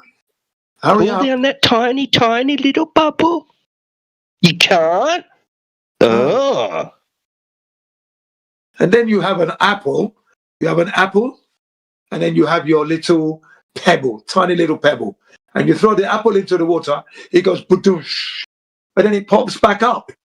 You throw the pebble, and it doesn't come back up. It goes down. Where's gravity in all this, ladies and gentlemen? Why is it that the gravity is pulling the stone through the water, but it doesn't pull down the apple, and the apple weighs more? Like they say, see, look, gravity doesn't let this big giant military tank float off into the sky. Meanwhile, the butterfly's just flapping around like it's effortlessly, like this.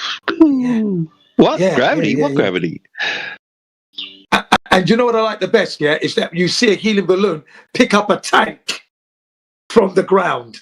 Helium balloon picking up a tank, ladies and gentlemen.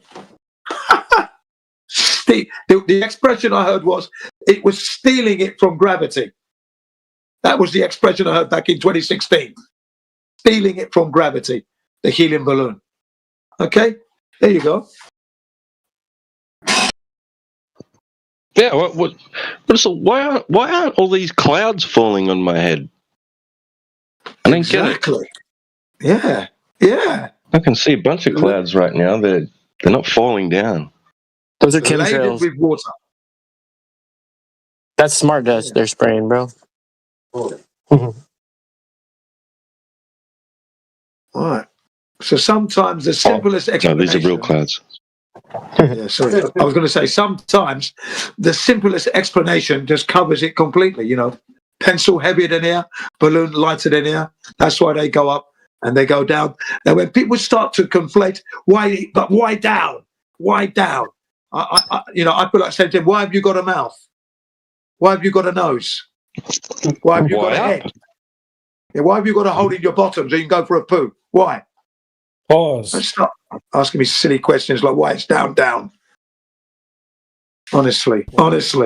Why is down, ladies and gentlemen? Why is up? You're real good. Why do you have ears? Honestly, that's when you know you've won anyway. Okay, because you've reduced them to asking silly little questions like this.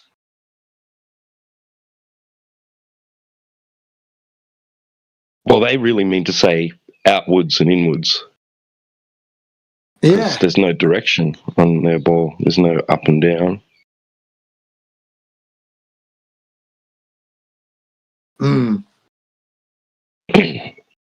Up and down's relative to horizontal and vertical. It's a flat Earth reference. Yeah.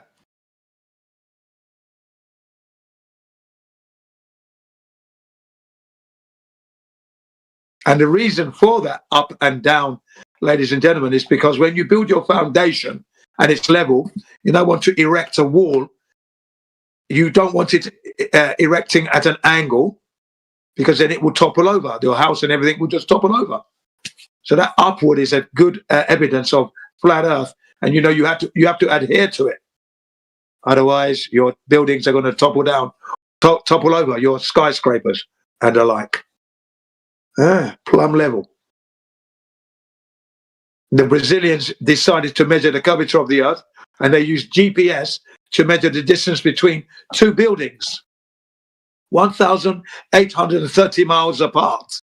And they were saying that the distance from the foot of the building, that's the entrance, when you go in through the doors, to the roof where the helicopter is going to land on the roof, the distance at the top should be greater by several meters than the distance at the bottom. Okay, and they found that the buildings were both the same at the top and the bottom, plumb level. That's at 1,830 miles apart, two separate buildings. Yeah. Two different locations, of course. Yeah. That was a good little test, that one.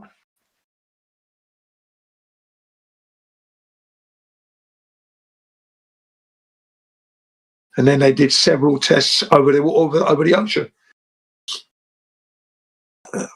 No curvature to mention. They went to southern France. No curvature there. I think they spent 7 years research into proving the Earth a globe. That was their intention, because all of them said they cannot believe that the Earth isn't a globe because of all the evidence we have that's been accumulated over the years. It is impossible. And then because he was like he was in the agricultural business. Another one was into geology and that. Okay, he said, I want to know whether or not my knowledge is worth anything. That's what he said. When I'm jogging, I said, it ain't worth 2 bob, mate. As I'm jogging and I'm listening, every time he says it, I always say that. It ain't worth anything, mate. Sorry, because the Earth is not a globe. I want to know whether or not my knowledge is worth anything. So I cannot believe the Earth is not a globe. And then they became flat earthers. And I loved it. Yeah. There's nothing more gratifying than seeing people who are staunch globers becoming flat earthers.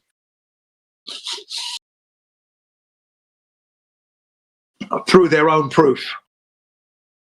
Yeah.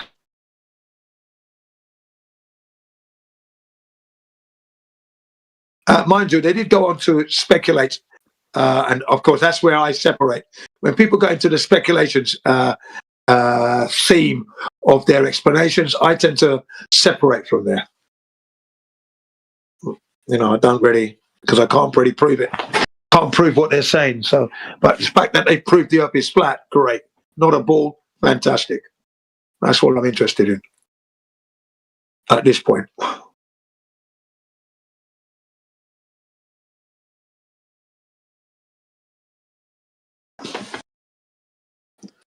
Of course, there's an interesting side of the Brazilians. They did very meticulous testing, multiple different ones, laser, radar. What was the other one? Surveying. They did high altitude. They did probably like 7 different in many locations, and they were able to falsify the curvature of the Earth with all their tests. Very methodical, very precise methods that they utilized to check if there was curvature there.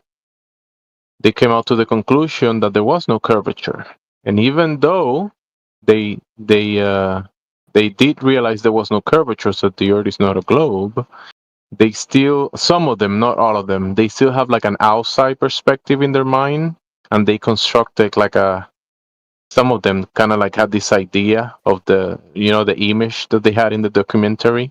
Yeah. Yes. So it's because still the one that is doing the test and confirming there is no curvature still can have a mental construct, and it will be a misrepresentation of. They don't have that perspective from an outside point of view, but still can picture something like that. It was kind of like that wasn't them. I'm not saying that was everybody doing those tests that actually came to that conclusion, but someone probably introduced that perspective and that concept into the equation, and it was just the same mistake that people made with the globe. Basically, the same mistake or a similar one. Yeah. They tried to replace it, you see. What they should have stuck with is just that they've proven that the Earth isn't a globe, which is fair enough. They were speculating, which everyone's free to do that, of course. But as long as you say clearly that this is speculation, this is not the shape of the Earth, because we do not know it. So this can be dismissed at your leisure, no problem. But we know the surface is not curving. It is not an oblate spheroid. Definitely not.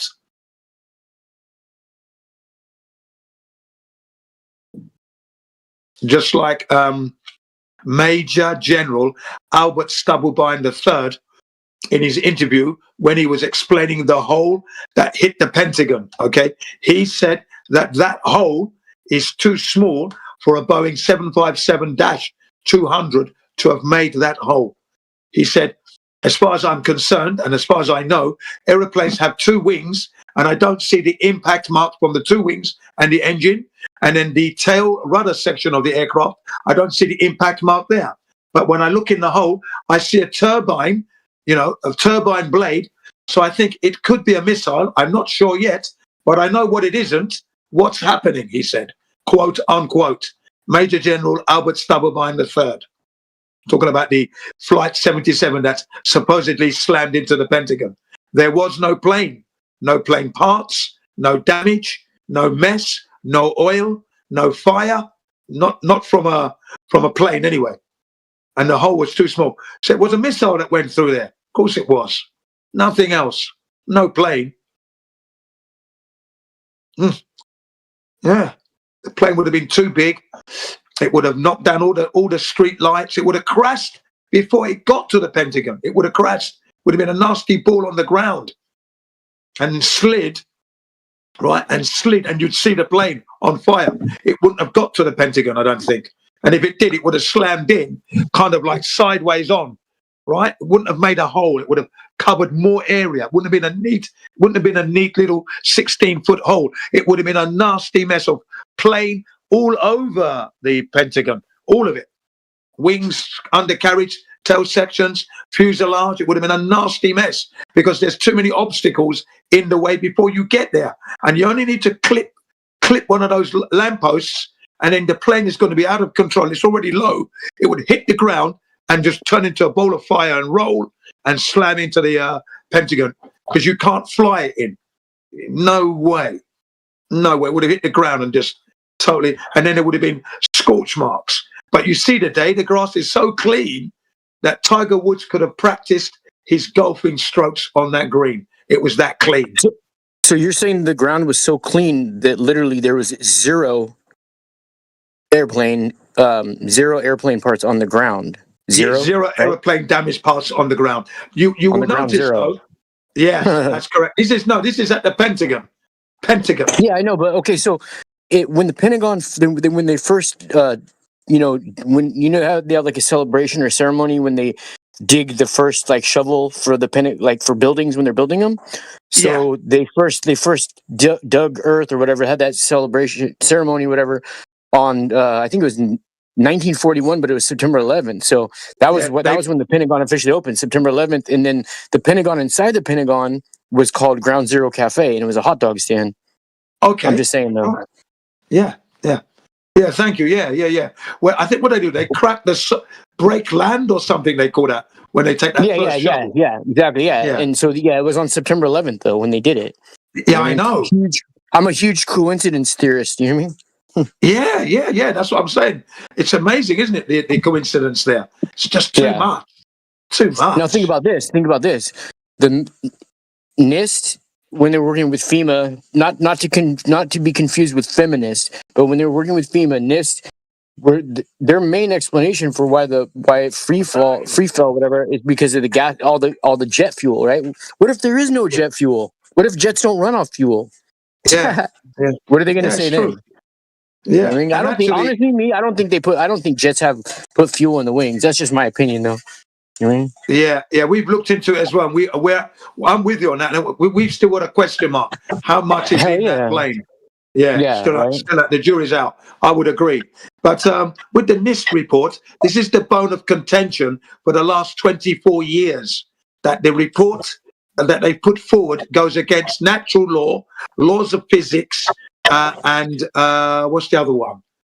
Laws of physics. And against the architect industry and how they construct their buildings. Okay, the integrity within each skyscraper. Remember, before that incident, no skyscraper had ever collapsed. That's a Class A grade. Class A and Class 1 grade buildings have never collapsed due to fire. Never, not one anywhere.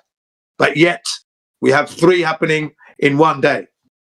Okay, of such great Class A buildings, they never collapse. Okay, so this is the problem, and this report goes against all of that, and it doesn't match what we witness either. This is what's taking so long, and Congress has found in favor of NIST, so no justice has been had for 24 years. But anyway, I know that happened. That's because they're all feminists. They're all feminists. We got Star Wars opening his mic. Star Wars, do you got any questions about the topic of the VC? Welcome, Star Wars. Welcome. I think it's Star Wars or something. Okay, Star Wars. Sorry. Welcome to you, sir. Please come in, relax, and ask your questions whenever you're ready. We got Mansick, hot mic, and Mansick. Do you want to say something? Man sick. Are you sick, man sick? Mansky. It's more like seeking. Mansky. Mansky. Oh, Mansky. It's Welcome, man seeking. It's a man seeking.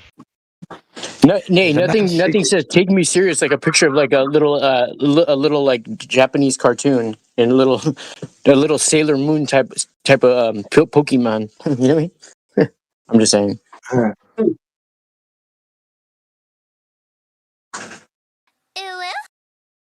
Oh God.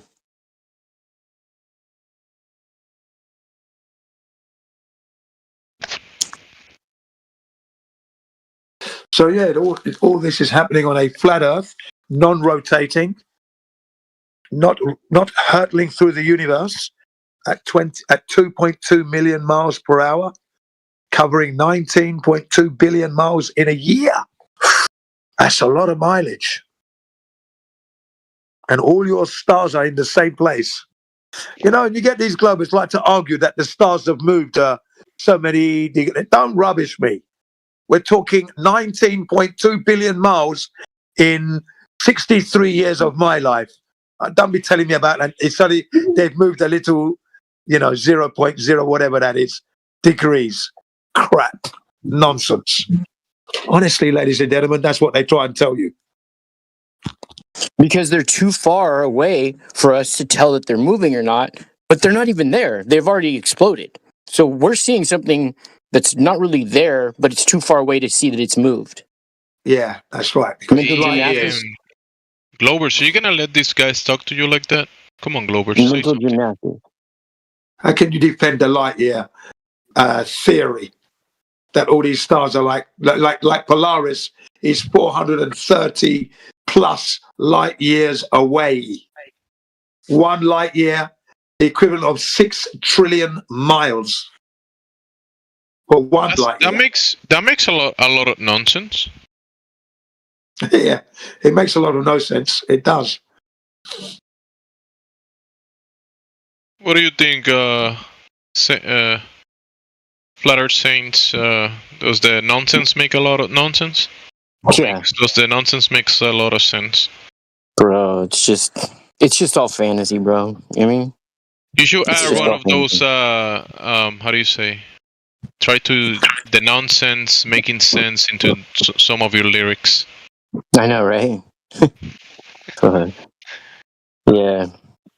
It's just like they have all these different things to cover this and that, and by the time you get back around to the subject, dude, they'll triple team you, and basically they work with like they have longevity, and they'll work with like power and numbers, so they just wear you out physically. You mean? Nah, not Or me. they try to not wear you out, but you only are awake for so many hours in a day. You know what I mean? Yeah, I sleep standing up. I sleep on the run. I'm ready to destroy those Globers, and I do. That's right. They're the ones that are out of breath. Let me tell you something. When I go in there, they're getting a workout. You can hear them breathing heavy because they're trying to say so much, and I'm drowning them. And they're trying to keep it. They cannot. They're out of breath. You should go in there when I'm in there, Jim Pando, and I start get going. They're the ones out of breath, and then I call them unfit bums as well. We got Woimbom trying to say something. Go ahead, Woib. Yeah, it's Abraham. It's just funny.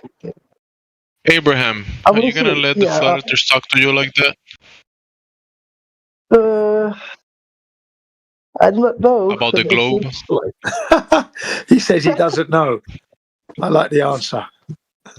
Yeah, what can I say? I'm just listening to you people. Well, what do you think? What do you think about what we've said? You know, if you've been listening, is there anything you think we've got wrong? Are we being outrageous? I was more linear with your opinion. It was nice. I agree with that kind of. Thank you. Yeah. And what we try to do is not give opinions as such, but we do try to give facts as opposed to opinions, because again, an opinion. What is that really? Appreciate it. Let's talk about the facts of the matter. That way we can use that.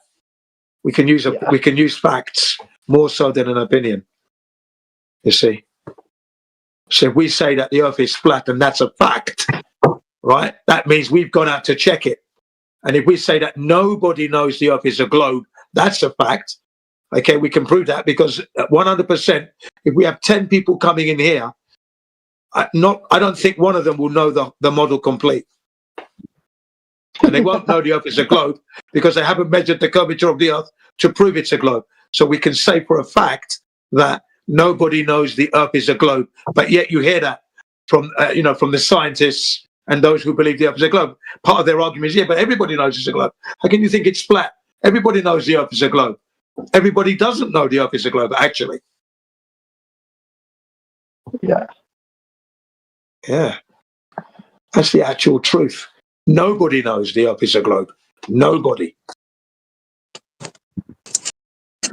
It was nice meeting you guys. See you guys later. Hopefully I can come back and resume our conversations. Yeah, fine lines. Of course. You know how we roll here. Anytime, man. So we look forward to your return. Hopefully you're going to be returning as a flat earther. Of course. That's what I expect. I don't expect you to be bringing me any more globe nonsense because it doesn't exist. We wait and see, of course. Alrighty. Well, take care, guys. Bye. Yeah, enjoy the week. Enjoy your weekend. You too. That sounds like a fine glober.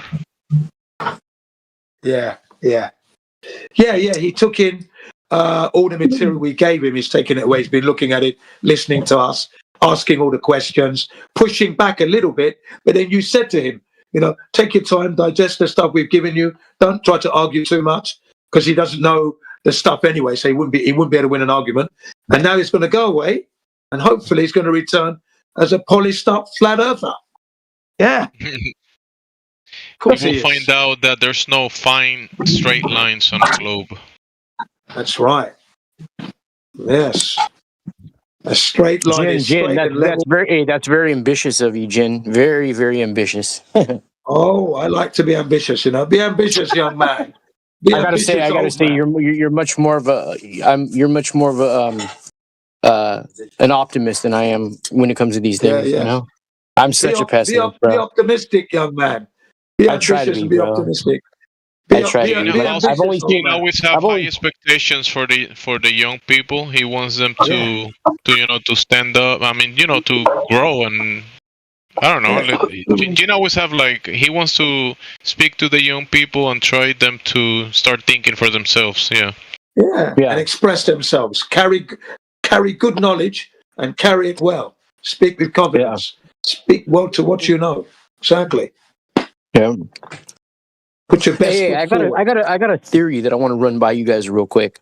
And this is for all intents and purposes just my opinion, right? So, you know how the old cathedrals and castles didn't have any plumbing systems, and they said they peed and pooped in buckets and threw it out the window, and but I mean that just doesn't sound. Okay, so you've heard that story, right?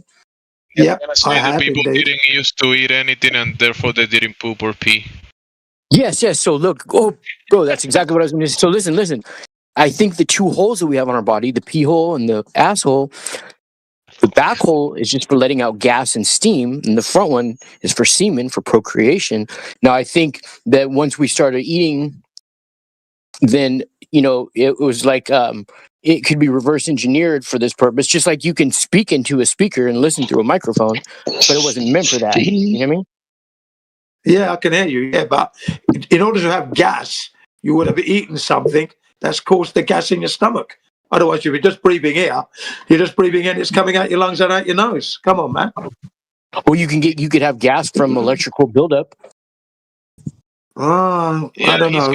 He might be trying to say, I don't know, flat earth saints, but I probably heard some people saying this in the past, and they're saying maybe people used to get energy from the ether or go to these cathedrals and be energized and not need to have food or get in the sunlight, get in the air. They will be energized. They didn't have to eat for energy, and therefore they didn't. Well, what about the animals though? What about the animals then? The animals also eat and have water. The animals have the similar stuff. So yeah. If you compare it with a car, then it's more like your point was good. If you compare it with a car, then its nose is enough for you for passing out the gas. So the butthole is not that important for it doesn't count for that reason. Pause. Yeah, no, that's just interesting, but it falls flat on its face because the animals, the fish, everybody eats, man. Everything eats. Well, yeah, but just the animals has really nothing to do with us, though. That's like saying, look at the sky, the earth. Therefore, the earth must be. Well, you know look. Look. Let's take an animal and we skin it, and you see bone, you see cartilages, you see similar things that we have in our own. So organs, you see brains, you see eyes, you see ears, you see blood, mouth, teeth, blood. You see livers. Yeah. The difference is though we have dominion over all that. Yes, we have full dominion. Yeah, and we can get them. We farm them and eat them. Yeah, I mean that. Regardless of that, though, I don't agree with that. I mean, I agree. Obviously, it happens. I just don't morally. I don't agree with that. But okay. But all I'm saying is that if he created us in his own image, right? Not the animals or anything, but I'm just saying. I think it is possible for people if people are in the right environments, like these ethereal charged buildings and stuff like that. If they are in there, I believe that they could go long periods without food or water. You're probably talking not in this fallen state right now. You're probably thinking a man walking next to God in heaven and getting the energy from the source itself. Don't need to eat, and they're they're different. But now we are in this environment. Yeah, I'm not saying now. I'm not saying now. I think Matrix water, and we have to drink the water. We have to eat, and that's just reality. We that's the way it works. Yeah, I think Matrix. Someone's trying to get in on the side. Someone is Yeah, trying but I to. was in the middle of my sentence. Sorry. That's great. You just lost one, guys. Well done for talking shit. But anyways, as you were. Talking shit? I'm not talking shit. Well, Adam was instructed. He was able to eat from. He was able to eat from any tree except for one. So. Oh yeah, the forbidden. Except for from the tree of Scientia, right? So what's for dinner? Yeah, I can hear the noise in the background. What is for dinner? I'm eating an omelet right now with avocado and toast and red potatoes. That sounds good. That sounds really good. Yeah. Delicious. My friend's That's good food right there. Yeah. Yeah. Unfortunately, I have to eat. I don't have to eat. Unfortunately, I do eat, though, out of habit. No, I have to eat, ladies and gentlemen. I've got to eat. I love food. Yeah. I love cooking, love the flavors. No. We have to eat. I think we can go a month without eating. Maybe you can go longer without eating. Oh, I'm sure. Eventually, you're going to need food. Yeah. Because you've got to keep, as long as you've got the fluids going in. Yeah. I think the best food is when it's fresh from the sun, like you pick it right off the vine or the tree, and it still has like the sun's electrolytes in it. Because like think about this, like a potato. You get a potato right out of the ground, and you can like power a light bulb from it. But as soon as you put that potato in the water to boil it, or whatever you do to heat it up, or whatever process you do, you kill the electrolytes in it, and you can't. It's no longer a conductive source. You know what I mean? Yeah. So it's been proven, because. Sorry to cut you off there. No. I just say it's been proven. There's a documentary called "The Beautiful Truth," okay, and it goes through the GMO and everything else, okay, and it shows you the difference between an organically grown tomato and a GMO one, okay, genetically modified one. And what they do is they slice it up and take one, and then they subject it to like ultraviolet light, and the organic one lights up like a Christmas tree because the energy is still in it, and then the GMO one is dead. One or two areas only lighting up. Okay, no energy in it. Dead. Yeah. So there's something in what you say. I agree with that. Yeah. I've seen it. Lit up like a Christmas tree. So there's a lot. That's why having it fresh from source. What usually probably means that if we're eating like food in their natural state, probably the body will be digesting it better, and there will be less waste, and you probably will be eating. Drinking less, but that doesn't necessarily mean that you wouldn't be eating or drinking anything at all. True. Yeah, because you got to survive. I mean, these vegetables are there. God put them there for us to eat the fruit and veg, so we have to eat. Well, let me ask you this though: these vegetables. Have you? I know you've heard. The expression many times, but have you actually ever witnessed somebody starving to death, like dying from lack of food? I haven't. You know what I mean? No, I've only seen it on. I've only seen it on TV. When you see these young children, famine and wastage and that. But then that could all be just a show. But I've seen that, like the holiday costs or whatever, stuff like that. But well, that was actually typhoid. Anyway, that's what that was. Okay. It wasn't the lack of food; it was a disease. Actually, but we won't go into that. Leave that for now. I know. I'm a denialist on almost anything. I don't believe anything from the past, dude. Like nothing. Yeah. The thing is, I wouldn't call yourself. You can't call yourself a denialist if an event didn't happen, then you can't be denying anything. If it happened and then you deny it, then you would be. So there has to be something has to happen first before you can deny it. That's what I always say, anyway. Well, it's like things like George Floyd, the whole knee thing. Like I'm not denying that event took place, or just like Columbine or something. I'm not denying that people didn't get shot. Like people get shot with cameras, like snap. But these events took place, but they were like planned events. You know what I mean? Yeah, without a doubt. Yeah, no doubt about that. Some of these companies. There's a company you could actually Google. It's called CrisisCast.com.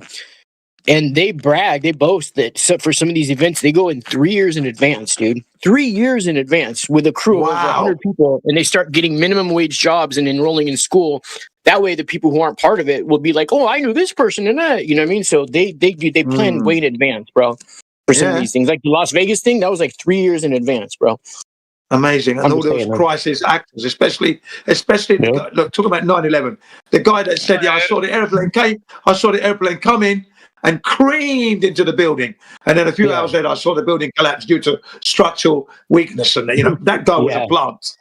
Was someone trying to say something? I think in the middle of there. Sorry, go ahead. My apologies there. Hello and welcome. If you have a question, please. A few people joined, and someone was. Yeah. Go ahead. Go ahead and ask your questions, please. That's what it might be. Flutter saying like a yumming on his food or something. If you've got any questions, please do not hesitate to ask. We are here to answer your questions. You've got Gemzy, Flatter Saints, myself, Matrix. I think Roots is in here. There's a number of us in here who can definitely answer your questions. Most of our colleagues in here are very good and they're itching to answer your questions. So please don't hesitate. And it doesn't matter how strange you might think the question might be, but everybody learns, everyone. So please, fire away.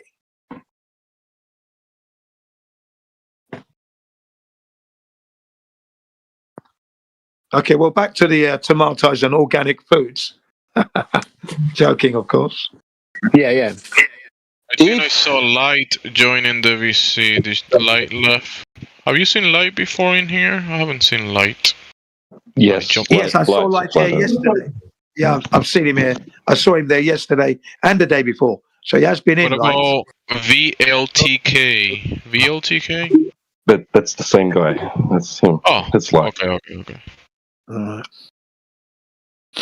Let there be light. Let there be light. Come on. Mayrin. As long as it's not LED light. Stay away from them LEDs. Anything with the word dye in it, diode, dye. Welcome, Mayrin. Yeah, Mayrin, he's been there, but he hasn't said anything for quite a long while. He's been here a number of hours, not saying a word. I'm wondering why. For many people, it's like depending on the timing of the day. When it's late in some places, people don't like speaking much in the mic. Yeah, 2 hours, 3 hours. That's what I'm talking. That length of time. We also have Ime Tibrito. Have you guys spoken to Ime Tibrito? No, I'm not yet. No. Welcome, Ime Tibrito. How do you say the username? Yeah, how do we pronounce your Discord name? Isn't it Emmett Brito? Ime Tibrito? Ime Tibrito. Emmett Brito. What happened, guys? Oh, what's going on with you? Welcome. Yeah, thanks, man. What brings you by to the... Go ahead, Jen. Yeah. How are you today, and what brings you into the server today? Only listen you conversation, guys. Okay. So you're listening. Where are you from? You sound like you're from Spain. South America. South America. No. Allá en Dominican Republic. Dominicano. Okay, cool. Bienvenido. Welcome. Thanks, man. Lovely language. I would have noticed, but I needed him to speak a little longer. Yeah. Okay. You need to notice my accent. Yeah, now that you say it, I know where you're from, 100%. Okay. It's from Jamesy Town. No, not Jamesy Town. Next town. Is that Portugal then? Is it? No, Dominican Republic. Dominican Republic. Nice place. I had a friend by the name of Danny Baptiste. He was a nice guy. Hey, you man, you speak Spanish. I know that. Wait. Let me talk to him, guys. Let me talk to him, guys. But wait. I just want to know what's that? What does that place got to do with Dominica? What? He's missing the end. He's missing the no. Gene said Dominica Republic, but it's Dominican. Yes. So what's it got to do with Dominica? It's called the Dominican Republic, which means it's got to have something to do with Dominica. No, he was just missing the end.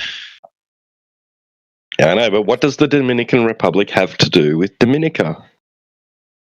If something is republic, does that mean it was public once, became private, and then it got republicized, so it's republic? Let's see the elevation profile of that republic. Carry on, guys. Brito, you had a question, Brito. Go ahead. What was your question, Brito? Where are you from? Because you have Spanish too. Oh, I'm from Puerto Rico. You are next to me. Yeah. Okay, I got it. Yes, sir. Yes. But you can't see him because of the curvature. Actually, people say that you can see Dominican Republic from Puerto Rico, and the same thing from the other side. You can see Puerto Rico from Dominican Republic. I haven't done that myself, but I've what heard you're seeing here is a mirage. Yeah, and T-Dub's question was quite valid because Dominica is a place, and that is a valid question. It's another, yes, Dominica. That's why he said, what does Dominica and Dominican Republic have to do with each other? It's a good question. Come on, man. No one wanted to answer that. I know. I got what you meant, T-Dub. Only I know is Dominican Republic is a country, Dominica is another country. But I don't know anything about that country. When you add the Republic, you already know it's not Dominica, because I think Dominica doesn't have the Republic next to it, does it? No, it doesn't. Of course, they're two separate countries. So when you say Dominican Republic, it means So they broke away from each other. Yeah. They're different. They had Once you had some the kind of Republic, revolution. you know what you're talking about. Some kind of revolution happened in the history there somewhere. Of course, it's a beautiful place, though. Nice area. Wouldn't mind living there myself. But again, you're against the government regime. That's the problem, though. You see, this is the problem. Governments like to wreck your lives. Beautiful place, stupid government. There you go. Hey, Brito, have you considered about this topic, Tierra plana, flat Earth, instead of el globo? Well, the globe. For me, it's a globe. For me, but it's a airplane. So, what was that? What you say about the airplane? For me, it's a globe because in the high school told me that. They teach me too, right? In school, even was for me was in elementary school. It's another for I don't know about that. You know what they told me in Puerto Rico, Brito? They told me that Cristobal Colón, right? Yes, the same in history, my friend. Yeah, so he crossed the Atlantic Ocean and he discovered America, proving that the Earth wasn't flat. That's what they told me. Yes, I think he come to the Dominican Republic. He did. He allegedly, yeah. He died here, I think. But do you think that does follow logically? Like, because you made it from one position to another, that determines the shape of the Earth? No. Exactly. No. Good answer, Brito. You're a smart man. It doesn't determine the shape of the Earth. So when they told us that in school, that's complete nonsense. Yes. True. Yeah. So there you go. In the school, probably in the next page that you learn about Christopher Columbus, they showed you an image of the globe, didn't you? You remember seeing the image of the globe in the book? No. I never. You know the globe in the books, el globo terráqueo. Yes, I know. Okay, so in the books you viste imágenes en el libro of the globe, right? Yes, but in the book is no a globe here. But we have many architecture. You know? Okay, so in the book you saw it as a globe, but the thing is, Brito, the thing is that the waters, the waters across the earth, when we check that stuff is not curving around a sphere. The water, it's level, horizontal, nivel. So from the shore of Puerto Rico to the shore of Dominican Republic, to the shore of Jamaica, to the shore of Cuba, to the shore of Florida, and shore to shore to shore, the water, it's level and horizontal. There's no curvature between any position. Yes. You're right. Yeah, correct. So it cannot be a globe because the globe will require for it to be curving. Yes, I think so. That I never said another form of the air. Wait, repeat that. You never said what? I never said the air has another form. Okay. But because you said you think it's a globe. Remember you said that? But the globe will be... in the high school, always. Say that again, Brito, my bad. And that teach me in the high school. In the high school, yeah. In the school they taught us, they showed us it is a globe. Christopher Columbus discovered America. But now, as an adult... the air have another form. Never. Yeah, exactly. Only globe, yeah. But now, as an adult, you can use your logic. Another country thing, the air has another form. That is problem of them, But other people might have different opinions about the shape, right? But when everybody across the earth goes to the surface of the earth and we can drop our opinions, leave our opinions at home, right? And then we go outside and we check and measure the earth or the waters across the earth, we come to find out that it's not curving. So it cannot be a globe because a globe will have to be curving. Well, my friend, that is their opinion. No, Brito, not opinion, because when you check and you verified, that's not like an opinion anymore. That you already verified that it is what it is. Like water is horizontal and flat and level. Doesn't matter what I think, my opinion or your opinion, right? Yes. Yeah. So the water is what it is. The earth is what it is, and the laws of nature are what they are. Without my opinion or your opinion. Yeah, it's a fact. And the history. Exactly, facts. Exactly. So, like I just told you, when we leave our opinions and our beliefs behind, and we go to the earth or the waters and we check that, we do testing, and we test the earth, it shows us that it's a horizontal level plane that is not curving, and it's also, something, Brito, it's not moving. Like in the cartoon they show you the earth is spinning. That's also not happening. The earth is not in motion like they show us on the TV. Yes, I got it. Yeah, you got it. That's pretty simple. The cartoon is a cartoon. Exactly. Imagine. Oh my God! Imagination. The many people create many. Oh my God! Many fat concepts. Whatever they think or whatever they want. Yeah. True. Yeah, when you look at the cosmologies in the past, you can see many different cosmologies depending on which region of the world you are. Many people have different ideas about the cosmology of the world. Yes. And the globe being one of those. But when you go ahead, Brito. The last semester, I took a class of philosophy.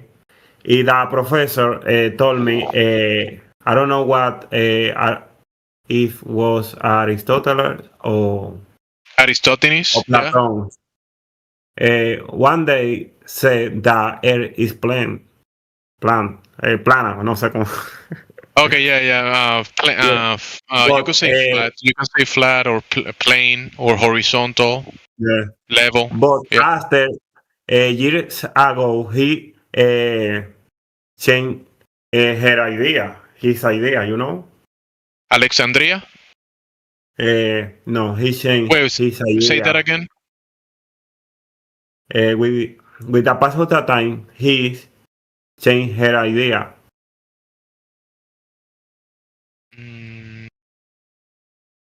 I couldn't get that.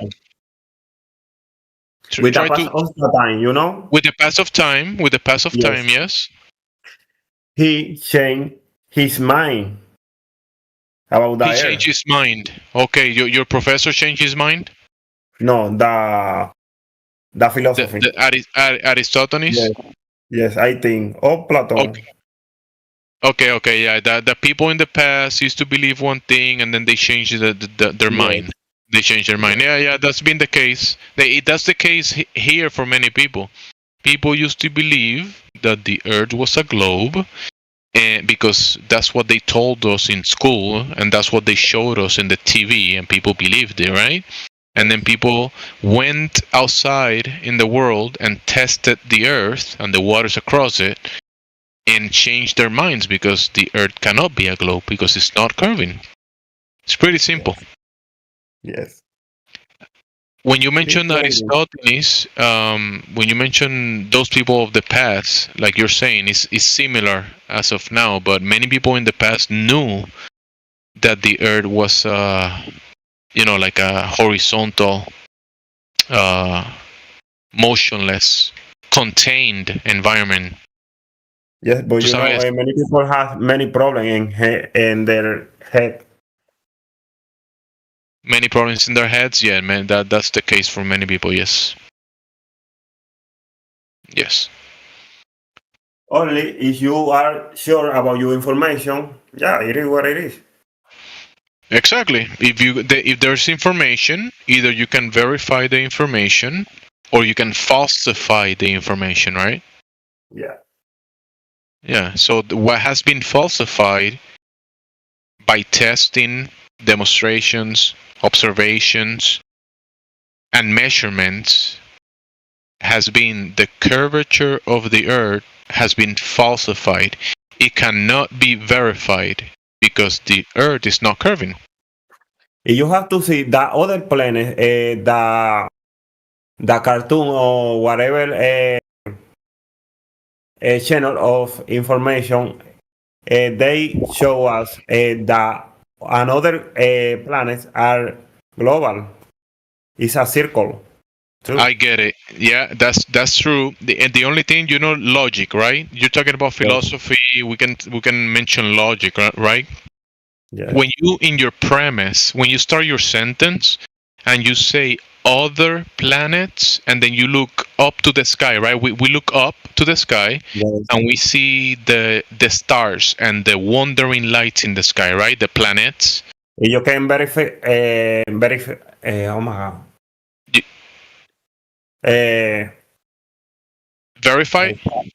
Verify the information with a telescope. Yes, we can look. Let's say, okay, so we have our eyes, and also we can pull out telescopes, right? And we can look at the luminaries. Se llaman los luminarios, right? Luminaries. And we can see that they're doing what they're doing, right? And they look the way they look, right? Nobody's denying that. That's observable phenomena. The thing is that when you say other, you're already thinking that the Earth is one of those things, but the Earth is not one of those things. The Earth is tierra, celestial, los luminarios son celestial. Terra, under your feet, below your feet, celestial, above our heads, above the ground. They're separate, different, not the same. Yeah, you get that?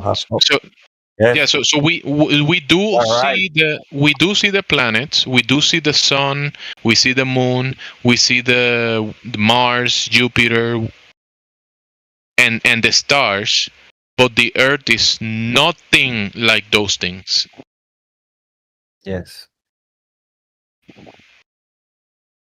Like this?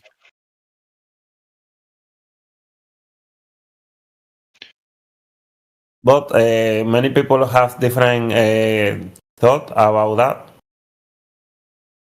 Yes, many people have different thoughts because, unlike here on the Earth, you know, Brito, when we want to test on something like how to boil water, tú sabes evaporar el agua, boil water, we can check that we can use fire and apply heat with the fire to the water, and we'll see that the water can boil, right? Yeah.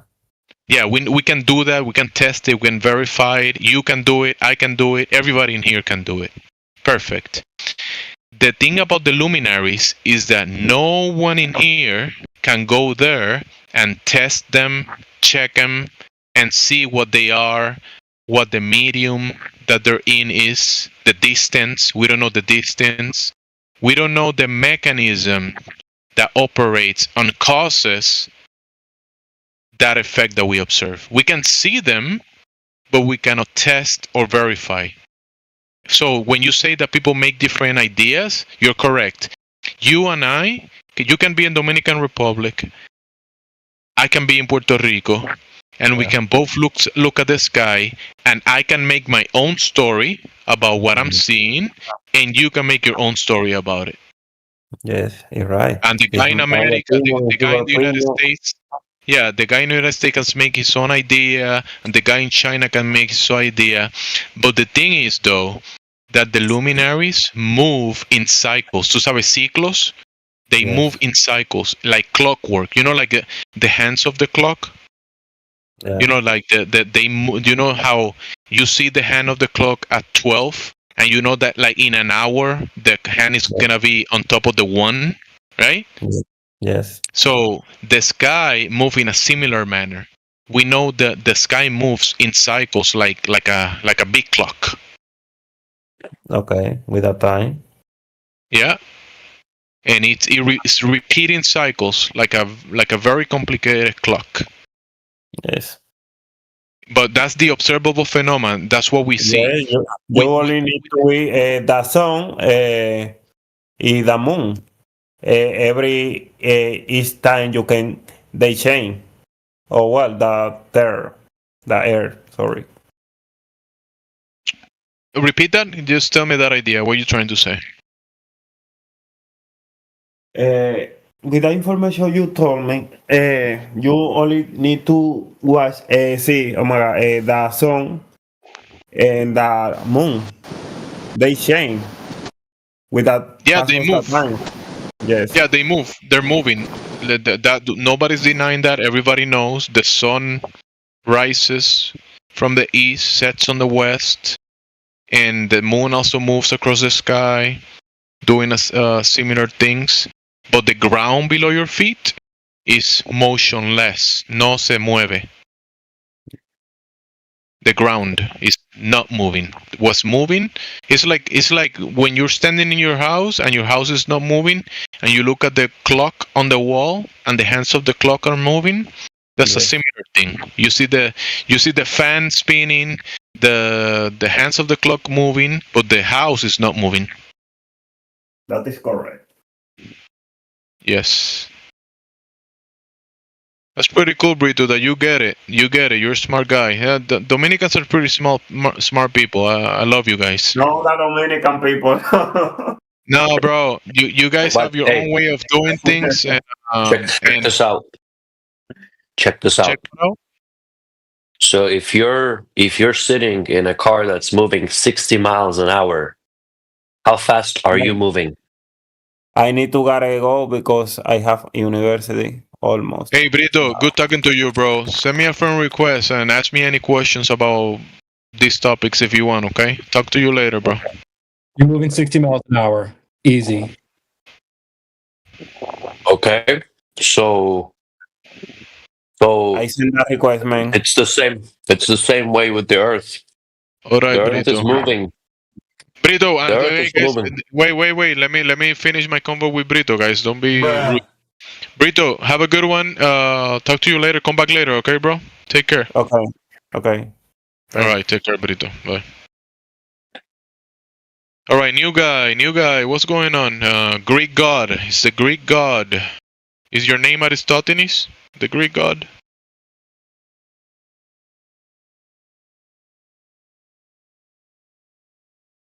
Greek god. He's quiet now?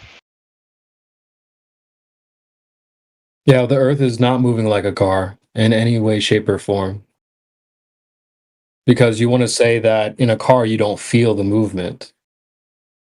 But if the car was taking the motions that the Earth is claiming to be going in, you would absolutely feel that. If you're in a car, not only spinning, but going around a track, yeah, you're going to feel that, bro. You're not going... Especially if you're standing on the car as well. You need to stand on the car like you stand on the earth. Because we're not living in the earth. We're on it. Please bear that in mind. So it's absolutely correct. You're going to feel it for sure. Yeah, and that's the other point. You're inside the car in a closed system, whereas on a globe, you're in an open system. So, yeah, cooked. And not only that, but there's a big difference. The thing is that the car is way smaller. No, dude. The Earth is way bigger. Now you got to understand something too, right? The car analogy itself, it's been thrown around a few times. It's not analogous, okay? Because in an ideal sense, okay, you got your car, you're in your car, and you're going in a straight line, on a straight road or whatever. Okay, you're traveling you're traveling in a linear velocity. Okay, the car itself, when it's traveling, if it's not accelerating, at some point you're going to find some equilibrium or whatever, and you're going to quote unquote not feel it anymore, right? But if you accelerate or decelerate, you're going to feel that. Also, you'll feel the bumps and shit on the road. That's fine. Okay, we get that. The issue here, why it's not analogous, is on the idea that we live on a globe. Okay, there's constant angular velocity. Okay, and the reality is that translates into constant linear acceleration. So you would feel the acceleration because that's what you actually feel. You don't necessarily feel the movement itself. You feel the change in movement. Okay, so in this case, you would feel that. Hold on a second. Yeah. You're saying that the Earth is accelerating? No. If the Earth itself is rotating at a constant...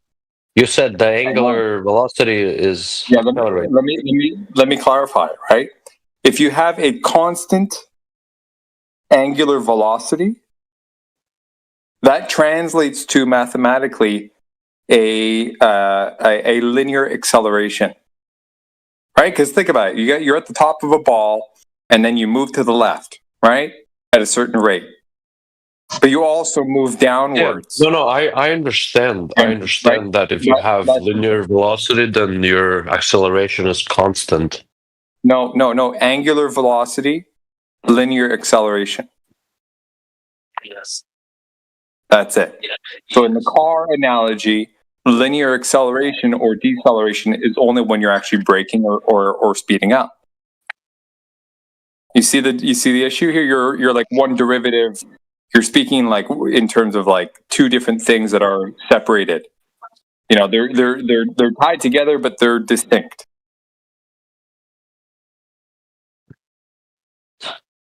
I just want to point that out. Like the analogy is not exactly. I asked you a question of whether the Earth is accelerating or not. Then what is your answer? The Earth doesn't move at all, so no. No, the Earth is not moving. You don't sense any motion at all, guys. Period. Whatsoever. Guys, let's not jump 3 versus 1. Okay? You cannot create an experiment. You cannot create an experiment to identify the Earth to be in motion. No one let you talk. I'm talking with the other dude. I don't care. Bro, you're not going to speak like that to the room. Okay, watch your tongue. I don't care. But you guys are just jumping 3 versus 1, like one at a time. Okay, so have a back and forward. Maybe one take it, then the other guy take it. Just have a back and forward and bring the point to a conclusion. Yeah, I just wanted to point out that the analogy he was drawing was not exactly appropriate. If you guys want to continue, that's fine. But yeah, some room etiquette would be nice. But it is an open panel. Yeah. So yeah, my apologies. Yeah. So is the Earth accelerating or not? There's no way to prove that. So I would follow up. Are you talking about like in an angular sense, so like in a rotational sense, or in an actual displacement sense? Like the actual. So let me give you a good example of what acceleration means. Hang on, right? I just want to clarify again. In a rotational sense, or is the locus itself the axis of rotation, right? The entire thing displacing in space. It doesn't really matter. Just in general, if it was accelerating, you would feel it. So an example would be a car. Mm-hmm. So in a car, right, when it gets to a complete stop, you feel it decelerating, right, because you're going forward. And then as the car is accelerating, you feel it because your back is going against the chair that you're sitting in. So you feel both of those moments. But linear acceleration, deceleration, exactly. But once the car is in constant motion, you're not going to feel the car's movement because the car is not accelerating nor is it decelerating. In an ideal sense, that's what I was talking about before. Yeah. So by that analogy, don't you have enough information to conclude no, that because the Earth is not accelerating? No. This is why I was trying to point out that the analogy is not appropriate. Okay, because you're talking about linear acceleration and velocity, right? The car is going in a straight path on an ideal straight road, right? You hit a top speed and then you stop accelerating or decelerating. You're gonna feel like you're just sitting there with a few bumps and stuff. But we're rotating. Can you give me? Yeah, help me understand here. What do you mean? How would you feel angular? What would I need to do to the car to gain angular velocity? What would angular velocity entail in a car? Drive around in a circle. Or if you're on a ball, right, and the ball is rotating, there's centripetal or centrifugal, I forget which one, pushing you off the ball. Thank you. Forgot I complete the two. Excuse me. One of the two, right, throwing you off. Right. Okay. So you have to somehow stay stay on it, and you're kind of rolling over it, around it. Right. Take a little Lego man, put it on a little basketball, and he walks around the ball. Right. Yeah. So there's three axes that need to be accounted for, not just one. So, do you think that the Earth is accelerating in the angular plane? No. This is the whole point. The claim is that. So then we came to the conclusion that the Earth is not accelerating, right? That's why we're here, dude. It's people that come in here say we're on a ball whizzing through outer space around all these different axes. Wait, but hold on a second. What if it's spinning or it's moving in the angular motion at a constant rate? Then it's not accelerating. I told you, dude. God fucking damn it. Are you deaf? Okay. No, he's ignoring you so that he can keep this up. Hang on. Constant angular velocity. Just like you asked me earlier to respect you, you have to respect me too. No, so dude, language. I respect watch you, your language. Yeah. No, you're not gonna, shut your mouth, dude. You're not going to talk to me like that. Okay? Watch your mouth. Here's the reality. No. Eat shit, bro. Okay, check this out. I'll repeat myself. Okay? Constant angular velocity translates to linear acceleration. Repeat again. Angular velocity, constant angular velocity translates to linear acceleration. That's what you feel. So even if you're rotating around an axis at a constant angular rate, there would be a linear acceleration that you would experience. This is the point. And you go. I can't believe he was honest. He talked through you and let you finish your statement. He had to speak right as you're getting to your punchline every time. Yeah. And I said the same thing 3 times. Forgive me if I'm sounding frustrated there, but you guys heard that, right? No, no. You did it good. You see, I was going to say to him, I was going to explain to him that you've got to give 20 cups a chance to speak, because he has this attorney approach where he wants you to get to the full picture before you speak. And he takes his time to break it down in small chunks so you get it. I like that. It gives the brain a chance to digest each step, but you're cutting him off. When you start losing the battle, then you start muting people. That's power. Yay, go flat earthers. No, that's not what we're doing. Jen, hold up. Jen, silence. Okay, he's gone. 20. So what you're saying... Oh, he's gone? Okay. Anyways. So basically, it works out. We feel acceleration. We feel deceleration. So speeding up or slowing down. We feel a change in vector.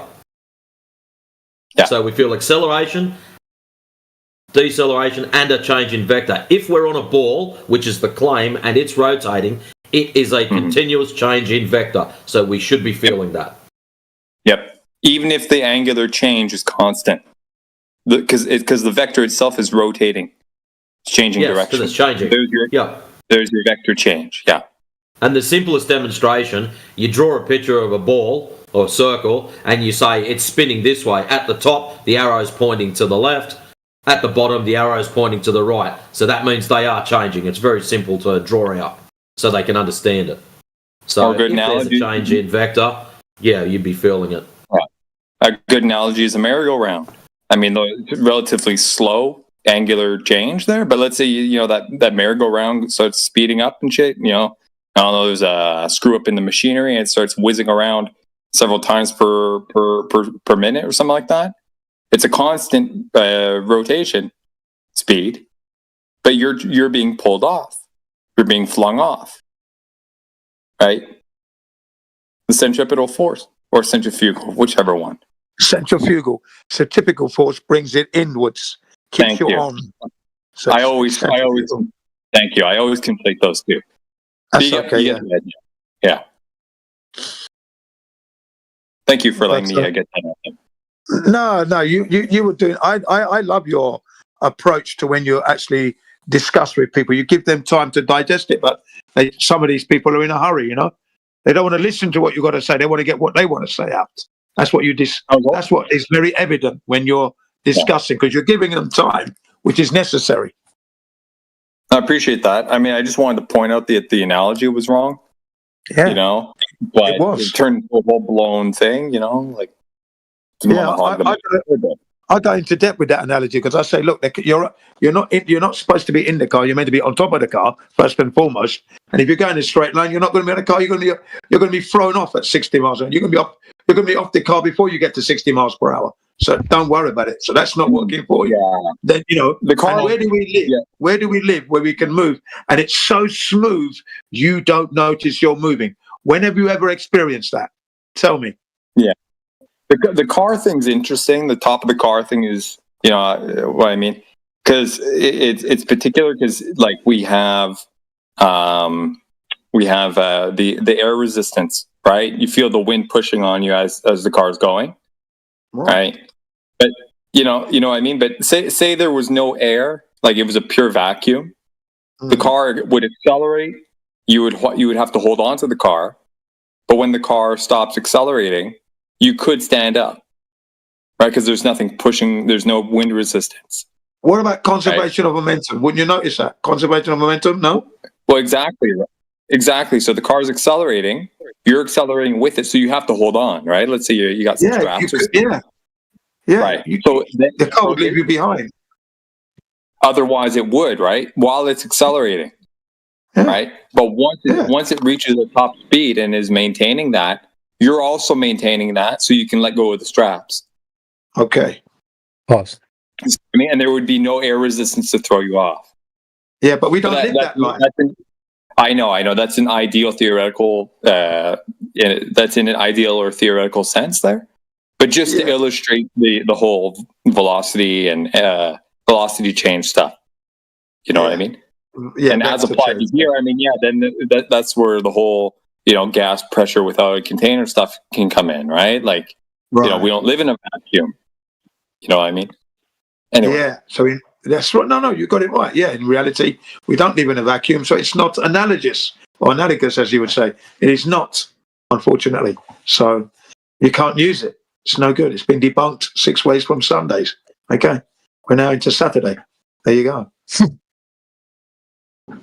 Yeah, it's so season 1. But you're like in a car, you can't feel it. It's like, for starters, his question was, if you're in a car going 60 miles an hour, how fast are you going?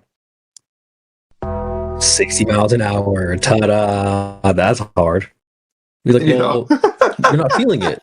Like, well, that's not a good analogy. That was an insult to us, by the way. That was an insult. Yeah. I felt that was an insult, by the way. I was offended by that question. I really was. It's so basic. That stupid question. Yeah, no, that was just rude, man. If you're in a car doing 60 miles an hour, how fast are you going? 220 miles an hour. That's what I would have said. Just to wind him up. So it's a silly question, isn't it? Come on.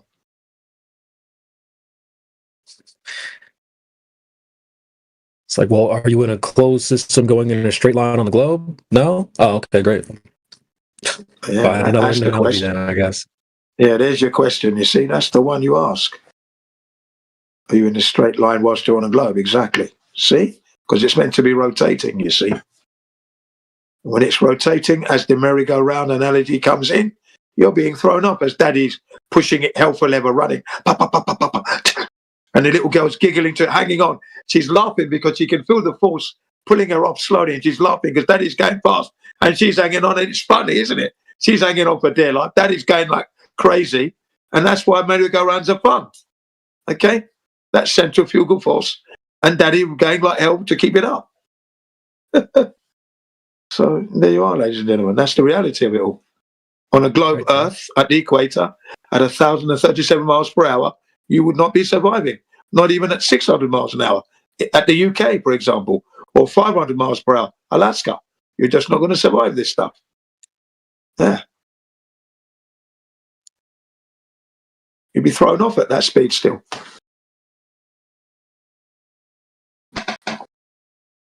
They're always like, oh, I don't feel it. I'm in a car. I can't feel it. Like, really, bro? You're just like numb, or what's the problem? Yeah, it's silly, really. I posted the 5 can't feel it. Yeah, I posted the 5 famous experiments that I didn't learn at school that prove the Earth's stationary. It's all in there for him to look at. It's 50 minutes long, 10 minutes per experiment. All 5 experiments prove a stationary Earth. Michelson-Morley, Sagnac, Aries failure, it's all in there. So, you know.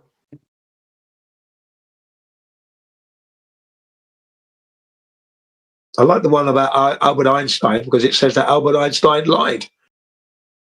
The narrator of the video says that Albert Einstein had to lie. He actually lied. It's what she says. You know. And you don't often hear professionals, when they're narrating videos, calling people outright liars. But it was said in a professional way, not derogatory. It was to inform you that if you believe that, well, that was wrong, because he actually lied.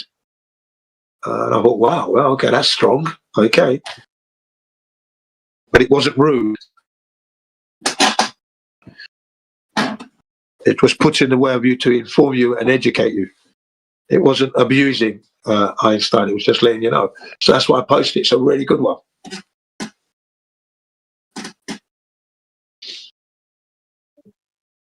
And then there's the sniper challenge. $20,000 for any person who can prove that the Earth is rotating.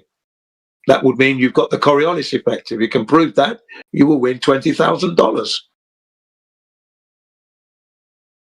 Challenge still there. 10 years later.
And just seeing it made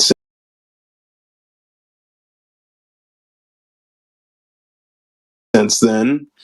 But like then I think about it and I'm like, man, you know, like if at one point it's a reflection, when is it the reflection and when is it the real sun? You know what I mean? That's kind of hard to determine. Well, the entire thing you see during that time is a like the entire southern summer. I would say you're seeing the reflection.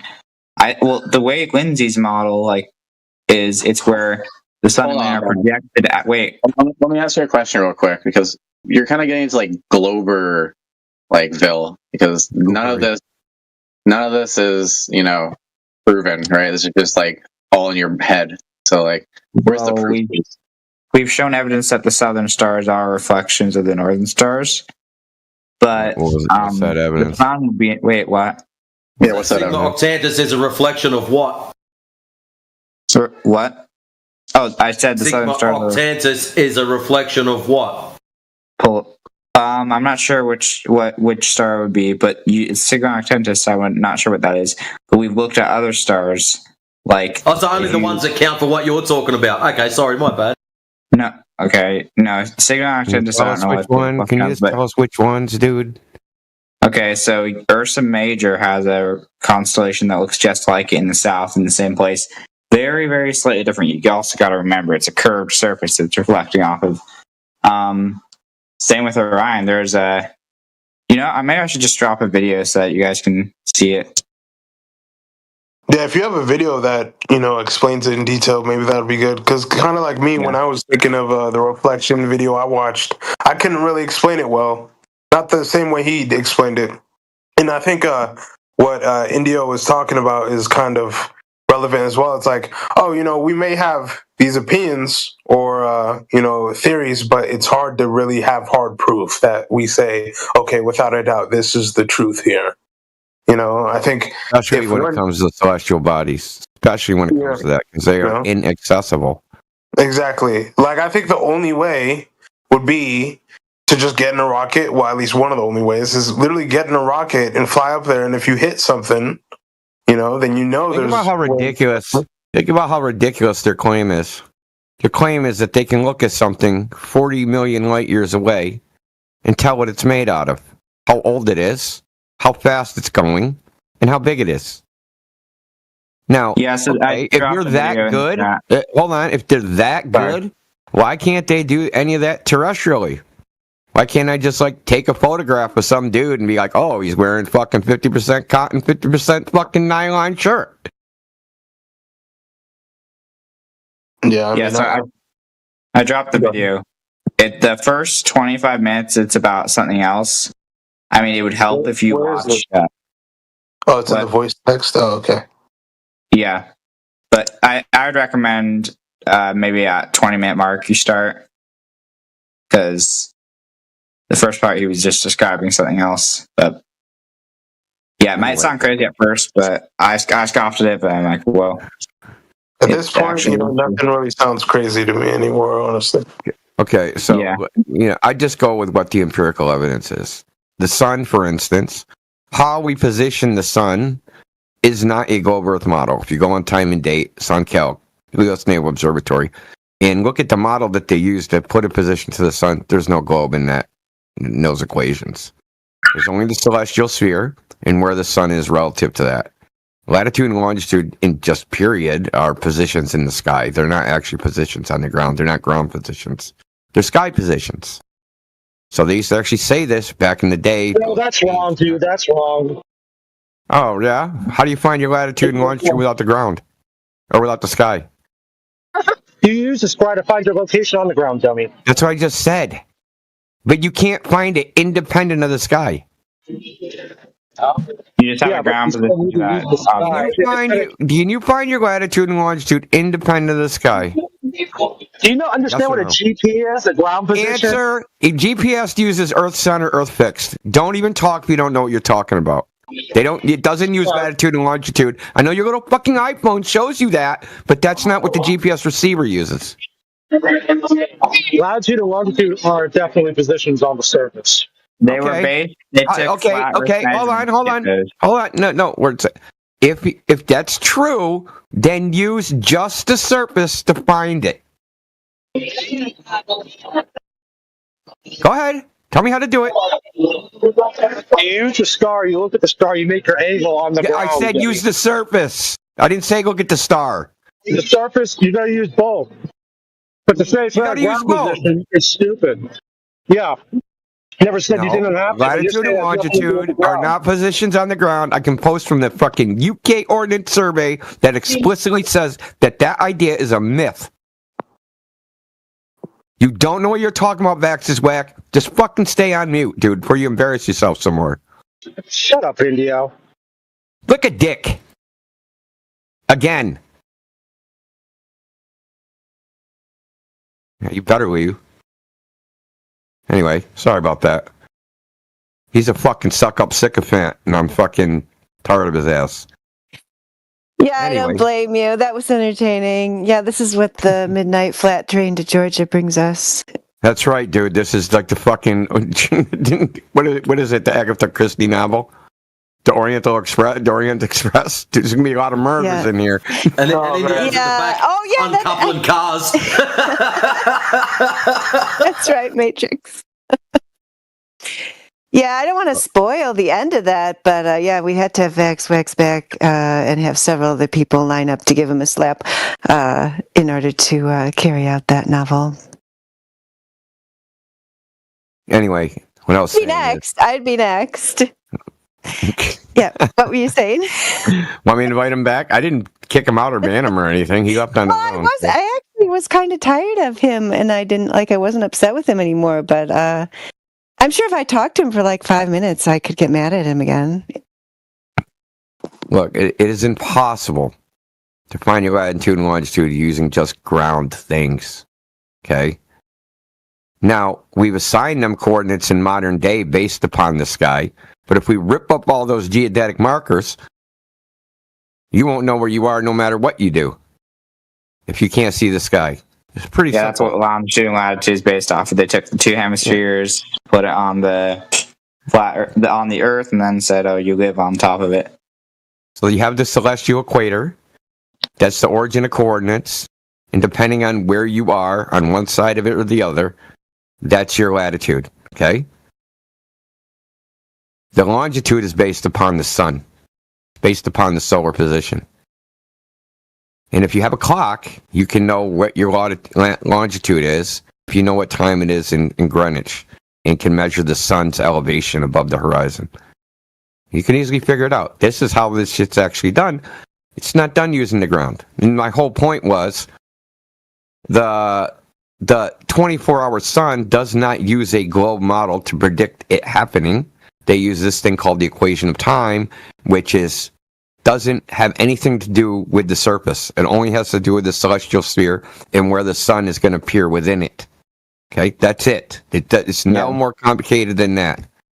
I mean, if you look at where the sun's position is on Capricorn, then you take that to the southern celestial pole, and you look at the position of those stars in Capricorn. They do They don't use the poles. They only use the equator.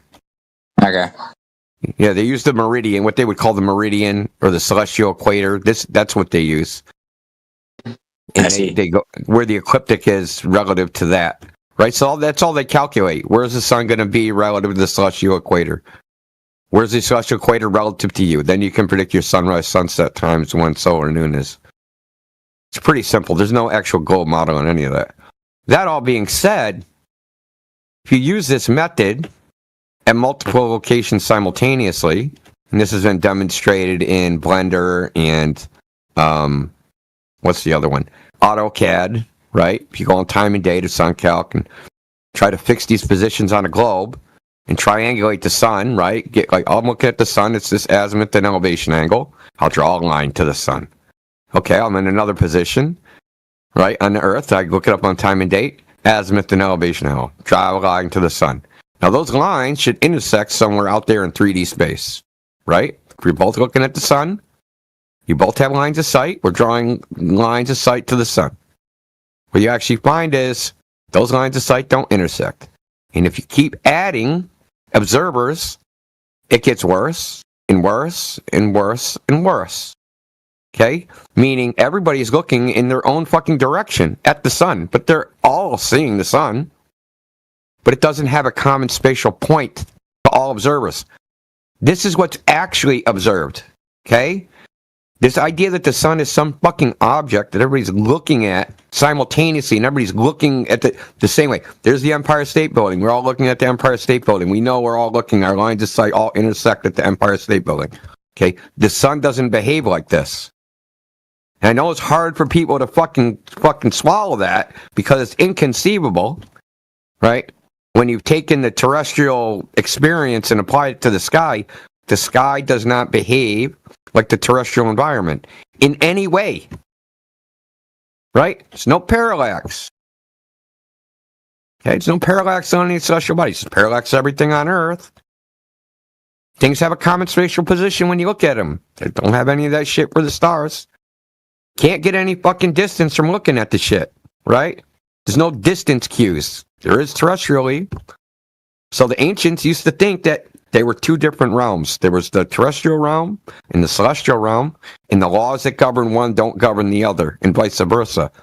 Now, you're sitting here thrashing your mind, wondering, how is this sun observation possible in my terrestrial fucking worldview? Applying terrestrial rules to the sun. How is it possible? I'm sorry, I wasn't paying attention for a little bit. Did you explain, or well, give an explanation, I guess, of why we're able to see the sun in one place and not the other when many think we should? What do you mean? What do you mean? Can you give me an example? Yeah, like when you were saying basically that the sun doesn't really follow the same rules as something like the Empire State Building would. Yeah, like, what did you mean by that? Okay, so if I had you and two friends, right? And we had the Empire State Building, we had a map, we'd put the Empire State Building, and we drew lines from your eye to the Empire State Building. All your lines of sight would intersect at the Empire State Building, right? Yeah. Okay, that's not what happens with the sun. If you take the azimuth and elevation angles from like time and date, SunCalc or U.S. Naval Observatory, and you map them to a globe or a flat Earth or any other thing, they don't intersect at a point in space. And like I said, I was saying that this has been shown to happen in Blender and AutoCAD. And it was demonstrated experimentally by Antonio Subirats when he did a 24-hour equinox observation with people coming into his stream, right? They had they had a standardized gnomon. It was like a 16 penny nail. They had to print out compass rose, right? So everybody had the exact same equipment. They marked solar noon, which is they marked solar noon to get the direction of the sun, right, from their position. And you know that because it's when the shadow's the shortest. That's how you get when solar noon is. That's when the shadow has to be the shortest. So this is what they did. And when you map it on anything, doesn't intersect it like a common location where if you draw the lines the azimuth and elevation angle as a line of sight, right? Almost think of it like Eratosthenes, right? The shadow, the stick and shadow. Right. There's the azimuth is the direction. The elevation angle is the angle above the horizon. So if you draw that direction and the elevation angle and you just draw a straight line out there in 3D space, then you take a bunch of places and do the same thing, those lines don't intersect at a place. That's common to all of them. I can post a couple of videos. I'll post a couple of videos in the chat where they did this in AutoCAD to like 13-digit precision. Yeah, in fact, when they did it in one place, it turned out if you triangulate, the sun is behind the observer, even though they're looking at it, which makes no sense, dude. That is very interesting. So, in layman's terms, like, let's say I'm in Alaska and you're in, like, I don't know, Japan. I don't know if that's even a great example, but my noon and your noon, or however, like when the sun should be at the same place, I guess we could say, right? If we were to actually draw a line from where I'm standing looking at the sun, and then we actually it would be drawing a line from your eyeball to the sun, right? Right, exactly, right. It wouldn't actually, we wouldn't be looking at a common point. Like if I had a hot air balloon in the sky. That's interesting. That's interesting. Exactly. And even within the gold paradigm, they say, hey, man, when you see a sunset, that's not actually the sun. The sun's already over the horizon. That's the refracted image of the sun being projected up over the horizon. They say no one's seen a sunset, ever. Nobody, ever. All of those are a refracted image of the sun. And the reason they say this is because nowhere on Earth has equal day and night. Now, there's places where it's close to that, but there's no places with equal day and night, so they have to say, well, because we don't have 12 and 12, we have close to 12 and 12, the sun must be getting refracted before dawn and refracted at sunset, right? I mean, when it's at your zenith, over the horizon. That isn't refracted, they would say, because it's like you're viewing it straight up through down and down. That'd be the only time where you'd actually be seeing it in its true position, right? If it's right above you, is that what you're saying? According to them, even zenith is 0.01 degrees off from its true position. On the horizon, It's like 0.81 degrees off from its true position. You can actually go on SunCalc and take and do and move the slider, and the sun will have a negative altitude. Wow! If you could post some of those videos, that would be great. Because I think them in the live stream voice text. Oh, you already 2 of them. Okay, let me see. I think that has to do with the 24-hour sun in some extent. Basically what you're talking about. What they saw. Yeah. So like this is like another part of this is like cherry picking, right? What if they went there and they didn't see a 24-hour sun? What would that mean? Would it not be a globe anymore?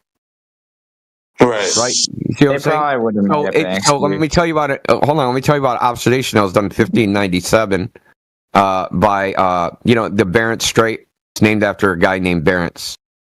He got stuck. His ship got frozen into the ice in the Arctic, and they were waiting for the spring for it to thaw.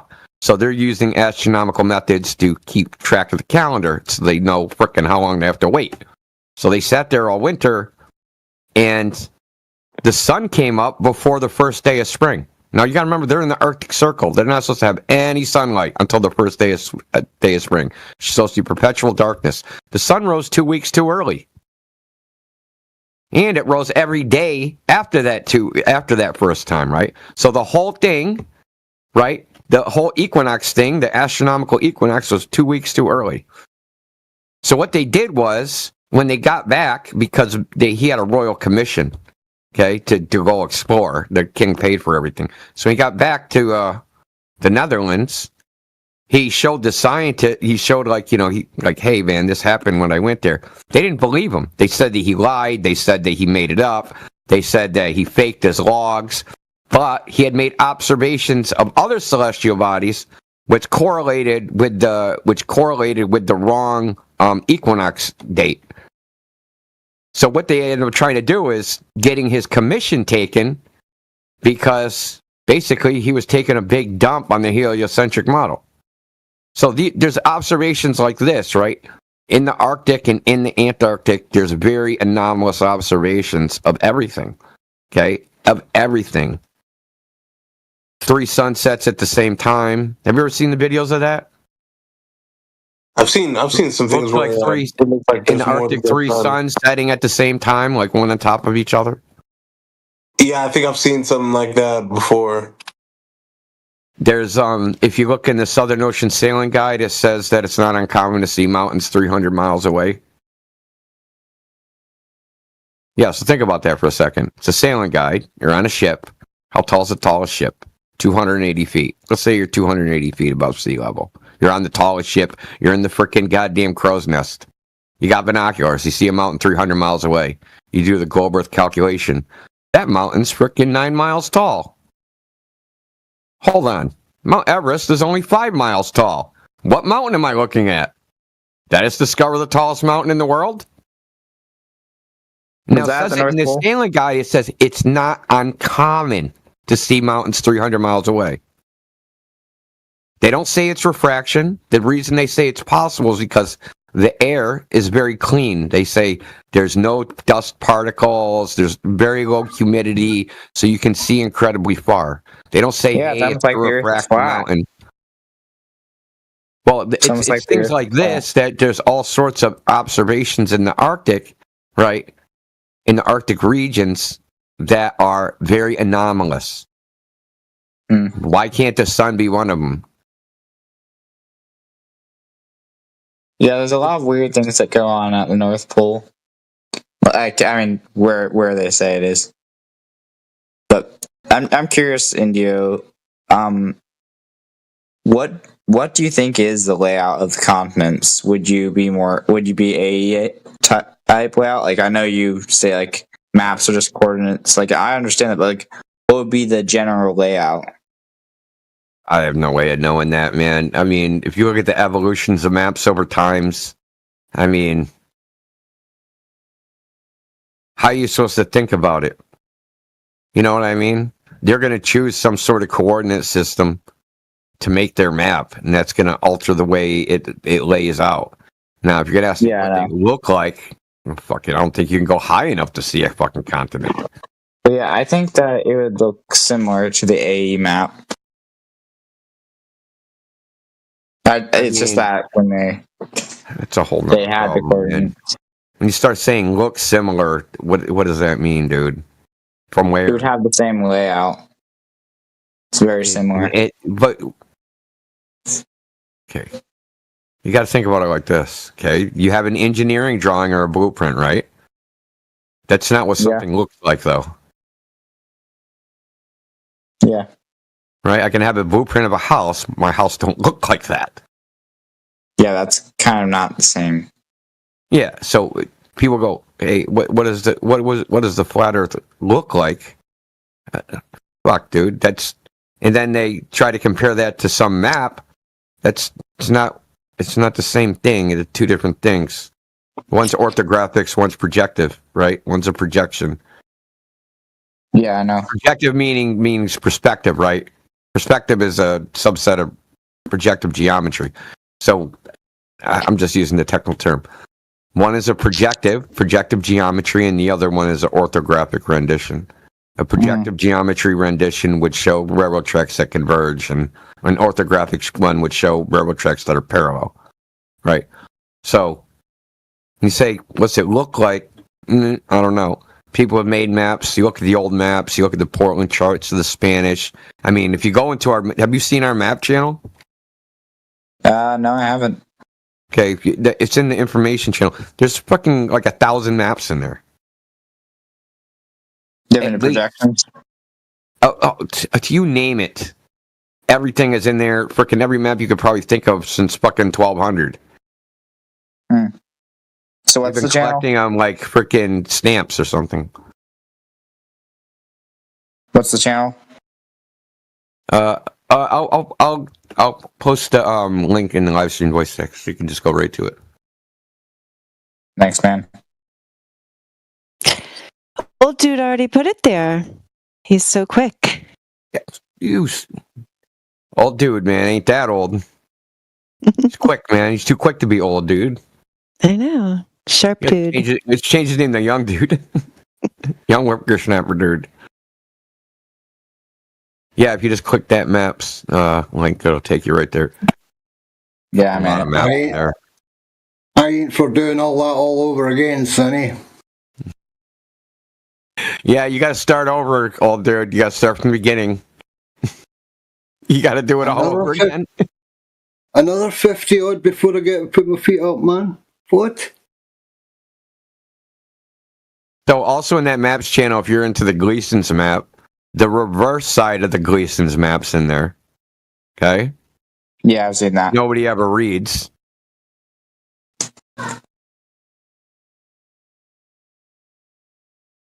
And there's also a video, I don't know if it's in that channel, but there's a video about the Gleason's map. Yeah, the Gleason map is just a projection of the globe. Ever seen the Masterpiece video? And it's not exactly a projection. It's called an extortion. He said it was an extortion of the globe, which is a weird word that nobody uses anymore. It's a mathematical term that means twisting. So I don't know what that means in any practical sense, but it's not a projection. A projection is a very specific thing where you take lines and you run it through, and then you project the coordinates onto something underneath it, right? By drawing rays. An extortion is not that. So a lot of things people don't understand. There's a difference between mapping a surface to another surface and projecting a surface to another surface. One is a function, so those lines could curve, right? They don't have to be like rays that go through something, but a projection does have rays. It's a little bit different. So it seems like technical minutia, but there's actually a huge difference. Yeah, basically, she had to use globe coordinates. Because... Well, I mean, if you're going to use the sky for any... Like, if you're going to be traveling any large distance, you have to use the sky because you're not going to have a terrestrial reference that you can see from everywhere. Right? Yeah. Has anyone ever tried, like, mapping the magnetic declination to where it would actually look even and then trying to see what the Earth would look like? I tried. I tried to alter the magnetic declination and like straighten it out into poles and alter the celestial sphere, right, the latitude and longitude accordingly, right? Apply the magnetic declination to the latitude and longitude, right, and straighten out the magnetic poles, right? Mm-hmm. But warp the other ones. And it's fucking too difficult. I tried to use like Photoshop. There's a tool in Photoshop called Warp.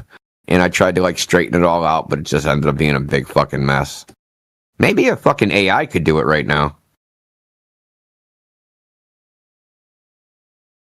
Yeah, I mean, you probably get an AI to do that shit. Maybe. It might seem too difficult even for an AI.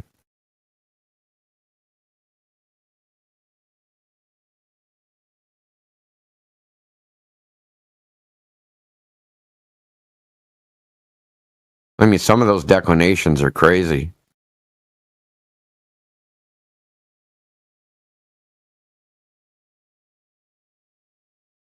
Vaxwax can do it. Oh, certainly. Do a standing on his head, man. No problem.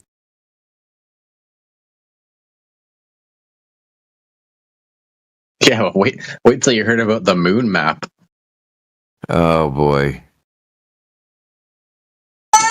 I think there could be some truth to it, but I don't think so. I'm very skeptical.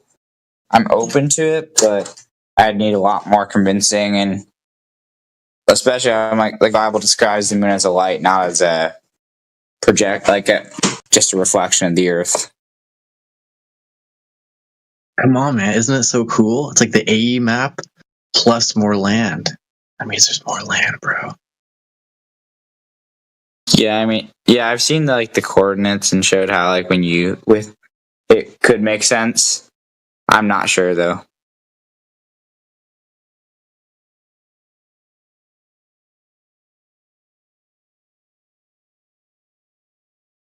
Yeah, I throw that into the speculation basket, like most things these esoteric flat earthers come up with.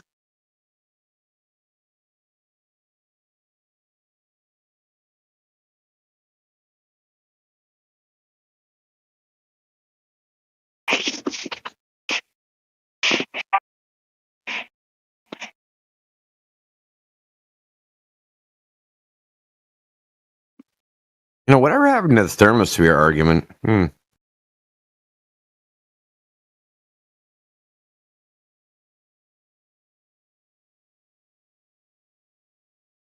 What's that? That thing that you can't break out of, or whatever? The thermosphere is supposed to be where the ISS is, and it's supposed to be 4,000 degrees. And aluminum melts at a temperature lower than that. I mean, it's NASA, bro. They got way stronger stuff than they actually tell you. Because if they told you, then the terrorists would steal it. So why would they?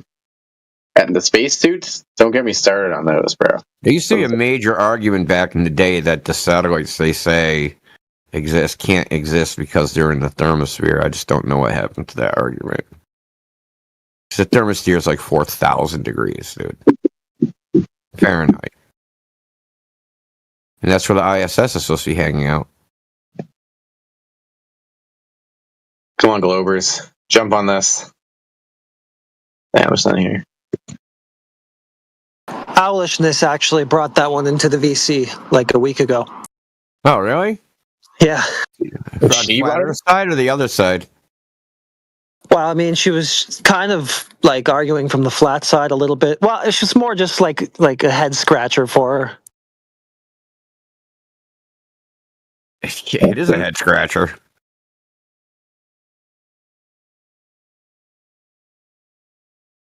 That one usually goes like this. Well, it's 4,000 degrees, but there's not a lot of particles. Well, then how did you measure the temperature in the first place?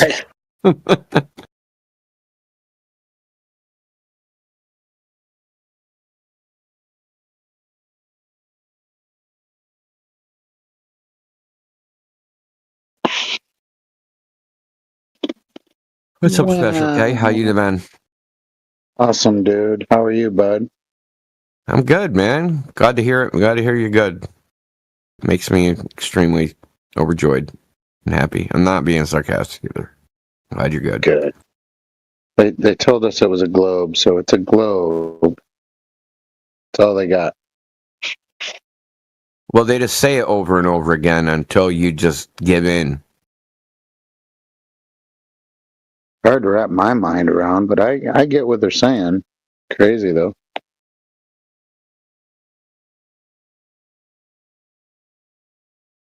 They said it was a globe, so it's a globe.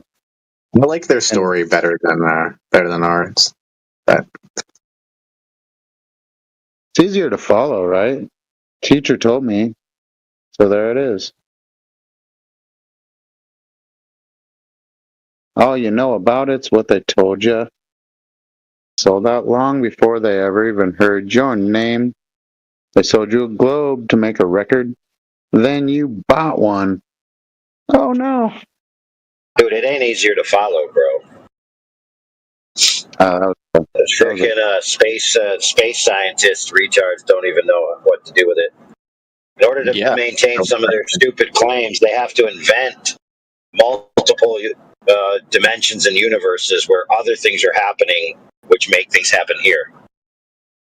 The sad thing is that once you actually go down the multi-dimensional, multi-universe road, you realize that all permutations of physics must be expressed, and that means that in order to save their globe, they have to admit there's a dimension in which the universe is flat. And the Earth is flat. Guess what? It's this one. Yeah, bro. We got the Flat Earth Avengers, just in case Thanos comes. Too hard to think about, though. I mean, just think what your teacher told you and say that that's right, and then go with that for the rest of your life. Don't question nothing. Just go with the flow and the rhythm. I mean, how many people would make fun of you if that you were a flat earther? Sheesh. I don't want to be that guy, right?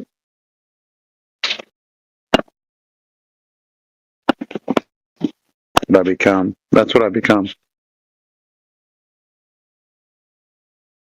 I become that guy.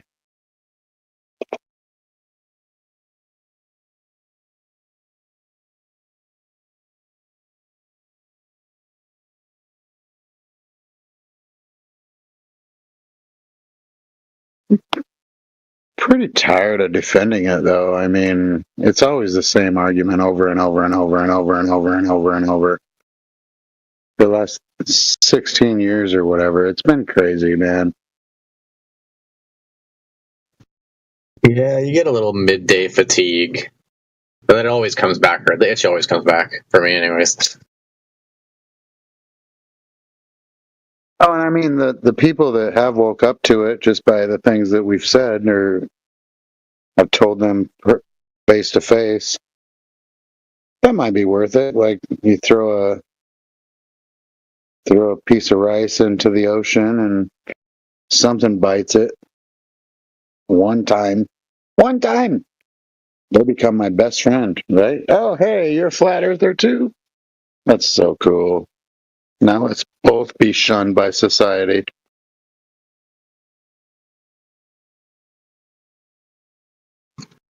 Just wait, bro. There's more of us. I mean, we're a slow moving movement, but I mean, just be patient, bro.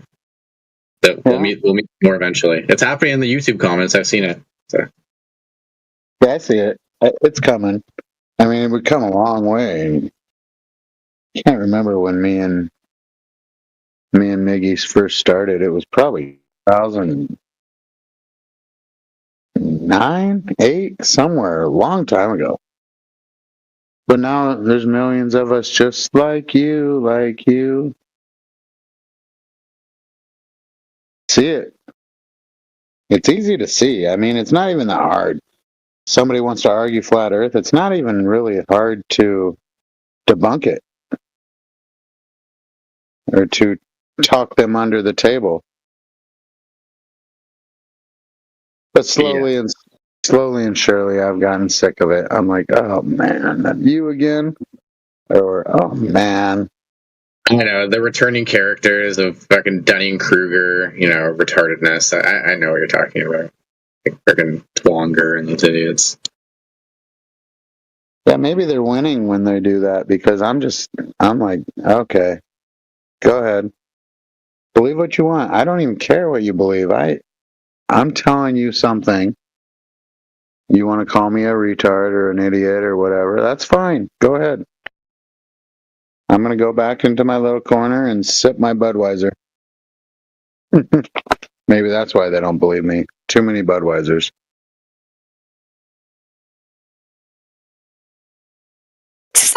Oh, yes. My hero. I just found my favorite clip from last night. It's called You Get the Help. Can you say that to me, please? Because it's totally my favorite. But you don't even have to, because I can play it over. I sent it to you. Play it for us, please. Just the little clip. The little clip that I sent you, that's just Bong Sao. It's perfect.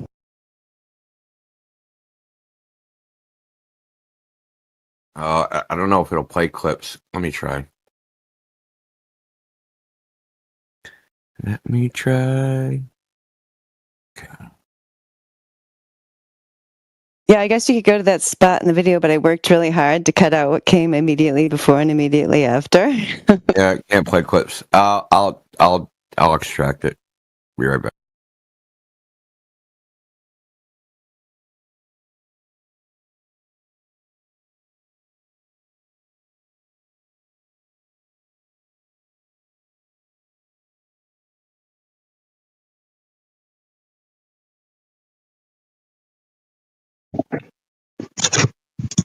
I want to see what ChatGPT says about that freaking. What is it called? Mesosphere?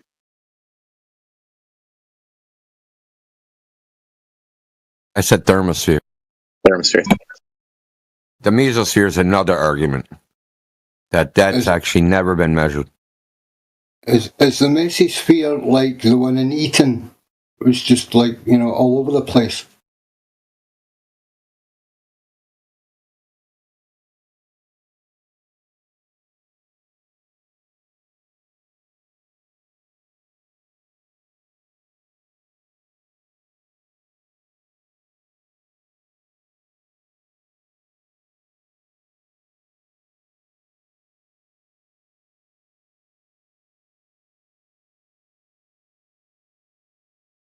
Indio, are you still there? Oh yeah. Yeah. I know you actually didn't hear what came before that, but you have to know that our unwanted guest, am I allowed to say that? Called Bong Sao the help, and he really wanted to talk to the primary Indio or AI overlord, but he got the help Bong Sao. That's the preview to the clip. And I'm not even Mexican. Like, what the fuck? My gosh, I was cracking up so much when I heard that Bong Sao, because it was just like the perfect comedic relief too, to like the nightmare that had come before. Hey, Bong. Bong. Hey. Love you, bro. Hey, bro, how are you? Always good to hear you, mate. My man, what can I say? It's always been good to hear you, and yet again, yeah, thank you.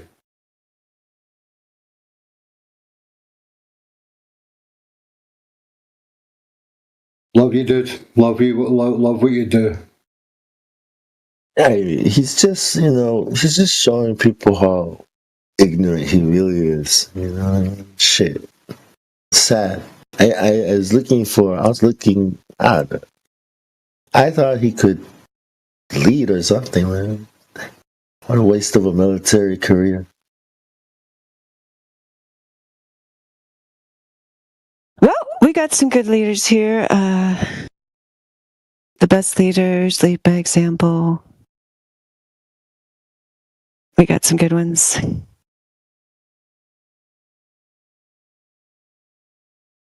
Yeah, I appreciate Bugs. Go for it. I wanted to ask him about, the Kabbalah, and what he thinks about it. The sphere, quantum mechanics, quantum physics comes from the Kabbalah. I don't think you would want to talk about it anyways. Puffed up with knowledge, pride, whatever.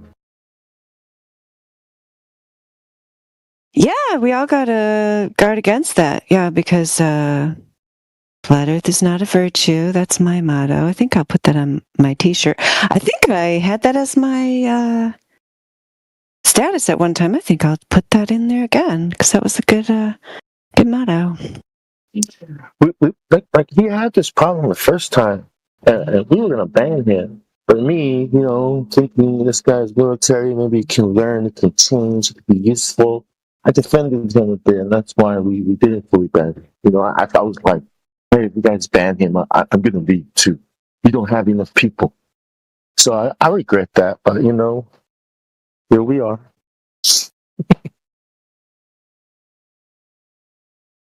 I guess that means he's not really the material. If I can quickly, I only got a glimpse. Wait a second. Oh. Go ahead, Indio. No. Oh, God damn it. Never mind. Go ahead. I'm trying to play audio. Oh, okay. I was just gonna say, I only got a glimpse into what actually happened there yesterday, and I was shocked as to how kind of stupid it was. I was under the impression it was this grandiose, someone got threatened or something. You know what I mean? But it was the most childish thing. I was shocked. Yep. I didn't know. It just seemed like this. I don't know. I'm like, what the fuck? So all right, it is what it is. Yeah.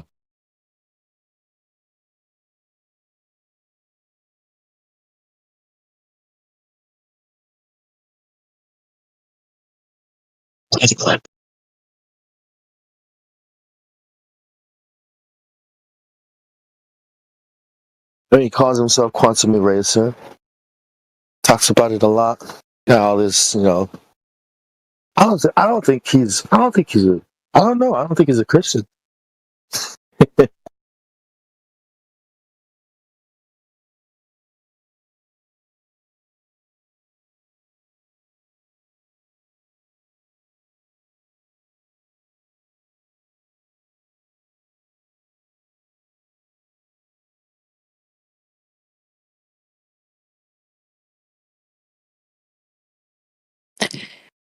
Welcome, darling Ladybird.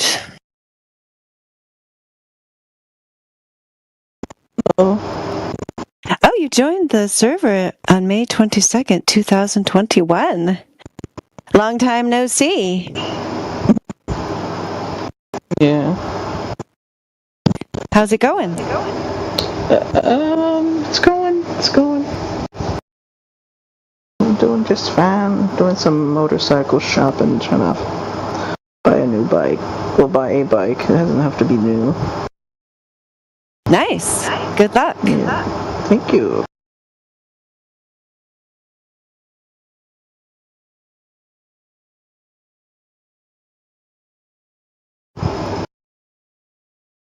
What's going on in the chat today? Oh, I don't know. We usually try to find a globe believer to tell us all about their belief in a failed model, but nobody's stepped up to tell us all about it tonight. I don't know. What's your position on the globe? Trash. Doesn't work. Absolutely. That's the only position to have. Put it in the trash can. After you burn it, smash it, pour acid on it, cut it with a sword, whatever you want to do. Make fun of it. That's a good idea. Do that first.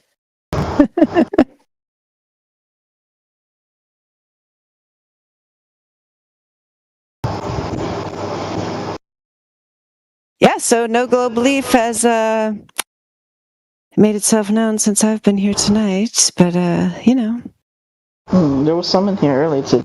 Was in here earlier. Yeah. There was a few.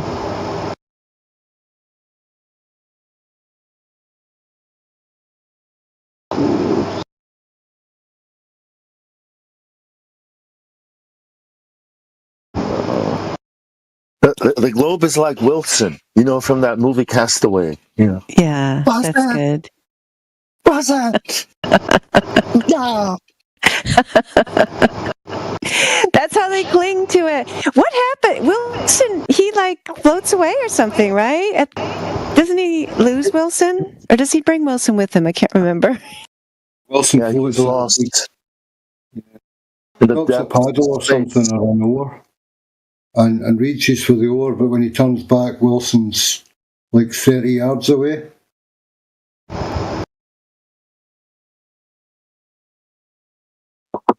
And he's too weak to swim over to him. At that point, the water's too stormy. You can see the current carrying Wilson away, but he's too baked. Yeah, the Globers would probably risk their lives to save the volleyball. They risk their. They risk their. No, their volleyball would have a hole in the mouth. I think Wilson was the main character in that show, wasn't he? Wait, is Wilson gay? Might have been gay, yeah. Well, he had a bit of an avant-garde haircut, didn't he? I'm sorry. The globe is gay, yeah, of course. Androgynous. Gay as a French horn.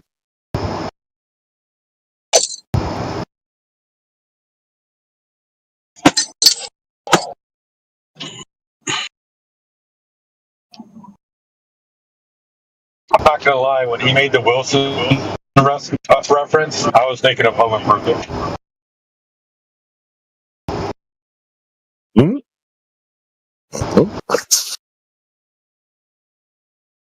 Yeah, the neighbor that never shows his face. You only see his eyes, right? That's the globe. You don't see its face. You know, I mean, you don't really see it. You know, just this guy hiding behind a fence. Is that really what you meant, Bongso? No. I was talking about the ball. You know, and how people I thought treat so. it. Yeah. I just wanted to make sure I didn't misinterpret you, because I've never seen this other show. I don't know anything about The Neighbor.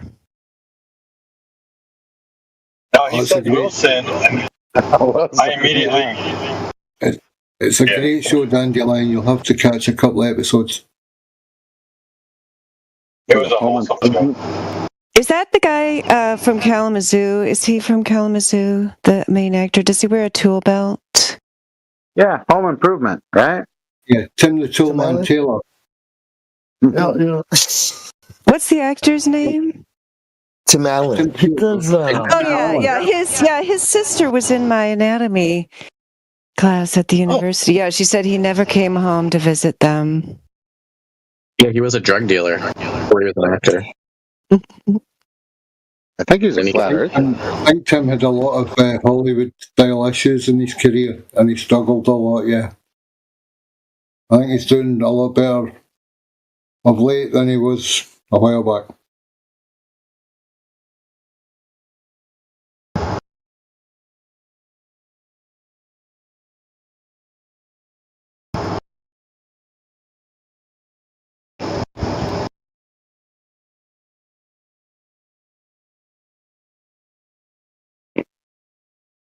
Oh yeah, I was totally right. I just looked it up. Yeah, Tim Allen's old house in Kalamazoo, Michigan, is a historic property that offers visitors a glimpse into the past. West Main Street, Kalamazoo, Michigan. Yeah, I think he's a flat earther too. Really? Mm-hmm. Aren't we all? But Buzz Lightyear is a flat earther? Hey. Yeah. To infinity and beyond. To infinity and beyond, right?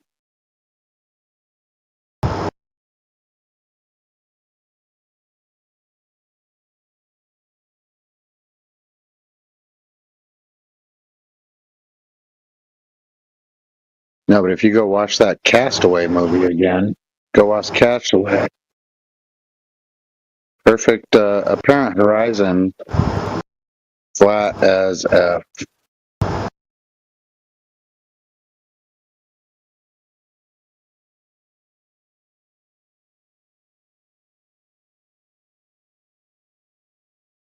A lot of ocean pics there in that movie. And horizon looks flat.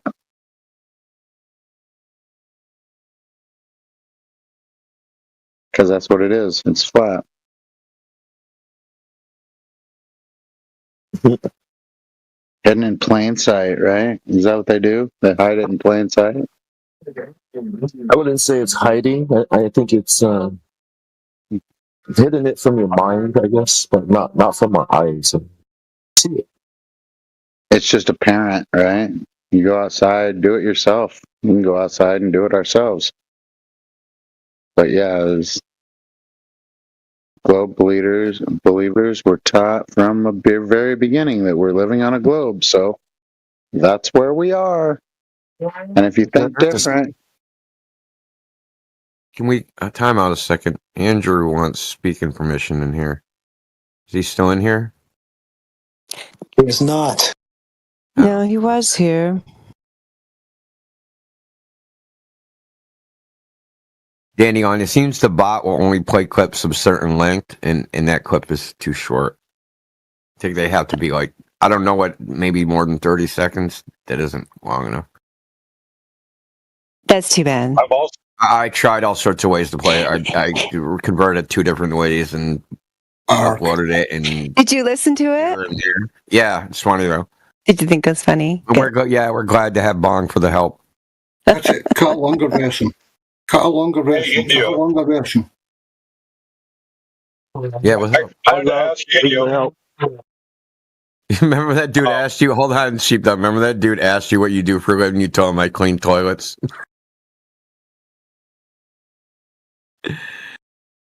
That shit was so funny. Anyway, go ahead, Sheepdog. Amusant.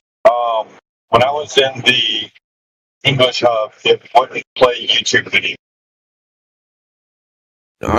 I'm trying to play an MP3. I'm not even trying to play YouTube videos. I'm just trying to play it's like 10 seconds, 18 seconds of audio.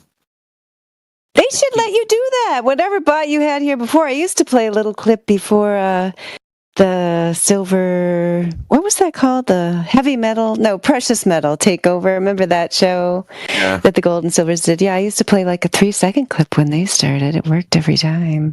But that was a different bot, huh? Yeah. Heavy metal takeover. That's what you want. Yeah, that one was better. Precious Metal Takeover. That was a cool show. I enjoyed that. It was fun originally. It was great fun originally, but yeah, it ran its course. I'll say that. Okay, old dude. Yeah, I forgot. We're leaving the past behind. Yeah, you can just keep reminding me of that. Don't go all soppy and soft on me, woman. I'll do my best. I thought that's why I was here. Yeah. No, I mean, it still is there. So it's got all the capacity to start up again, Dandelion. But it'd be nice if it was done sans ego and, with genuine intent again.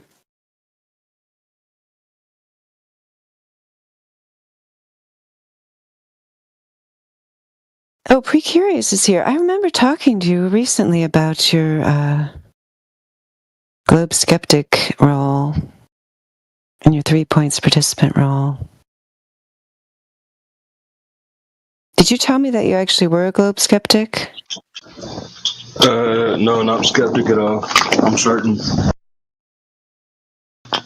Yeah, that's what I thought you'd said, that you had left the Globe behind. Is that right? 2018.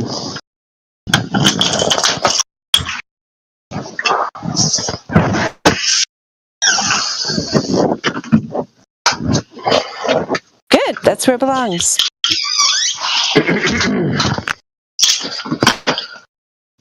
Sorry, I was walking in my door. I'm here now. Yeah, I'm absolutely certain, no doubt about it. And I know I wish I could talk about it more to normies, but it's such a taboo subject that they look down upon you the moment you even mention the possibility. It's just hard to get the truth out. Painfully hard. It's the fun. You get to practice breaking their reality right in front of them. I'm seeing them go into cognitive or spiral.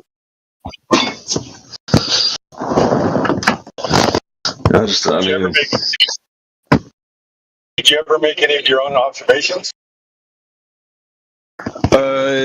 Yeah, I mean, before I knew it was flat, I did. Back when I was a kid and I still believed in the globe, I had observations that I didn't realize till later in life that, they proved the flat earth. I used to have a bay house close to the ocean, and it was a bay, so there was land on the other side of the water. I think it was 4 or 5 miles, and you could see the land perfectly, no obstruction of curvature whatsoever, and I didn't put it together back then, but now it makes sense that there was no obstruction because there's no curve to obstruct. And I realize that now, but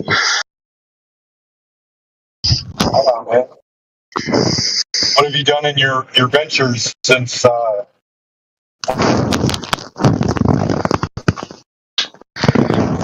Yeah, I've never taken those pictures, but I should.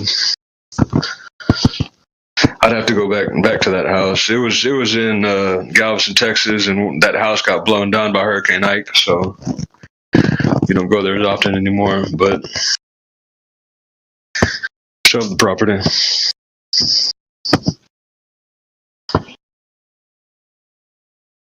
But that and I wouldn't really call it an observation, but the fact that I learned since the old days.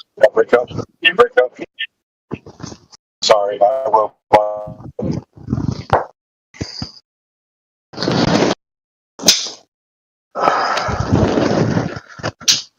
And I mean, observing the seasons or the yearly cycle, like from summer to winter, the sun it shouldn't be the time should change by 12 hours. Night should be day and day should be night every 6 months, which doesn't happen.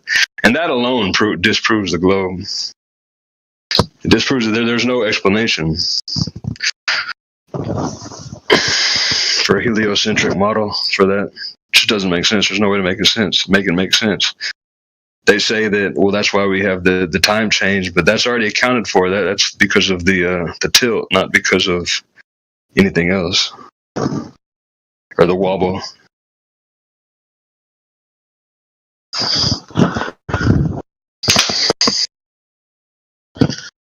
Right on, dude. Yeah, it's flat, no doubt.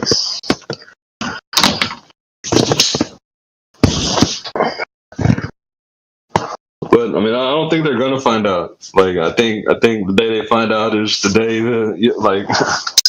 time ends.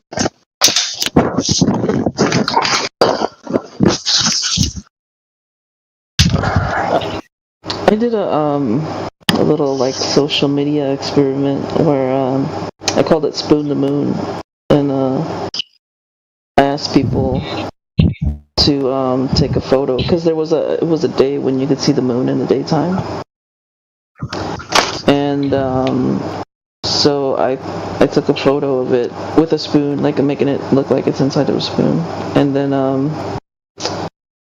somebody from Australia also took a photo, and it was nighttime. So it's pretty interesting that we could see the same moon on supposedly the opposite sides of the world in the day and in the nighttime. And it's still fully lit on both sides, so explain that one. Yeah, that's a good thing about this Discord, that you can actually talk to people on other sides of the world. And in instances like that, I've wondered myself, like, if I see the moon right now, regardless of what time of the day it is the other part of the world also seeing it the same way? And I don't know people personally to call on the other side of the world, but with Discord, you have that access. Yeah. I think it was on a Facebook group that I did that.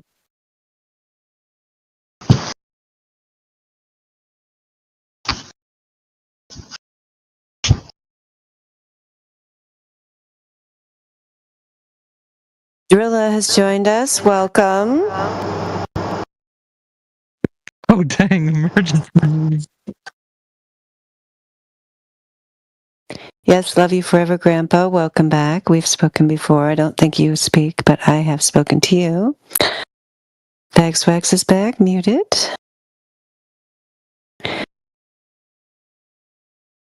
I'm supposed to find some way to make you angry at me, Bagswax, so we can reenact the ending to Murder on the Orient Express, but I don't know. I'm in a pretty good mood. Might take a high threshold.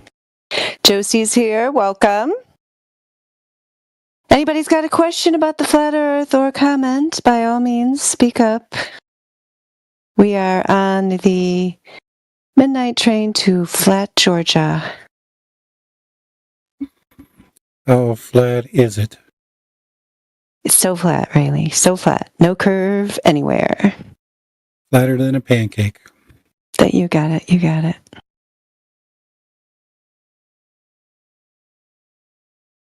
Listen up, Clovers. It's not your fault. You just never used your eyes before.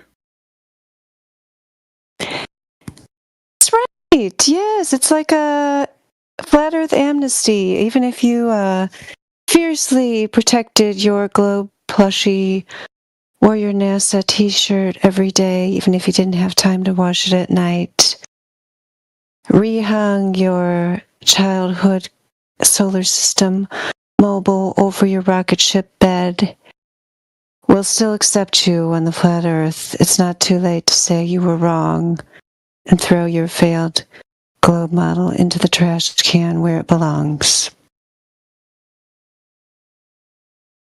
Yeah, if you grew. Dandelion, we got Great Celestial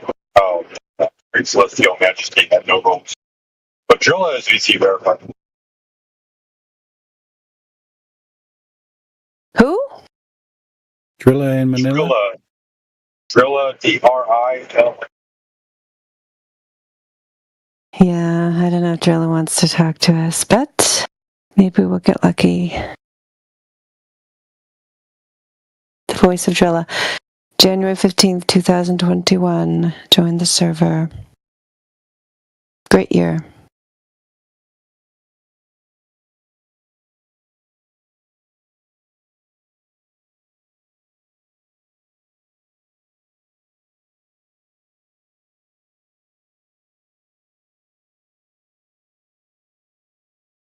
All the years are great, though, aren't they? For different reasons, all of them leading up to this moment. 2025. Only 3 months left of it. Did you guys think it was good so far? Still no proofs. Still no proof of the globe, Rayleigh. That's what we'll have to write when we close the books on 2025. Three quarters of the year gone, still no proofs.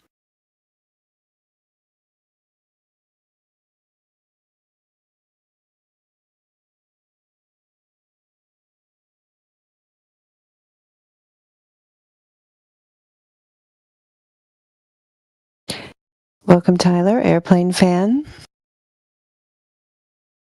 flight instructor, and contract pilot. About me. Millionaire. Yo, I just realized you guys put a red flag next to my name, really. That's fucked. Waxwax, you guys, are we the Borg? Huh? What? Oh no, I'm not supposed to engage this dude. Anybody else to talk to? Why can't you engage me? Do you not have self-control over your emotions? No, I think that would be you. Yeah, you got that red flag. I'm not allowed to speak to you. No, I think it was you who lost control last time, but you know.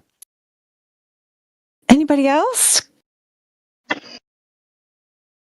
Well, I just wanted to circle back to how latitude is not a ground position. I'm still a little confused on that, guys. Yeah, it's the location of where stars are.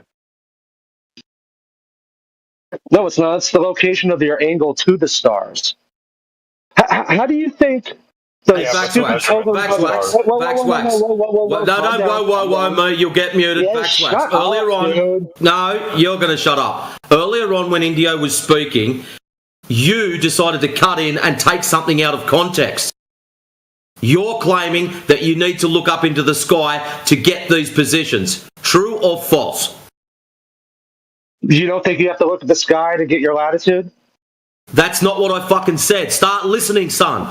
True or false? Do you have to look up into the sky to get these positions? Yes or no? Is that true? Absolutely. Yes. Excellent. Because that is what Indio said. All of a sudden, you jumped down his neck and said this is not true. Lending to the point that you can only do this on the ground. That is why Indio questioned you on this. Yeah, that's right. How about Vaxwax start listening instead of spewing bullshit out? No, it's not that you can only do it on the ground. You can do it in an airplane. You can do it from a hot air balloon, from a helicopter. No. Vaxwax, you're taking things out of context. We don't care where you do it. But Andy's talking again. Yeah, we're going to fix that. Shut up. Vaxwax, can you do this particular event without the sky? For example, is there latitude and longitude marks on the ground? No, that's nonsensical. But because that's what you said earlier. You said earlier that it can only be done on the ground. Yes, you did. Because you weren't. Vaxwax. How about we just go and get the recordings? Vaxwax. Go ahead. How about shut up. Do it. How about you start listening from now on? Instead of grabbing one single word out of a friggin' sentence and then making up your own little story about it, this is not FED, son. The sooner you get that through your head, the better off you're going to be. We don't fall for the little traps in here.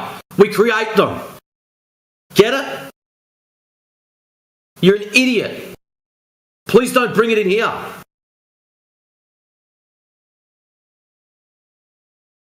First off, no one ever said you can't take an elevation angle to Polaris and derive your latitude from an airplane. I never said that. Where the fuck did you get that from?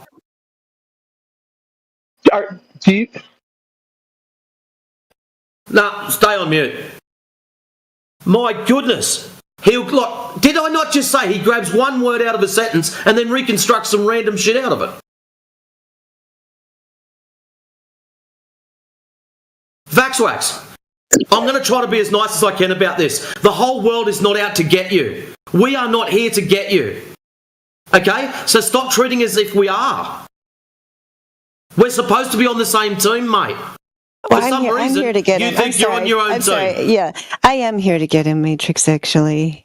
But For some reason, Vaxwax, you seem to believe that you are the centre point between FED and 24/7. You're not. You're just another guy. If you want to be the pincushion between them, please feel free to do so, but I'm not advocating for it. No, that's me.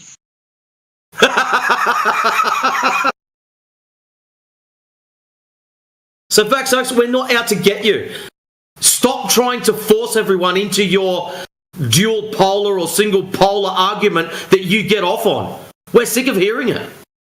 If you want to do that to Globers, go right ahead. But this is not your average crowd of Globers. You might want to have a look around, mate.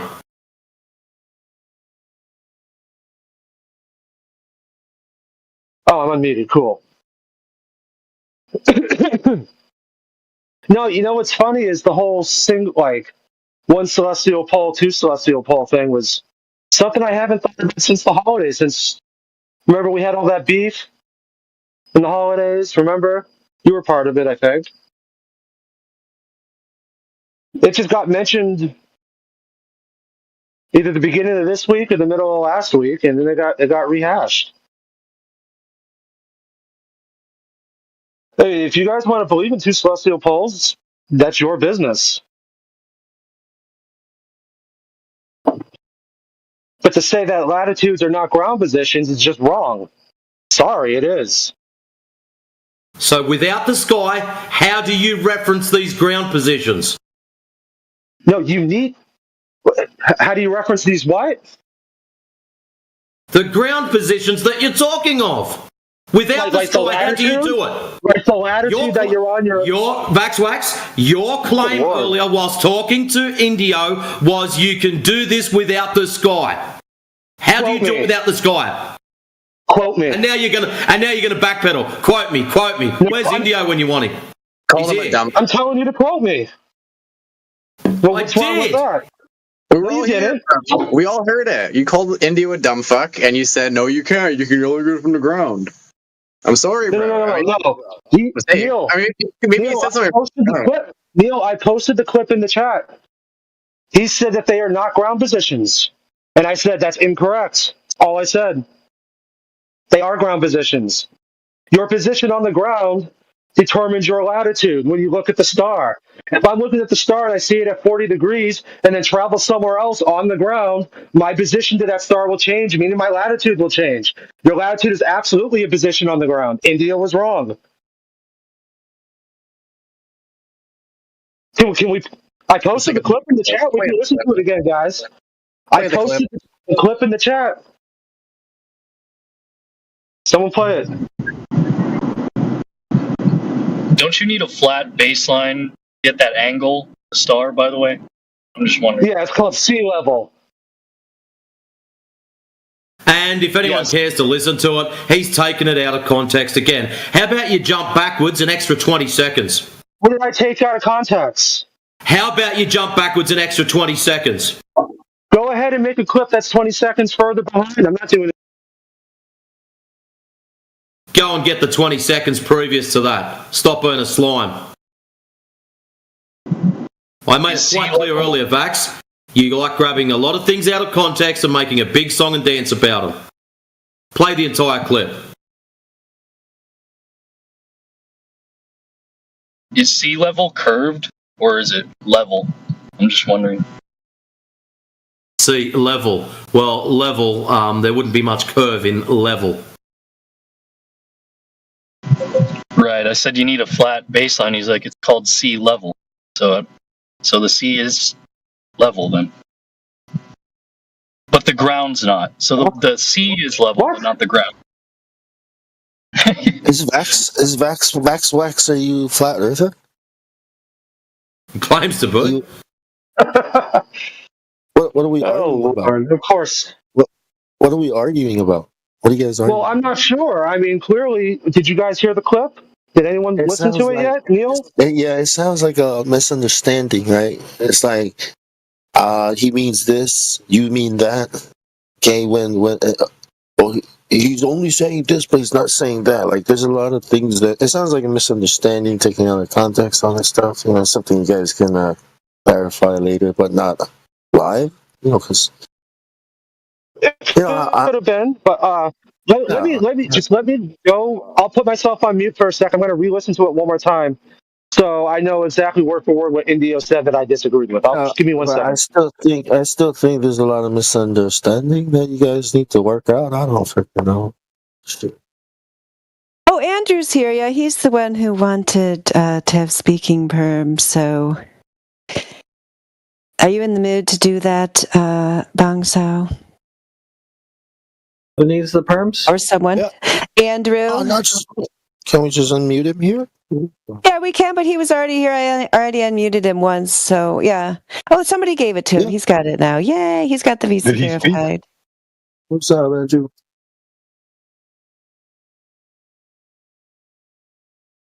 Does Andrew have a voice? Andrew Ram. No, because he's not.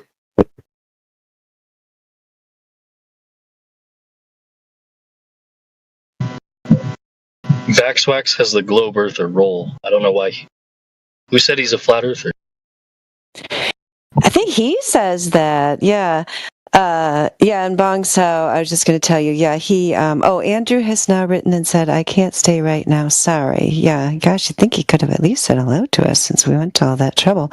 I don't know, I guess he's been messaging everyone to ask for that. Vaxwax doesn't want to resolve it, Bong Sao. You know people like that, right? Let's see, the direct quote was, latitude and longitude are just positions in the sky. They're not positions on the ground. And I disagreed.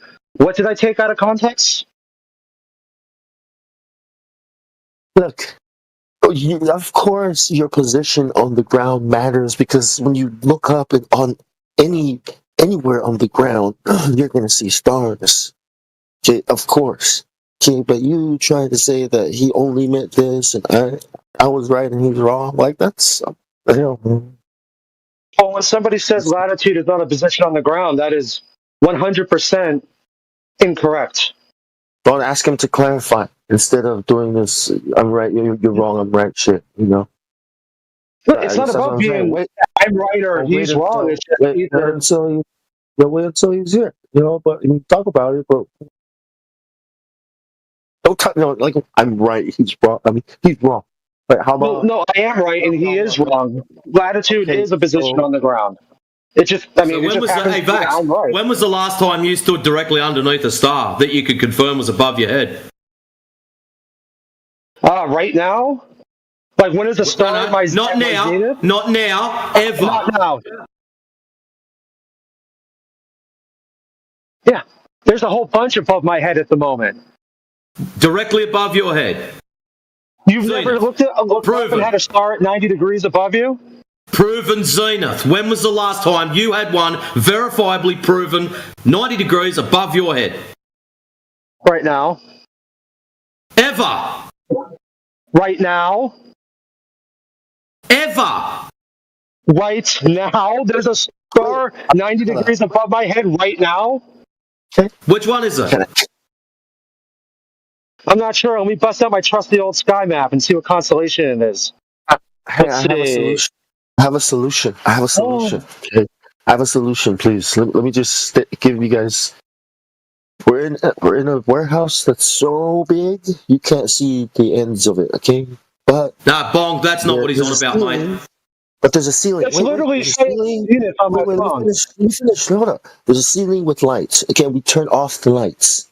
Now you have a ground position. You know that, right? But when you look up, you don't see anything. Okay? So, what do you have? Nothing. You're lost. See? Because there's no lights, right? You don't know where you're at. You have nowhere. You look around, you don't see anything that tells you where you are on the ground. You can be anywhere on the ground, but it's not telling you anything about where you are on that ground, is it? If you don't have any reference around you. So, once you start putting lights in the sky, right? Okay, like certain kinds of lights, maybe lights that move, right? Now, right, because you know the lights, how they move, now you can tell where you are on the ground. See? How about that? Okay. Yeah, let's see. You understand what I'm saying? If you remove the lights, if you remove the lights, you don't have a system to navigate with. You don't have longitude or latitude, no matter what. No matter where you are on the ground. Yeah, if you have no reference no matter point what to you're the sky, doing, yeah, you that's don't have true. a sun that tells you east. You don't exactly. So you don't know where east is. You don't know where. Nothing matters. So only when the sun appears and the moon and the stars, then you can say, okay, now let me bust out my system now, latitude and longitude, because now I know where these things are in the sky. I can know where I am on the ground. You see how that works? There's not a misunderstanding. I think that's happening between you and him, because you're looking at it the wrong way. They're just lights in the sky that you use as reference to where you are on the ground. Because without them, you're lost. You're lost. Without the sun rising, you're lost. You're just in the vacuum. India was definitely looking at it the wrong way. When I stand outside, or if I float in a boat, or of course, India was looking at it the wrong way. You're quick to jump down. Well, yeah. How about? Shit, maybe I was looking at it the wrong way. No, because latitude is most certainly a ground position. Your latitude is based on obviously, with what you've just said, Vax, with what you've just said, obviously, you weren't listening to what Indio said. But when he said again, if you weren't listening and you've taken it out of context, of course you're going to be right. I didn't take it out of context. You can't. What did I take out of context? You weren't fucking listening. How can you guarantee that you're right or wrong if you're not even talking about the same thing? What are you talking about? Indio said that latitude. Oh my God, are you so stupid? Okay, Vaxwax, you're talking about bananas. Indio's talking about oranges, and you're saying you're right. I think the only banana being mentioned is the one that's like stuck up your butt, dude. Indio said latitude is not a ground position, and that's just false. Oh, Vaxwax, I thought you were going to stay unemotional tonight. So hey, the example I gave you, right? it makes it true. What Indio said is right, okay? Because if you remove the lights in the sky, it's not. You don't have. Oh my God! If you remove, listen to me. If you remove the sun, moon, and stars, where are you? You're nowhere. How do you get your latitude and your longitude?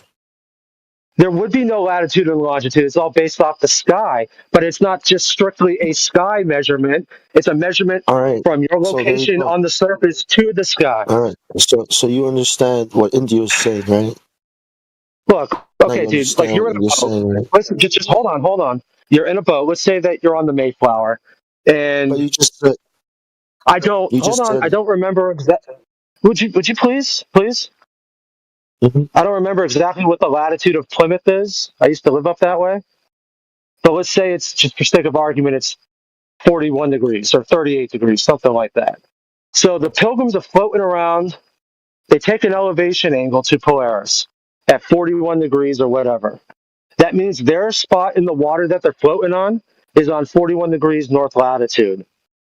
The latitude is most certainly a ground position. It's not just a sky position, it's the position on the ground that you are. But also, if you were to like hover in a hot air balloon above the Mayflower, you're still going to be at the exact same elevation angle. Your elevation angle does not change the further up you get from the surface. But the thing is, the surface is the horizontal plane of reference that all these angles are based off of. If you don't have the surface, you're not having any of these angles. Yeah, you need the surface and you need the lights in the sky, okay, to have a system. Yeah, no one ever. You guys keep saying that. Like, when did I say that you don't need the lights in the sky?